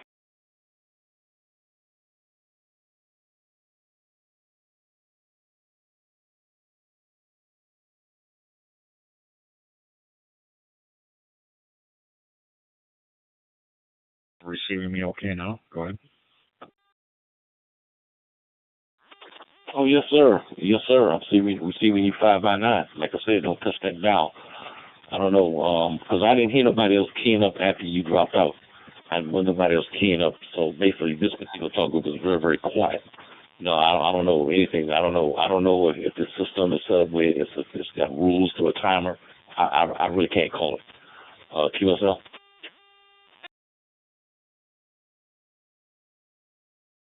Sometimes it's me if I key up too soon on my repeater doesn't recycle. That could have been it too. So yeah, I suppose. Well, we've been yakking here pretty long already, Norman. So maybe we ought to let it open up here and somebody else wants to use the frequency. But I enjoy talking to you, and I'm sure we'll work you again. I've got you logged in there, and it's great talking to people around the country. I got a couple buddies I'm trying to get more into DMR. And I tell them there's a lot of nice people on DMR. The guys say, "Oh, that is an amateur radio," and you got a couple guys that are trying to get into it, but it's just it is what it is, and if it's you're talking to people all over the world, and it's kind of neat. I like that. You don't have to worry about radio conditions, and the band conditions are always great, and you meet a lot of nice people on this Talk Group 93. So I'll turn it back to you, Norman, and I'll look for you down the log again here. Enjoy the QSO. N3TB, WB9BBB, go ahead. Yeah, okay. WB9, BBB, yes, sir. Yeah, but in spite of all this technology, I still like the analog side. And here's the reason why. Of course, when I first got my ticket about 30 years ago, and, started out with analog. And I remember those were the days when you had auto patch on the repeaters. Do you remember that? Yeah, Roger. Matter of fact, when I worked at Briggs and Stratton, I used one of the guys that works at HRO now. He's been there forever, and I worked with him too. He had a repeater and he had phone pads on it. I was sitting across the street from work at Briggs, and we had automated absentee. We're calling for your absence if you were sick or something. We'd be across the street drinking beer or something like that, and I'd call in and say, "I won't be going to work today," especially on a Friday in the summer day when it was nice. And they'd dial into the absentee reporting, and I'd call in to work and say, "I won't be in today." And I'm across the street, But I remember phone patch. Your auto patch, and I had phone patch and stuff when before I went in the service, and after we got out of the service, I ran phone patches. So I go way back before cell phones. So go ahead, Norman.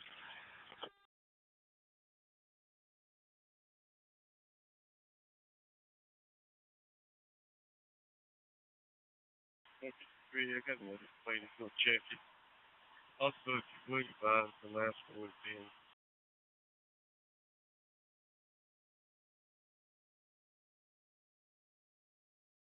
Access to their auto patch. How about this one? This should ring a bell. On the 440, remember when you on certain 440 repeaters, it was 10-meter repeaters. Do you remember that as well?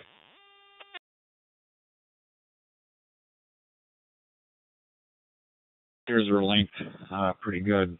They have I was involved in weather spotter, and when I first started out real early, and I was over at the National Weather Service. I'll pull a Cat 5 cable, and we install amateur radio over at the National Weather Service, southwest of me in Sullivan, Wisconsin, and it's we were setting up the amateur radio stuff there, and I remember the analog. And and I was down when I was driving truck to work for a dairy farmer for like 4 years, and I was able to go down to Katrina and Rita, and when the cell phone service goes out, the only thing you got is amateur radio. We're running packet radio, handling traffic and stuff like that with packet radio, and we did have but the packet radio we were using, I think it was VHF and UHF, but mostly UHF. For some local stuff, and they were using HF, and I had it in my truck, and I was running radio traffic through packet radio.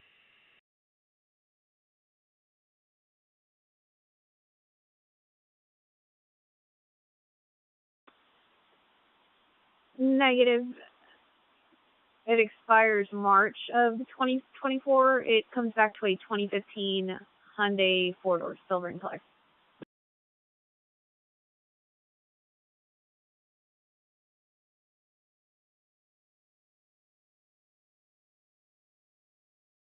Program when before I went in the service. I think when I got out of service, I was in Air Force Mars for a while, and it was just VHF, UHF, and I think it was some HF stuff. But yeah, it's I didn't really do any RTTY, but I haven't really done any CW work since I had my novice. I did a little bit when I had my general, but I haven't really gotten back into the code. I can still copy some of the code. I used to be able to do, I'd do 13 words a minute in my head, no problem back then. But I don't know. I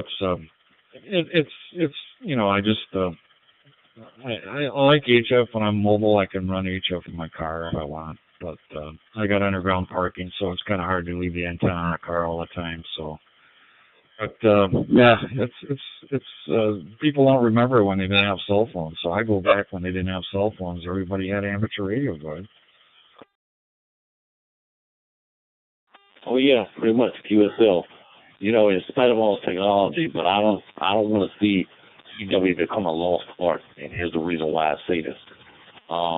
Unfortunately, I never sat down and took the time out to practice CW, and it still kind of haunts me a little bit because. In spite of voice, CW will go through anything, any kind of weather condition without an itch. QSL? I hear you, Norman. And I think the most...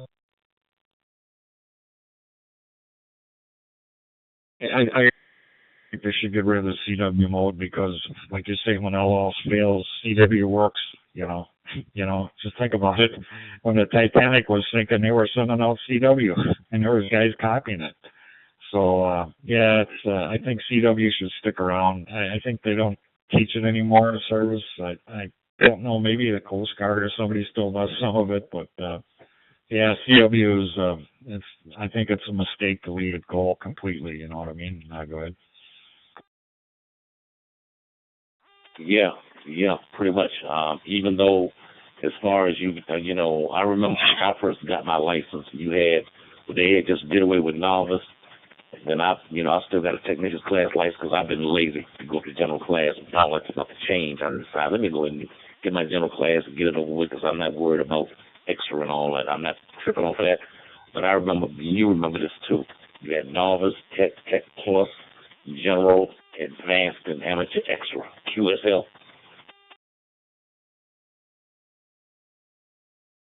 Norman, I remember all that. Yeah, I've been on my general license since 1970, so I guess I've been lazy. But yeah, I don't know. For a little bit extra band plan you get, that's probably not worth it. But if you get a general, I think you're okay.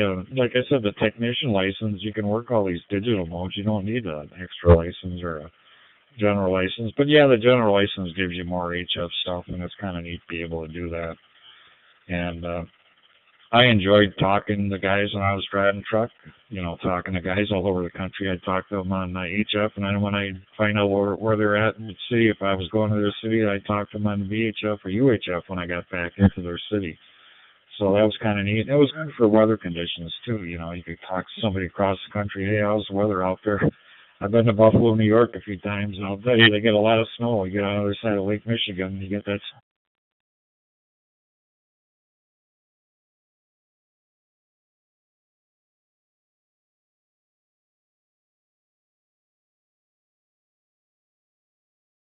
Nine 64, assault 6 child, 243018, landing.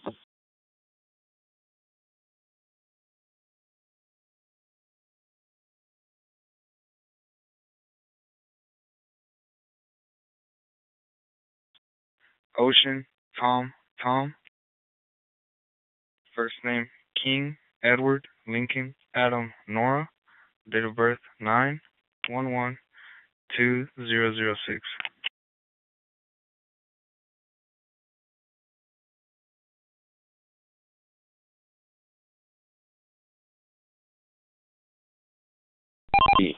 There was another app I used to have on my laptop computer. You could you open it up and launch it, and you can hear the HF bands, and you can talk on it.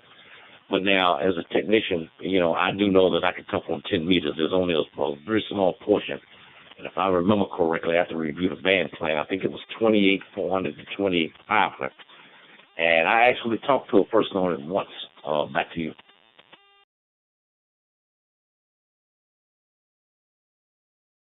Okay, I don't think I've talked to anybody on 10 meters in a long time.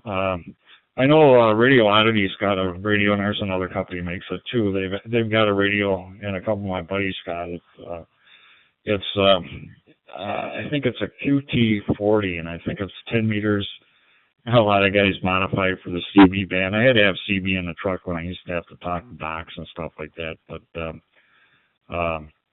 I guess it's, I think it puts out 40 watts, and I guess it's, the band, I guess from what I understand, the HF propagation is pretty good on 6 meters and 10 meters lately. We're getting a good sunspot cycle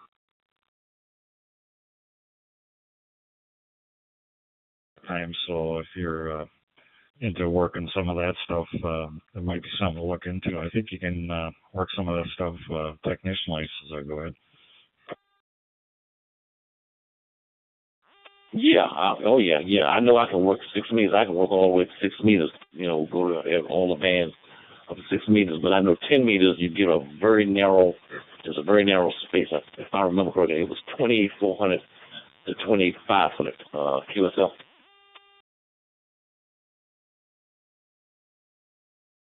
You're probably right. I've got a band plan around here somewhere. I just ran over and got another cup of coffee. But yeah, you're right. It's pretty nice that you can work all that stuff just with a technician license. And it's a VHF, UHF is like you said, you work by analog, and I over the years I worked a lot of buddies on analog. I got a buddy that's got on repeaters, and I can work them good from my location. That's northwest of me, about 40 some miles from me.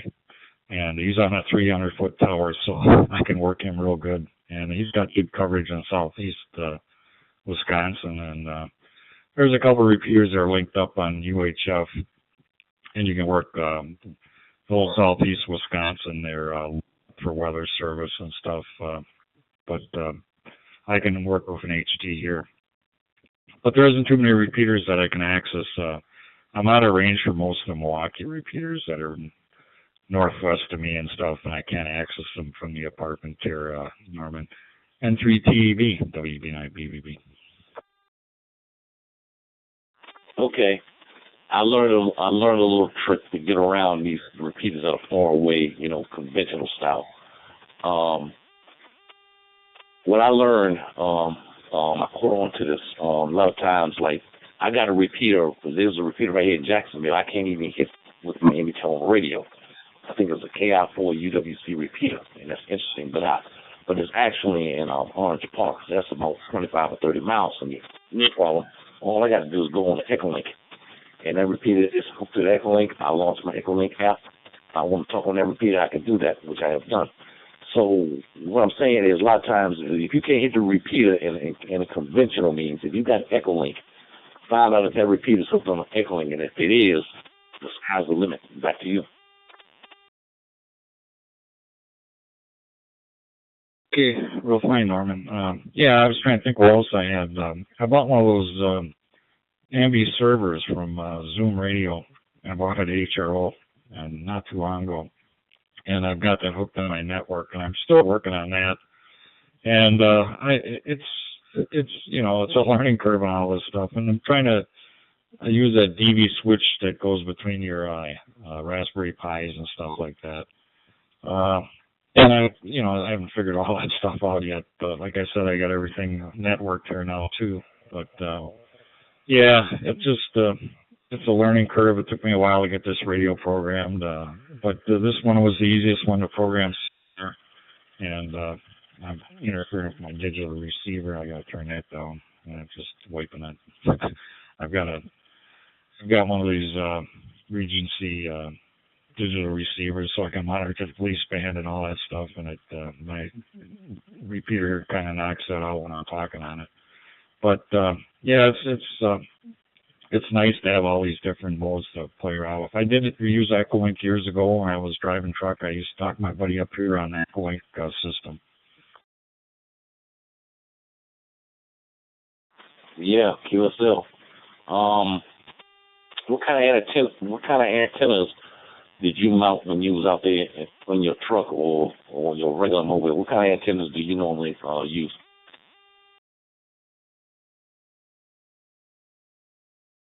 Different guys. When I was driving for over the road, I had, like I said, I had that worked out the best. I had a screwdriver antenna. I had one of those Yaesu Atlas 120 antennas on the driver's mirror, and I had it grounded pretty good from the door to the frame. And then I had, I think I had an FT. I had the FT. Or I had an Icon 7000, which was a UHF, VHF, and HF. So I had an FT 857, and that worked with that screwdriver antenna. And the other one I had a dual band on the other mirror.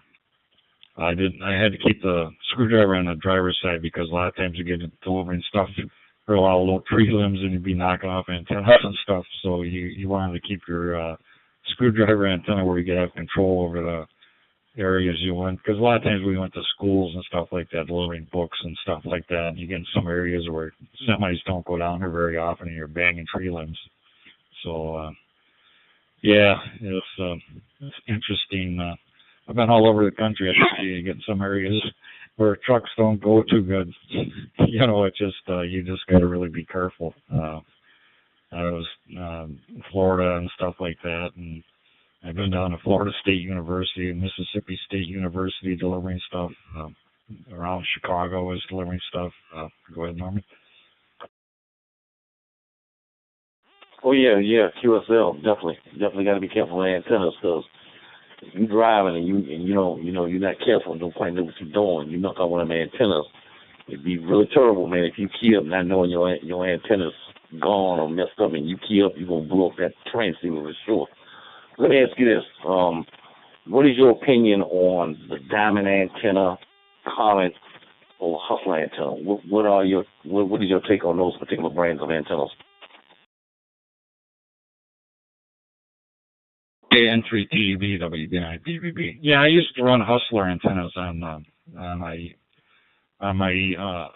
before I had the screwdriver antennas. I ran Hustler antennas, mirror mounts, and I had the different coils for HF. I think I had an 80 meter coil, a 40 meter coil, and like a 10 or 15 meter coil. So I just have to change the coils on the mirror mount when I was parked or something. And then I had the VHF, UHF on one side.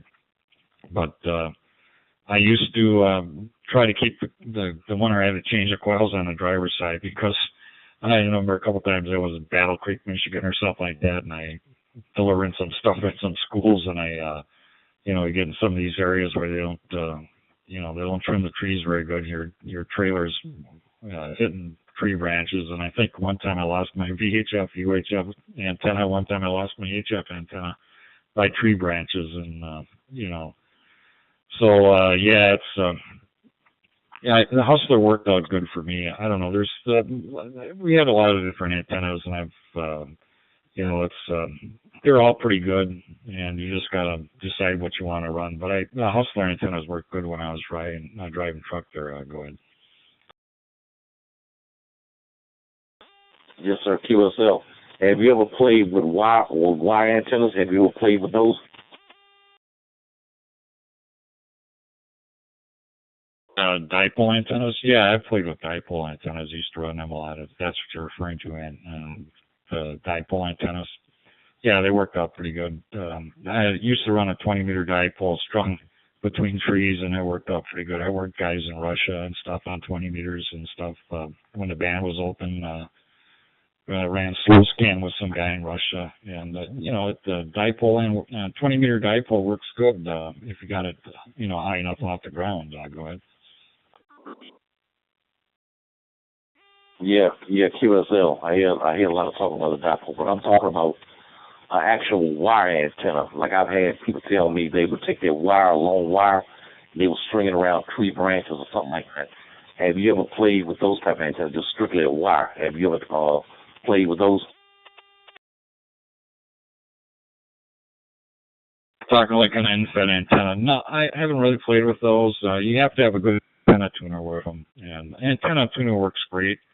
I've got one on my FT818, and I've got inside antenna here, but I got the antenna tuner, and it works good.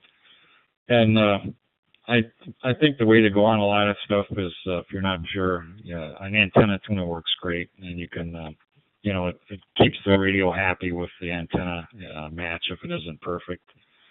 And random wires work, like you said, but most of the guys that run them random long end-fed type antennas, they have an antenna tuner hooked up to it. But I didn't have enough property when I was living by my brother's apartment to put up any long antennas. He only had so big of a yard, so I was restricted to vertical antennas and 15 or 20 meter dipoles. I think I had a 20 meter dipole hooked up.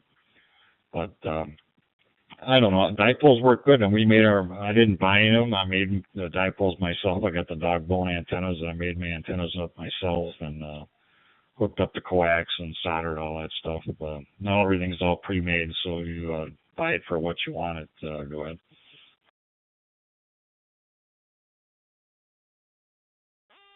Yeah, QSL. Yeah, I hear a lot of people talk about dipoles. I know one thing, you got different kind of dipoles. It all depends on what appeals. Have you ever QSO'd using a butterfly antenna? No, I haven't, but I used to sell all that stuff when I worked at HRO in Milwaukee. Yeah.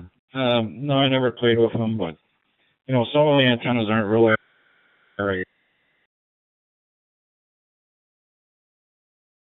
I use these compact antennas. I don't know if you know what they look like, but I have one on my Camaro, and I've got one that's running on my repeater right now. But they work great for satellites because they're like a stealthy antenna like the cops use, and it shoots the signal straight up.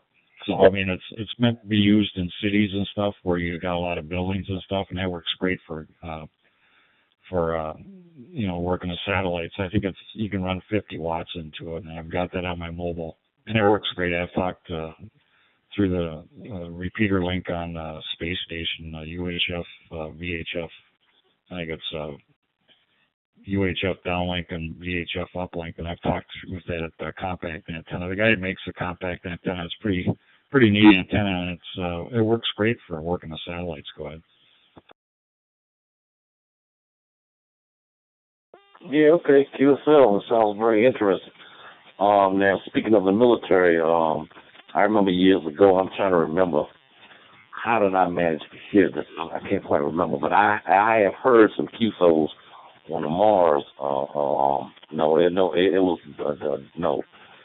It wasn't Mars. It was WRAMC, if I remember correctly. It's some kind of military channel. And I've heard some QSOs on that.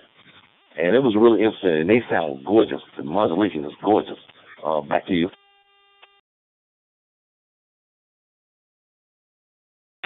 N3TV, WB9BBB.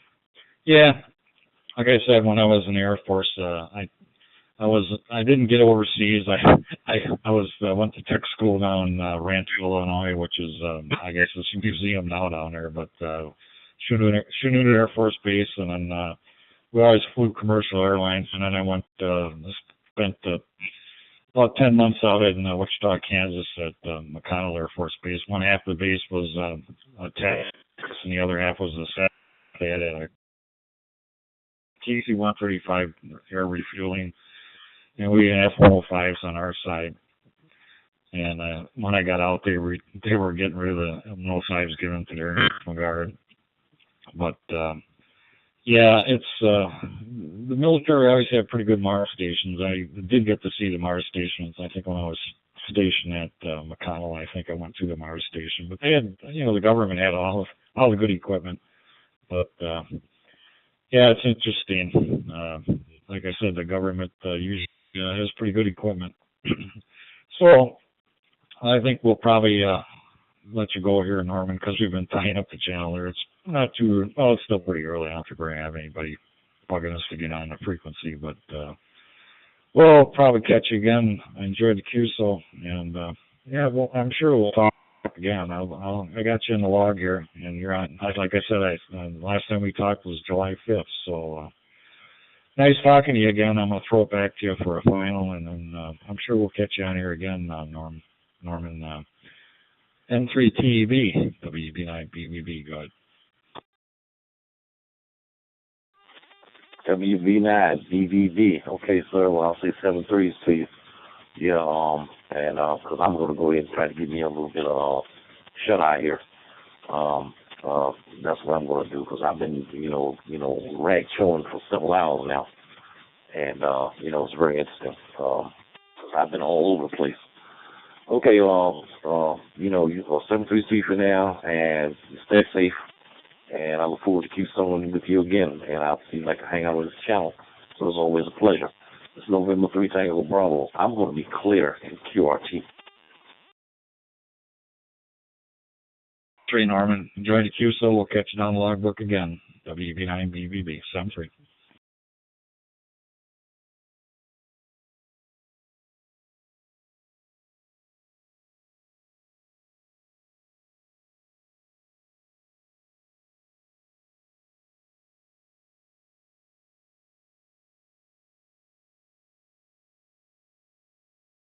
On one Skywarn Drive, Rick's advising that her husband is cold and eyes open, not sure if he's breathing.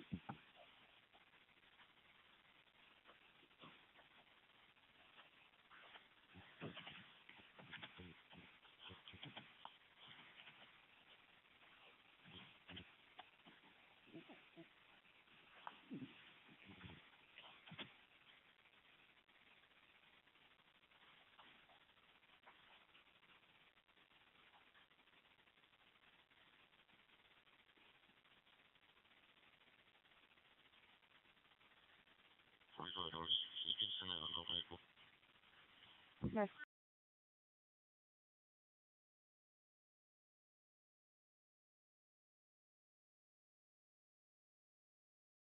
Clear.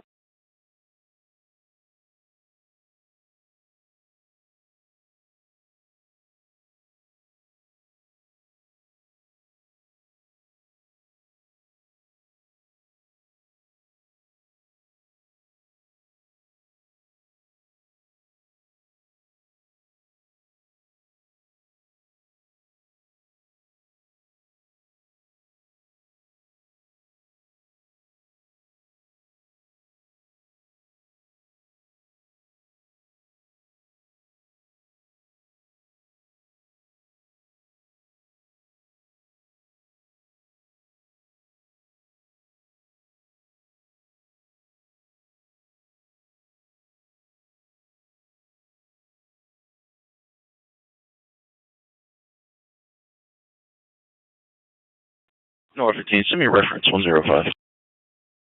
That's clear.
reroute that alarm to me?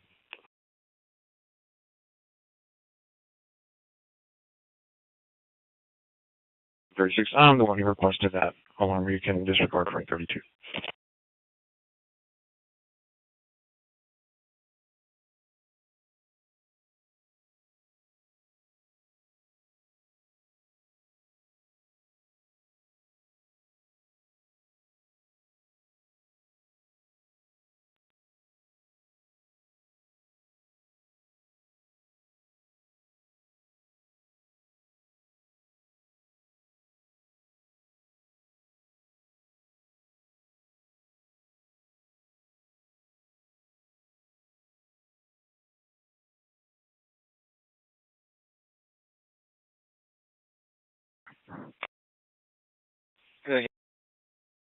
Yes, ma'am. Show me being flagged down at the Alamo Bar and Grill, 7846 Fallbrook Drive.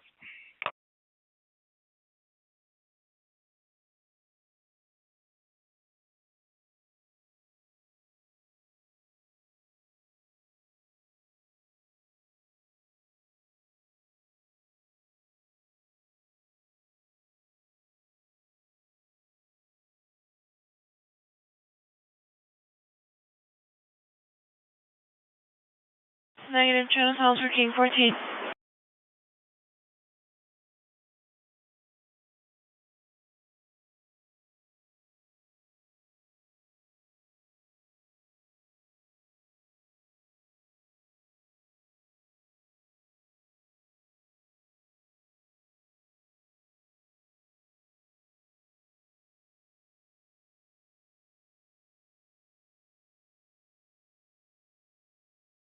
Oh, sorry, no, you can have me too. I'm just not pulling up.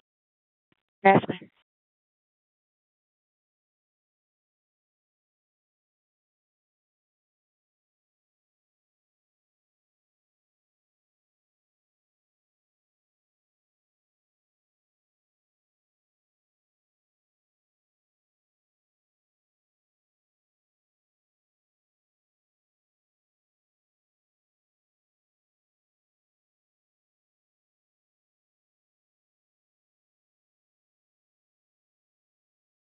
Go ahead.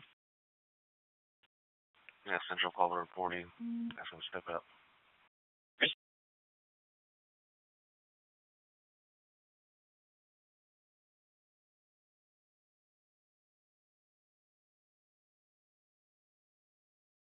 I want to be out of control. The person's changing the tire in the parking lot.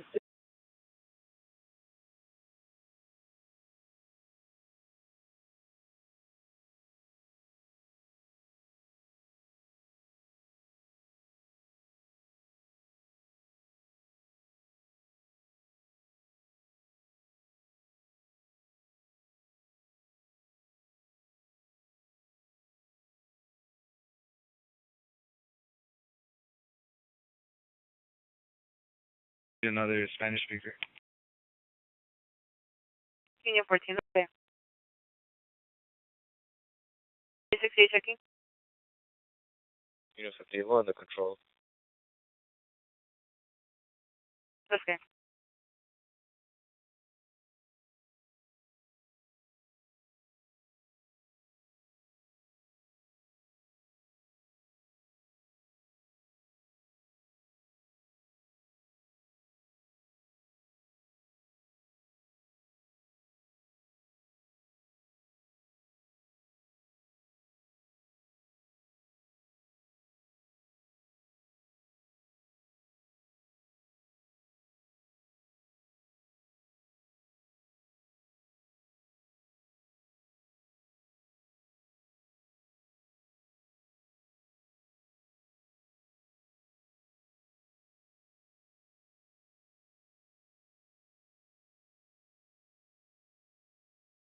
Ready, three patient contact.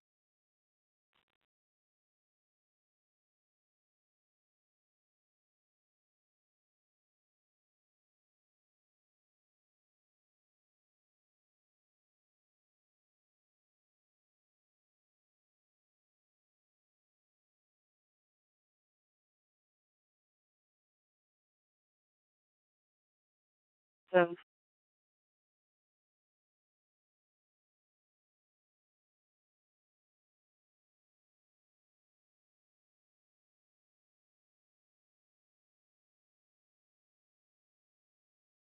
0919 Ranchstone Drive. Referee advised her neighbors are fighting, male and a female, unknown weapons.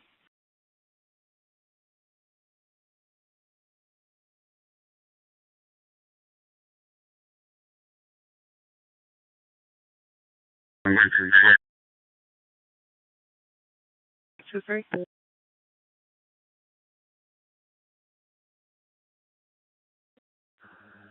Traffic. I'm gonna be at Barbara May with Forest, North King Frank 1060. North King Frank 1060. Be advised we're still rolling. We just turned on the Holly Park.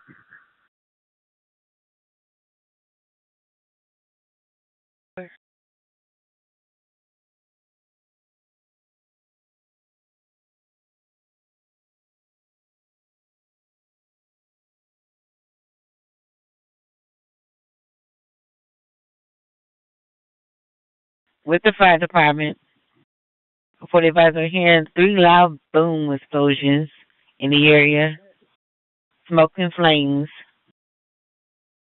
44 Frank 31. Come on, call back on the board and show me around. Frank 31, that's here. 44 Shots 29, show me a route. Frank, supervisor, clear on this. What sounds that I want to clear?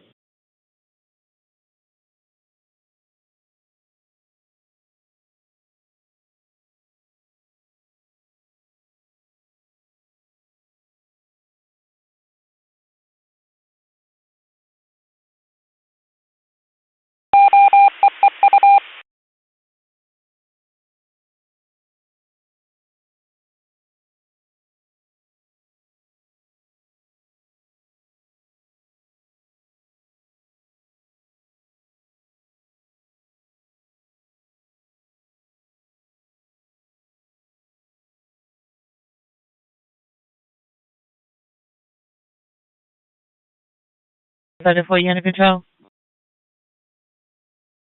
For South Confirm, control now, thank you.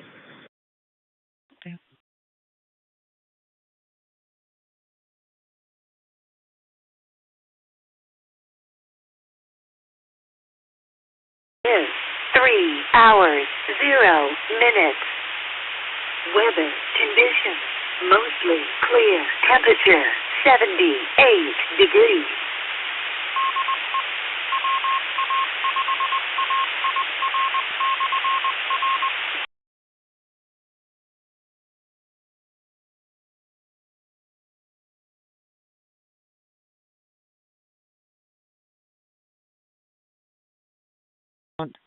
Near the Rhino natural propane gas pipe. Storage box has wallet and computer and other items inside.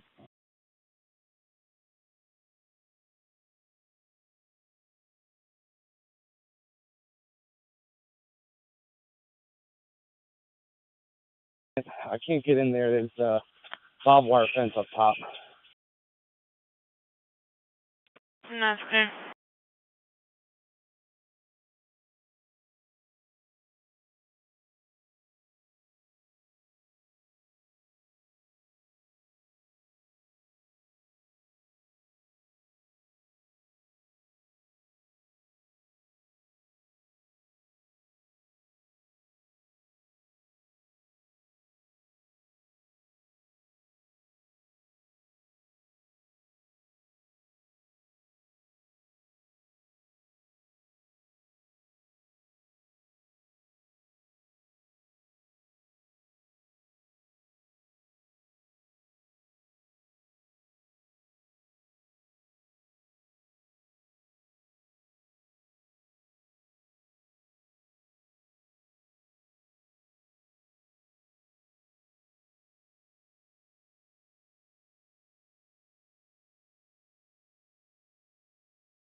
V4 Local 120 FM 1960.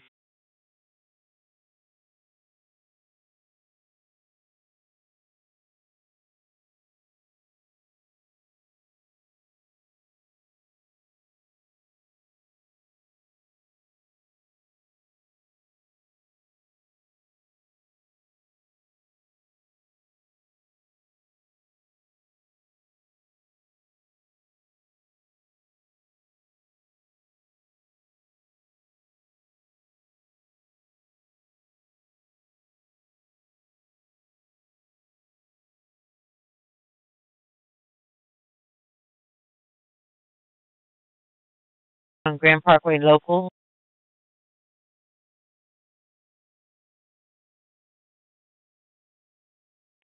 Charles 46 under control.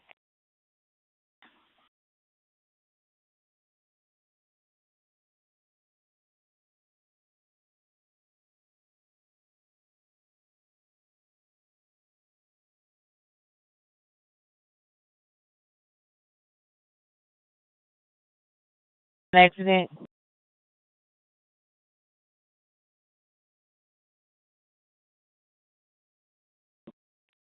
Yep, everyone, repeat, traffic.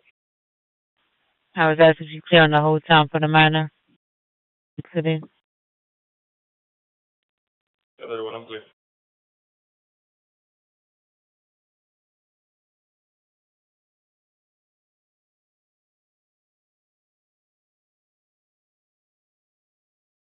One that's cleared. If you need it over there.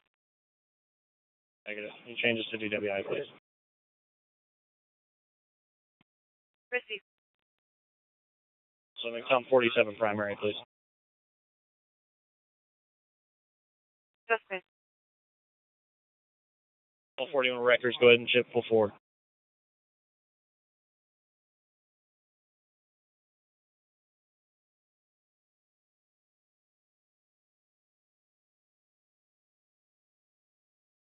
Show me on scene.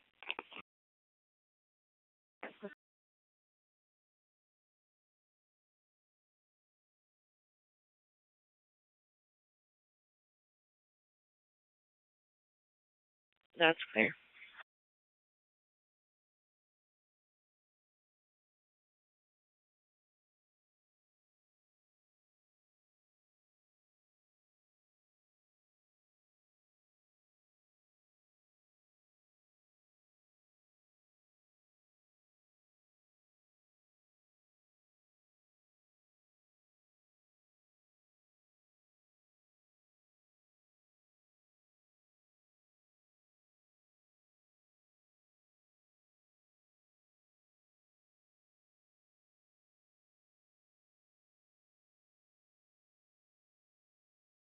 Team 14, you can go ahead and release it for right now while the dog's taking a break. That's clear. Central Union Challenge release at 305. You can resume now traffic. Challenge release at 305.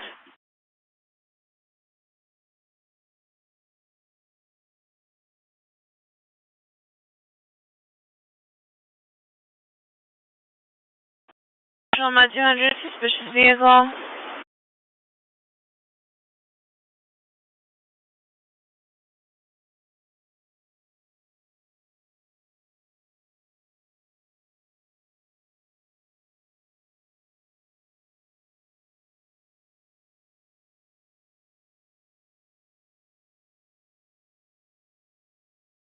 $42 on.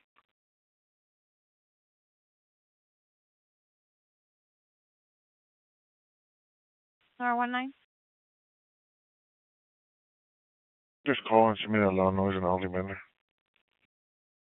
Yes, sir.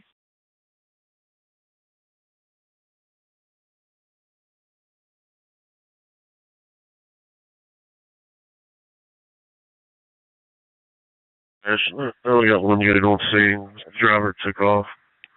Sent them to locate him.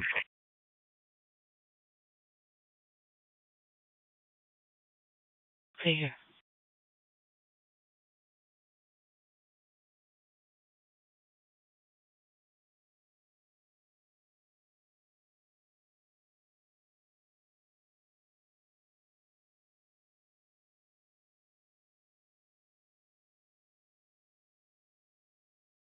There were 3 of them. That's clear. Does he know what chemical is on fire?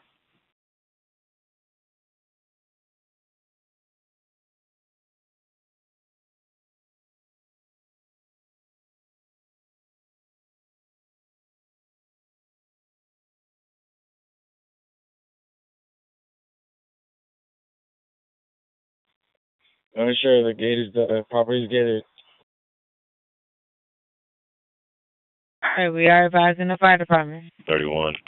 Wait till the fire department gets there. Once they make entry, they'll be able to tell you if they need to, what chemicals are needed or what burned.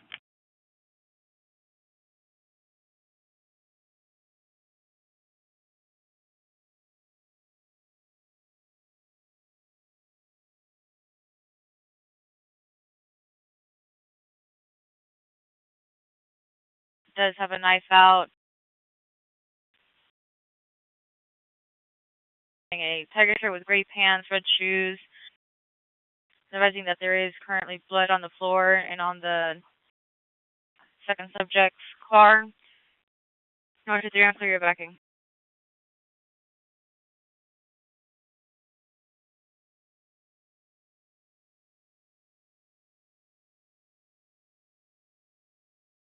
Be advised, I'll have one female in custody for PI. Call 41 is clear, one in custody, three-way.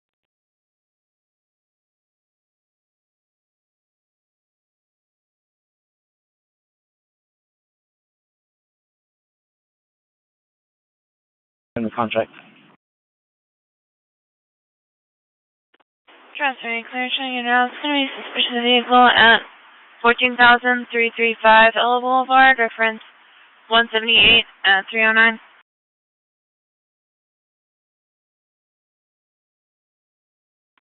Charles 61 checking, Edward 64 checking, Henry 65.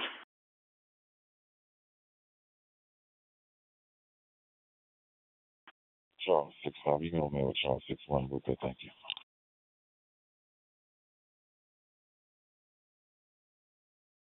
Henry 65 under control. Henry 65, you're clear. Charles 65, you're clear. William 76, clear JPC. 76, that's clear.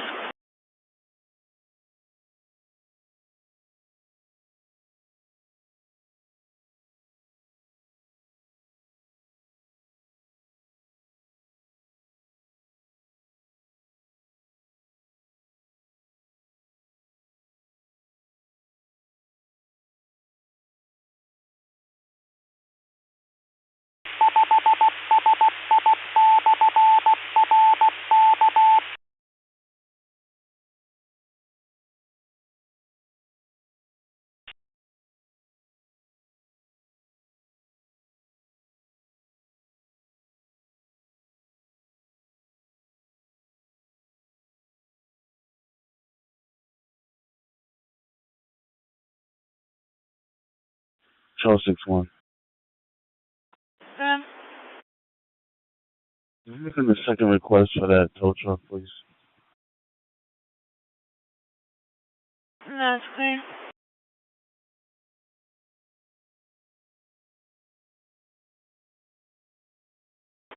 Ten Tracker, needing record 8802 Cypresswood Drive, needing record 8802 Cypresswood Drive.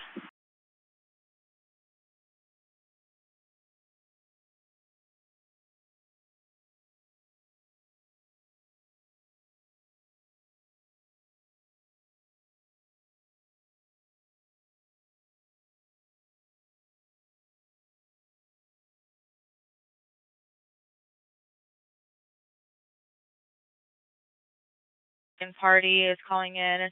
He's going to be in a gray Kia outside of apartment 1103.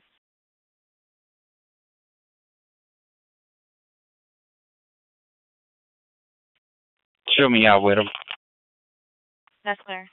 Do you need me to hold it?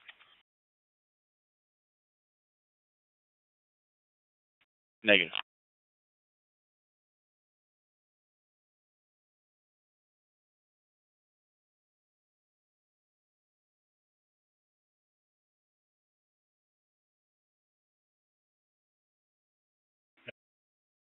I understand, that's clear. I'll go ahead and advise.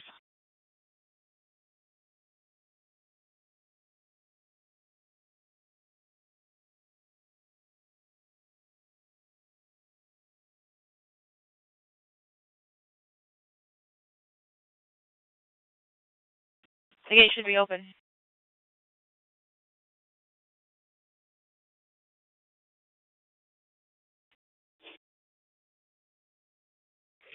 North. Northway. Charles, are thinking you about the gate code.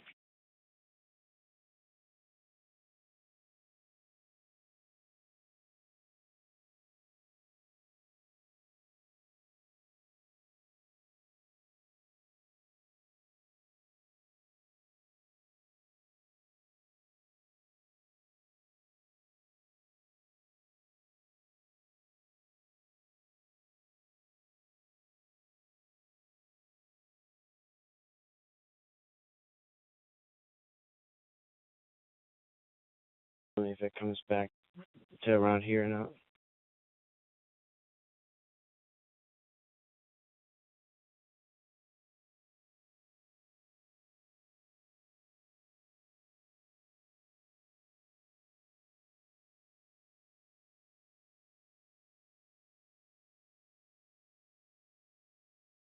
It's the Grove apartment on the east. It's the last one. The Grove one.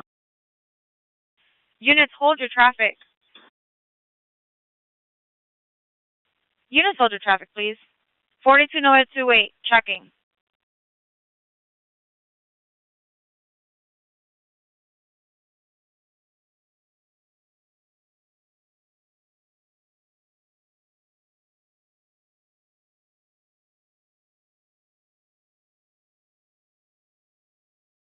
Engine 32. A diabetic. Need law enforcement on scene. East I-10 westbound and Sheldon Road. In Channel View. Respond on ECOM. Tag 2. Medic 12. Engine 32. 0314.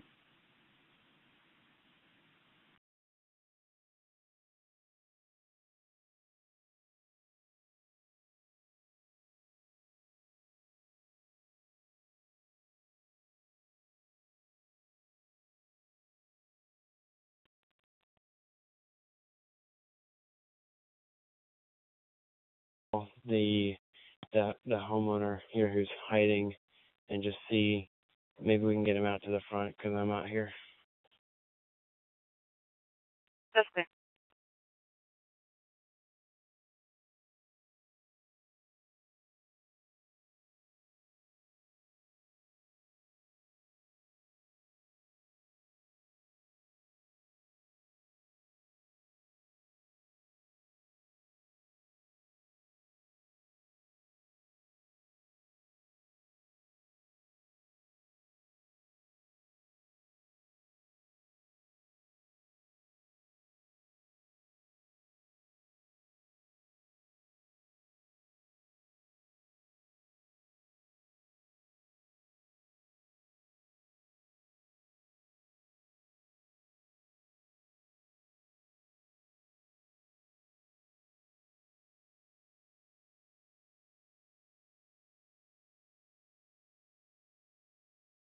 According to 222 Del Del.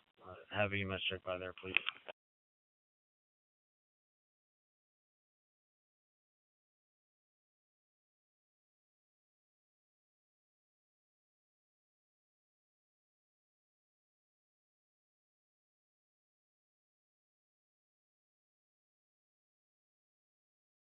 Trust 23. She's going to be stepping out.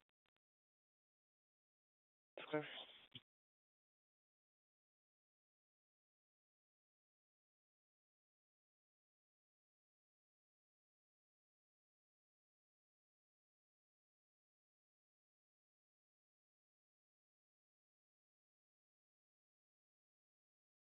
Three 16.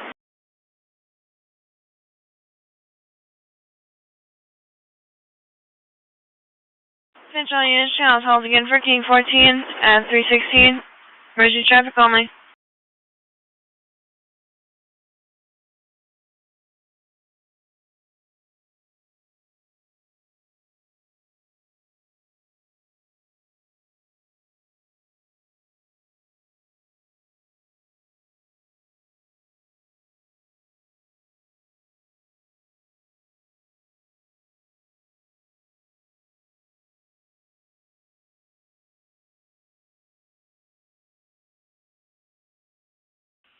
Okay, Engine 3.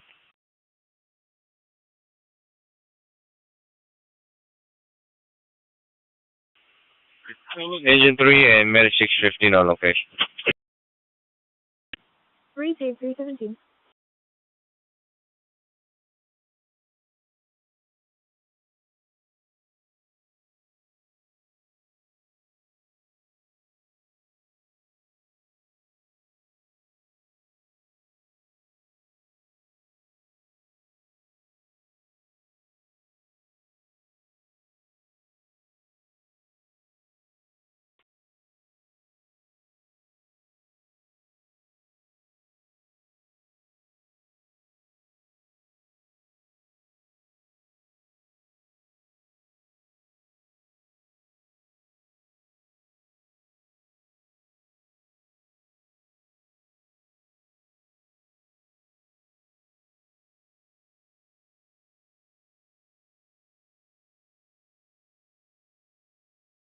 Updated location for law enforcement. They're going to be at 222 Delville.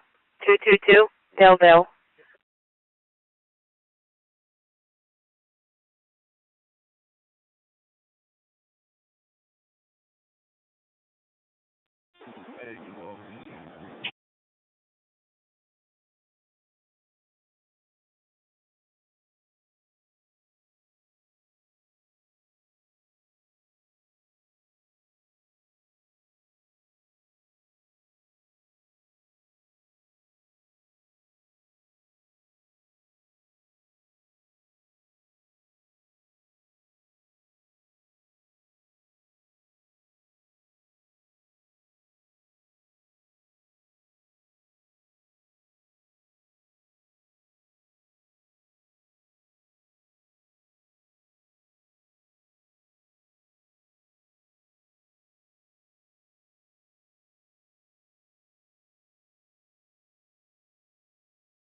Code is 1769 in case anyone else needs it.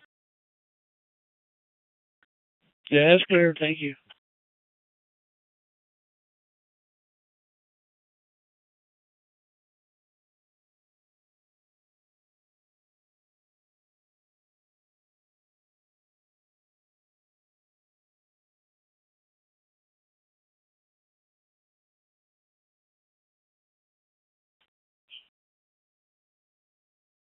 Still back here.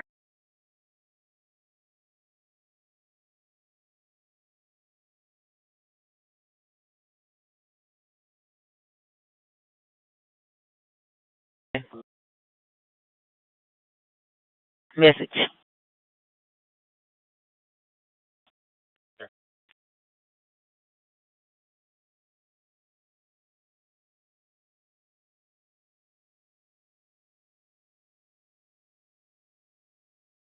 Me, please.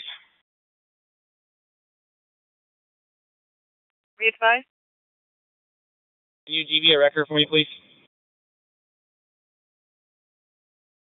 That's clear. Since your records, any record at Mason Road and West Road before Highway 99. Any record at Mason Road and West Road before Highway 99.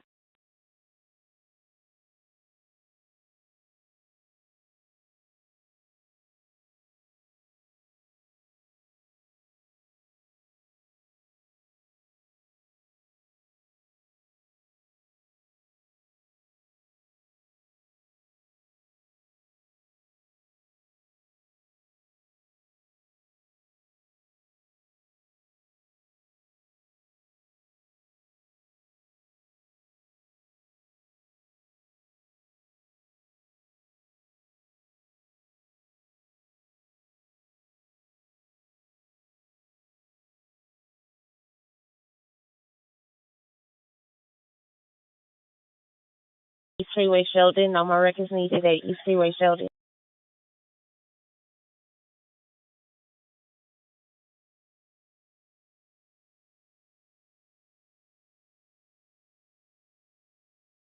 What do you think, so if you can send me that suspicious vehicle.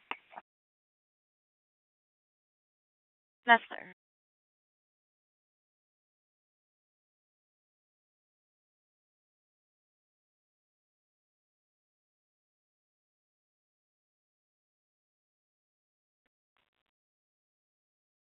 Not joining the area.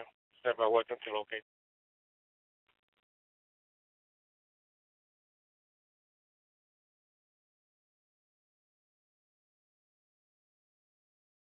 Search this house at the request of the owner. No need to hold still. That's clear. Do you need to help?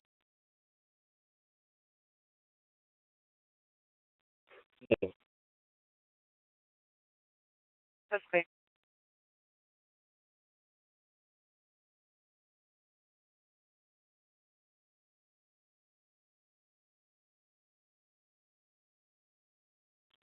North 32, check your box.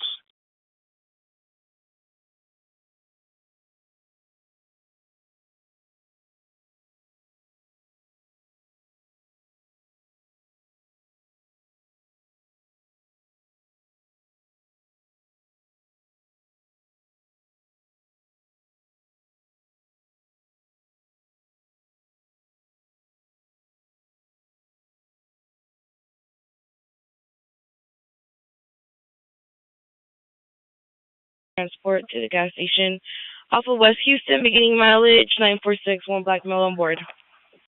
946 was clear.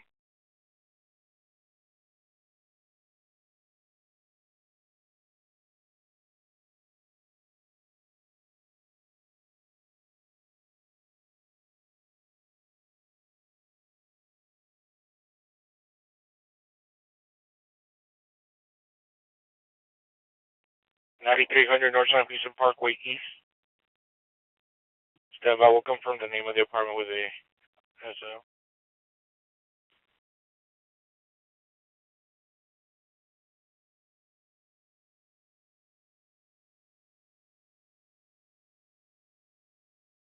The Hollister Drive intersection. That's clear. King 14, these units out here on North Central, go ahead and collapse.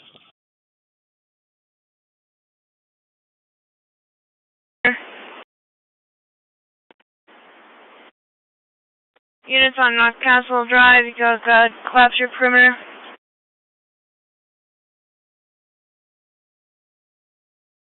Still on the Peter Road. 143 is here, pursuit. Sure. Keep the channel filled. Fill me around. Edward 84. The channel calls for William 76. William 76, you're on the feeder road. Back on the highway, he's blocked out, approaching the Beltway, I'll advise. 39, what are your speeds in traffic? No traffic. Going 120, just took the exit right before the Beltway. 39, terminate.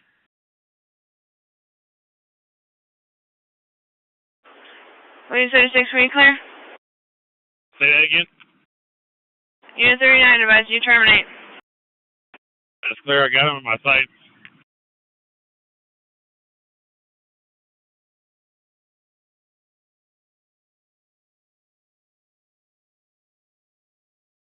One 766, that's clear, terminate.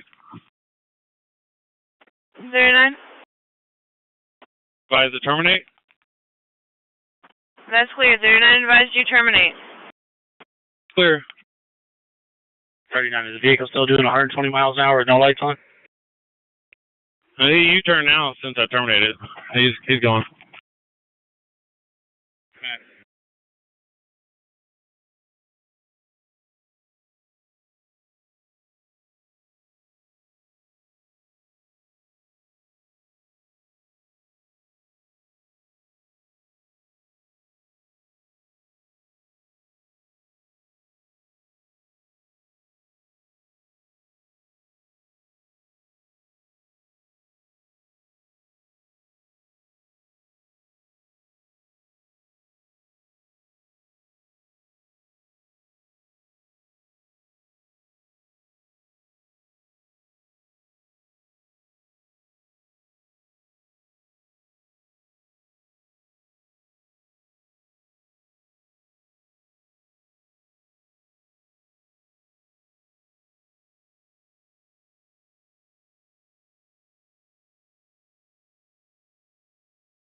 I'm at the 5800 block of Highway 6 North.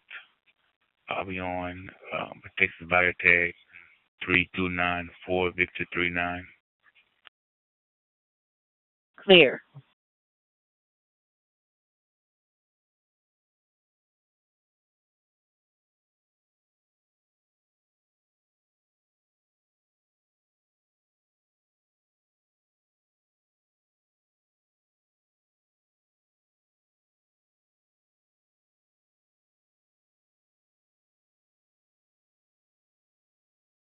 Bye.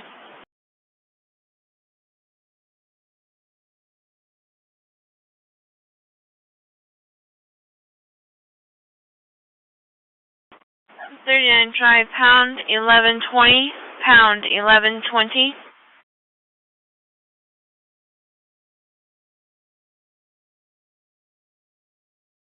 39 negative.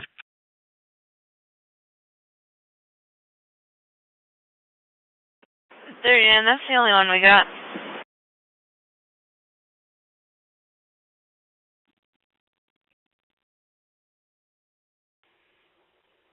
Henry 65. Some reference 345.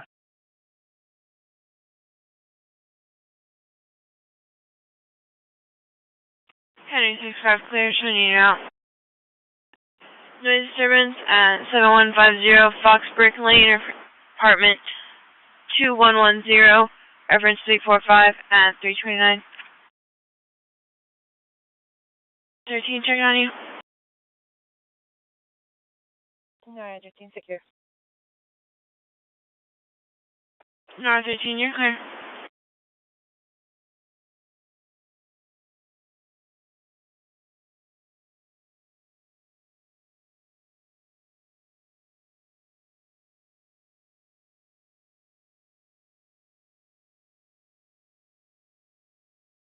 Three.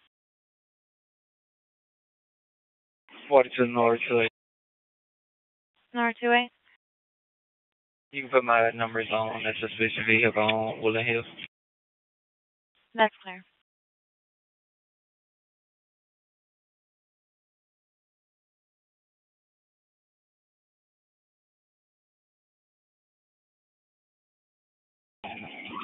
Eight six seven zero.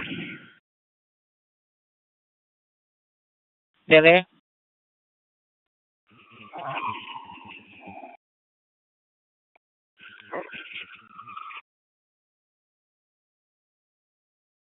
$14,000 block, Bel Air Boulevard. Unit 37 Patrol 62 advises vehicle stop. He just came to a stop. Let's continue to hold seconds for a moment. 44 Charles 33 under control.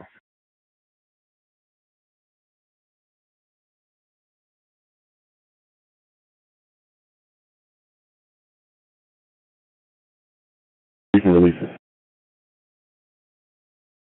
Permit can be released. 0501. Portable Charles 33 on clear, you under control.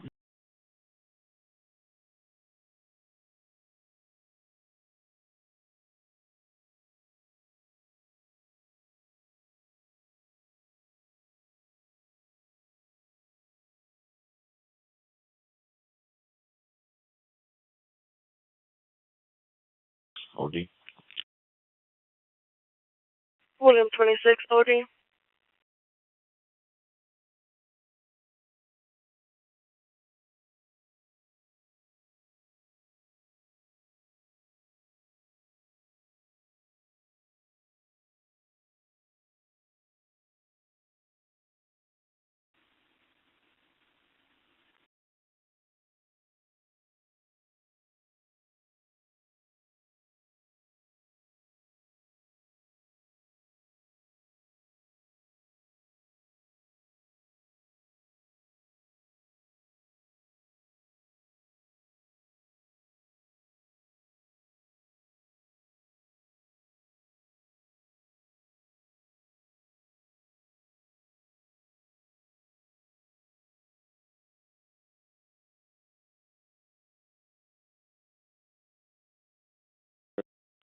Fifty Victor 10, water control still, thank you.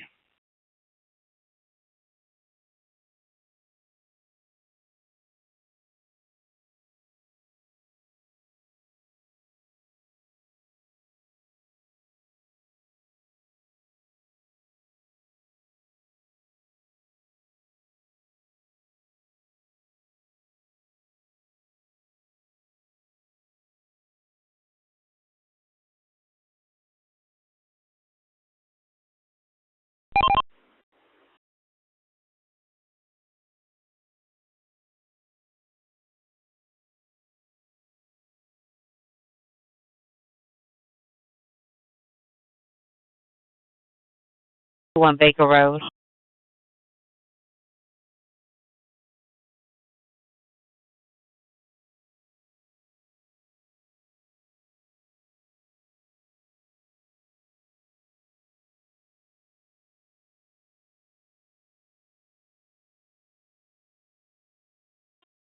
North 32, correction on my last traffic. It's going to be Bayshore Hospital.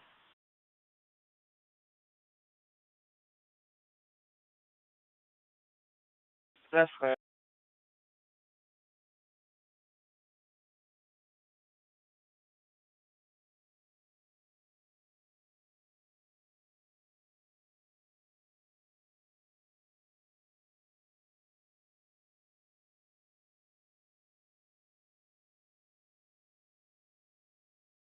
That's clear. 1051, be advised, that vehicle's going to be on the Deerwood exit. See if you want to stay, but I'm about to go back around. That's clear.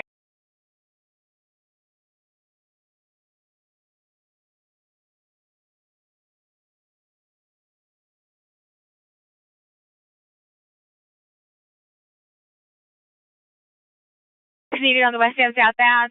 Deerwood exit, number records 334.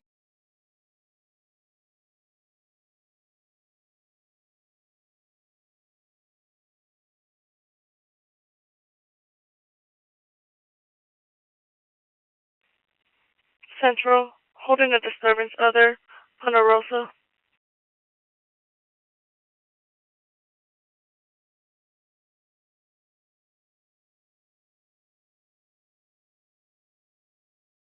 Charles, 6-5, you can send it. Charles 65, showing you on Route 2, 1526, Saddle Creek Drive. Super reported advised that their son's girlfriend tried to gain entry into her home and was banging on the door. Subject left on a white Kia about 5 minutes ago. Reference number 378 and 335.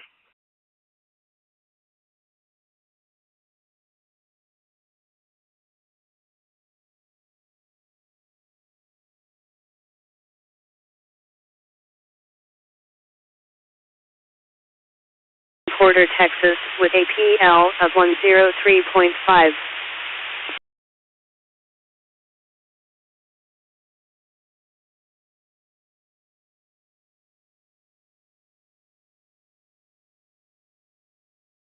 Huh? That's 25.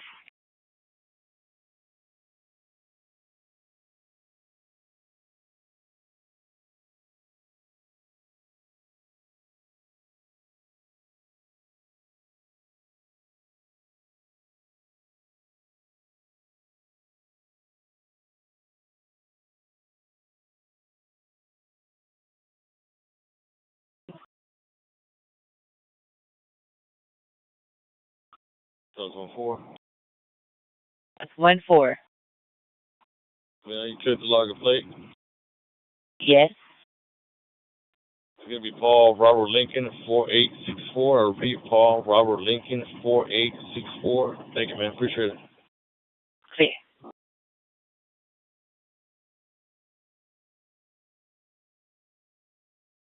Gray 2017 Dodge sedan. That's clear. Thank you. Proceed.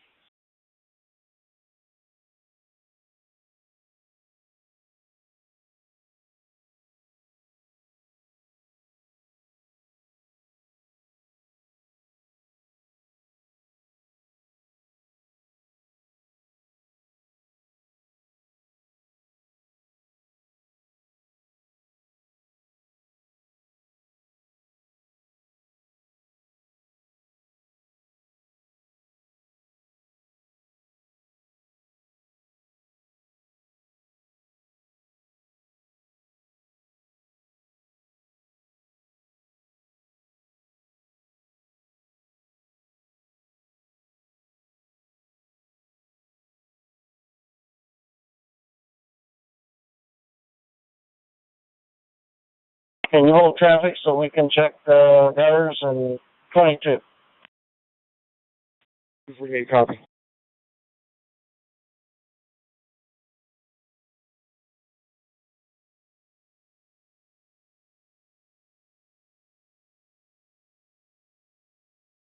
License plate King Tom George 0911. King Tom George 0911. North Shepherd Drive and West 11th Street.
Center reference 278.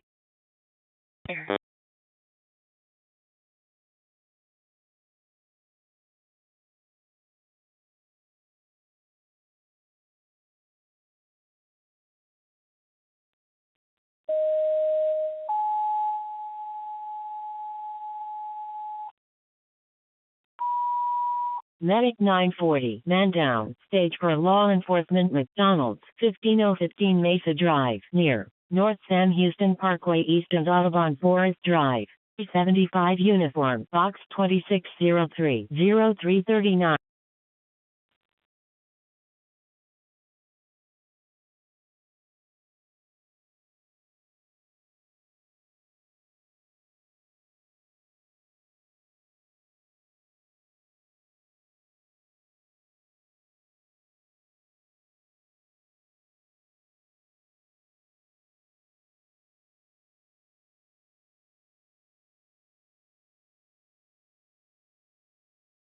Stay clear.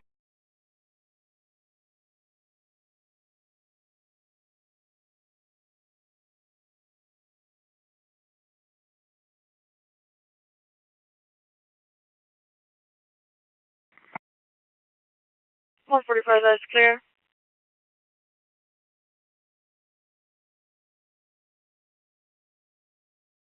For that alarm.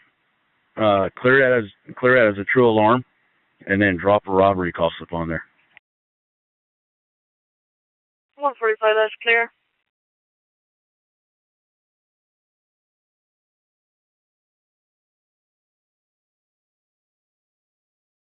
David. David 11, go ahead. David 11, two things. One, you can either update my call slip to meet the officer or try to combine it to Tom 2083's call.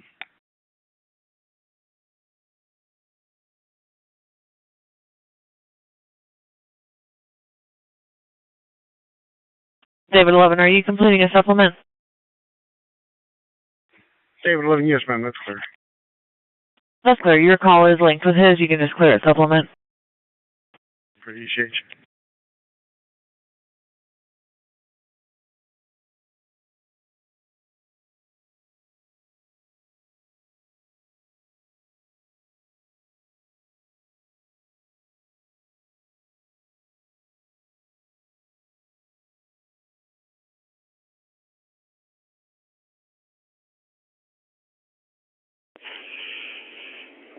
Good morning, sir. Amy 2 KBD, Delaware Coast.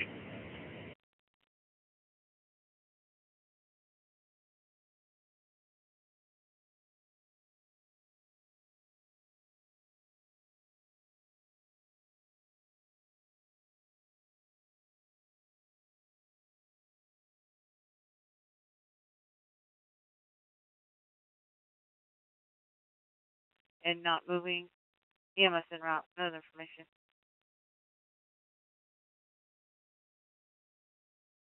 That's clear. 1242. I showed myself around. That's clear.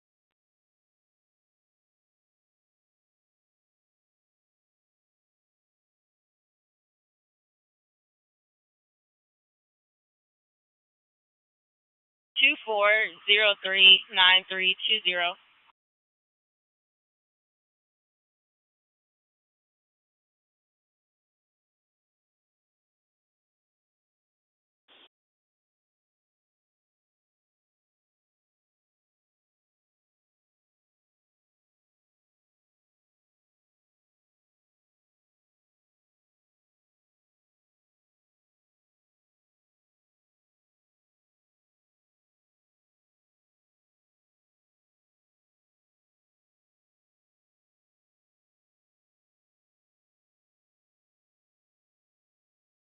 No, sir.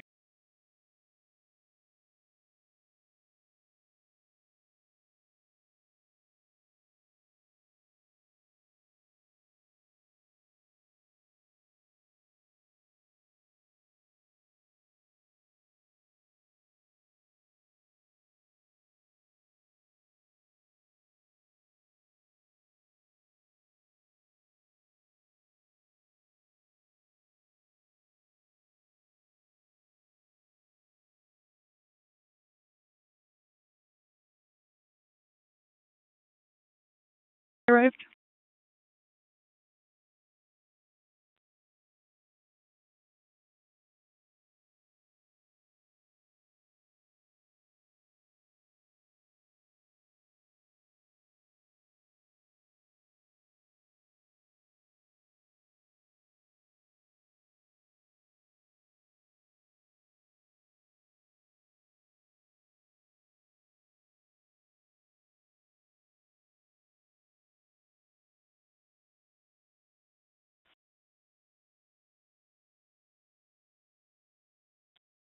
Wonderful, sure, thank you.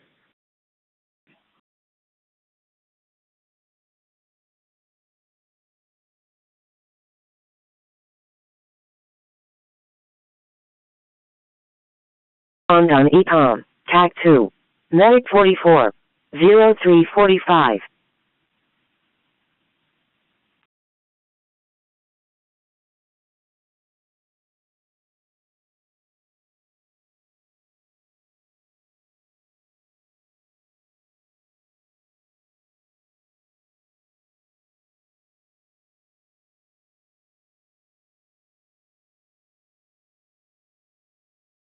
This is Civic 15, can you check by as well? Yes, sir.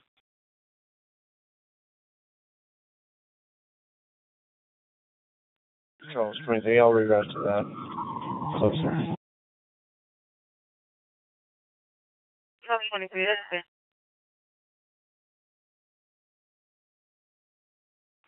Yes, 55. Show me around. 1075, that's fair.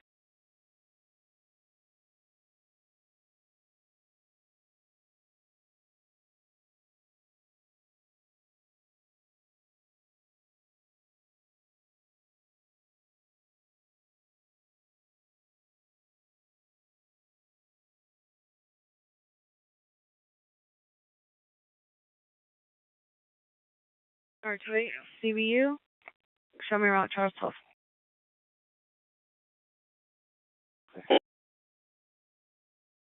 No, 30. You can send me the disturbance on Wallersville. North 32, that's clear. DFS is going to be the Josie's. It's going to be a black male coming in location, rusting, wearing white shirt, blue shorts, refusing to leave. No weapons seen at this time. Available units back, North 32.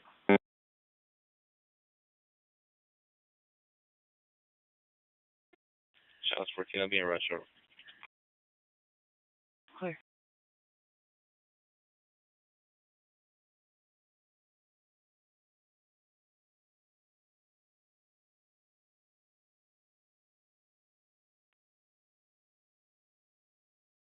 Union 58, can I get you en route to the family disturbance?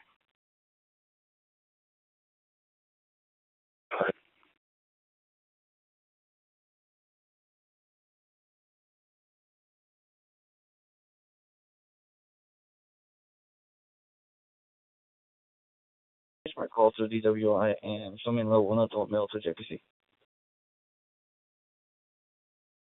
Yes.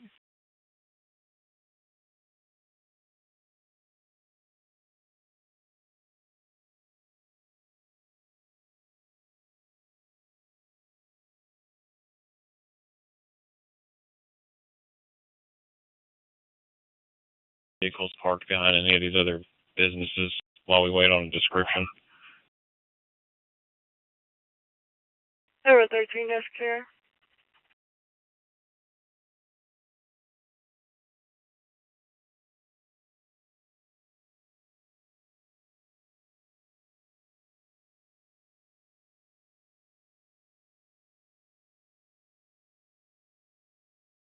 Single people on board starting 685.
First going to make 940 stage for law enforcement.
Given your courtesy ride to 7-Eleven on Fry and Longenbaugh.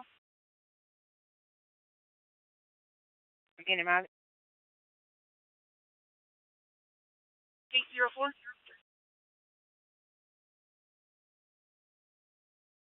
Receive 351.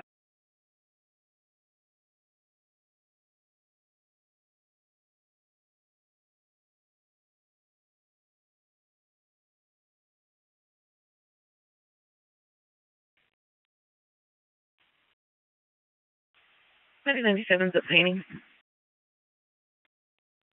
97 to paint.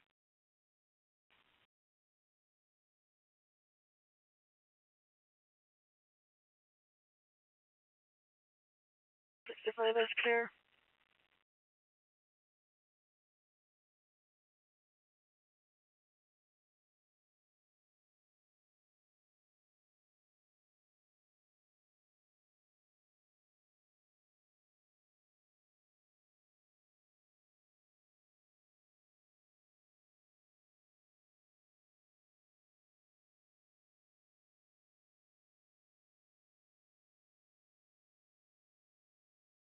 William 14. William 14, Houston 474. William 14, that's clear. Showing you en route to this suspicious vehicle at 12703 Richlow Lane.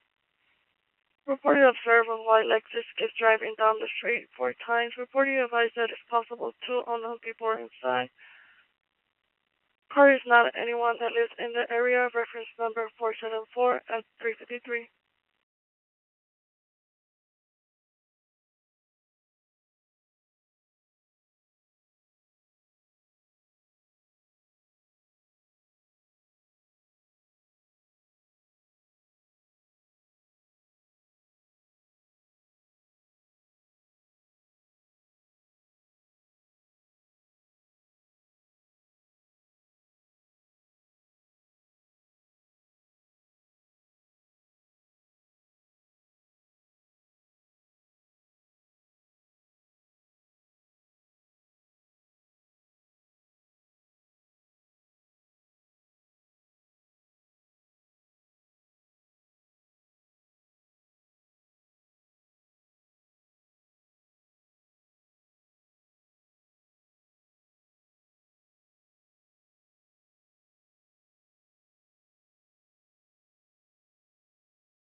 Let me to the call, please.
Tom 16, that's clear.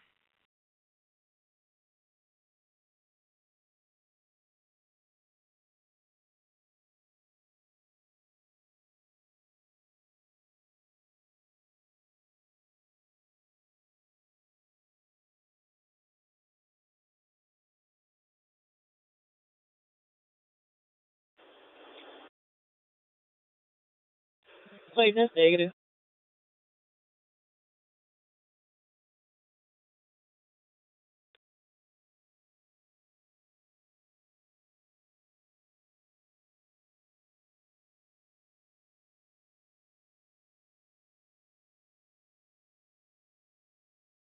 Receive. Do you still need the channel help? Negative. Units be advised. Channels released. With limit traffic. Channel release. 356.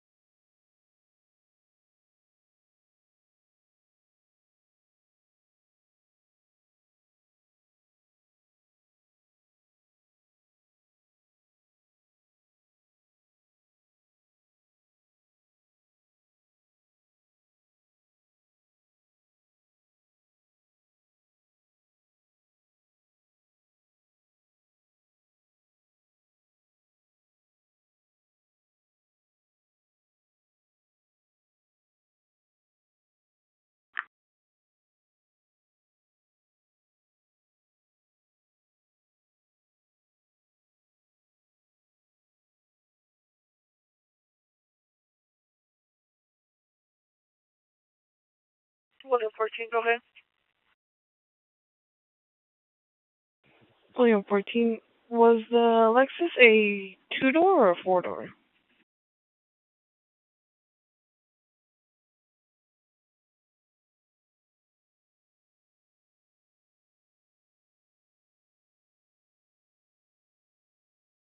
William 14, reporting data and advice.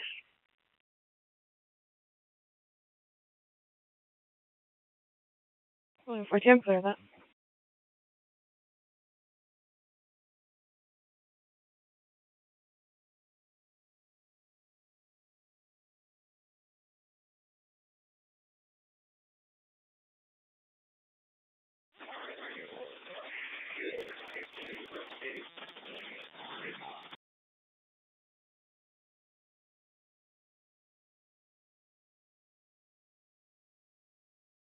Holding amid the citizen country lakes.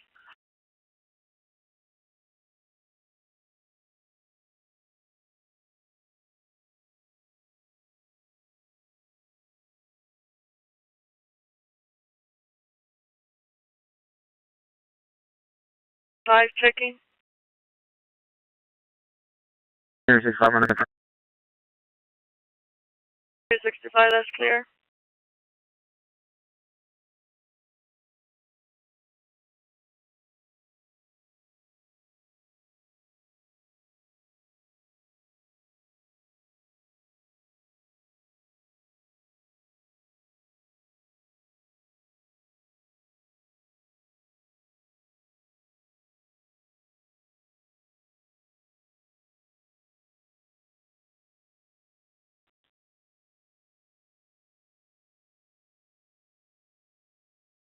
Henry 32, that's clear.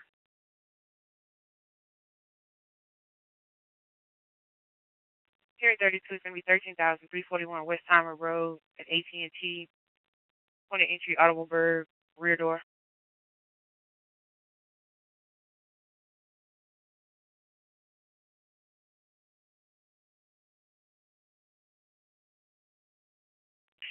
Henry 35 can have you checked by.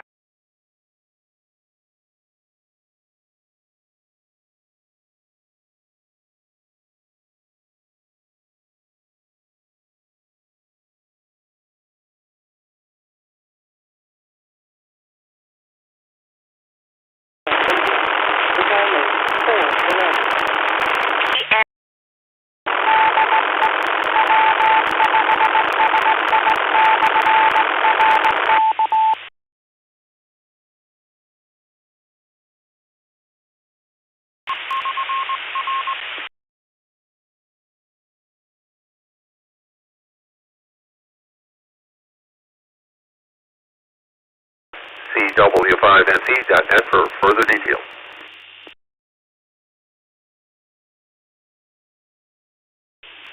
This is W5NC.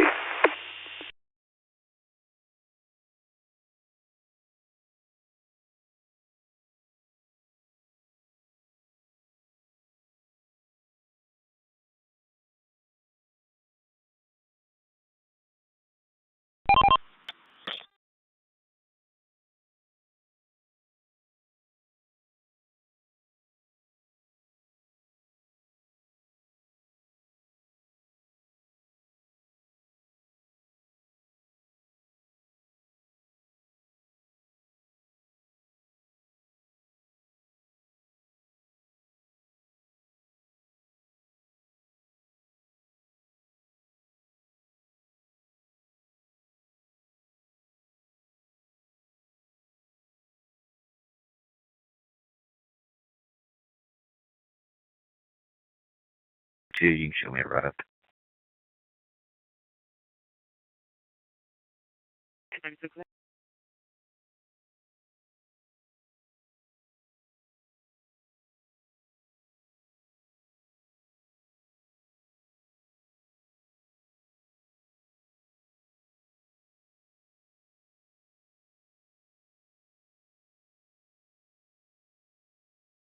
Feet away, T.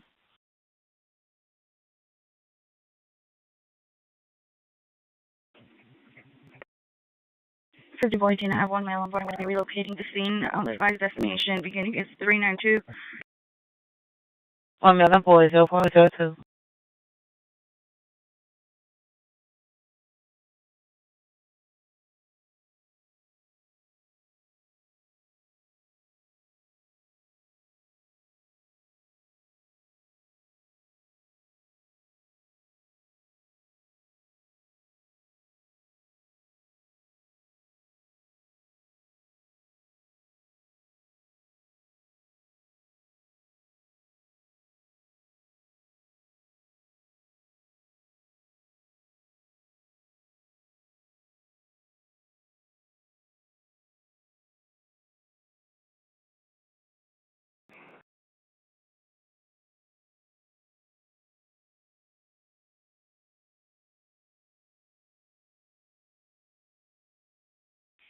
That's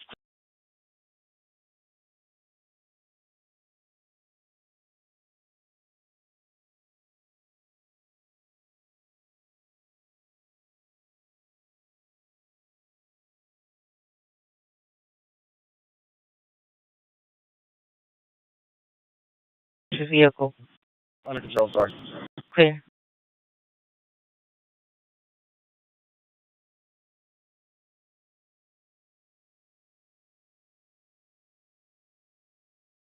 Before a case number. I'll get off the MT. 145, that's clear.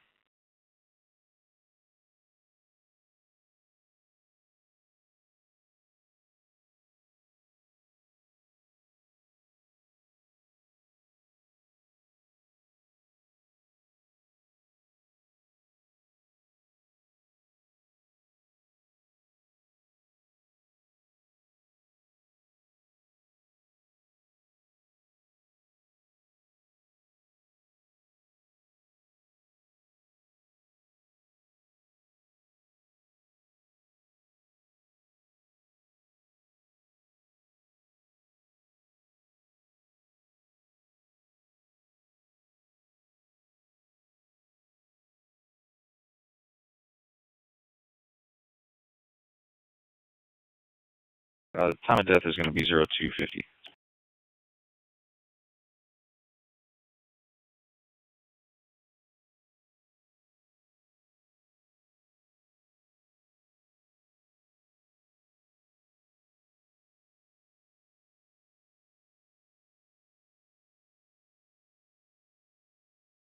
One 14, that's clear.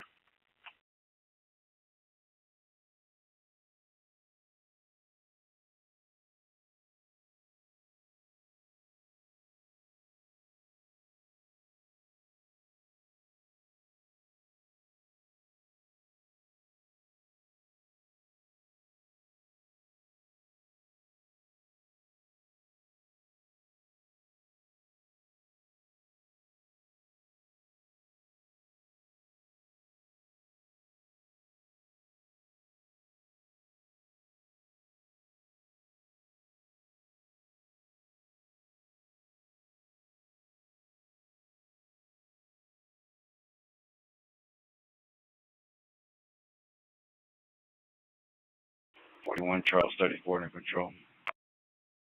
Charles 34.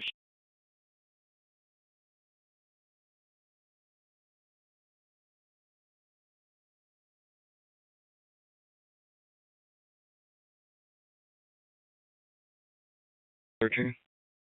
No, 13.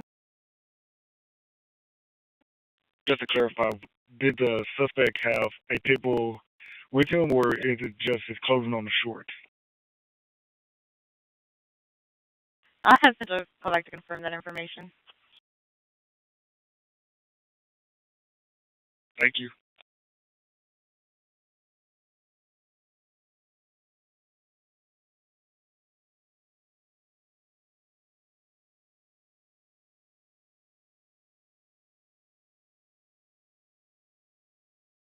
private tanker. Just drove by going eastbound. Got pretty good. All fire. That's clear. Pulling inspection 5 now. Yeah, I'm sure tanker 85 en route. 5 in up.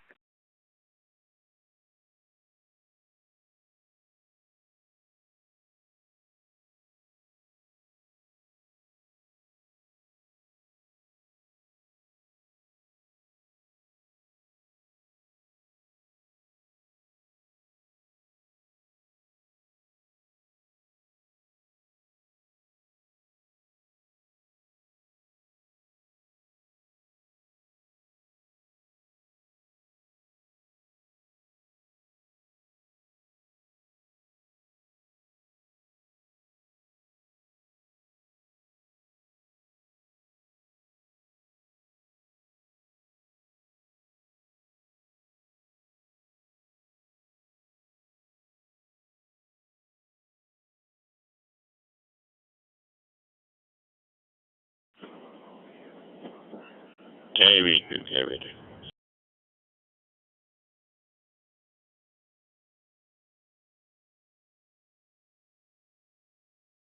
North 13, the suspect had a dog with him.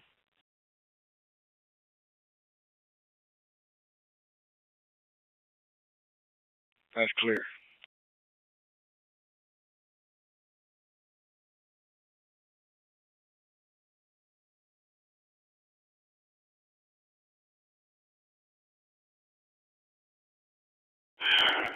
Yeah. Surprised you're getting there this early in the morning. Working on a few things. The repeaters in. Yasu was excellent. They did a quick turnaround. I had that thing back sitting on my doorstep in like a week and a half. So, better than what I expected. So far, so good. And we're just running all the preliminary tests on all the links and then YSF bridge and everything else right now. Give me a second. I'm going to move the YSF back into the other system and put the other YSF back into here. Actually, YSF. Okay.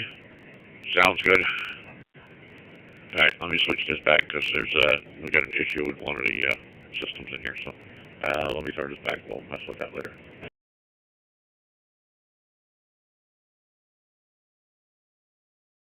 And good morning to South Georgia. We don't want to leave you out there. KV to KVD. We're going to QS live to the field center.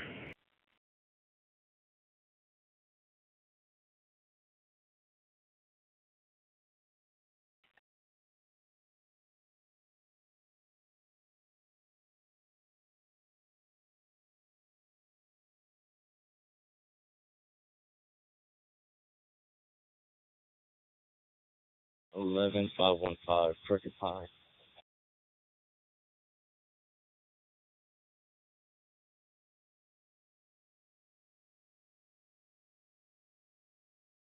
Stick by for 30.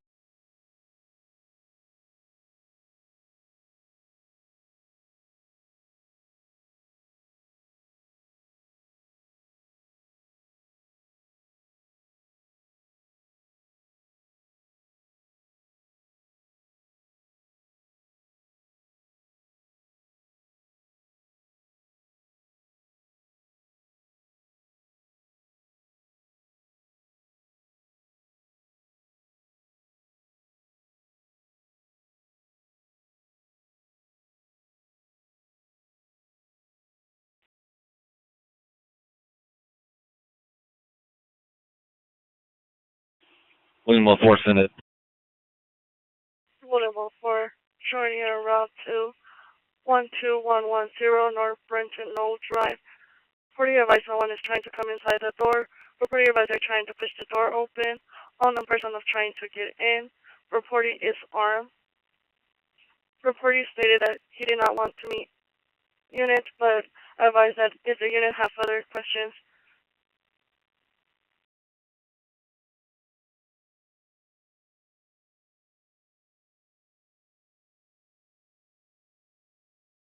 contact. Reference number 566.403. F413.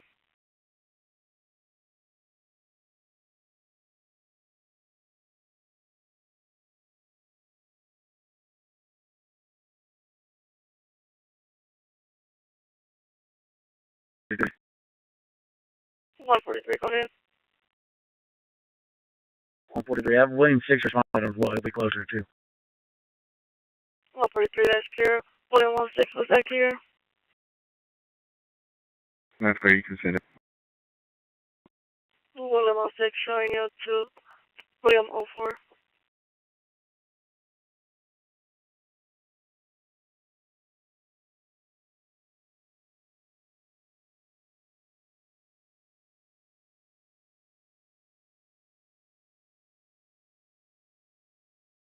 While in jail to JPC with 2 male inmates beginning mileage 991. That's 4414.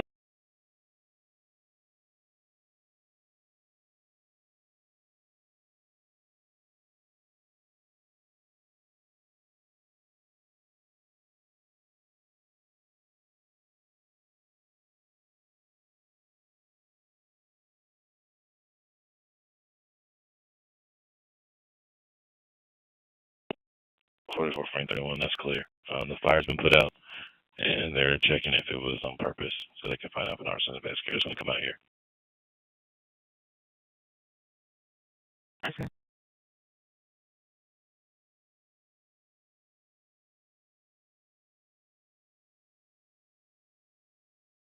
Zero, three, three.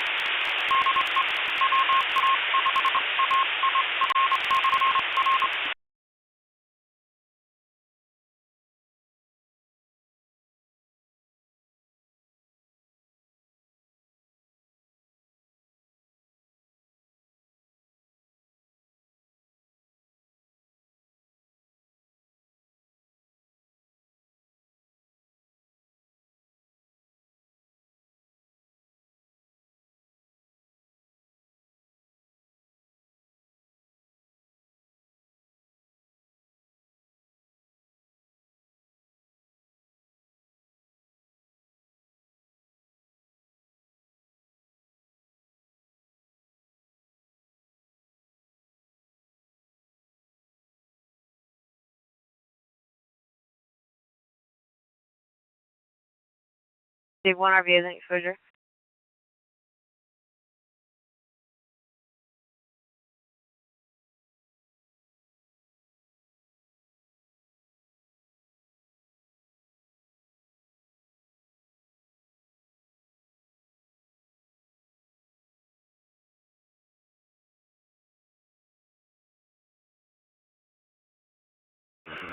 Tech ready files location staged.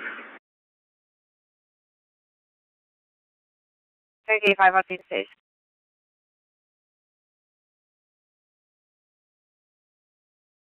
Ada 185, I'm coming for water.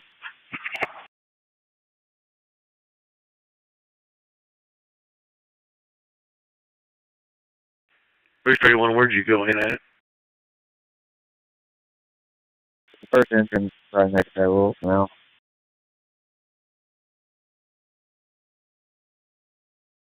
Clear.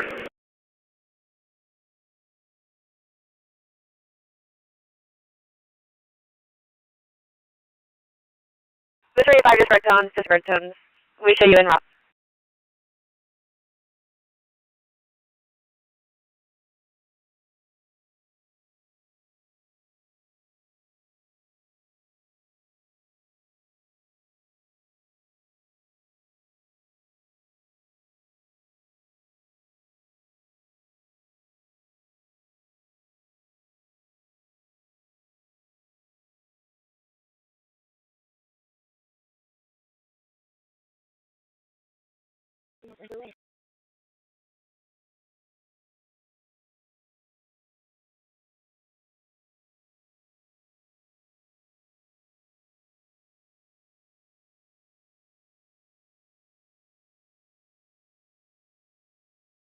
The Randall parking lot. That's fine.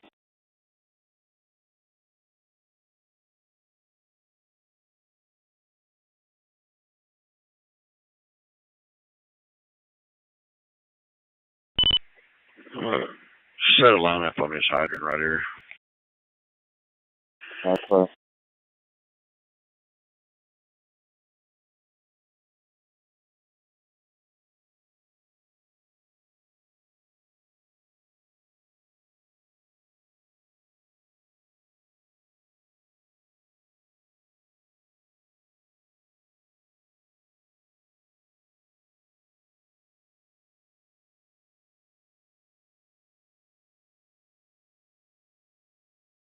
You call for district again, route station 82, get booth ready too.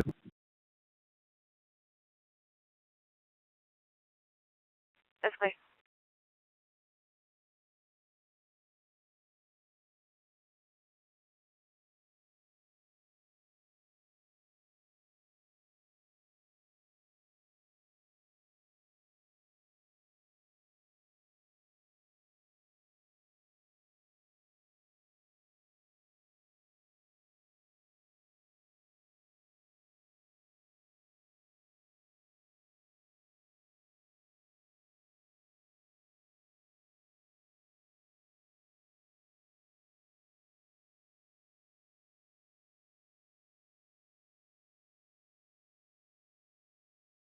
Or the right capacity.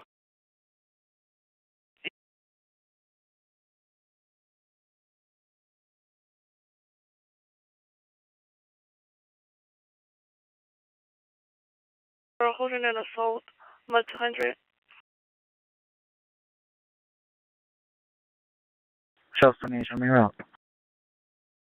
Charles 28, showing your route to this assault at 14753 North Freeway. She reported in reference to her boyfriend, Zach. Hitting reportee. Reportee advised the incident did occur at the listed location. Advised it occurred at home, unknown address. She can only remember Remington Ranch. No weapons, no intox, no mental health. Reference number 590 F421. At the Best Western Plus. Reporting will be waiting at the office. She's wearing black sport bra and blue shorts. 39. 39, go ahead. 39, the Best Western, and also Remington Ranch, not part contract. You can roll SSO. 39, that's clear. Charles 28, showing you back in. That's clear.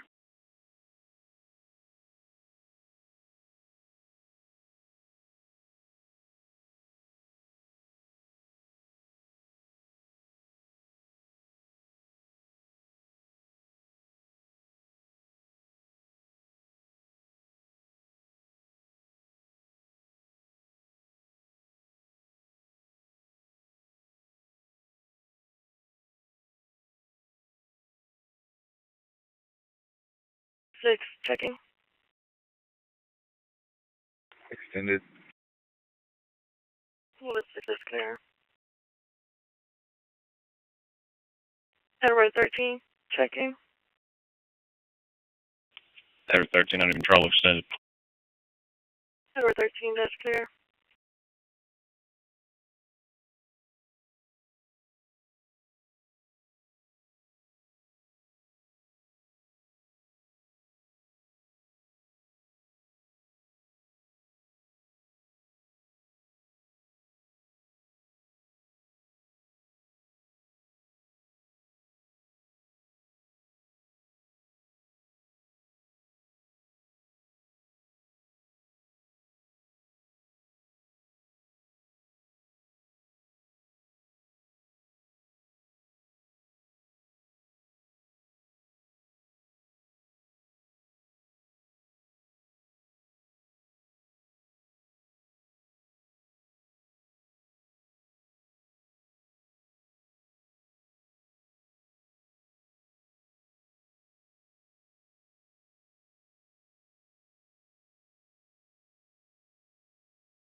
freeway.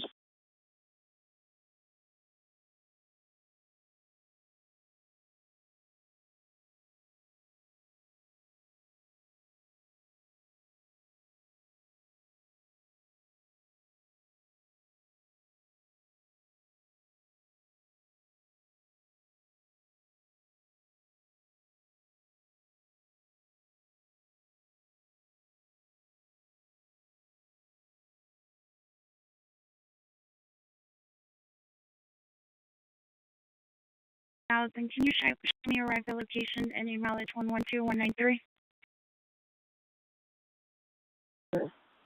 425.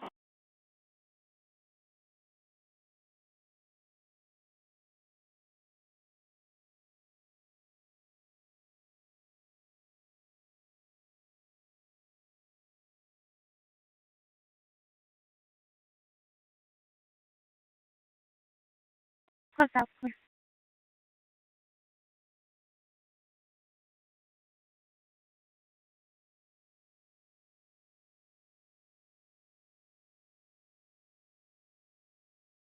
Email to the address in the notes. Beginning is 603. 426.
This is KV3QBA, looking for a radio check.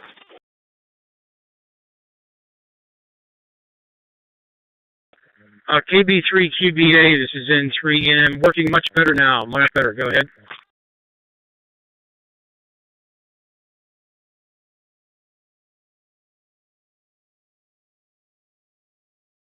Great to hear. I don't know what happened to this little unit, but got up here in the wee hours of the morning, decided I'd have a little bit of a snack, and I'd listen to the radio, and things weren't working correctly, and hopefully I've solved the problem. I'll find out later today when I play with it a little bit more. But I appreciated to come back, and I appreciated the no audio. That was important to hear. Okay, as I say, it seems to be working 100% now. Glad you got it working. I'll talk to you later on. This is N3 EM. I'll be clear.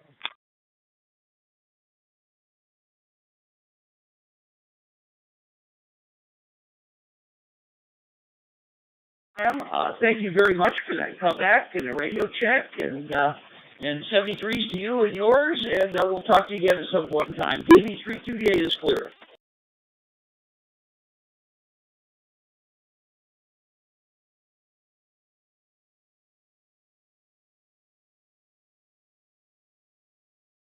Done?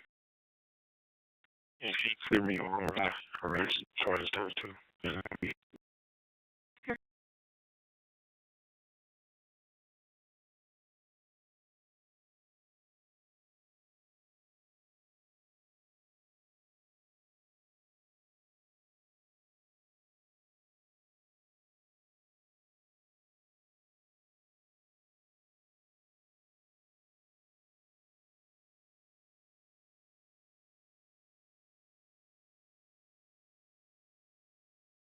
Charles 34, no more records.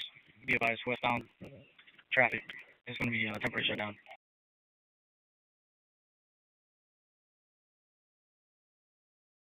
That's good. No more records. I need to find something on the right. Westbound. That will be shut down at this time. 0430.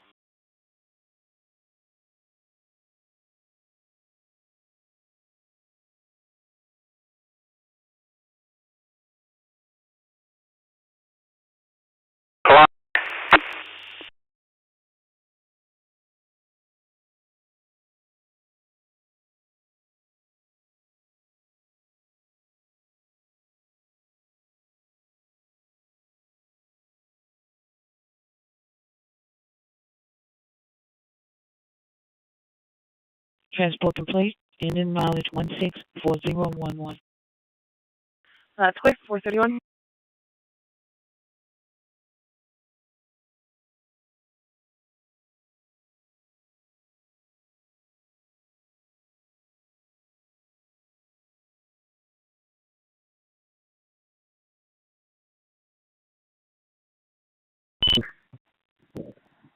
Westbound in front of Tanker 85. There's a drive by big for sale sign.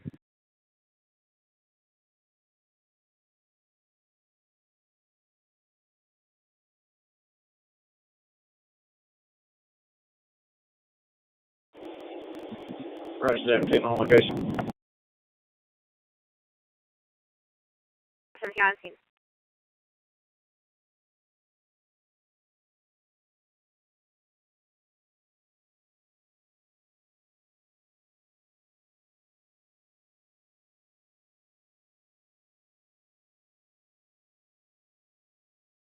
Move straight to same traffic.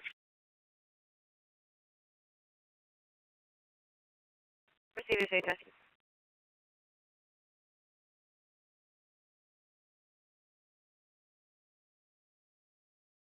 Tanker 85 command. Yeah. 82 and 17 are coming back to you. You gonna need any other resources? That's good. I think it's going to work. That's clear. We're making pretty good progress. We stopped it from getting to the woods.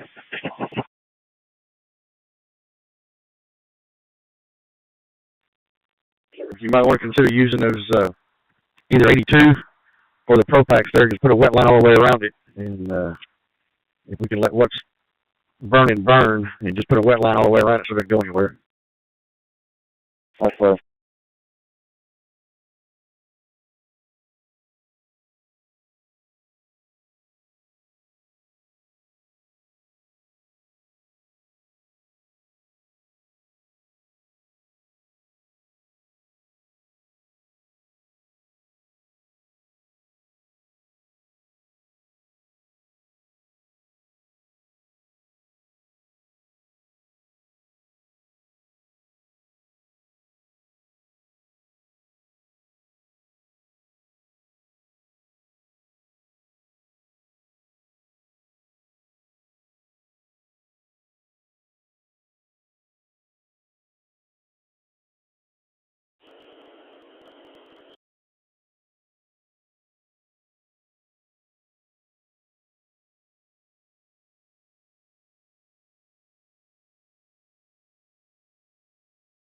Those done social before Wesley.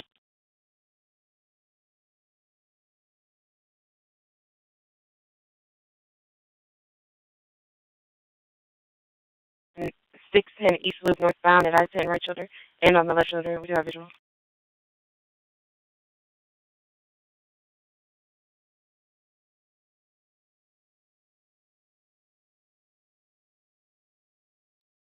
$81 65 Hope Mill, Sam 50 on Asbury.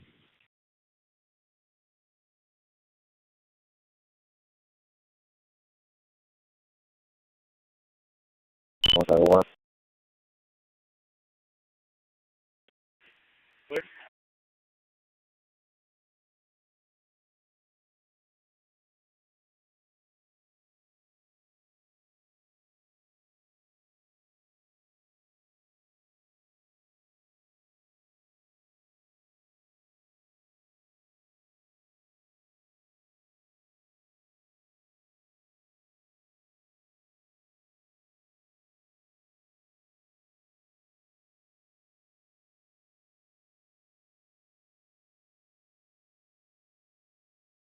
Excuse me, show me out of the non-medical. I'm going to be out on the vehicle right now. Second thing on the Uber driver.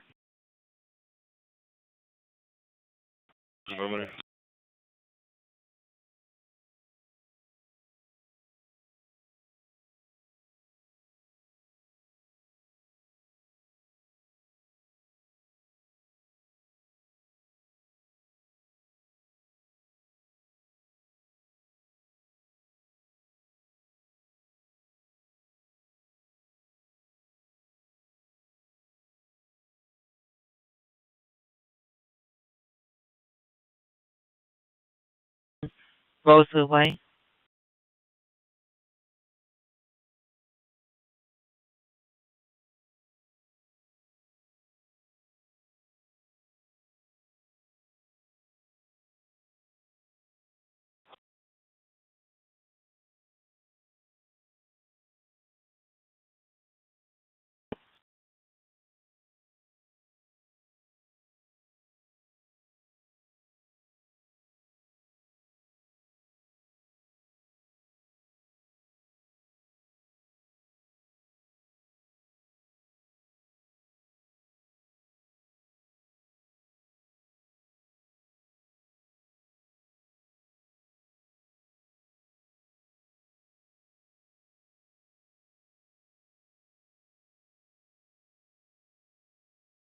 So 15. Yeah, I spoke with him before. He stated that the victim had fled southbound on foot. I'm going to go ahead and search there, see if I can find her.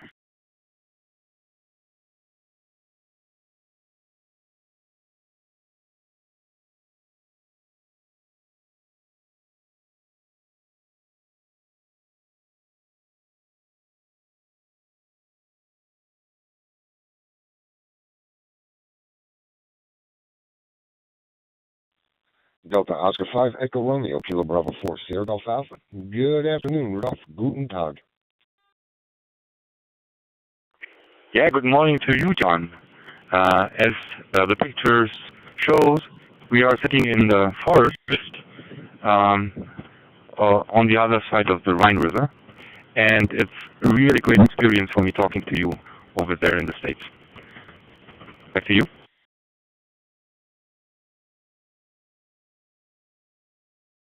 That beautiful Versteller there, where you and Susan were at. Boy, that looked good. That looked good. I missed those platters with Wurst and Käse. Oh, man, with some good croissants with those good German brötchen, that's for sure.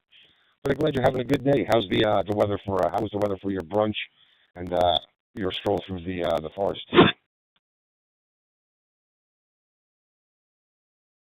Yeah, our brunch this morning is already 1.5 hours, I guess. We are over. So we were just starting our hike. We have climbed some hills between the wine gardens here, and we just entered the forest and beginning the hike for today. So it will be about 1.5 or 2 hours this round in the forest here. Back to you. Oh, that sounds real good. That sounds real good. Glad you both are having a good day. Yeah, we had pretty good storms last night. We got about an inch of rain here, which we really need, and I think it's going to be a little bit stormy today. So I don't think there's going to be much outdoor activity for us. But other than that, everything is good. Everything is good. I'm just sitting here enjoying a cup of coffee and watching the Open. I believe it's they're in Scotland this time, so I got golf on. It looks like a rainy, drizzle day up there in the UK, that's for sure. Other than that, we're doing good. If Susan's there, good morning to you, Susan. Good morning. Hopefully alles is good in mid-year. Kilo Bravo 4, Sierra Golf Alpha. Hi, good morning. Good afternoon, Susan. Good to talk to you, and I'm glad Rudolph lets us all get in there. That's really nice to bring our wives into it, too.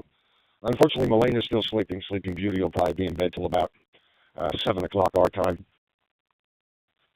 That'll be about, 1 o'clock your time. I get up early, but I enjoy that. Drink my coffee and watch the news or whatever it may be. But good to talk to you, Susan. Glad you and Rudy are having a great day. Delta Oscar 5 Echo Romeo, Kilo Bravo 4, Sierra Golf Alpha. Yes, I let Susan give it a shout out. Anyhow, so yeah, but the weather is also changing here. When you look at the pictures, you will see some clouds are coming. They also look quite filled with rain, so it might be start raining here also soon, but it doesn't matter. So we are on the hike, and we will finish it, come whatever will to you. Well, there you go. There you go. You enjoy that. You enjoy your stroll through the woods. How many kilometers do you think you're going to walk today? I just asked Susanne because I'm not familiar with this round. So she said it's around 6 or 7 kilometers. So it's not a long walk. I estimated 2 hours, maybe 2.5 hours, because we are walking slow and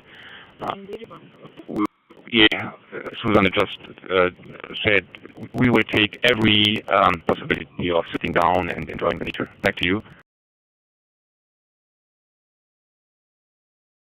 Well, good. I'm glad you're going to enjoy it. And then when you're done, you can go back to that cafe and have a piece of Schwarzwald Kuchen for me. I could really go for a piece of that. I do miss that for sure. That was one of my favorite desserts. But you enjoy your time. And it was good talking to you, and I'll let you and Susan get back to chatting. I don't want to interrupt your walk there, but it was good talking to you, Rudolph, and great talking to you, Susan. And again, hopefully we can do it again, and I'll get Milena on here one day, and we can chat. So, but you two enjoy your day, and we will talk to you later on. If you got anything, Rudy, you know I'm here. Just give me a holler. So, both of you enjoy your stroll, and we will talk to you later.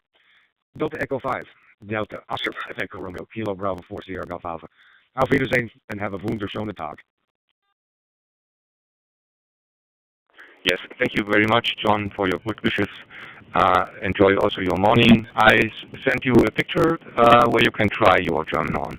So try to translate what's written on the Bogen. I don't know the word in English. So have a nice morning. And when you will ever come to Germany with Milane, we for sure will have a great time. We will show you the most beautiful places we know here. So have a great morning and talk to you again. When Stephen is coming up, please give him my best. So bye-bye. This was Delta Oscar 5 Echo Romeo. Very good, Rudolph. When Stephen comes in, I'll let him know that you were waving.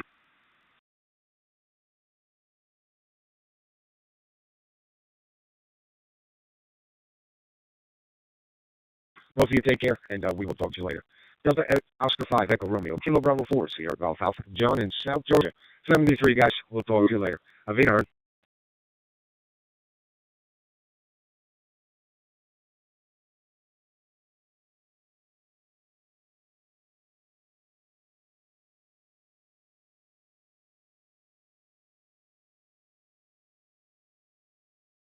Or too late.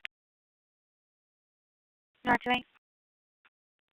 I've changed locations to 8000 North Sam Houston Parkway at the CVS parking lot. Can you have EMS check both?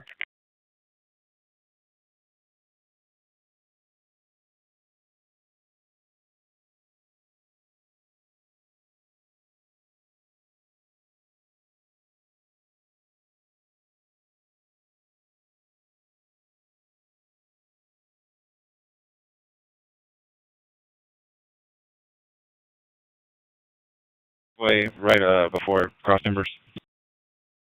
Northbound.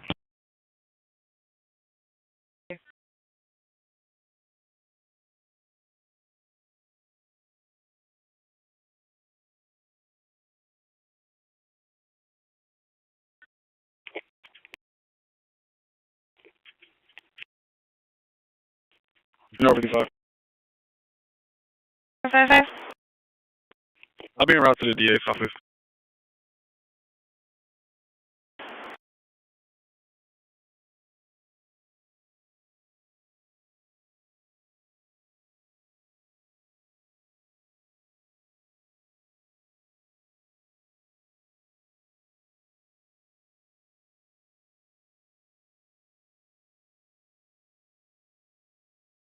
Team was away.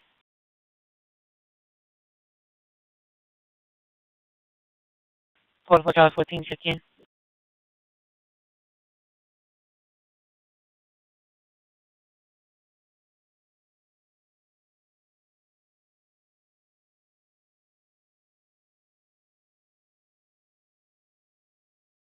Charles 4 under control.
Engine 26, Medic 940, Motor Vehicle Incident. Meet law enforcement on scene. CVS Pharmacy NV8, 8000 North San Houston Parkway East, near Mesa Drive and North State Highway Parkway Mesa U-turn ramp. 375 uniform, box 2603, 0450.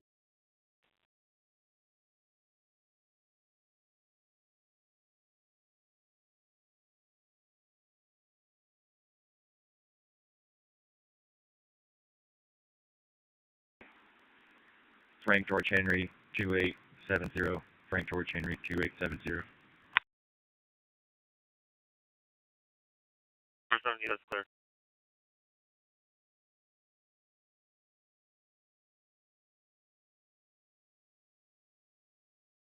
Major on Rosalie. That's good.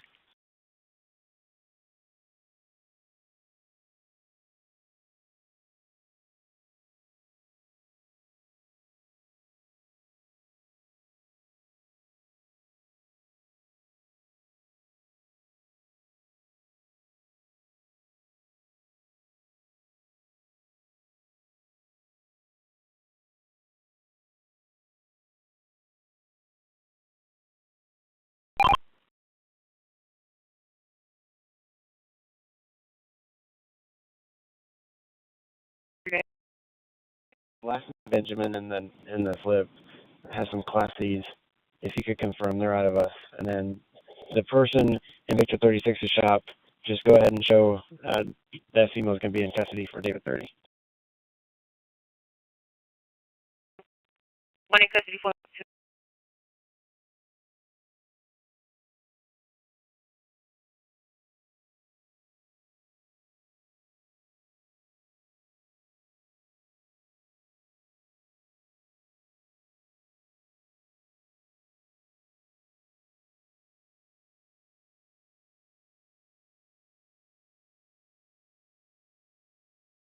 Yes, sir. Thank you.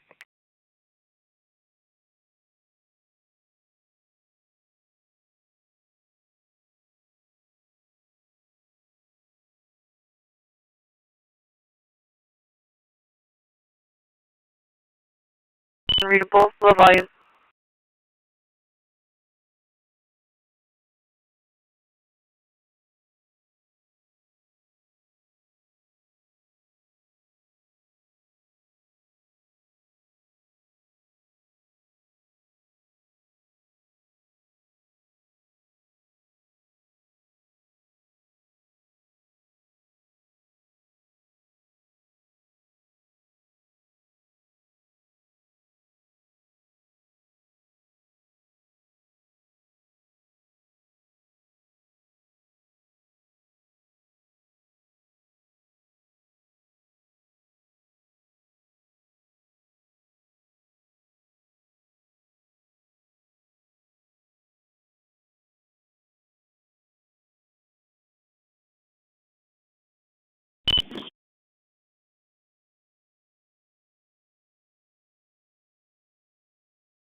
North 38, I'm under control. That's clear, thank you. 143. 143. You put me on that call. Please follow behind EMS. 143, that's clear. It's going to be unknown med at 11005 Cyberswood Drive, 746 at 456.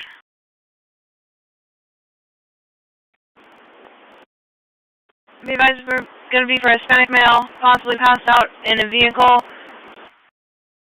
Toyota sedan, license plate George Lincoln Robert 2269. Vehicle's running. Driver's possibly intoxicated. It's going to be on the westbound embankment.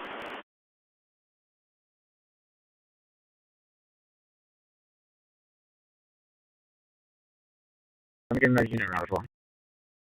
That's clear.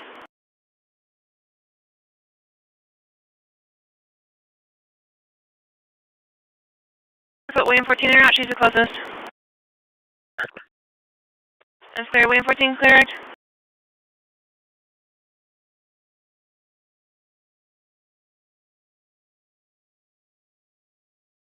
William 14, are you clear?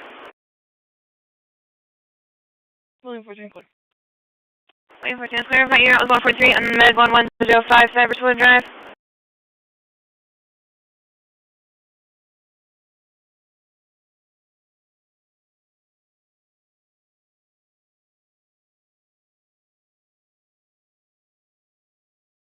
Command 87.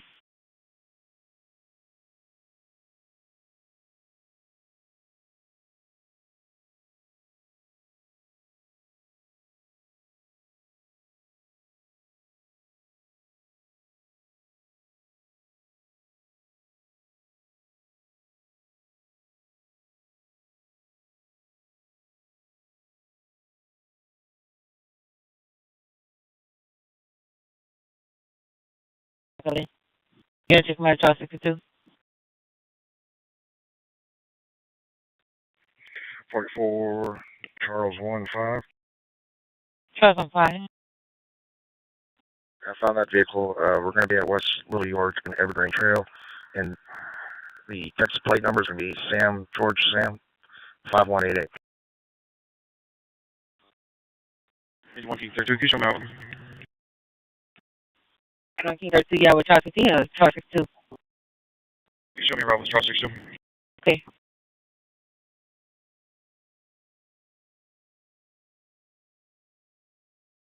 Hours, 0 minutes. Weather conditions, mostly clear. Temperature, 81 degrees.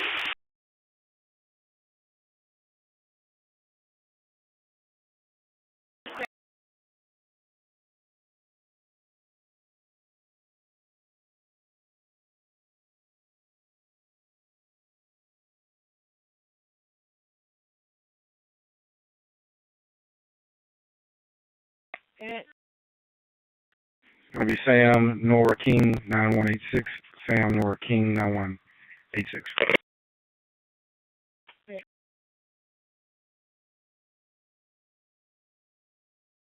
Copy.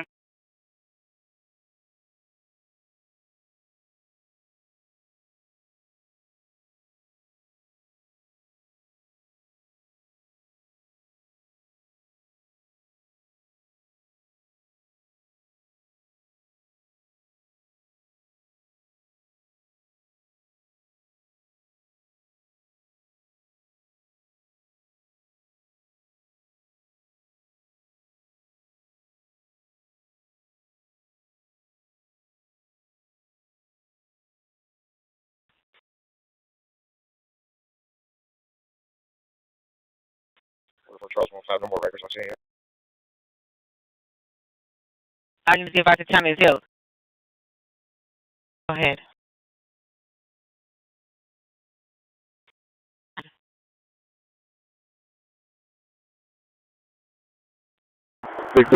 Y'all units at this way, please.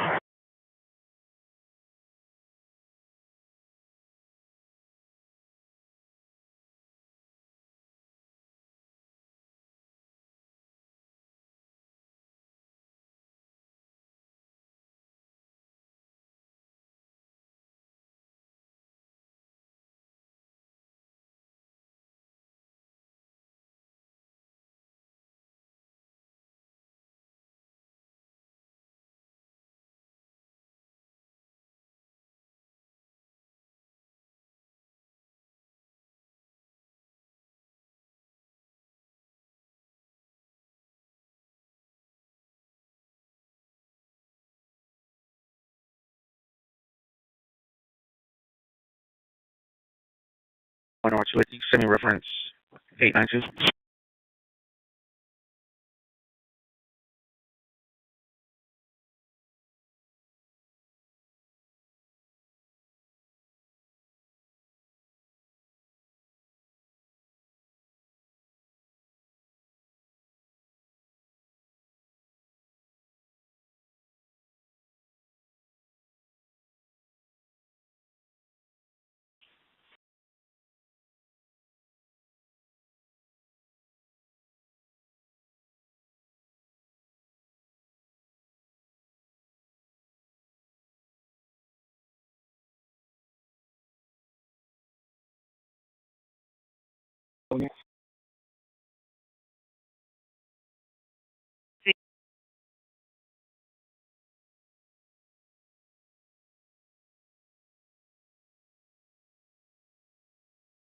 Record West Park and Highway 6 South.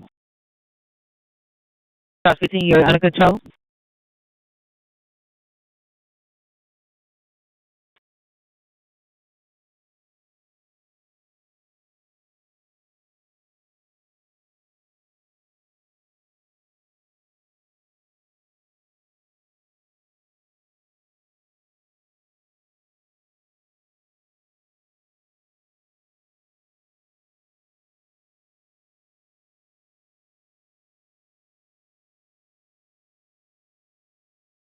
.700 or Suite 700, reference 801 at 505.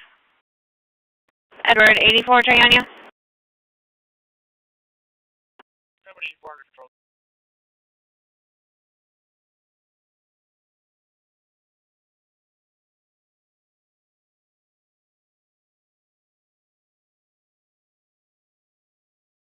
One Spanish speaker to 5. What's the door in Evergreen?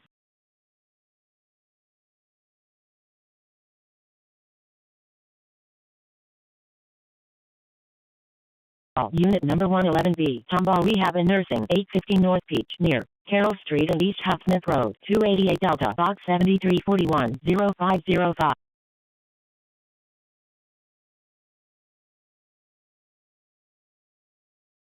Checking. 915 secure. You're clear.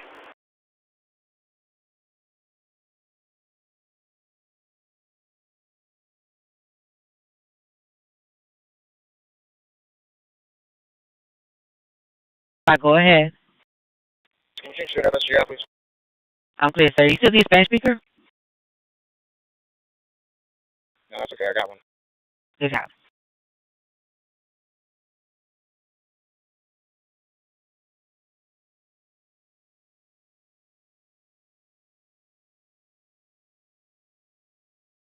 #31 Cheney Drive, near Milner's Point and Bethnal Green Drive, 371 Papa, Box 4801, 0507.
Emergency services for United on 509. Super.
ESD 11 will be transformed 1 mil, non-life-threatening injuries to Wilbur Methodist.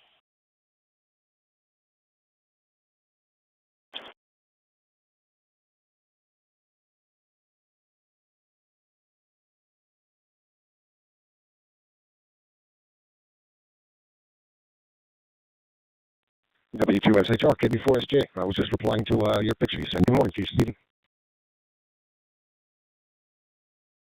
Yeah, good morning. What a way to wake up to those pictures from Rudolph. It's just absolutely gorgeous.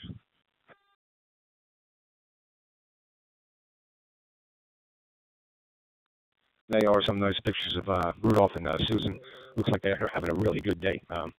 Boy, that brunch they had looked really good, and walking through the forest also. But it looks nice. It looks nice for sure. I know it's not going to be as hot as it is here. But boy, that canal looks like glass this morning. Not a ripple in it.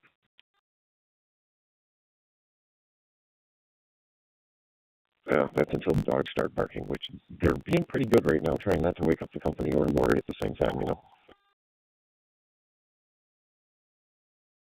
I got you. Kind of keep them in stealth mode if you can. Keep them quiet. I just walked down to the shack and rehooked everything. We had some storms come through last night, so I didn't want to take a chance. So I powered everything down, and I just came back up to the back deck and gonna start on my third cup of coffee here and just watching a little golf from Scotland. No, I think Ireland it is, but waiting for the news to come on at 6. But other than that, we're doing good. How was your day yesterday, my friend? It was great. I hate to tell you it's after 6, John.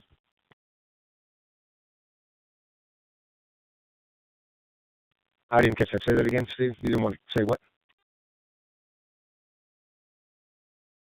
You said you were waiting for the news at 6. It's after 6. Oh, it sure is. Look at that. What time flies when you're having fun, that's for sure. Oh, boy. Thanks for that. I do appreciate that. I'll turn this golf and go to Fox and see what's happening there. Other than that, not much going on. Not much going on. We stayed indoors most of the day yesterday. It was just 1057.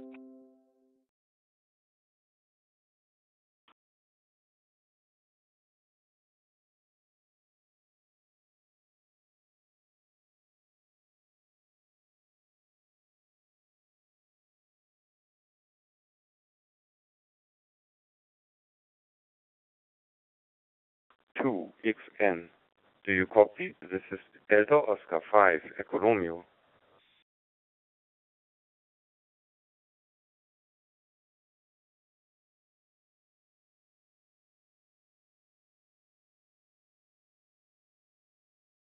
Change the nature to child custody dispute, please.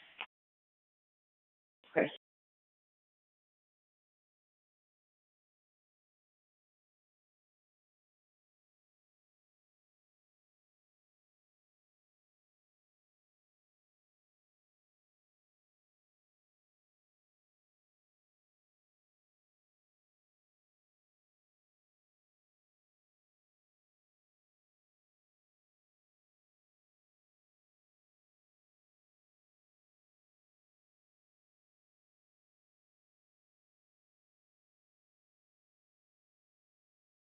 Another sample of how nothing can be heard. It's a sound. KE2XN clear. Good day, everyone.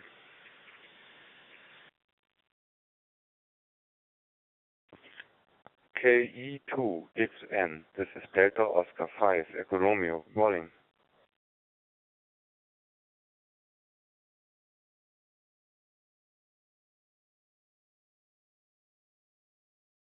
In channel view. Respond on ECOM. Tag 2. Medic 42. 1112.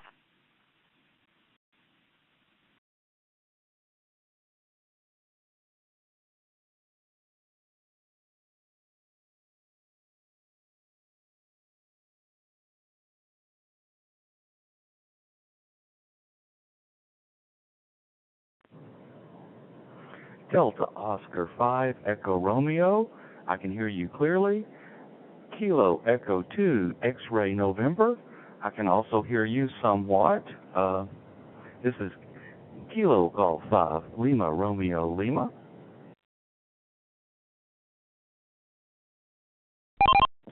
Kilo Golf 5, Lima Romeo Lima, this is Delta Oscar 5, Echo Romeo. Thank you for stepping in and in a way confirming that it's not on my side. So I was trying to have a conversation with the gentleman Key2XN, and yeah, it seems to be that there are some problems on the America link. But thank you for stepping in and clearing these things up. Over.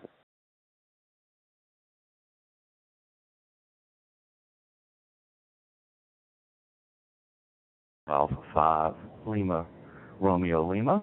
Welcome, sorry to barge in, but y'all weren't communicating. This is KG5LRL, Dave in Frisco, Texas, USA. Clear.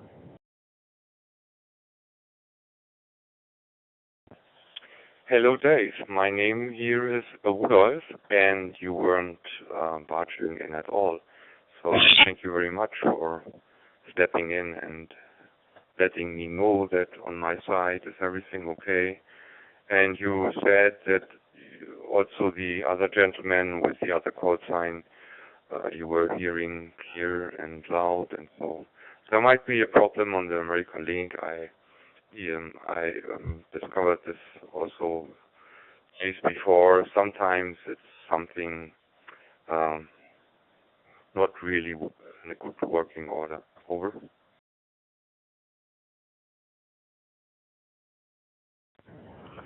Yes, Rudolph, this is David in Texas. Yes, I can hear you fine. You're coming in clear as a bell, so to speak. It's been a while since I've spoken any German. Ich habe vergessen meinen Deutsch. Good. I guess it's Guten Abend for you and Guten Morgen for me. I had a little bit of German in college, 77 to 81. But always nice talking to you. Hopefully your evening is going well. Over.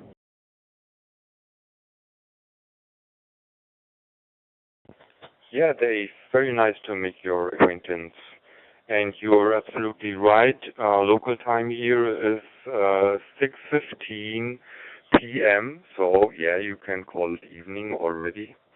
And I'm not sure you're around 6 hours or so behind.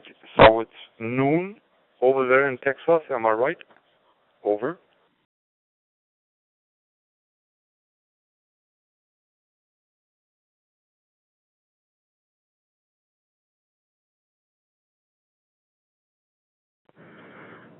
Yes, it's 11:16 this morning.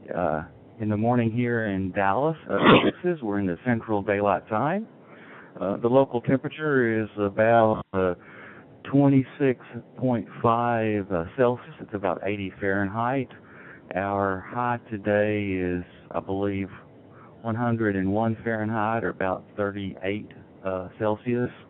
With, I think, a heat index today might get to 104 Fahrenheit, 40 Celsius. I'm located in Frisco, Texas, which is about 50 kilometers north of Dallas, Fort Worth in Texas.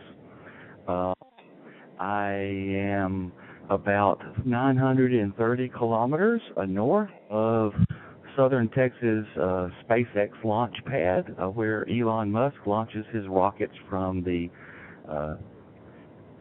Boca Chica, I think is the name of the city, space launch platform. Back to you.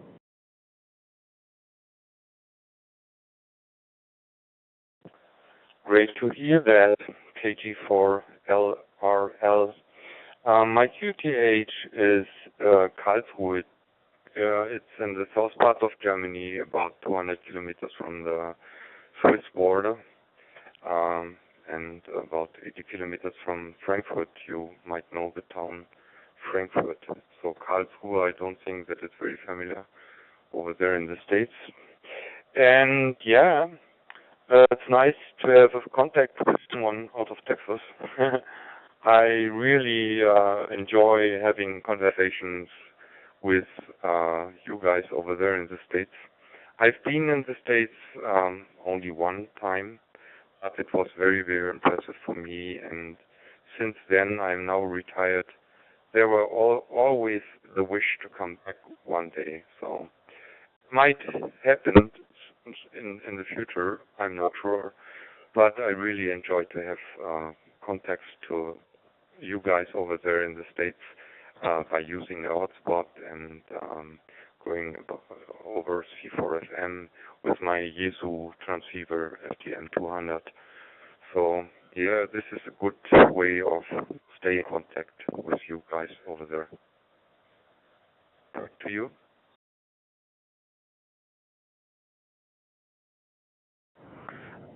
Yes, Rudolph, I am using an FT5D Yaesu handset, C4FM fusion to my Pi-Star Dash handset on a Pi 3B that I use to talk to the internet. I have a UPS on it, so I can move the hotspot easily fly home to the car if I need to have a continuous coverage. Just has to switch between the SSIDs. I've been to Frankfurt, I think, probably twice, but I didn't leave the airport. I think I had a layover between on the way to Stockholm. I used to work for Ericsson, and I flew many times to Stockholm, but as much as I like to, I never got to go to Germany. I know it's a beautiful country, but I did have German in college a little bit, but if you don't speak it, you kind of lose it. Back to you. Yeah, same here. I also fear that when I don't use my English, I will lose it, and so I try to have contacts because I love American language, and yeah. Today morning, you told me something about your weather. We were also having a good day today. This morning, my wife and I we were going on a hike near the French border. It's from Mikey to H. It's on the other side of the Rhine River, and I was also carrying my FT3.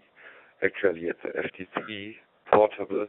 With my hotspot, and very early in the morning I have some friends over there, North Carolina and South Carolina, which I'm speaking to very regularly. You can say every morning. So yeah, this is absolutely joyful for me to have this possibility of speaking to you over there in the States. Back to you. Well, Rudolph, your English is very good. You have a slight accent, but that's unavoidable as you learn English as you're older. I speak a little bit of French when I was in Quebec for 3 years, and I'm sure my NA people's ear hurt, but you're quite understandable. You speak English well, so I'm glad you found an outlet to talk with native English speakers so that you can keep your English skills and language skills up. So, and again, I have no problem understanding you. Your diction and your grammar are quite spot on.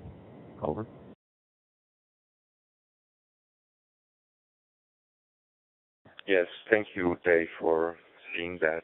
I really appreciate it. Yeah, I would gladly put you in my QRZ so that we can log our conversation. If you would like to give me confirmation, I would be very glad to have you also in my QRZ. Back to you.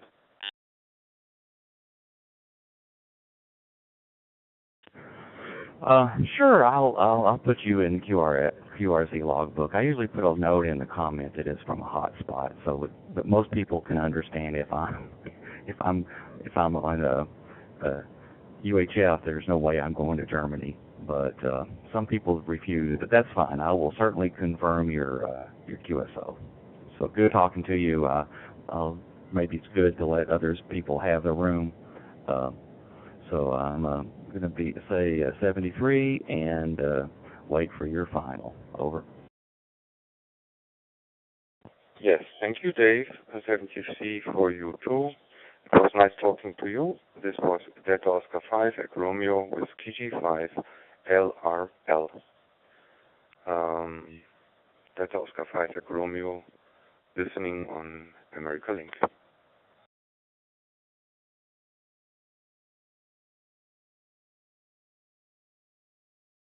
Yeah, well, get some good use out of that camper, I guess. Hopefully it did everything you needed it to, minus a little generator hiccup. But I think that could have been worse. At least that thing didn't go tumbling down the freeway.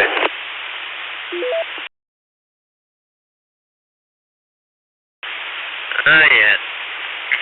Yep, I have a few things I gotta do, you know. Right to the cruiser down. I got a lot to do. I get home. I gotta spend 4 weeks in a hyperbaric chamber before I get operated on, and another 4 weeks after that.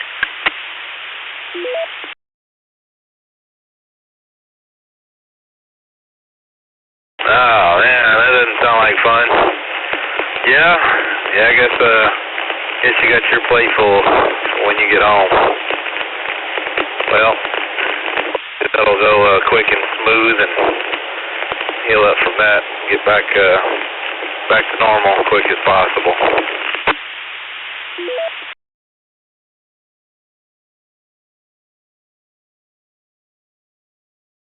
Whereabouts are you at today?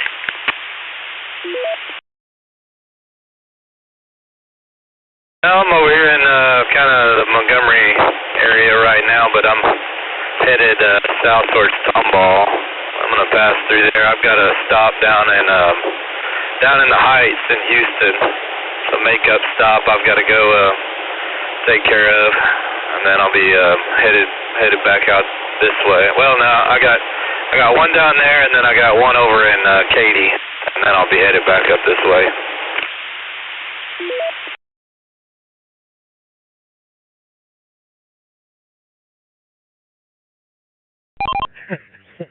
I was getting ready to go jump in the pool. I thought I'd see if anybody was on today. Back over to you, Glenn. 89 OZM.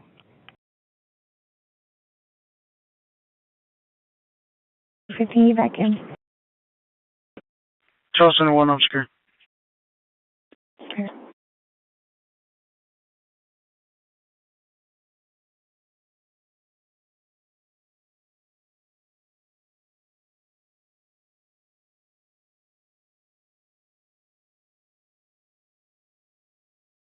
WA3 VHL, KT9 OZM. You there, Glenn?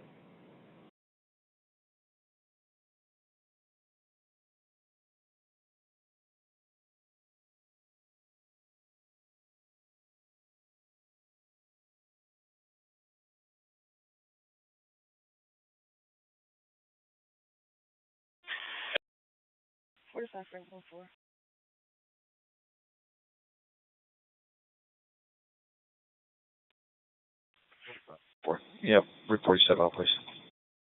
Clear.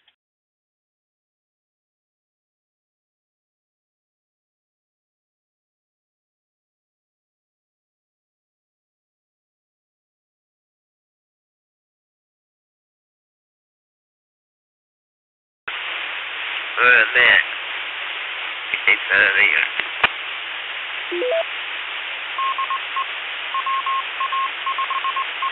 Well, you're good. I figured you either got a phone call or you were dealing with some traffic. Yeah, don't swipe nobody with that fifth wheel. I had a question.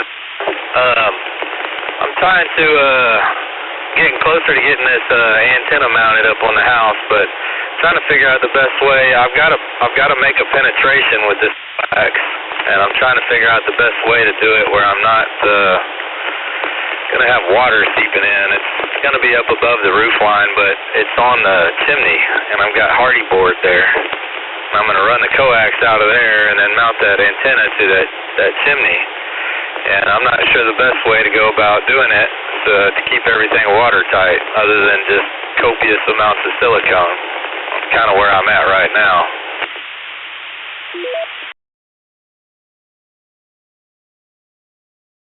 Well, the way I would do it, you don't want to come out of the chimney where it's low and go up to the antenna. You want to come out of the chimney up below that hardy plate, and then you want to go down so you got your grip loop, and then back up to the antenna. And then just silicone it real good with some, I've got a plate you put on top of this camper. It stays flexible, and it's good stuff. And, you know, that's the way I do it.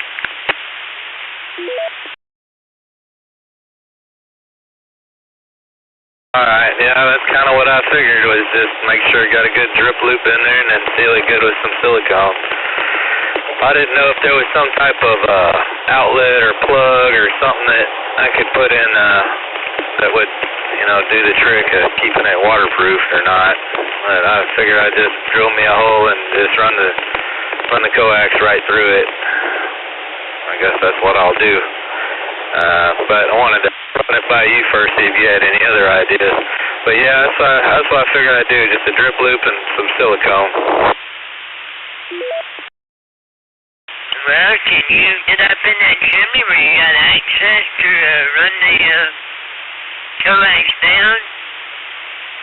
Just make sure also ain't nothing gonna get hot, or I imagine you've got a flute goes up all the way up. But just make sure you don't get it against that, you know, anywhere close to where it's gonna be real hot.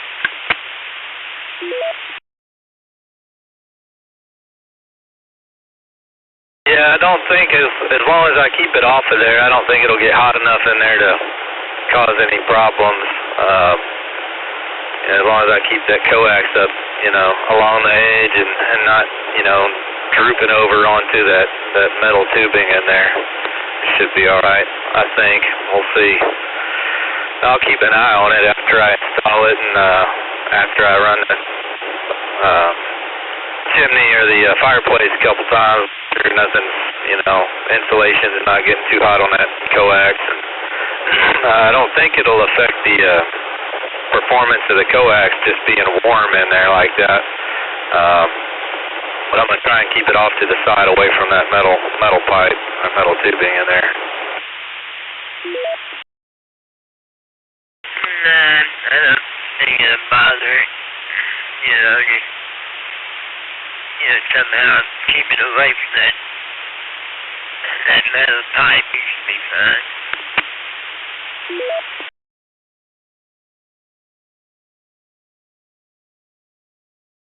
73.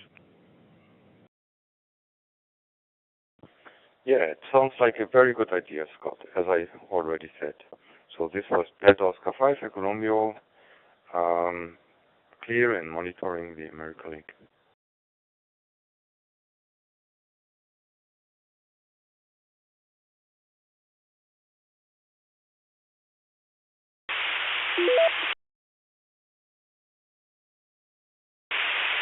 You'll be able to get into all kinds of stuff to get that thing outside.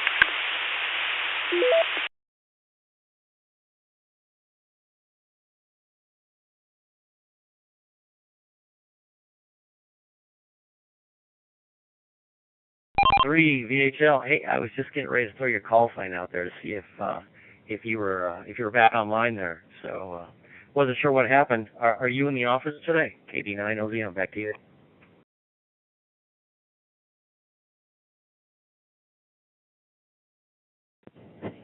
Yeah, I went in for a couple hours. Of course, it's 12:30 our time, so I went in at around 10 o'clock and got back here at about noon. I'll probably do the same thing tomorrow morning. I've got another few hours of work there. But yeah, beautiful day here too.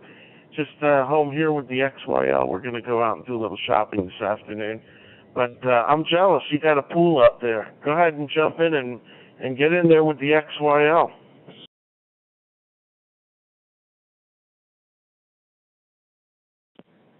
Oh yeah, definitely. It's been so cool over here lately though. The water got down to 75 now, which, you know, in the grand scheme of things, if you were to go jump in Lake Michigan, it's still warm, but you know, we're used to our pool being up there about 85, 90 degrees F during the middle of the summer, so it's a little bit nippy, but you know, we'll endure it. Just you know, just 'cause we could say we got in the pool. So you know how that goes. All right, Glenn. You have a good day. Don't spend too much at the store. KD9 OZM, I'll throw it to you for a final.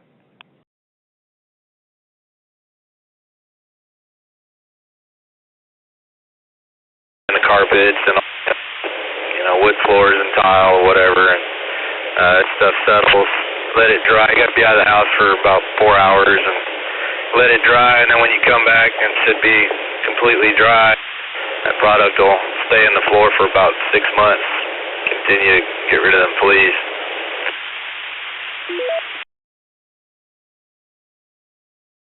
I was curious. He was asking me, I said, I don't know, I'll ask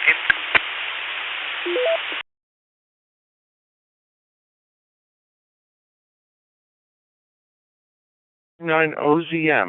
This is WA3VHL clear.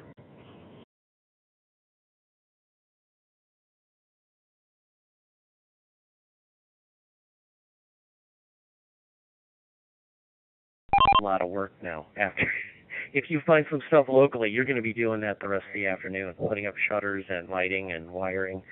So I'm going to go jump in the pool and think about what kind of fun day you're going to have. So, KD9 OZM, I'll be clear with WA3VHL. Good day, Glenn. 73s.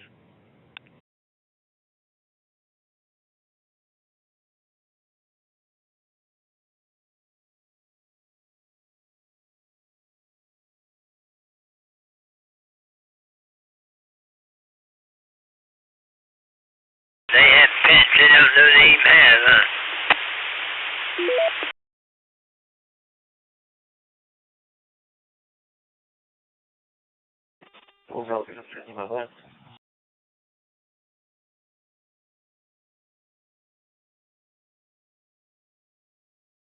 He's really bad, and he called me up.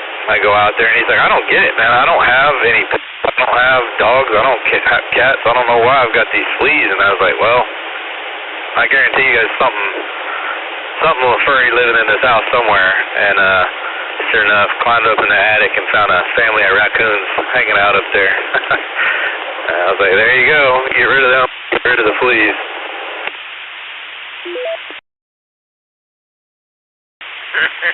I bet that blew his mind.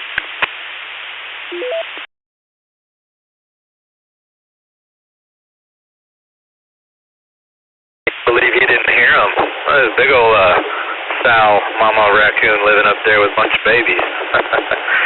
So yeah, I don't know how they didn't hear him tromping around up there, but I guess they've been in there a while because he's been having that flea problem for quite a while, and then been trying to treat it himself. It didn't seem to be getting any better. It was gradually just getting worse and worse. And once we got them raccoons out of there, the fleas went away, no problem.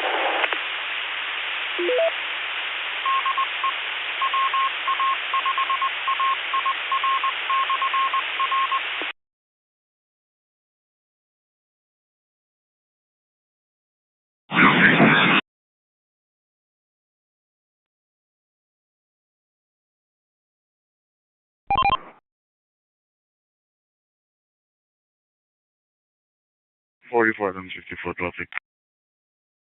Over the traffic. 4950 Greenhouse Road. It's gonna be Texas license plate.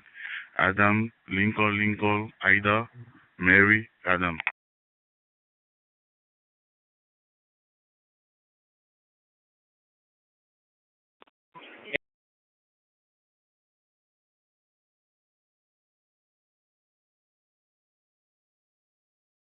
Really surprised.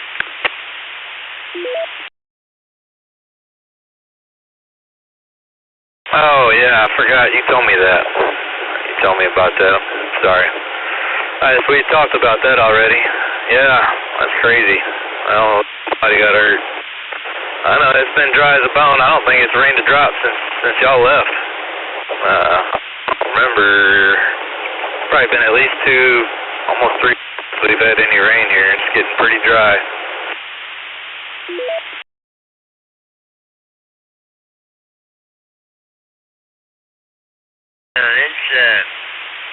It's only 84 degrees here where I'm at.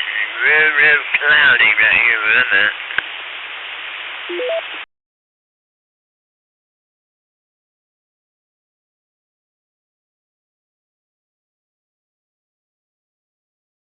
A little bit of showers, kind of knock some of the heat down and moisten up this crunchy grass we got down here.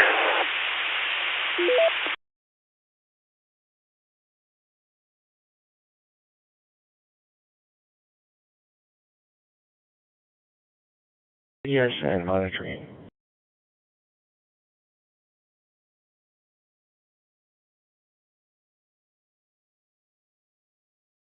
Missing person 2102 Oak Park Trails Drive.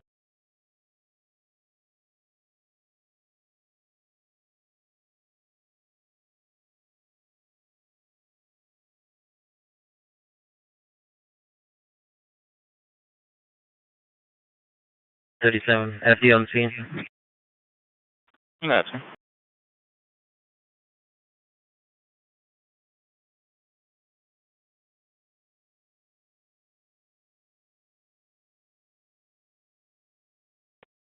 Charles 24. Go ahead. Charles 24. Can you send my call to Charles 21? With in reference to his last call. He's aware of it. Charles 24, okay.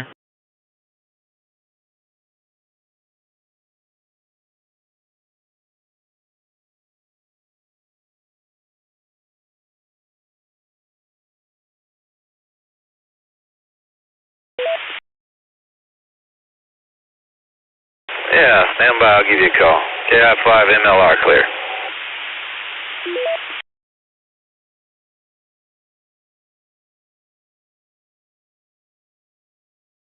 You still want to check fire? Negative. You can clear with information. No, I know.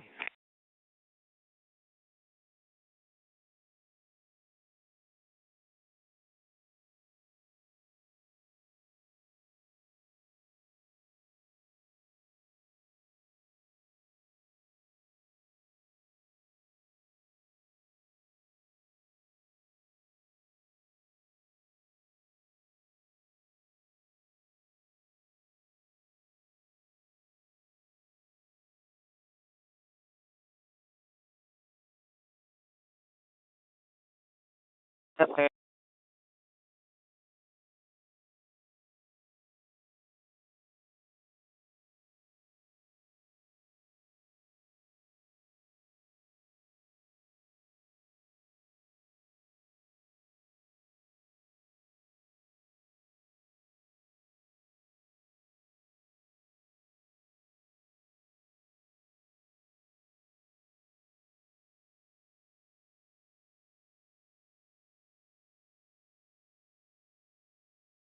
On frequency and listening.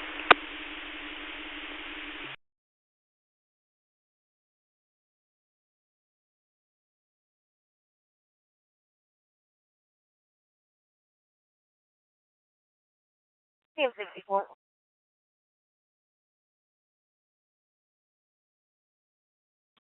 Sam 74. CM64. Sam 64. Sam 64 disregard. Sam 74, go ahead. Show me SO. Sam 74 SO. Sam 74, I need to put you in route to a call. That's clear, send it.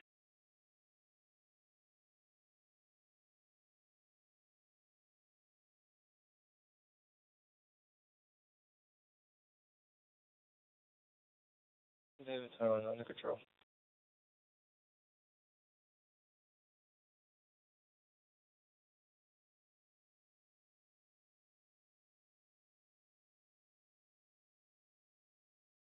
Back on the construction site on the Bridging Creek Parkway westbound side, right on the southbound of 99. The employee is going to be Diani Jimenez, 34-year-old Hispanic male, and Francisco, 50-year-old Hispanic male. Sam 74, clear. I had a 31 code for disregard. Anybody else will be clearing momentarily. I had a 31, that's clear. Apollo 9, you can disregard. That's clear.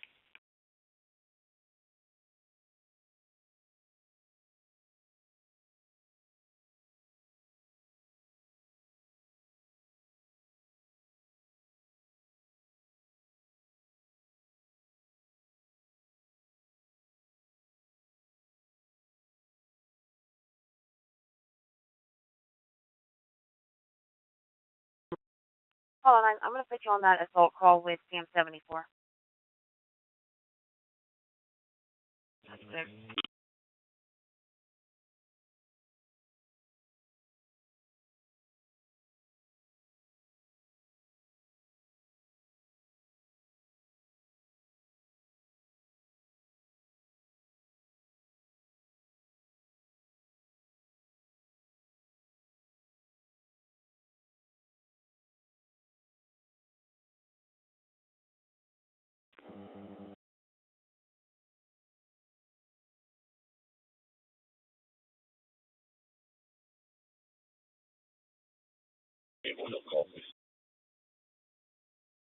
X-ray 27, that's clear.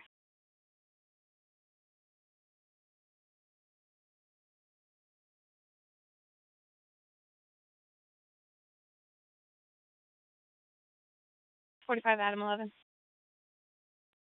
Can you send me the traffic hazard on 290 Barker Cypress? Okay.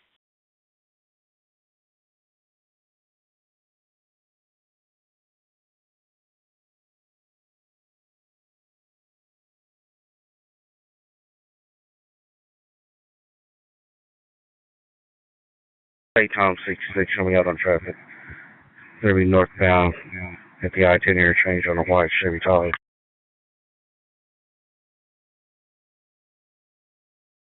Clear.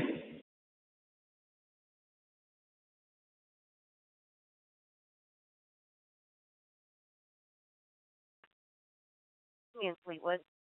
See reporting reference to someone taking tools out of reportee's garage. And the 27 clear route.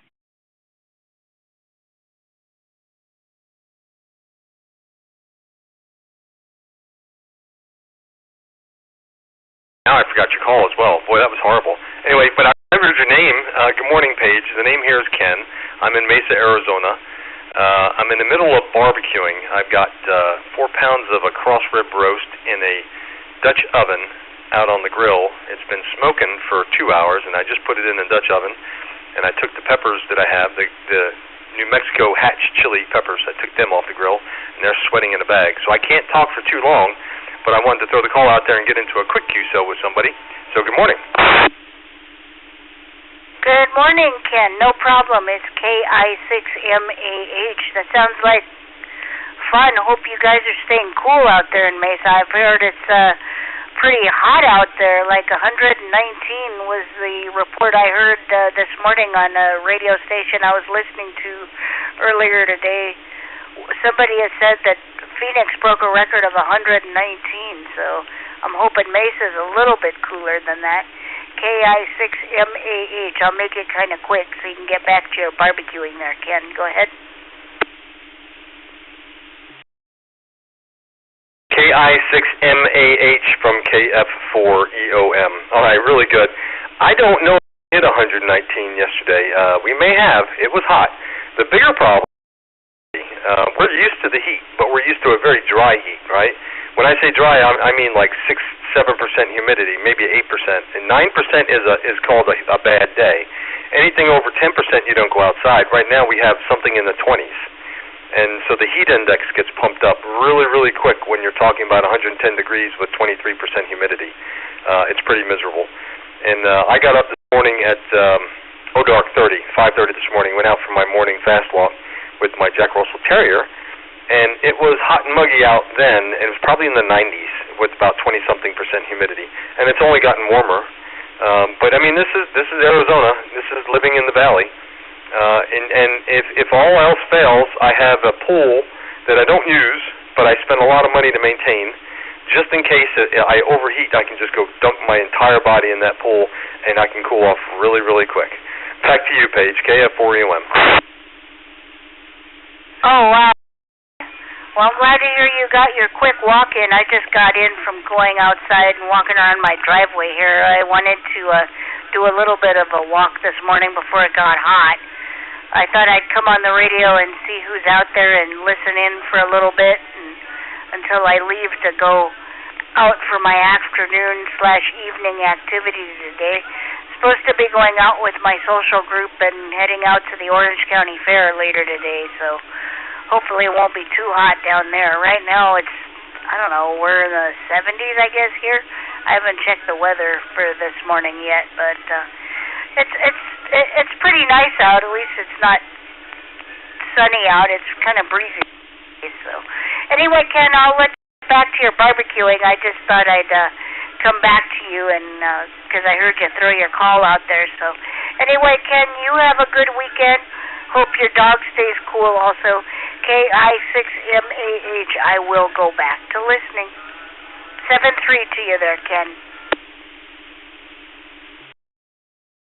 Well, Paige, thank you very much for the QSO. The dog is crashed out on the nice, cool leather couch right now. He's asleep in the shack with me. That where you're going, that fair, that sounds like a lot of fun. And your temperature of 70s, I mean, geez, I'll trade you. We've got 100 degrees right now, and it's cloudy. That's why it's so humid out. And I'm sure the clouds are probably going to go away in about an hour or two, and the temperature is going to go up to about 110, 115, and it will dry up some. So the humidity will dry up, but then it gets really, really hot and really dry. So anyway, 73, take care, and we'll talk some other time. Again, thanks for the QSO page. This is KF4EOM in sunny Mesa, Arizona.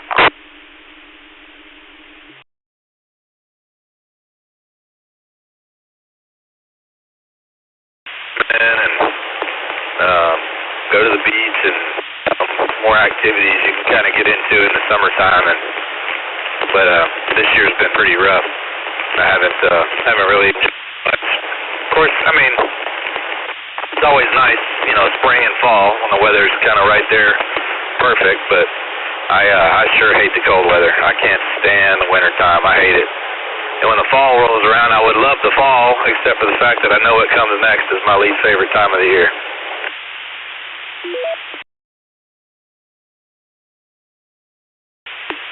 I actually like time. You know, and our winters really aren't so bad. I mean, you know, it can be bone chilling when it does get cold, but I mean, you know, we don't have as many cold days as they do up north. And I'm glad we don't get all the snow that they get up there, but I don't know, I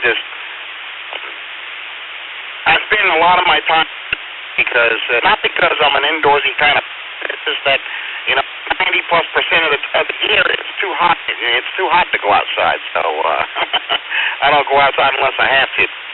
It's kind of why I've been wanting to move to a different part of the country, just experience 4 seasons and give me a reason to go outside. You know, I hate being cooped up inside, but me and the heat don't get along too well.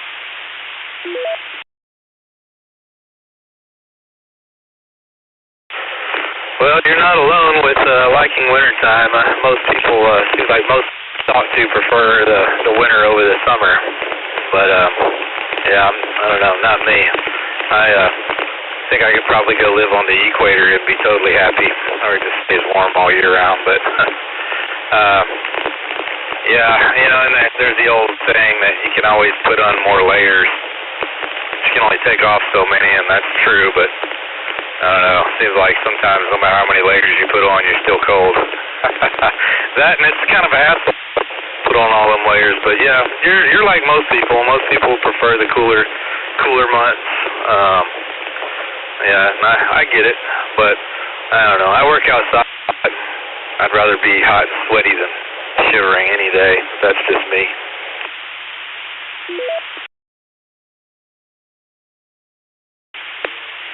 EWF. Oh yeah, no, I totally get it. Like I said, I don't really love the cold. And actually, our cold here is just a wet cold. So yeah, I mean, 40 degrees here is bone chilling, but 40 degrees in Colorado isn't so. I actually kind of liked it up there, but down here, I don't like bone chilling weather either. So I do understand where you're coming from.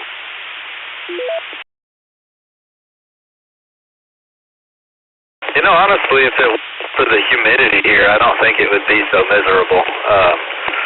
And I spent a couple winters in Afghanistan, and it's a landlocked country, like no humidity there. And I remember it getting down into like the 20s, and I could still walk around outside in a t-shirt and be totally fine. As long as the wind wasn't blowing too hard, but yeah, I came home, and that first winter I was home, it's like 45 degrees, and I'm just miserable because it's so cold that the humidity just makes it, cut right through your bones.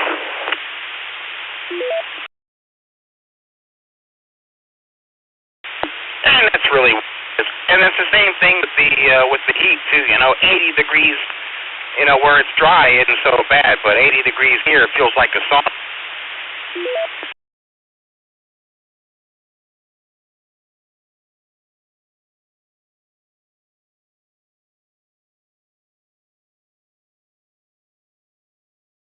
Always makes it a lot more hot whenever your sweat comes out, and it doesn't actually evaporate because the air is so saturated. It just comes out and sits on you, and your sweat doesn't even work like it's supposed to because it's so humid. Yeah, same thing for the heat, I guess you could say too. It wouldn't be so bad if it wasn't so humid here. I think that's what really makes it miserable is humidity, both in the summer and the winter time. The net for the Alaska Morning Net will begin here in 5 minutes.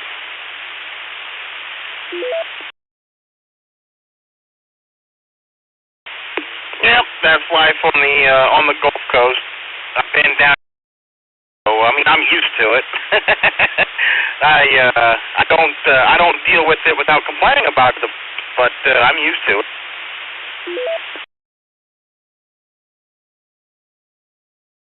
Yeah, same here. I'm used to it. I just, don't have to like it, but I guess I could always go live somewhere else, but it's not so bad. It could be worse. At least we're not in, like, Minnesota or something, up there. They still have humidity and have winters that get down, like, below zero. That wouldn't be fun. All right, well, it sounds like we got Alaska Morning Net maybe getting ready to kick off on this repeater I'm on, so I'm going to go ahead and stand by, so I'll sign with you. KD5EWF from KI5MLR. I'll be clear on your next. Good chatting with you, Dane.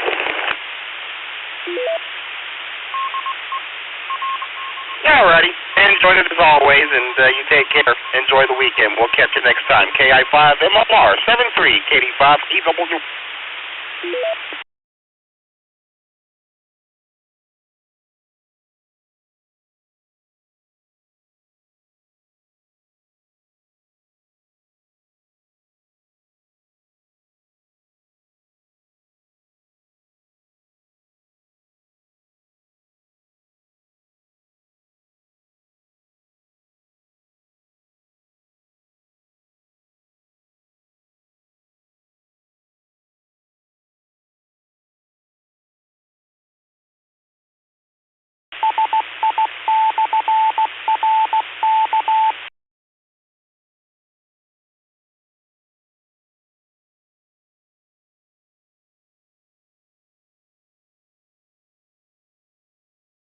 41 day 114. Can you get to Crown Mister, please?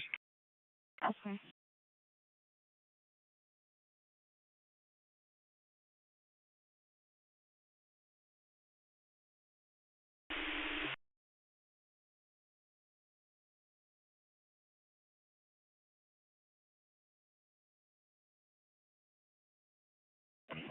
Henry 82 traffic.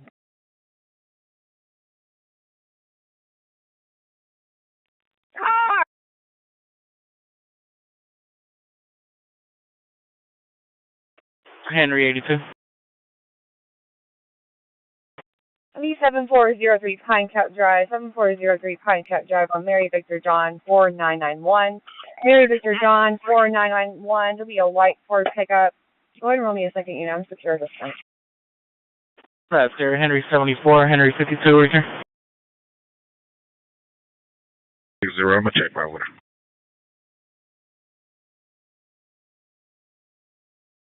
Henry 60, that's great, thank you.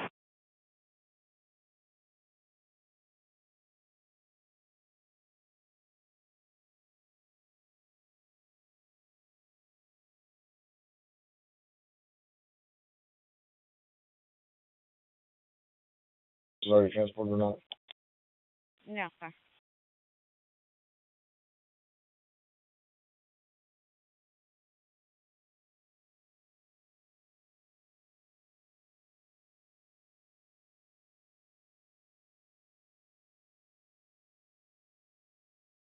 One minute.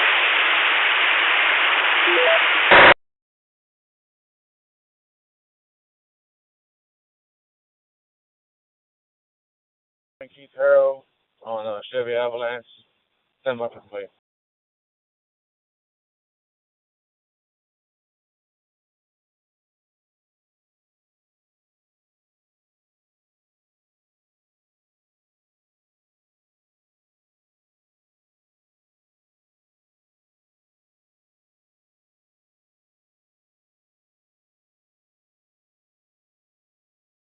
Hold it on my numbers and I'll deal with it when I get done with this welfare check.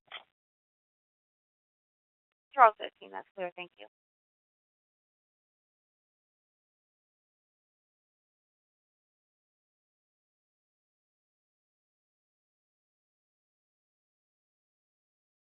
India. The time is 12 p.m. QST, QST, QST. This is KG5VOY, David, Net Control, calling the Aries Northeast, District 14 on this repeater to run a drill by the direction of the Aries Northeast District 14 Emergency Coordinator, Scott DeMassey, KC5NKW. This drill is under the approval of the repeater trustee, Richard Driscoll, KD5URB. We're conducting an educational drill on this frequency to practice the emergency communication skills to be better prepared for real incidents. This drill is a closed net, so no other check-ins are needed. All transmissions should be directed to net control. All incidents for today's event are simulated. I repeat, this is a drill using simulations. This time, Hurricane Bob is a strong Category 4 and is gaining strength. The Houston area is now in the direct path of the storm. The current path takes the eye of the storm directly up Interstate 45. The east side of Houston will be the dirty side. Landfall is expected at 3 p.m. today. The outer bands are already here and power is out in the coastal areas. Minor flooding has been reported along the coast. Calls for evacuations are stopped and it is now too late to evacuate. You must now shelter in place until the storm passes. The EOC will be activated at 4 p.m. this afternoon. All regular nets are now canceled for the remainder of the disaster. If this frequency becomes unreadable, we will move to the 145-430 repeater. This is a drill. I will take any questions from any operators on air at this time concerning the events. Please come one at a time.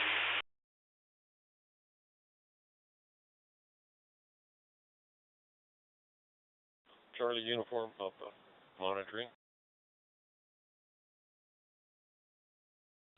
K5, KUP, W8TBH. Good afternoon.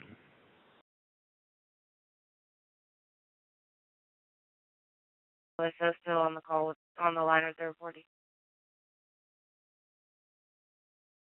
AYE.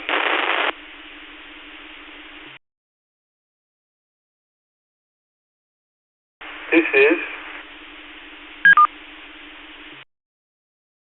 N5NBA, November 5, November Bravo Alpha, Al, Houston, Texas.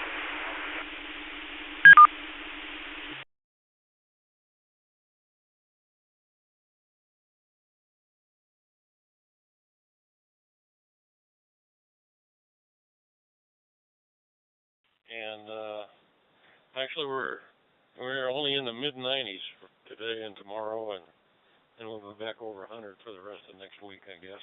I'm just out running a short trip, but I'm glad you made contact with me because I haven't used this radio in some time, and in fact, not since I installed it into this new vehicle, so glad to know it's at least working. I hope you're reading me good. This is Kilo 5 Charlie Uniform Papa. Yeah, K5, CUP, W8TBH. I'm reading you great. Good audio, no dropouts whatsoever. We're using an FT70D here with an MMDVM hotspot. And just was outside, grabbed a little light lunch with my wife, and we're tired now, so we're looking for things to do. K5, CUP, W8TBH.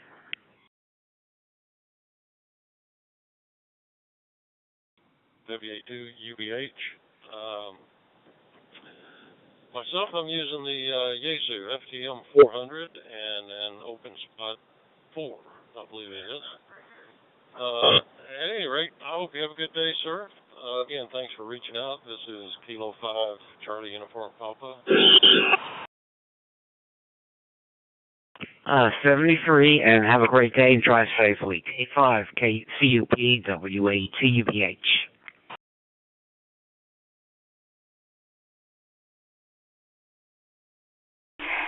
Today, I really didn't have any questions, but do you have any plans for the weekend or any projects you're working on, any radio projects or any projects you'd like to share? Over to you, Douglas.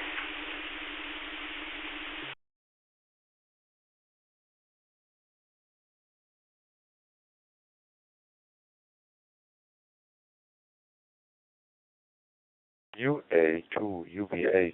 This is Delta Oscar 5 at Romeo. Can you read me?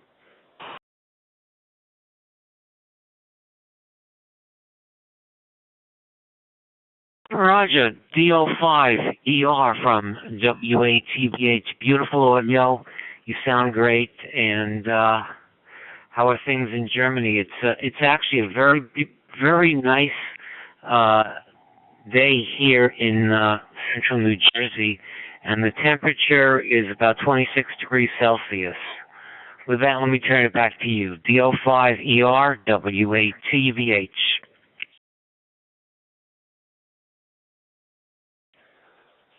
We were also having a great day here in Germany, in the south part of Germany. It was about 23 to 25 degrees.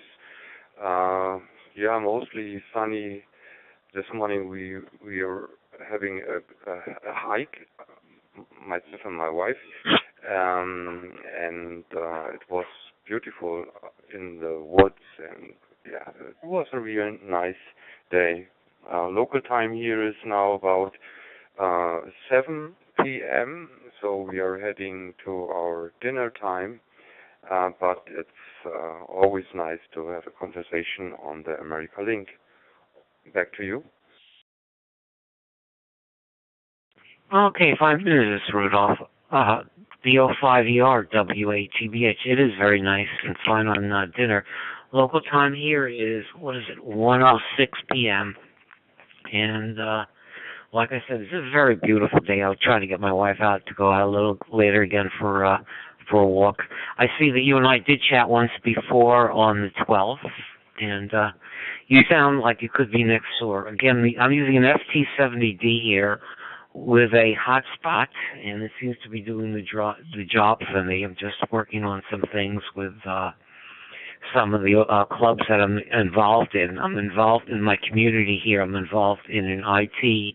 Like, I spent my career in IT, so I'm in the IT committee for the Homeowners Association and working on stuff for the photography club. Seems like my old hobbies are back again. DO5 ERWATUBH. Yeah, you should do that. Go out with your wife. And your signal overview is also absolutely clear. It's 5.9, you would say. Great signal. Like you said, like someone is sitting next door. So I really appreciate our contact and wish you both a very good day over there in New Jersey. I wish you 73 from Delta Oscar 5, Echo Romeo. Over.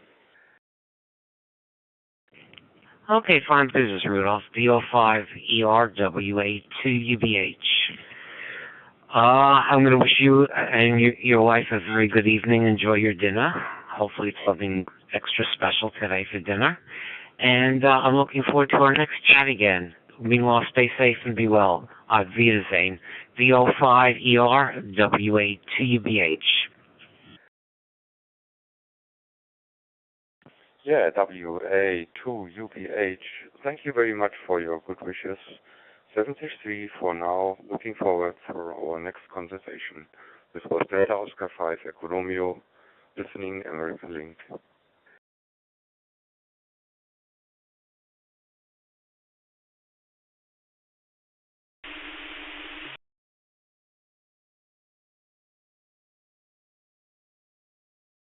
Yeah, SSR and the group from N4UBC. Hey, good afternoon, Jeanette, and hello to everybody on the net. As far as this weekend, my son is coming in from Kansas, and the week, so I don't know what we'll get into. The university works him pretty hard up there in the student affairs area, so he may just want to rest and relax.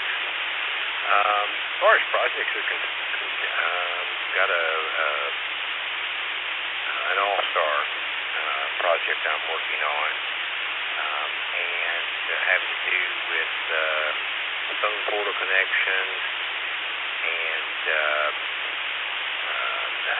phone connections like Hannah's over IP or Hamshack Hotline. But other than that, just some server projects that I'm trying to get worked out. That's about it for me. With that, I will turn it back to you, ma'am. Hope everybody has a great day. Take care. Be safe. KI5 SSR and the Alaska Morning from N4UBC 73.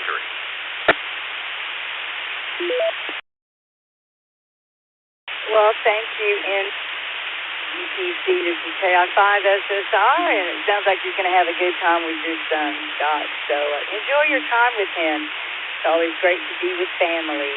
We always appreciate you checking in as well and all that you do for the net here, Scott. Thank you very much. With that, let's go talk to KK7HLD. Hello to you, Dave, from KI5 SSR. I can tell you that this morning I went to go for my walk and at 6:30, and I went in to go feed my cat that's pregnant, and I was wondering why she had moved into this little thing I put in there, and I turned on the light, and there was, 5 cats. So I went for a walk, and when I came back, she had 2 more. So Lord knows, I don't know how she had all those in there, but I hope she doesn't have any more. I just thought I'd share that with you, Dave. I'll send you a picture. So over to KI7HLD from KI5 SSR. Do you have any plans for the weekend? Any projects going on? Only you can tell us.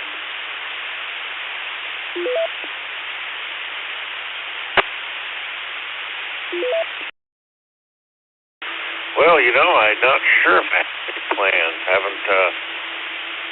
Haven't thought about it yet. Let's see. That's excellent on the kitties. Go ahead and send when they're old enough.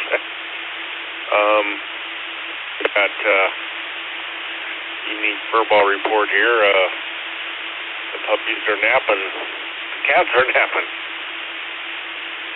Kind of quiet as far as the furballs go right now.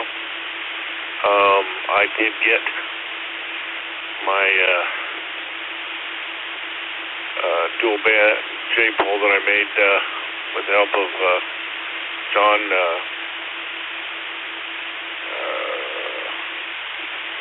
with a K7 JBD. Get that tuned up. That's what I'm on now. Definitely got a little bit better range, so that's kind of cool.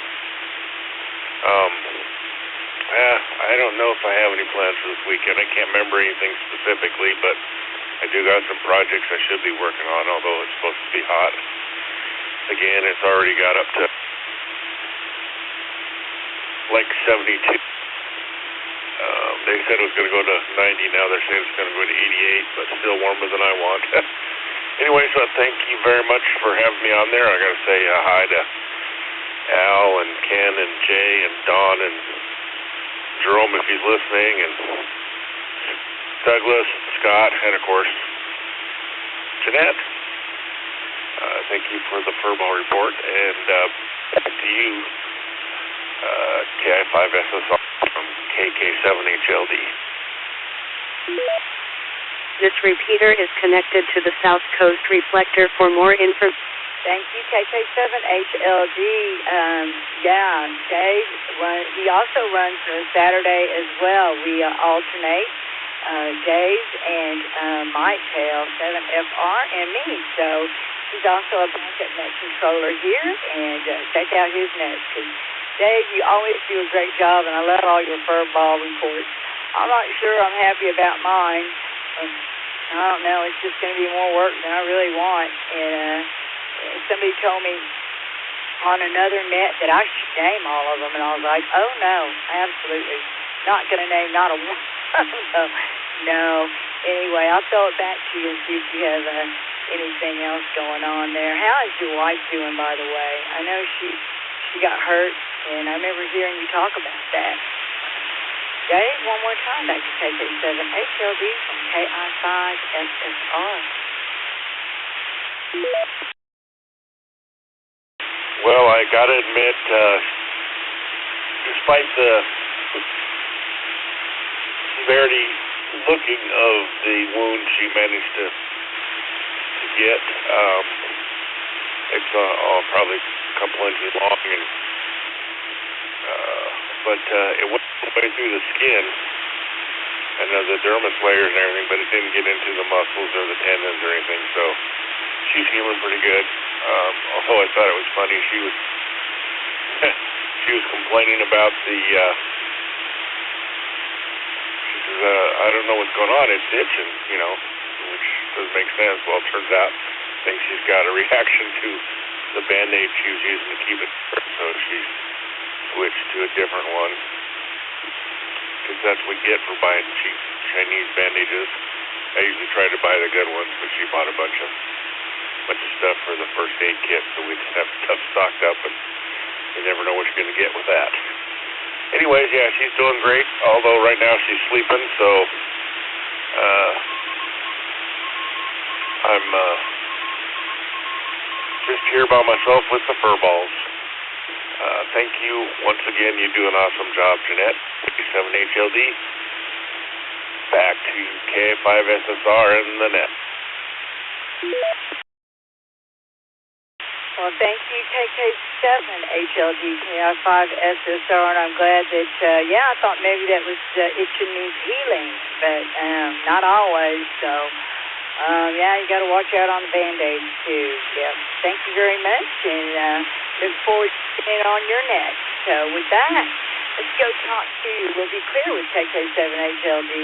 Let's go to VE6HQ, Don, and Don is our Monday net controller, so you can check in with Don every Monday.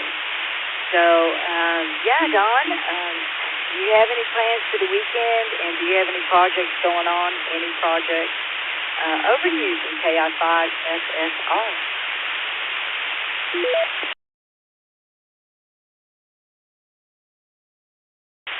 KI5SSR, DE6HQ. Well, Jeanette, good morning to you. Thank you for checking in. Hope we're having a wonderful day. I acknowledge that fur ball report, from you. I'm allergic to cats, so I don't have those problems. Cats and I just, not that I don't them, I just, or any animal for that matter. It's just that they just, tend to shut down my nose and cause sneezing and all those awful things. So, well, there you go. Let's not belabor that. Thanks. Good morning to Douglas and David and Jay and all my Hollis probably up there. All on the all after morning yet. Interesting question. Projects on the go. Let me just pause for a quick reset. This repeater is connected to the South Coast reflector. Well, we might remember, certainly I remember, having homework exercises in high school and that, and always putting them on to the last moment, if it was due on Monday, it would be Sunday evening, and I still wouldn't have, that essay written or that, thing, that. And so I've tried to, learn my lessons over the years, and so I'm considering putting in a request to be a speaker, volunteer speaker for the QSO Today here that's in September, here a month and a half away. So I'm just doing a little background work, actually sharing some thoughts and some ideas and doing some tests here to make sure that that the presentation goes well, and that I've got something to talk about before I put in the request. And so I guess I'm learning my lessons to prepare ahead, Jeanette, and that. And so far I'm just putting together some ideas here this weekend for that. So that's my project, which is quite a change from my procedures when going to high school. Back to you, KI5SSR, VE6HQ. Well, thank you, VE6HQ, KI5SSR. So it sounds like you got some work ahead.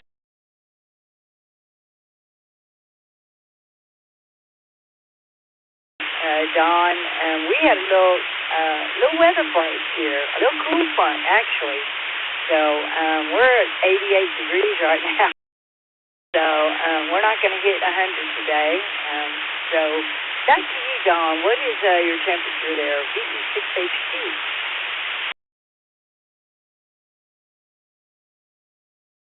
I feel even badly to give you it, but you asked, and so being a gentleman, I have to respond. The weather is absolutely wonderful. It's 71 degrees outside, low humidity, beautiful sunny day. Not hot, no wind. The smoke problem has dissipated. Now it's still a problem in areas of Canada, but here in Red Deer, it's just a wonderful, beautiful day, and I've done a little bit of yard work also, and another project to do today as well. So it's not just all technical work and ham radio. So the weather is wonderful, and I'm glad that you've got a little reprieve down there as well. So back to you, and Jeanette, thanks again for doing that. You always do just a wonderful, wonderful job. KI5SSR, VE6HQ. Well, thank you, VE6HQ, KI5SSR. And yes, I'm jealous. It sounds like perfect weather to me, and I would be out there all over my yard if I had that kind of coolness. It's, you know, my flower beds need to be straightened up. And I have some yard work I need to be doing, but I don't want to do it in the heat. So there you go. Anyway, Don, thank you for the flowers. And also, you did a wonderful job, too. I love to check into your net. Check into Don on Monday here on the Alaska Morning Net. With that, we're going to go to Ken, NV7SS. Ken, how are you doing today? And do you have any plans for the weekend, or you got any projects going on? Over to you, Ken, from KI5SSR. This repeater is connected. Yeah, good morning there, Jeanette. KI5SSR NV7SS here in Indian Springs, Nevada, where it's already 101 degrees. Supposed to get up to 111 today, so we'll see if that happens. It probably will. It did yesterday, so yeah, it's not many projects going on outside, I'll tell you. It's not in this heat. But at least the humidity's down. It's a little higher today. It's like 14% right now, but it's usually down in the single digits. I'm talking 2, 3, 4%. But yeah, a little higher right now. So it's a little muggy out there. I don't know. Everybody probably thinks that's low humidity, but here it's not. But anyway, Jeanette, the only project I got going is find a good circuit. I built a solar rope light that I bought at Harbor Freight that it went out a long time ago. The circuit board inside was fried and everything, so I hooked up some batteries to the rope light and got a solar panel that are charging them up. I'm just trying to find a circuit now that'll turn it off and on and charge the battery and turn it off and on automatically. I got a switch on it now. I go out and turn it off and on. But yeah, I'm trying to find a good little circuit that'll work. But I don't know. If anybody's got any ideas out there on a circuit or something, stick it in the A-window there. I'll get out there. But anyway, take care, Jeanette. I'll let you get on with the net. You're doing a fantastic job, and thanks for being there. You take care, and 7-3 to everybody. NV7SS, back to the net. Well, thank you, and I hope it gets a little cooler there in Nevada. Yeah, some days we got to stay in. We're just getting a break here. We've been extremely hot here. Thank you, Ken, for checking in. We always appreciate your checking in. And thank you for the flowers as well. I appreciate that. So I'll be clear with NV7SS. The next station, Matt, I guess I must have misdid your call sign there. So I think you were trying to correct me and I wasn't listening. So it's K5LLV, so I know it's wrong because it's not showing your QRZ here.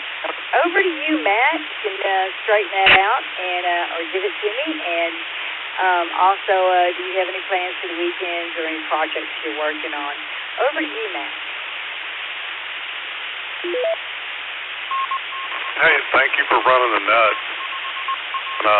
Yeah, it's Kilo 5, Lima, Kilo Victor, Matt. I'm in Houston, Texas, and really enjoying listening to everybody out there. So, yeah, my week project is I'm kind of downsizing. You know, my kids are all out of the house now, and I had a couple of passings in my family during the pandemic. So I'm a widower now, and I'm moving into a high-rise into downtown Houston. And I got a warehouse today to put all my things in, kind of consolidating what I had in a house in the suburbs into a high-rise condominium because it's just me and the dogs now. So life has changed a lot, but I'm thankful. I have my two daughters that live in the same area, and they're in their 30s now, but they take care of their dad, so they're helping me out a little bit, getting my warehouse squared away. I don't know what I'm gonna do with my ham radio stuff. I've got it on the balcony that I'm talking to you now for UHF, but for HF, I don't know what I'm gonna do yet. But that's what's going on here in Matland in Houston, Texas, K5LKV. This repeater is connected to the South Coast Reflect. Well, thank you, K5LKV, KI5SSR. I am so sorry to hear that. Sorry for your loss there. I'm sorry, K5IKV. Oh, no, I can't seem to get it right today, and I apologize for that, Matt. And, yeah, I know what it's like to lose people, so,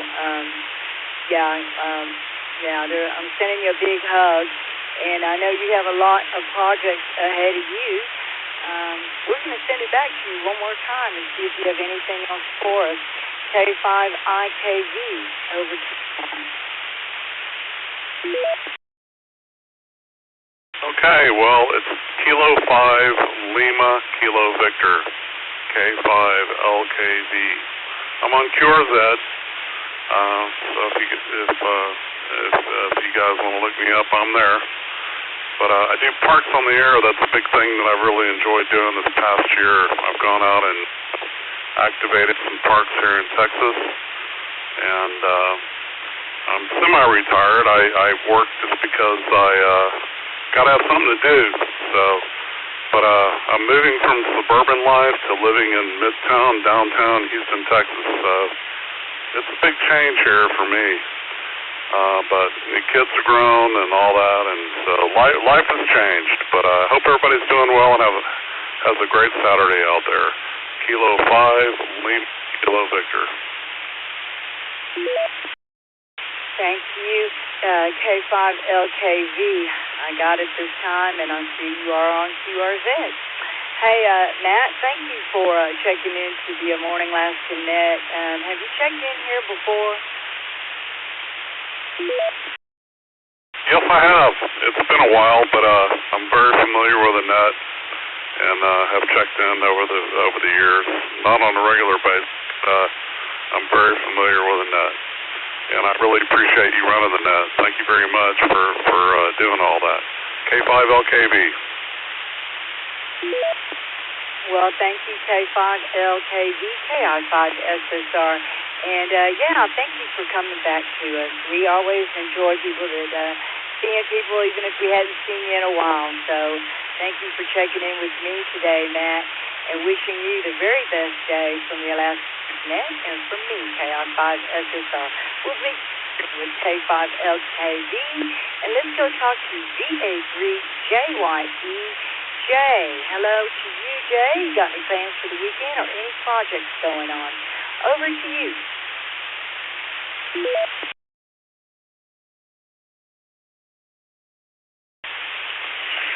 KI5SSR, VA3JYE. Well, good morning, Jeanette. Thanks for being there doing the net. Appreciate you as always. And good morning and good afternoon to everyone else on frequency. Big hearty hello there to my best buddy Douglas. Glad to hear you're doing well, Douglas. Jay here, Central Ontario, Canada. Right now, Jeanette, we have a temperature here of 72 degrees, and it's a nice, clear blue skies, but the humidity here is about 95%, and it is warm. Anyway, so that's the story here. We had rain again last night.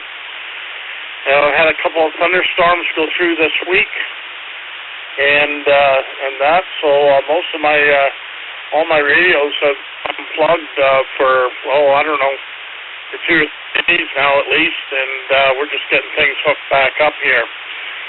So, very interesting question. Let me reset. When we bought this place that we're in now, Jeanette, it was 3 years, July 3rd, just passed here. The house was okay, but the property was a mess. Unbelievable. Anyway, that probably helped us buy the place because it probably turned a lot of people off. But my take is on that, it's just cosmetic. And if I want to fix it, I will. If I don't, I won't. As long as the house is 100%, which it was dry as a bone, no leaks, and so on and so forth. Now I started fixing up the property after we moved in. So 3 years later, that's this summer and last summer, and the partial summer before because we moved in. I'm just getting the place organized and, looking good as of now. So that's been all my project was around the house.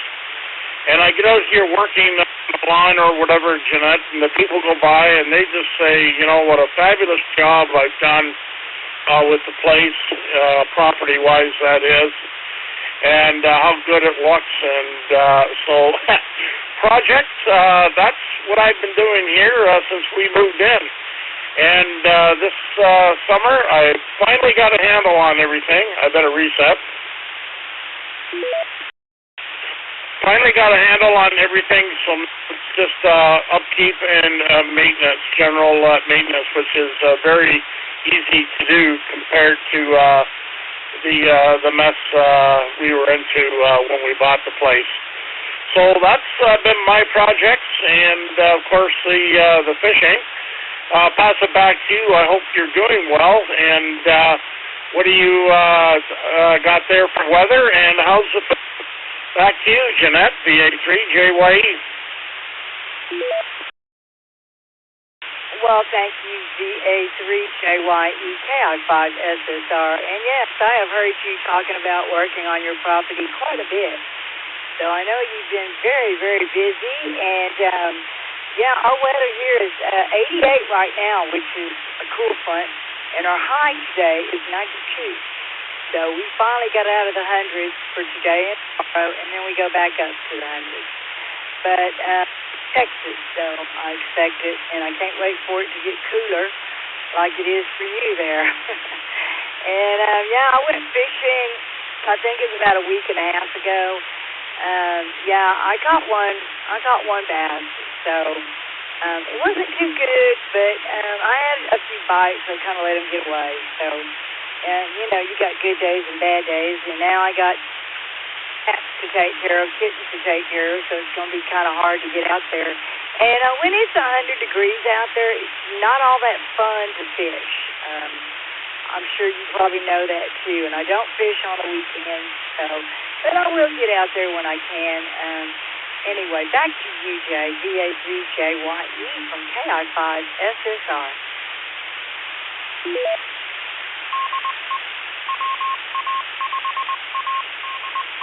KI5SSR VA3JYE. I know what you mean by the heat. I know you go walking in the morning. Maybe you should be going fishing. Oh boy, yeah. Well, I haven't been out. I haven't had a fishing report for almost a week here. I had my 3-month bladder look-see with the doctor on Tuesday, and I come home, and it took me a couple of days to get over it. The good news is that the doctor said that there's no tumors or cancer to be found, and my bladder looks the way that it should. So that puts me 9 months into remission, Jeanette. So I haven't been out this week because of that, and the weather's been kind of off. We had thunderstorms like I mentioned and so on, and being in an aluminum boat, getting into a thunderstorm with lightning is Not a good thing, I don't think. So I've just been working around the house, and like I say, I got my my latest project here on the front porch. It's all been ripped out and reframed and put back together with a new deck on top, and I'm just finishing up here some landscaping and so on to make it really look nice along the edges. Better reset. And that's the last project, big project I have to do around this place. Everything is finished. And like I say, it's taken me like 2 good summers and a half a summer when we moved in. We started, after we moved in, we unloaded and got the house straightened away, and that fall, my son came over and gave me a hand, and we've been working on it ever since. So, but this year I'm pretty much done.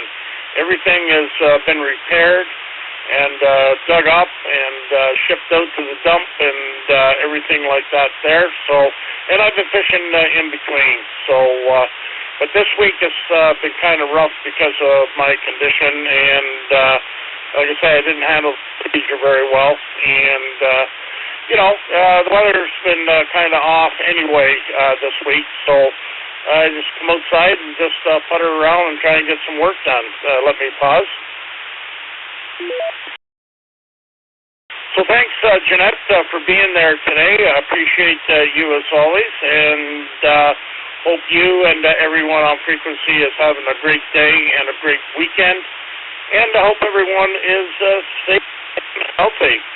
So we'll look forward to talking to you again there, Jeanette, and happy fishing if you can get out. And maybe next week I'll have a unique fishing report. Back to you there, Jeanette, and 7-3 to you and to everyone, and I hope everyone has a great day. KI5 SSR, VA3 JYE. 7-3, Jeanette. Have an awesome weekend and have a care.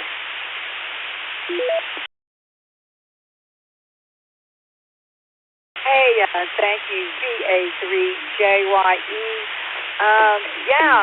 I do want to say to you, congratulations.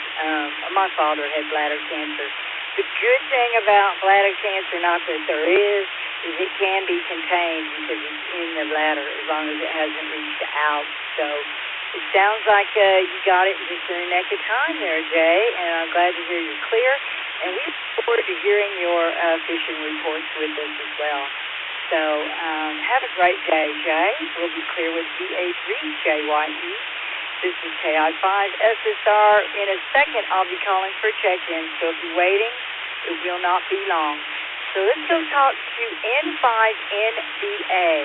Al, how are you doing today, Al? And do you have any projects going on or any plans for the weekend?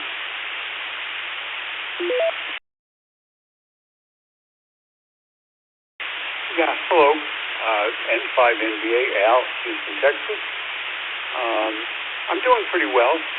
Luckily, just sitting inside the air conditioning. According to the weather, it's 94 degrees outside right now. And we don't even hit our high for another 5 hours, 4 hours. So, the only project I'm working on right now is installing a Cushcraft R9 antenna up into the sea. So it's hidden from the HOA. And I moved about 5 years ago, so a lot of things I got rid of. So I've had to acquire, for example, I needed to acquire a sledgehammer so I could put my ground stake in. Got that yesterday. So first step, grounding stake. Second step, mounting brackets on the, and we'll go from there. And hopefully I can get back on the air on HF. This is N5NBA. Back to the net, 73. Well, hey, thank you, N5NBA, KI5SSR. That's the bad thing about these homeowners associations. But, you might be able to hide it, and I hope you do get on HF. Would love to hear you out there, Al. I do get on HF as well. I am trying to study for CW, but I start, then I stop, then I start, then I stop. If it was required, it'd already be done. So, but yeah, my birthday is next week on the 27th. My husband bought me a beer. And I said, that's what always a 64-year-old woman can't wait to get that for her birthday. I did get a good laugh out of that, but it wasn't a cheap one either. It's a pretty nice one, so I'm going to have to learn it so I can use it. Thank you very much, Al. Appreciate you out there as well. Come back and check in every day for the Alaska Morning Nap. This brings me to the end of the list, and I'm looking for more check-ins. Mobile short time and non-American stations will be given priority. Please give your call sign twice slowly and phonetically, followed by saying your name. We also ask that you pause at least 4 seconds between every transmission to give all systems time to reset. If you'd like to check in, come with your call sign now, please. Net Control. Net Control, this is K0KON, Kilo 0 Kilo, Oscar November.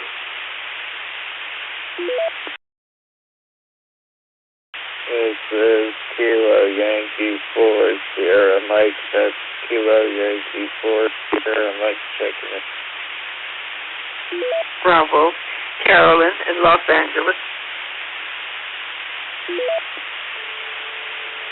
Whiskey 4, Echo Delta Papa, W4EDT, name is Emmett.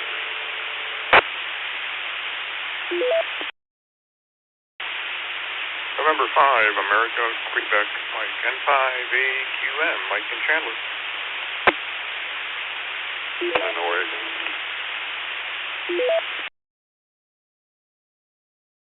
Alpha Delta 3, Delta X-ray, Alpha Delta 3, Delta X-ray to Maryland, no track.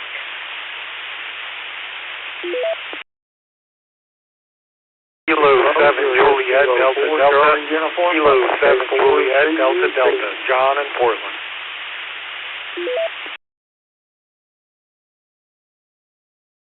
Kilo Charlie 7, Yankee Foxtrot Echo. Kilo Charlie 7, Yankee Foxtrot Echo. Dale out of Roseburg.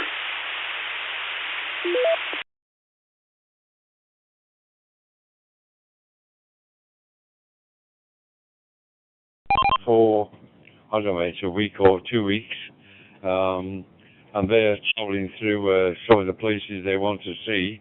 I know Canada's a big place, but I'm sure that they've got about 3 cities that they want to visit. So I'm hoping that they get good weather over there. And I think one of the places that they're going, they don't tell us much. They live in London.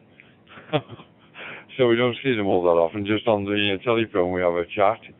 And they want to go and see, I think it's the black bears over there that they want to go and see and do some whale watching.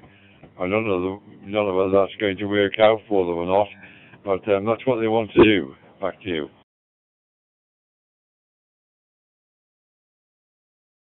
Supervisor does cat.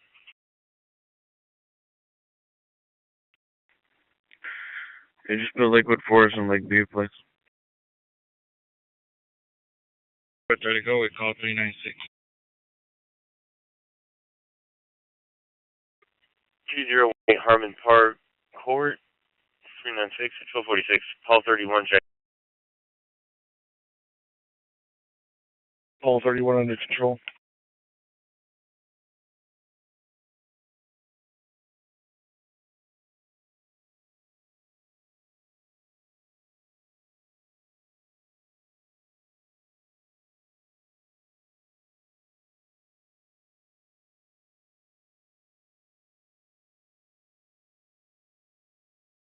Zulu Romeo India, Kilo India 7, Zulu Romeo India, Don and Kim.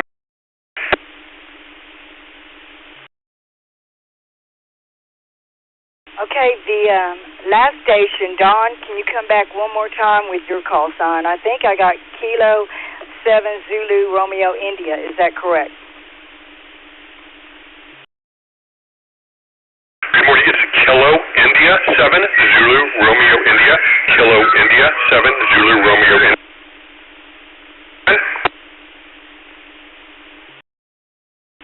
Thank you, Don. We got you down. All right, so let's go talk to K0KON, Roger. He's our Sunday net controller. He does a wonderful job.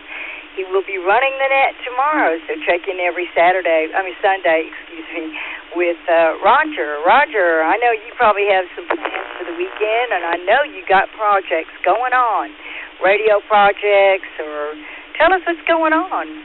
KI5SSR, over to you. Hello, Jeanette, and hello to all of my friends on the Alaska Morning Net, KI5SSR. This is indeed K0KON. You've gotten some weather reports in Houston. The temperature here at the home QTH is 91, which is 33 Celsius, and the neighborhood weather station is saying 3 degrees warmer at 94. So, in any case, hot, as usual. Let's see. HF, I've been messing around a little bit. FT8, I was on 10 meters, which has not been open much for the last 2 or 3 weeks. And it was open and closed up after about 20-30 minutes, so we did make a couple contacts. Let's see. Let me reset. I have already completed the primary activity planned for the weekend. That was to go to the meeting of the Oak Forest Amateur Radio Club for the first time, checking it out to see if I might like to join, and based on today's activity, I think I probably will. Met a couple very interesting people. One guy was as much a storyteller as I tend to be, and that was a lot of fun. We swamped each other with stories. Anyway, other than that, we're supposed to have some rain tomorrow. I hope. So I won't be able to work on the antenna probably. We'll see. Anyway, thanks very much for taking my check-in, Jeanette. Thanks very much for doing the net today. 73 to you and to all of my friends. This is K0KON, back to net control.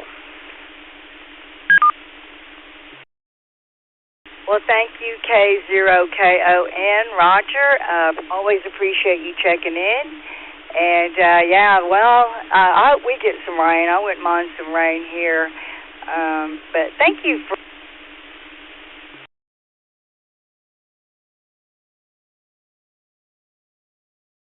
Go to the southcoastreflector.com. KI5 OGL, you are added also. So, Laura, you'll be on the list. All right, so let's go talk to Lawrence. We'll be clear with K0KON. Roger, please check in with Roger tomorrow, and let's go talk to Lawrence, KY4SM. Lawrence, do you have any plans for the weekend? You got any projects going on, and how are you doing today? Over to you, Lawrence.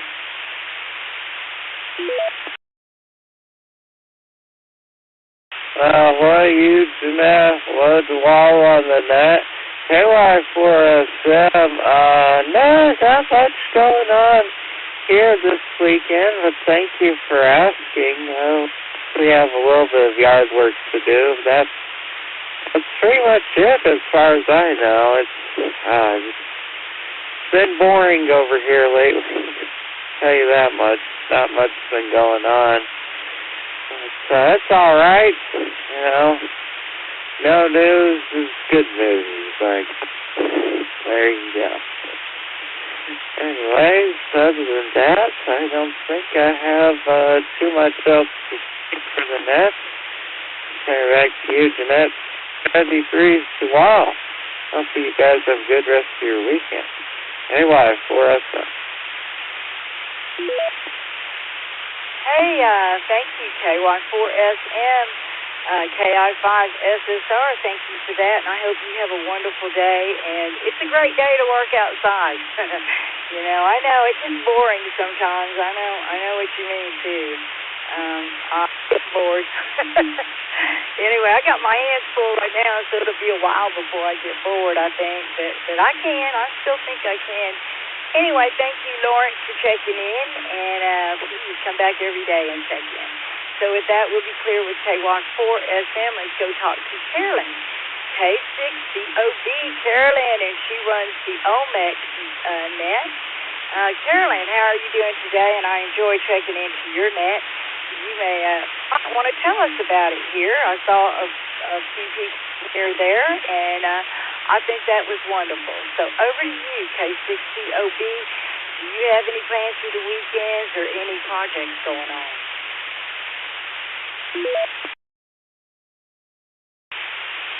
This is Kilo 6 Charlie Oscar Bravo, Carolyn in Los Angeles. Good morning, Jeanette, and everyone on the net.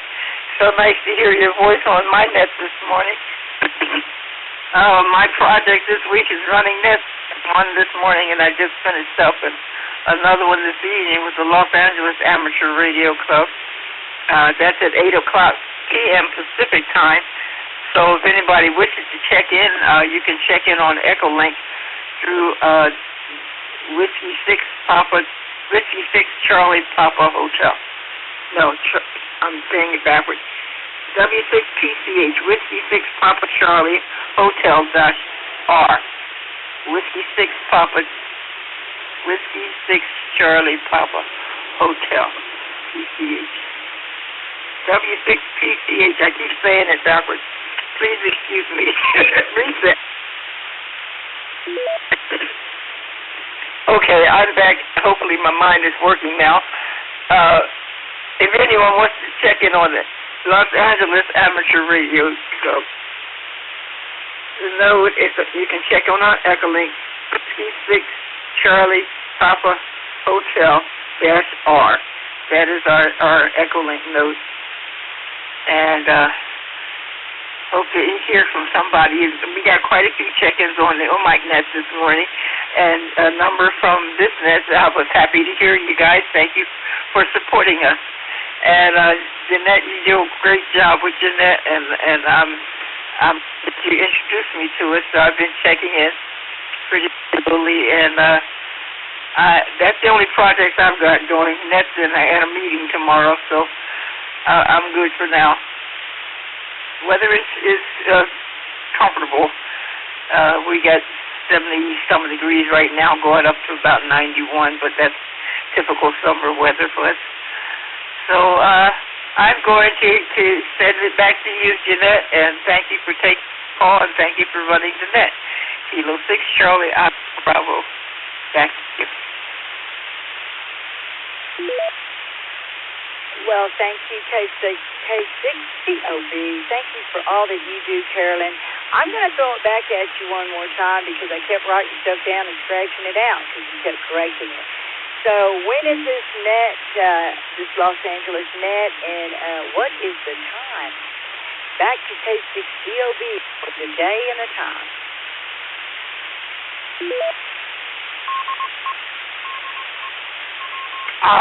Thank you.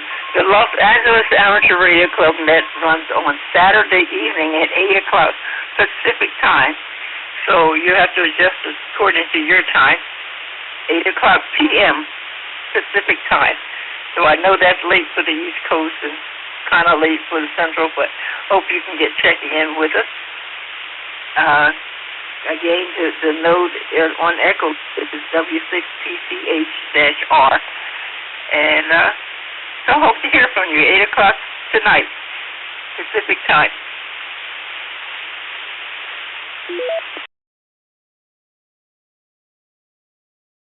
Back to you. Carolyn, you changed that note again. All right, so is it W6CPH-R?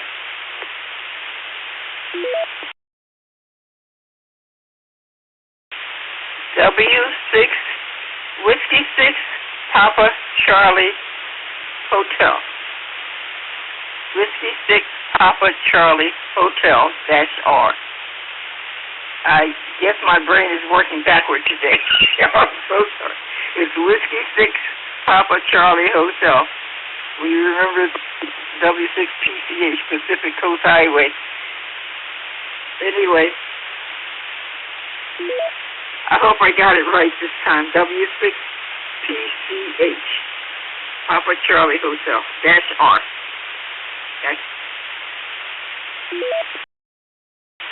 Okay, Carolyn, I got it right this time. So W6PCH-R.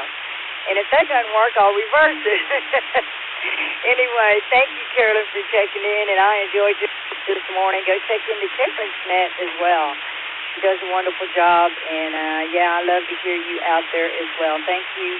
We'll be clear with K6COB, and let's move down to W4EDT to Emmett. Hey, Emmett, how are you doing today? And I bet you've got all kinds of projects going on there on Lookout Mountain. So how are you doing today? Over to you.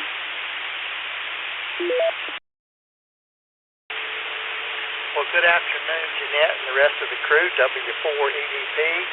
Well, you know, I think you already know I got the number 3 of 5 granddaughter down here, or well, up here from Florida. So we've been out running around doing things with her this morning, and that's okay, that's fun. She's standing right here. I don't know if you want to say something.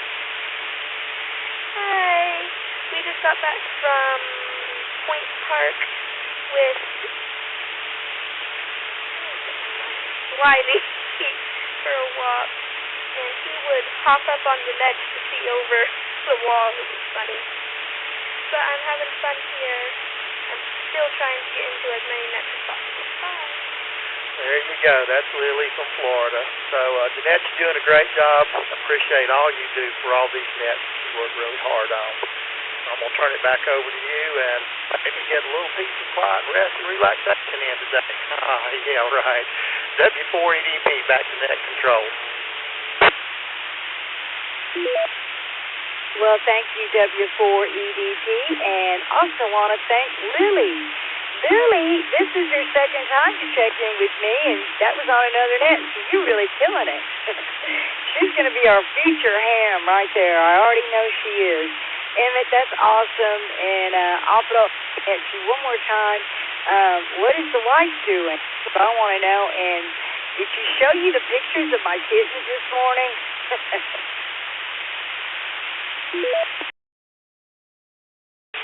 I have not seen those, but stand by for just 2 seconds.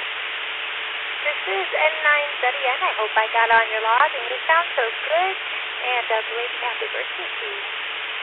That's right. I understand you have a birthday. I don't know if it's past, day, or coming up, but happy birthday, whichever one it is. And I will turn it back over to you, Jeanette. W4EDP, and I'll make her show me the picture. Good afternoon. The time is well, thank you, W4EDP, and thank you, N9ZN, two of my favorite people right there. Great to have you out here. And Lily, you keep up the good work, and I'm glad you're having a good time. And Lily, I'm going to Florida in September for a week. My sister has a place there, but I've got my own place there when I go. Anyway, I have a condominium that I rent on the ocean, and I'll be going to this time to Panama City. Every now and then I change up and go to different places, but go in there one more time, and then I'm going to start roaming. So, Lily, have a wonderful day and enjoy your time up there in the mountains. How beautiful. Anyway, Emmett, thank you very much. And yeah, I woke up with 7 cats this morning. I kept thinking they were going to have them on my birthday, which is the 27th. So we'll be 64, but I'd say 44. So anyway, thank you, Emmett. We'll be clear with W4EDP, and let's go talk to Mike, N5AQN. Hello to you, Mike. I know you always have a project going on. How are you doing today, Mike? And do you have any projects going on or plans for the weekend in 5ATM?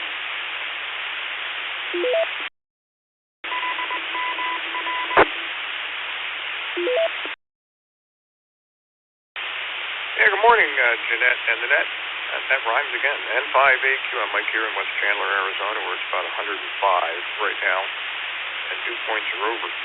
So it feels like Texas. It feels like Dallas, I guess, high. But yeah, this morning I had plans on going flying early because it's actually tolerable in the mornings. But I got the word late last night from one of my flying buds that the bowl, our flying field, we call it the bowl, our park, was flood irrigated. Our flying field is first a retention basin for freeway runoff. It's big. It's really big. It's like 900 by 900 feet. It's a pretty big area. And 30 feet. It's 30 feet depression in the ground. And it's all grass and all that stuff, and they flood irrigated. This time of year, every 3 weeks. So we have nice lush grass there and all that stuff. And this is water that comes down from our canal system and our lake system. And it works out pretty good. However, it would have been a nasty, muggy mess down there this morning yet. I saw the picture from yesterday and still had standing water.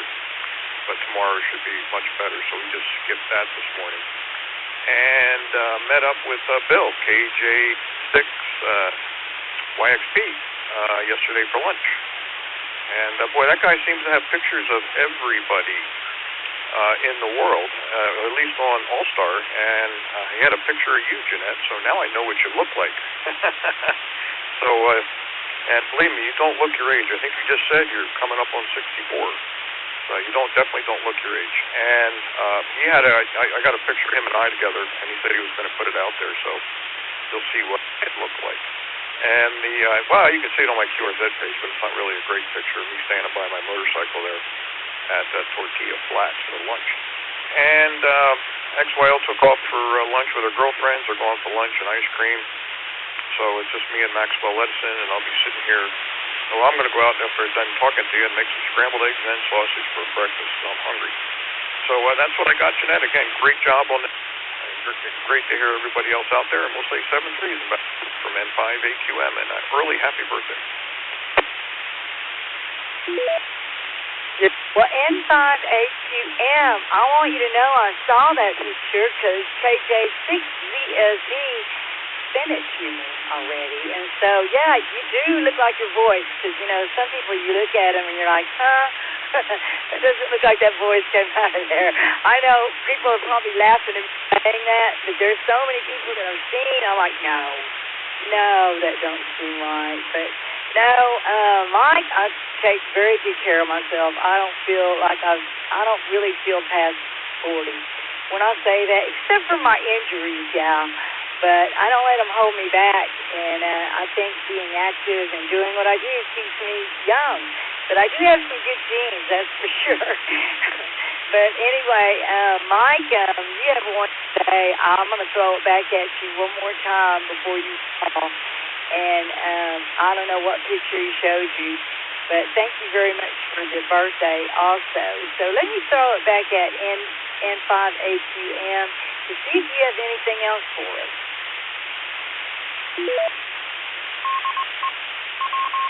Well, that's what I said to Bill. I said, Jeanette doesn't look anything like she sounds. And she laughed and said, I know. It's the same thing. But I have to know that I look like I sound.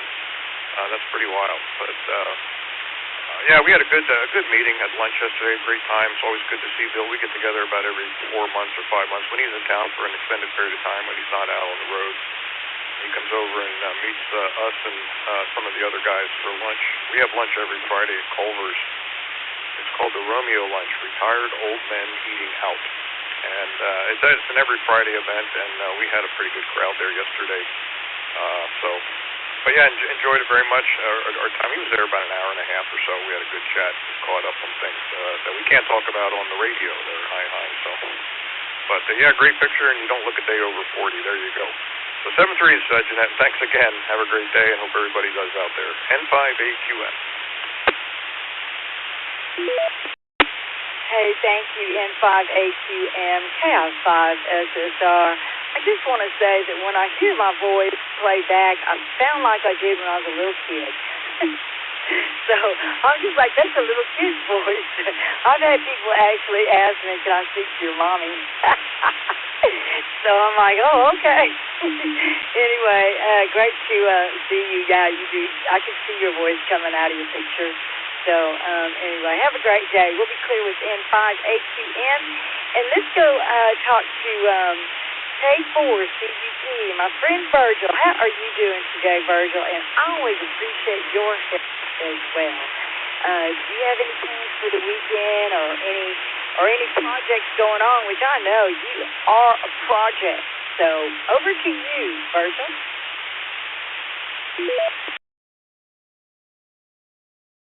Good afternoon, KI5SSR from K4CUP. Happy early birthday. I know you said it's coming up first, so I'll get that out of the way first, and that way I won't forget. Because I have a symptom of short-term memory. And I think we all experience that sometime in our life. But I know I've went in my shop before after something and go in and forget what I went in there to get. Then I'd have to come back out and remind myself what I went back in there for. So that's human nature. But yeah, I have been really, really extremely busy with work. Put down 30-some Advantech flooring this week. Then I'm doing a trim job, putting base and all the door trim stuff in a house. Got a big staircase that I've got to do, and I'm kind of excited to do that one.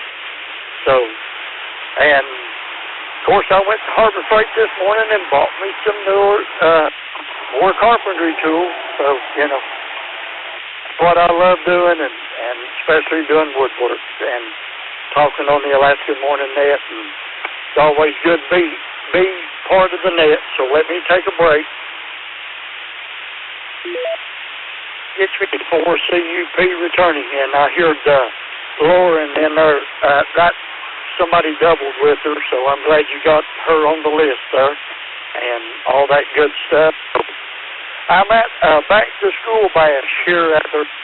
We're giving out backpacks today to all the area kids that are here, and we've got 125 backpacks, and we've got about 80-some kids here right now that's going to get backpacks, and because school will be starting here in a few more weeks, and my son, he'll be starting in school, so excited for that, and he's wanting to play football, so I'm going to get behind him and push him a little bit and try to get him started in football. So with that, Jeanette, thanks for having me, and glad to check in. And I'm going to step back inside now and check on everybody and make sure the sound is working for them, and we'll talk to you sometime soon. KI5SSR, K4CU. Thank you very much, K4CUP, KI5SSR. I will be running the Cowabunga net on my birthday, which is Thursday. So you probably will have an opportunity to tell me again. And if you don't, that you already did. So, and by the way, we do that here too. We donate for backpacks, and yeah, they have a big to-do here on that too, to make sure every child has a backpack. So thank you for that, Virgil, and have a wonderful day. Thank you for all the help that you give me along the way. I just want to say that. KI5SSR will be clear with K4CUP. And let's go talk to Dale, KC7FE. KC7YFE. I knew I left something out there, Dale. I'll apologize. Hey, Dale, over to you. And do you have any projects going on or any plans for the weekend?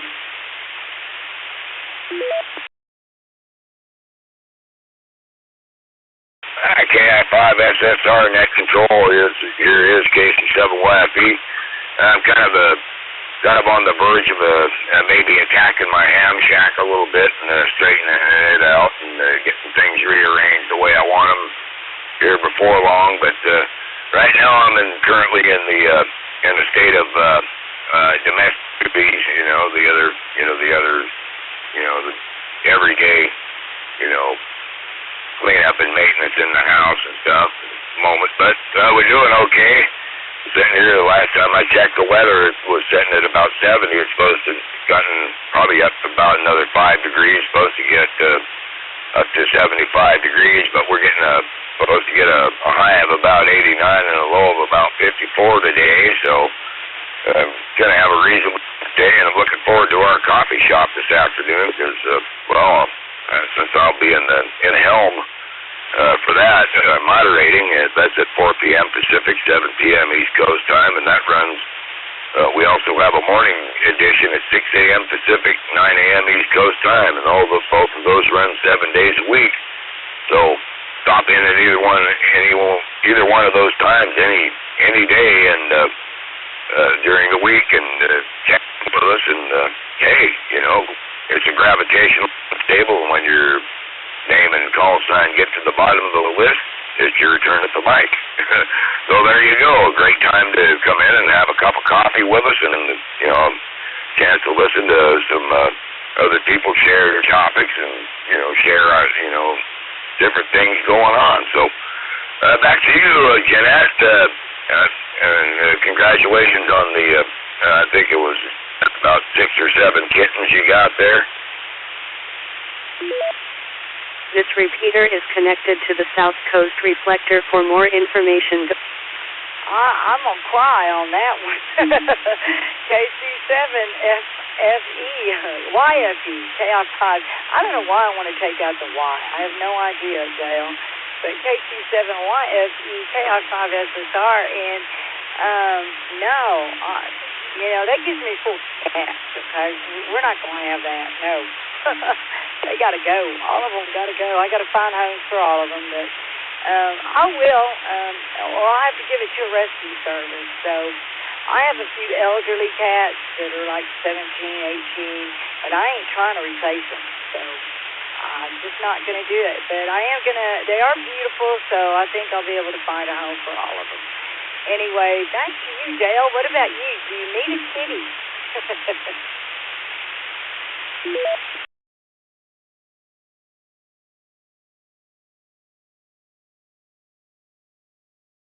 From the fall, Unit Number 114, Expressway N, 1437 Kiefer, near Footinghausen Street and Tomball Parkway, 288 Kilo, Box 7134, 1313.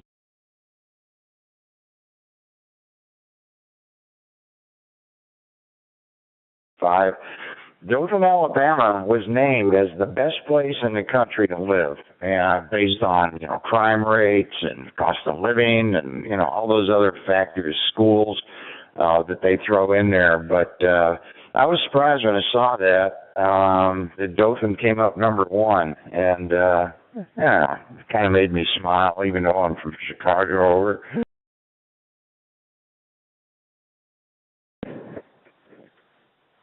Yeah, Roger. Yeah, I reckon that's why I've hung out here 69 years. I've been right here 69 years.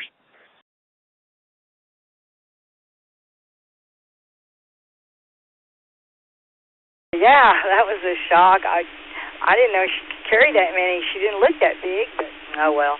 Anyway, they'll all be given out. So KC7YFE, thank you for all that you do for all the nets that you promote and the nets that you work at. So you do a great job, and I love checking into your nets as well, Dale. So we'll be clear with KC7YFE, and let's go talk to the other net controller of the Worldwide Friendship Net, and that will be Missy. I believe it's on Tuesdays, every other Tuesday. Missy, KC7FMW, KI5SSR. Do you have any plans for the weekend and what you got going on? Any projects or anything? I know it's probably making music. So over to you, Missy.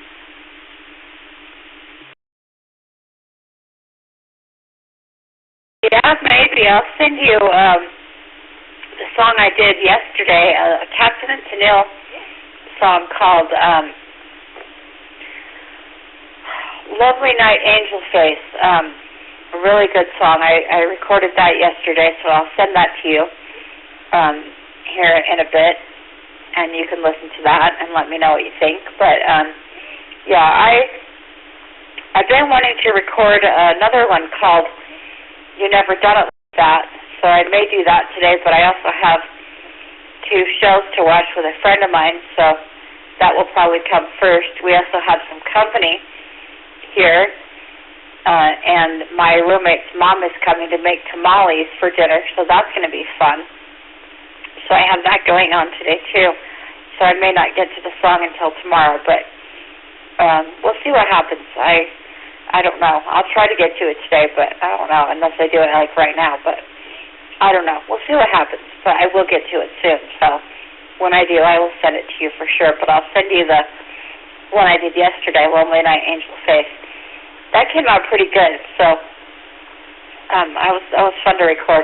I've been wanting to record that for a while and just never got around to it, so I finally got around to it, and it was fun. So anyway, that's my plan for today. I don't know about Monday. Let me restart really quick. Monday is a Utah holiday. And so I don't know about Monday. Probably nothing.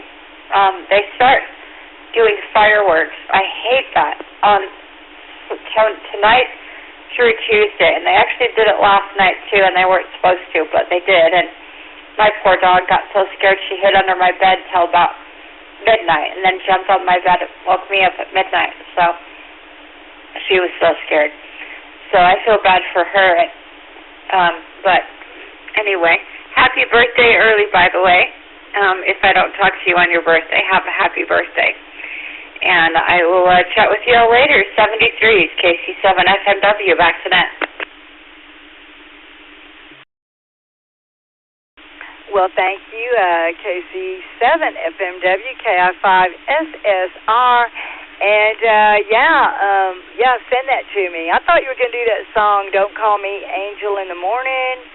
Is that what it was? But, when you were talking about it, I could put your voice to it. And I thought, I think you could do that song. I really do. And so, send that to me, and I'll send that to Terry as well. I'm sure she'd like to have that. So, Missy does a wonderful job, and she's really good at singing. She's got a great voice, so I really enjoy it. All right, Missy, we'll be clear with KC7 FMW, and let's go talk to K7JDD. John, how are you doing today, John?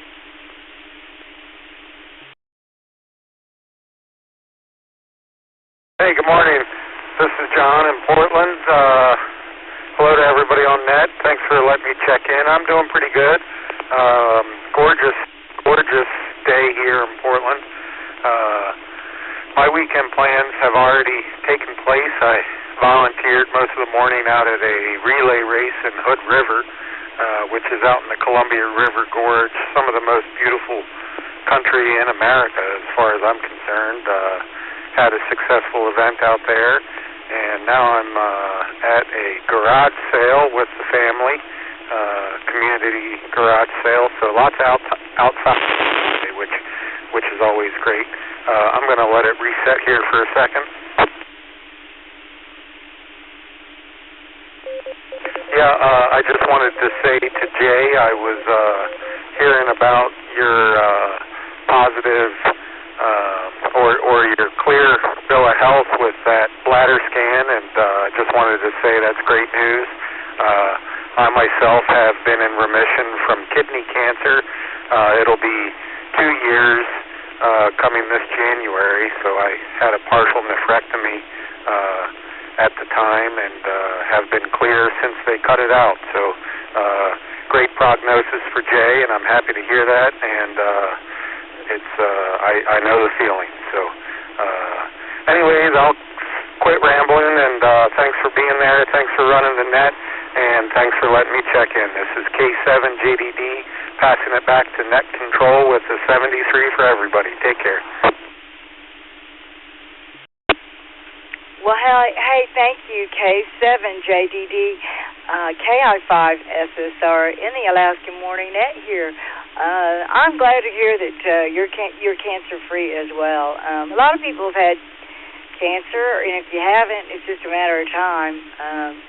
My husband's had it 4 times, so, you just never know, and, it's a great outcome for Jay, and we're just glad that he's okay and that he'll continue to be here and be there also. So The same to you, John, 73 to K7JDD.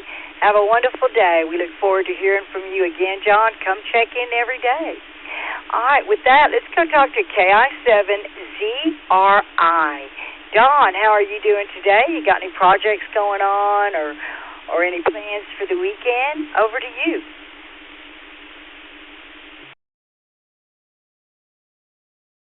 Well, good morning. I'm Jeanette and everyone on frequency. This is Don, Kilo India 7, Zulu Romeo India. I'm in Eastern Washington, Kennewick, and it's currently about 11:20 today. And so, no, I will not take one, thank you. But also, and it's great to hear just checked in right before me. That's fantastic news. And I have to congratulate the Hood River being a basin. You know, I used to live in Portland, and so now of us, and I'm now more of a desert area, outstandingly beautiful area. As far as what I'm doing today, my portable solar panel, and I think that's pretty much it. I do it times I'm able to check in. I really appreciate it. This is Don, KI7. Wow, okay, KI7ZRI. Thank you for all the well wishes that you gave to others out there, Don. And thank you for checking in on the Alaska Morning Net. Please come back and check in every day, Don. You're wonderful. Thank you very much. We'll be clear with KI7ZRI. Have a wonderful day. Let's go talk to Laura, K5OLG. That's my neighbor here in Texas. How are you doing today, Laura? And you have any plans for the weekend or anything going on? Over to you from KI5SSR.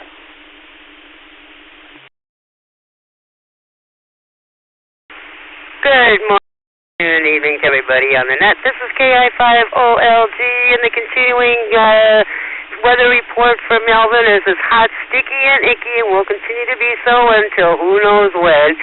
Anyway, Virgil for trying to check in. Appreciate it. How you doing today, Jeanette? Hey, Laura, KI5OLG, KI5SSR. I'm doing great, actually. I'm really actually kind of relieved that she finally had her kittens because, you know, I will end up giving them to a rescue service if I can't find homes for them. So you think about that, Dave. And as they progress and get more, you know, grow, I'll send you pictures, and you never know, you might want one. But yeah, I'm trying to influence people to take two. That way I can get them going. But anyway, Laura, thank you so much for asking. I like that sticky and icky. Yeah, well, it wasn't sticky and icky when I was out there a while ago. At 6:30, I went out there and walked for 5 miles before the net. Came home, fixed some lunch on the smoker, and bam, here I am. So that's what I got going on. And also being on this net and getting to talk to all you great folks out here. So that makes my day. So back to you, Laura, from KI5SSR.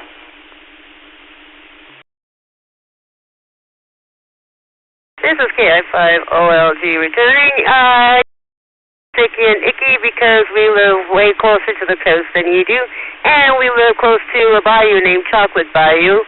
So yeah, always some humidity going on. Anyway, congratulations on the new baby kitties. Oh, those days. I wish I could get one, but I got 2 older cats, and still wanting to kill each other, even after 13, 14 years. So I don't think that third one's going to work too good here. Anyway, pause for a sec.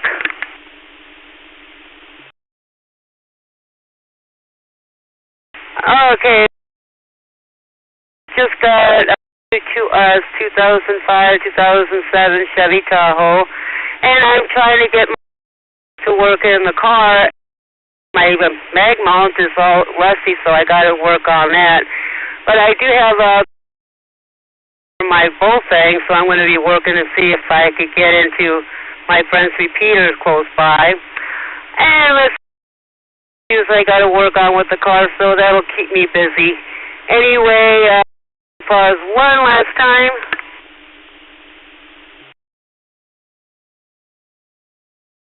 Okay, I got a lot to do, and I got to go and get some more check-ins. Great day and a weekend. Stay safe, stay well, cool. KI5 handing it back to net control. 73, everybody. Well, thank you, KI5OLG from KI5SSR. And I always love to hear your voice, Laura, and I must say, you are so polite, by the way. You always ask how the other person is, and I really appreciate that. I think that's pretty awesome. And you stay out of, watch out for the sticky and the icky and stuff. And yeah, you're right. I don't live that coast to coast. So have a great day, Laura. We'll catch you again out here tomorrow, I'm sure. So with that, we'll be clear with KI5OLG, and let's go to KL7FR, Frozen Radio. Hey, Mike, how are you doing today? And how about you? Do you have any plans for the weekend or any projects going on? And how is that new puppy?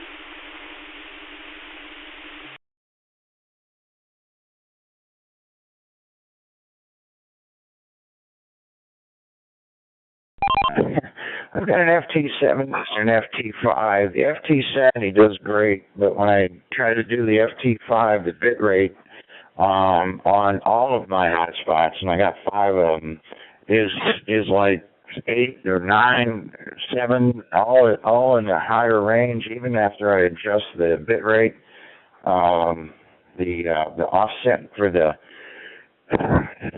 hotspots. And so that's why you only heard part of it, and that's what I was trying to do before. I don't know if you got the dashboard, you can pull it up, you can actually see the bit rate of the station that was on there, and mine's pretty high over.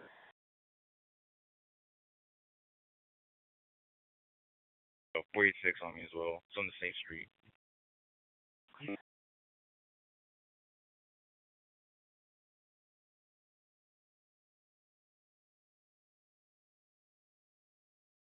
Drop out a packet loss outside. Yeah, the FD certainly doing a fine job there, Michael. So many amateurs who use this handheld radio, and the audio is always phenomenal off them there, so you're certainly doing a fine job. Yeah, as I say, my QTH is over here in the west coast of Scotland there, Michael.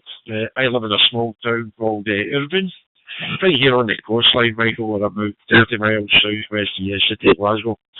What you can do is one side, I'm running here with a bit of software called the USB client for Windows. Now this bit of software here on my laptop runs through a Raspberry Pi 4, which is downstairs in my living room, connected to my router.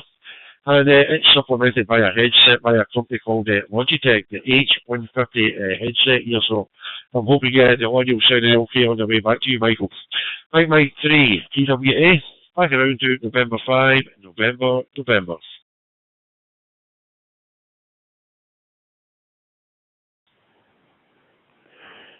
Yeah, good copy all the way. MM3 TWA and 5NN. Yeah, I very good on the station. Right now I'm just running through a hotspot to the internet. I mean, my HF equipment is all in another room, but this one allows me to walk around and do stuff. Not have to worry about the sunspot cycle so much. But it's still like getting on the HF and talking. Yeah, I wanted to get over to Scotland. I don't know, Ireland, Scotland. I've got some roots there. Clan Robertson. I think I'm a Highlander. I'm not sure. But I lived in Germany almost 8 years, 2 different times. And Ryanair, I don't even know if they're still around. Ryanair at the time was a $25 one-way from Germany, like Frankfurt, to somewhere over in the UK. I did not take advantage of it, and I really regret that.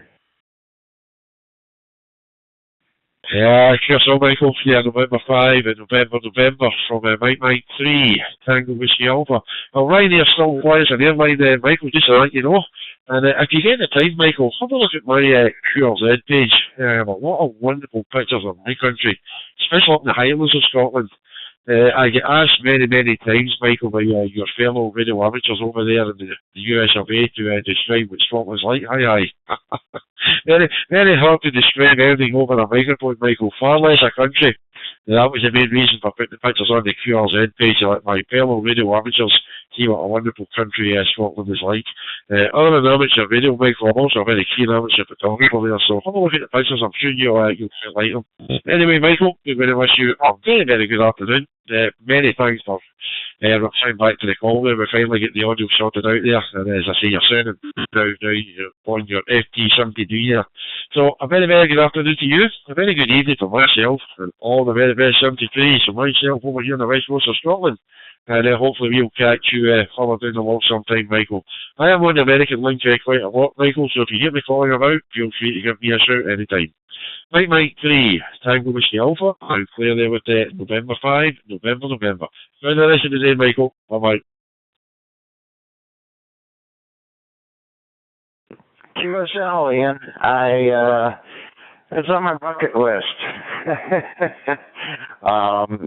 Yeah, and I'm going to get over there. I can't wait too much longer. I'm in my 70s at this point, and still counting. So as long as it's still counting, and I got a few more years, I need to make better use of them than I have for the past 73 now, I guess. Anyway, we'll catch you later, and if I get over that way at all, I'll certainly look you up. West coast of Scotland, that's really out there. But all the best to you, and if we catch you later, we will. I'm going to try and get my FT5. I may have to send it back to Yazoo. And I have a feeling it's just a little bit off frequency, enough to screw up the fusion part. Anyway, I'm going to go outside in 100-degree heat and do some work. So we'll catch you all later. MM3TWA and 5NN clear. Yeah, catch you later, Michael. Many thanks for a nice QSO, my friends. Yeah, this is a Mike 3. Tango Whiskey Alpha, monitoring here on the American link, hopefully for any other calls this evening.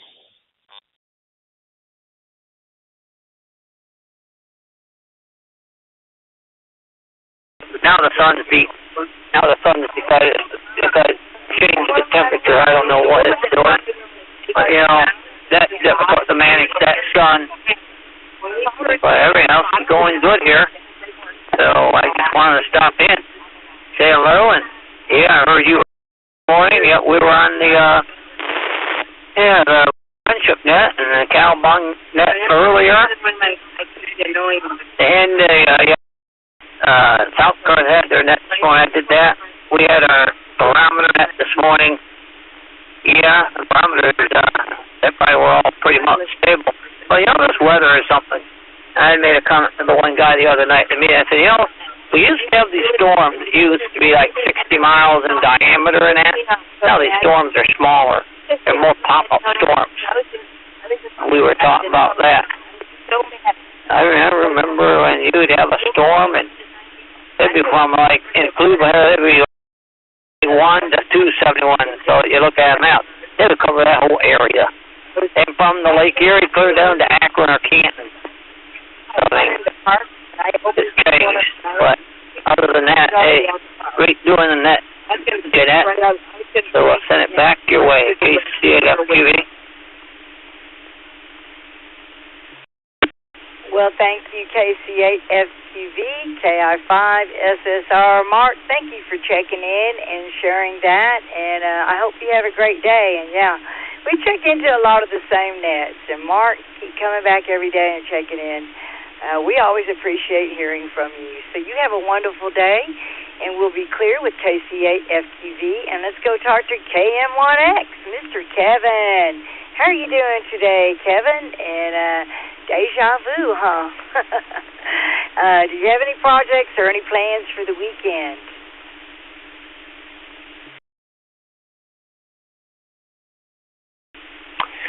KI5SSR, this is KM1X. Good afternoon, Jeanette. Yes, well, this afternoon I'm doing chores while listening to the net. So you guys are keeping me company while I do something that I'd rather not do, which is cleaning. But needs to be done every now and again. So that's pretty much my afternoon. And then tomorrow I got to help someone pack. They're selling their house. They're putting the house for sale. So we got to start the packing process, and then they're going to hire a mover, I guess, to come and take stuff away. But so tomorrow will be a packing day. So busy weekend. But I hope you're doing well. I hope the kitties are resting. I hope Mama Kitty is resting. Been a big morning for her, and that things are going well over there, and that you all are keeping cool. Yeah, it's not a bad day here. It's humid, but it's not super hot, and so the sun is out, and it's summer, as you say. So this is KM1X, one and done, and I'll be turning it back to you. Well, thank you, KM1X, KI5SSR, and yeah, I like to listen to the radio too when I'm doing some housework. It's kind of like having company, isn't it, Kevin? You can get out that vacuum cleaner. Anyway, Kevin, thank you for checking in, and I always enjoy talking to you. So, yeah, you have a great day, and thanks for checking in to the Alaska Morning Net, and check in more often. But anyway, enjoy your day of cleaning. Yeah, I always need to do that too. All right, thank you. We'll be clear with KM1X, and let's go talk to KY4NB. Scott, how are you doing today? Plans for the weekend or any projects going on? Over to you.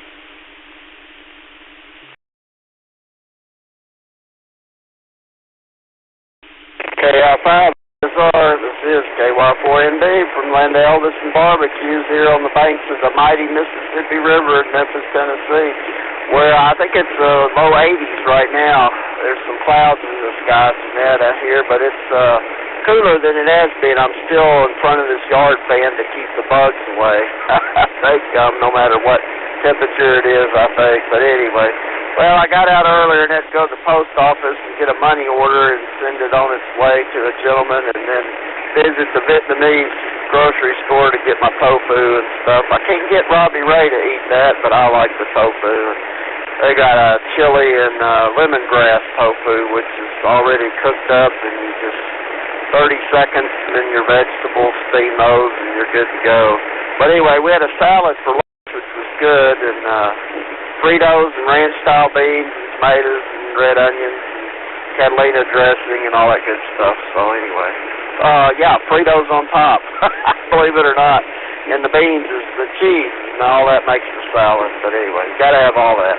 And the Catalina dressing. So I don't know. Just listen to the radio right now, and good to hear everybody there from all over the world checking in, Jeanette, and you're doing a great job. We definitely do appreciate it, and yeah, I got to find something to get on this little barbecue we got at some point.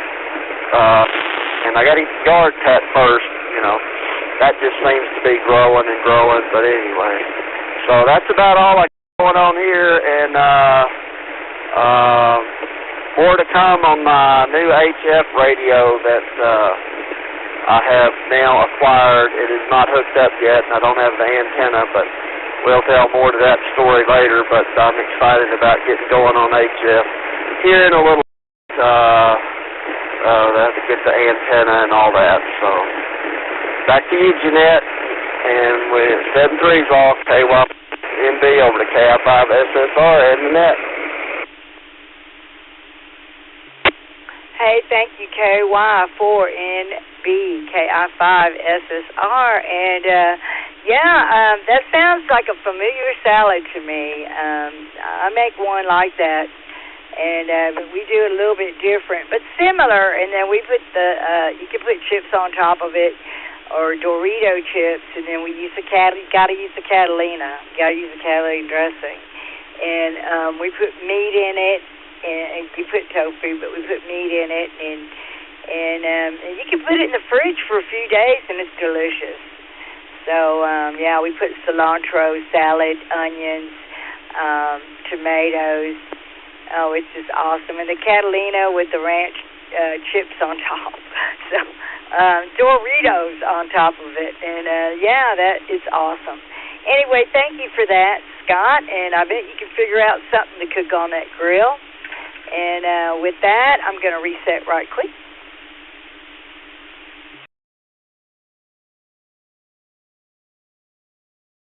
KI5SSR. Yeah, so this brings me to the end of the list, and I'm looking for more check-ins. We still have 20 minutes. So mobile, short time, and non-American stations will be given priority. Please give your call sign twice, slowly, and phonetically, followed by saying your name twice, slowly, and phonetically. So we also ask that you pause at least 4 seconds between every transmission, given the link system's time to reset. If you'd like to check in, please come with your call sign now, twice, slowly, and phonetically, followed by saying your name now, please.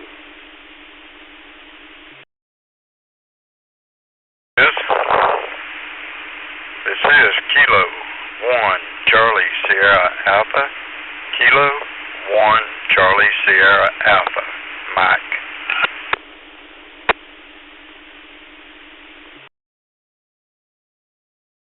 5 Golf Oscar, November 5 Golf Lima Oscar, N5 GLO Bill, Oak Coast, Texas.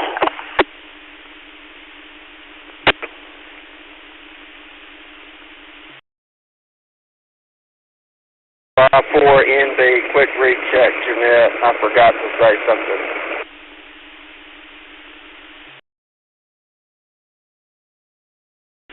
KI5SSR. Okay, we picked up 2 stations and 1 comment. So KYCSA Mike, thank you for checking in, and N5GLO Bill, thank you for checking in. So let's go over here to Scott. Go ahead with your comment.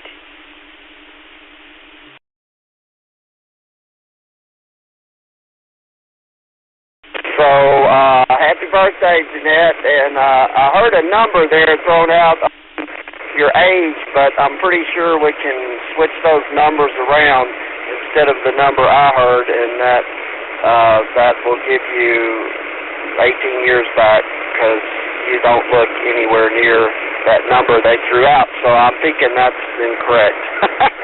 All right, happy birthday, Jeanette. Back to you, KY4ND.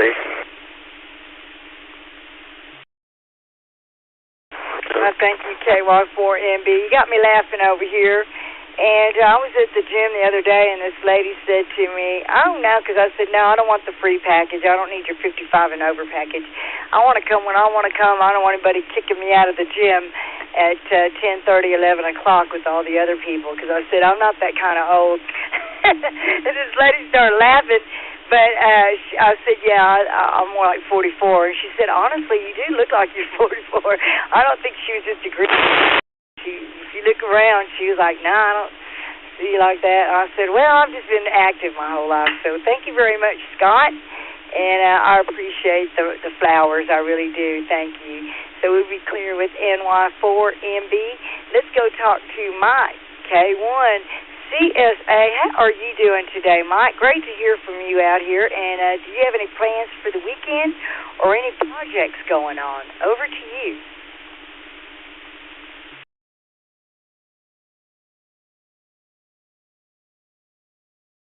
Net, appreciate you picking me up and everyone else on the net. Listened off and on throughout the day, but been busy. Been doing some cleanup. It's presently 74 here, which is really cool compared to the last several, but it's really humid, so getting the sunshine playing and it's leaking pretty bad. But I want to wish you a happy birthday. I heard you say, I think it's the 26th or 28th, I can't remember what I heard, but I did hear you mention it earlier. So happy early birthday to you, and I hope you get to do what you would like on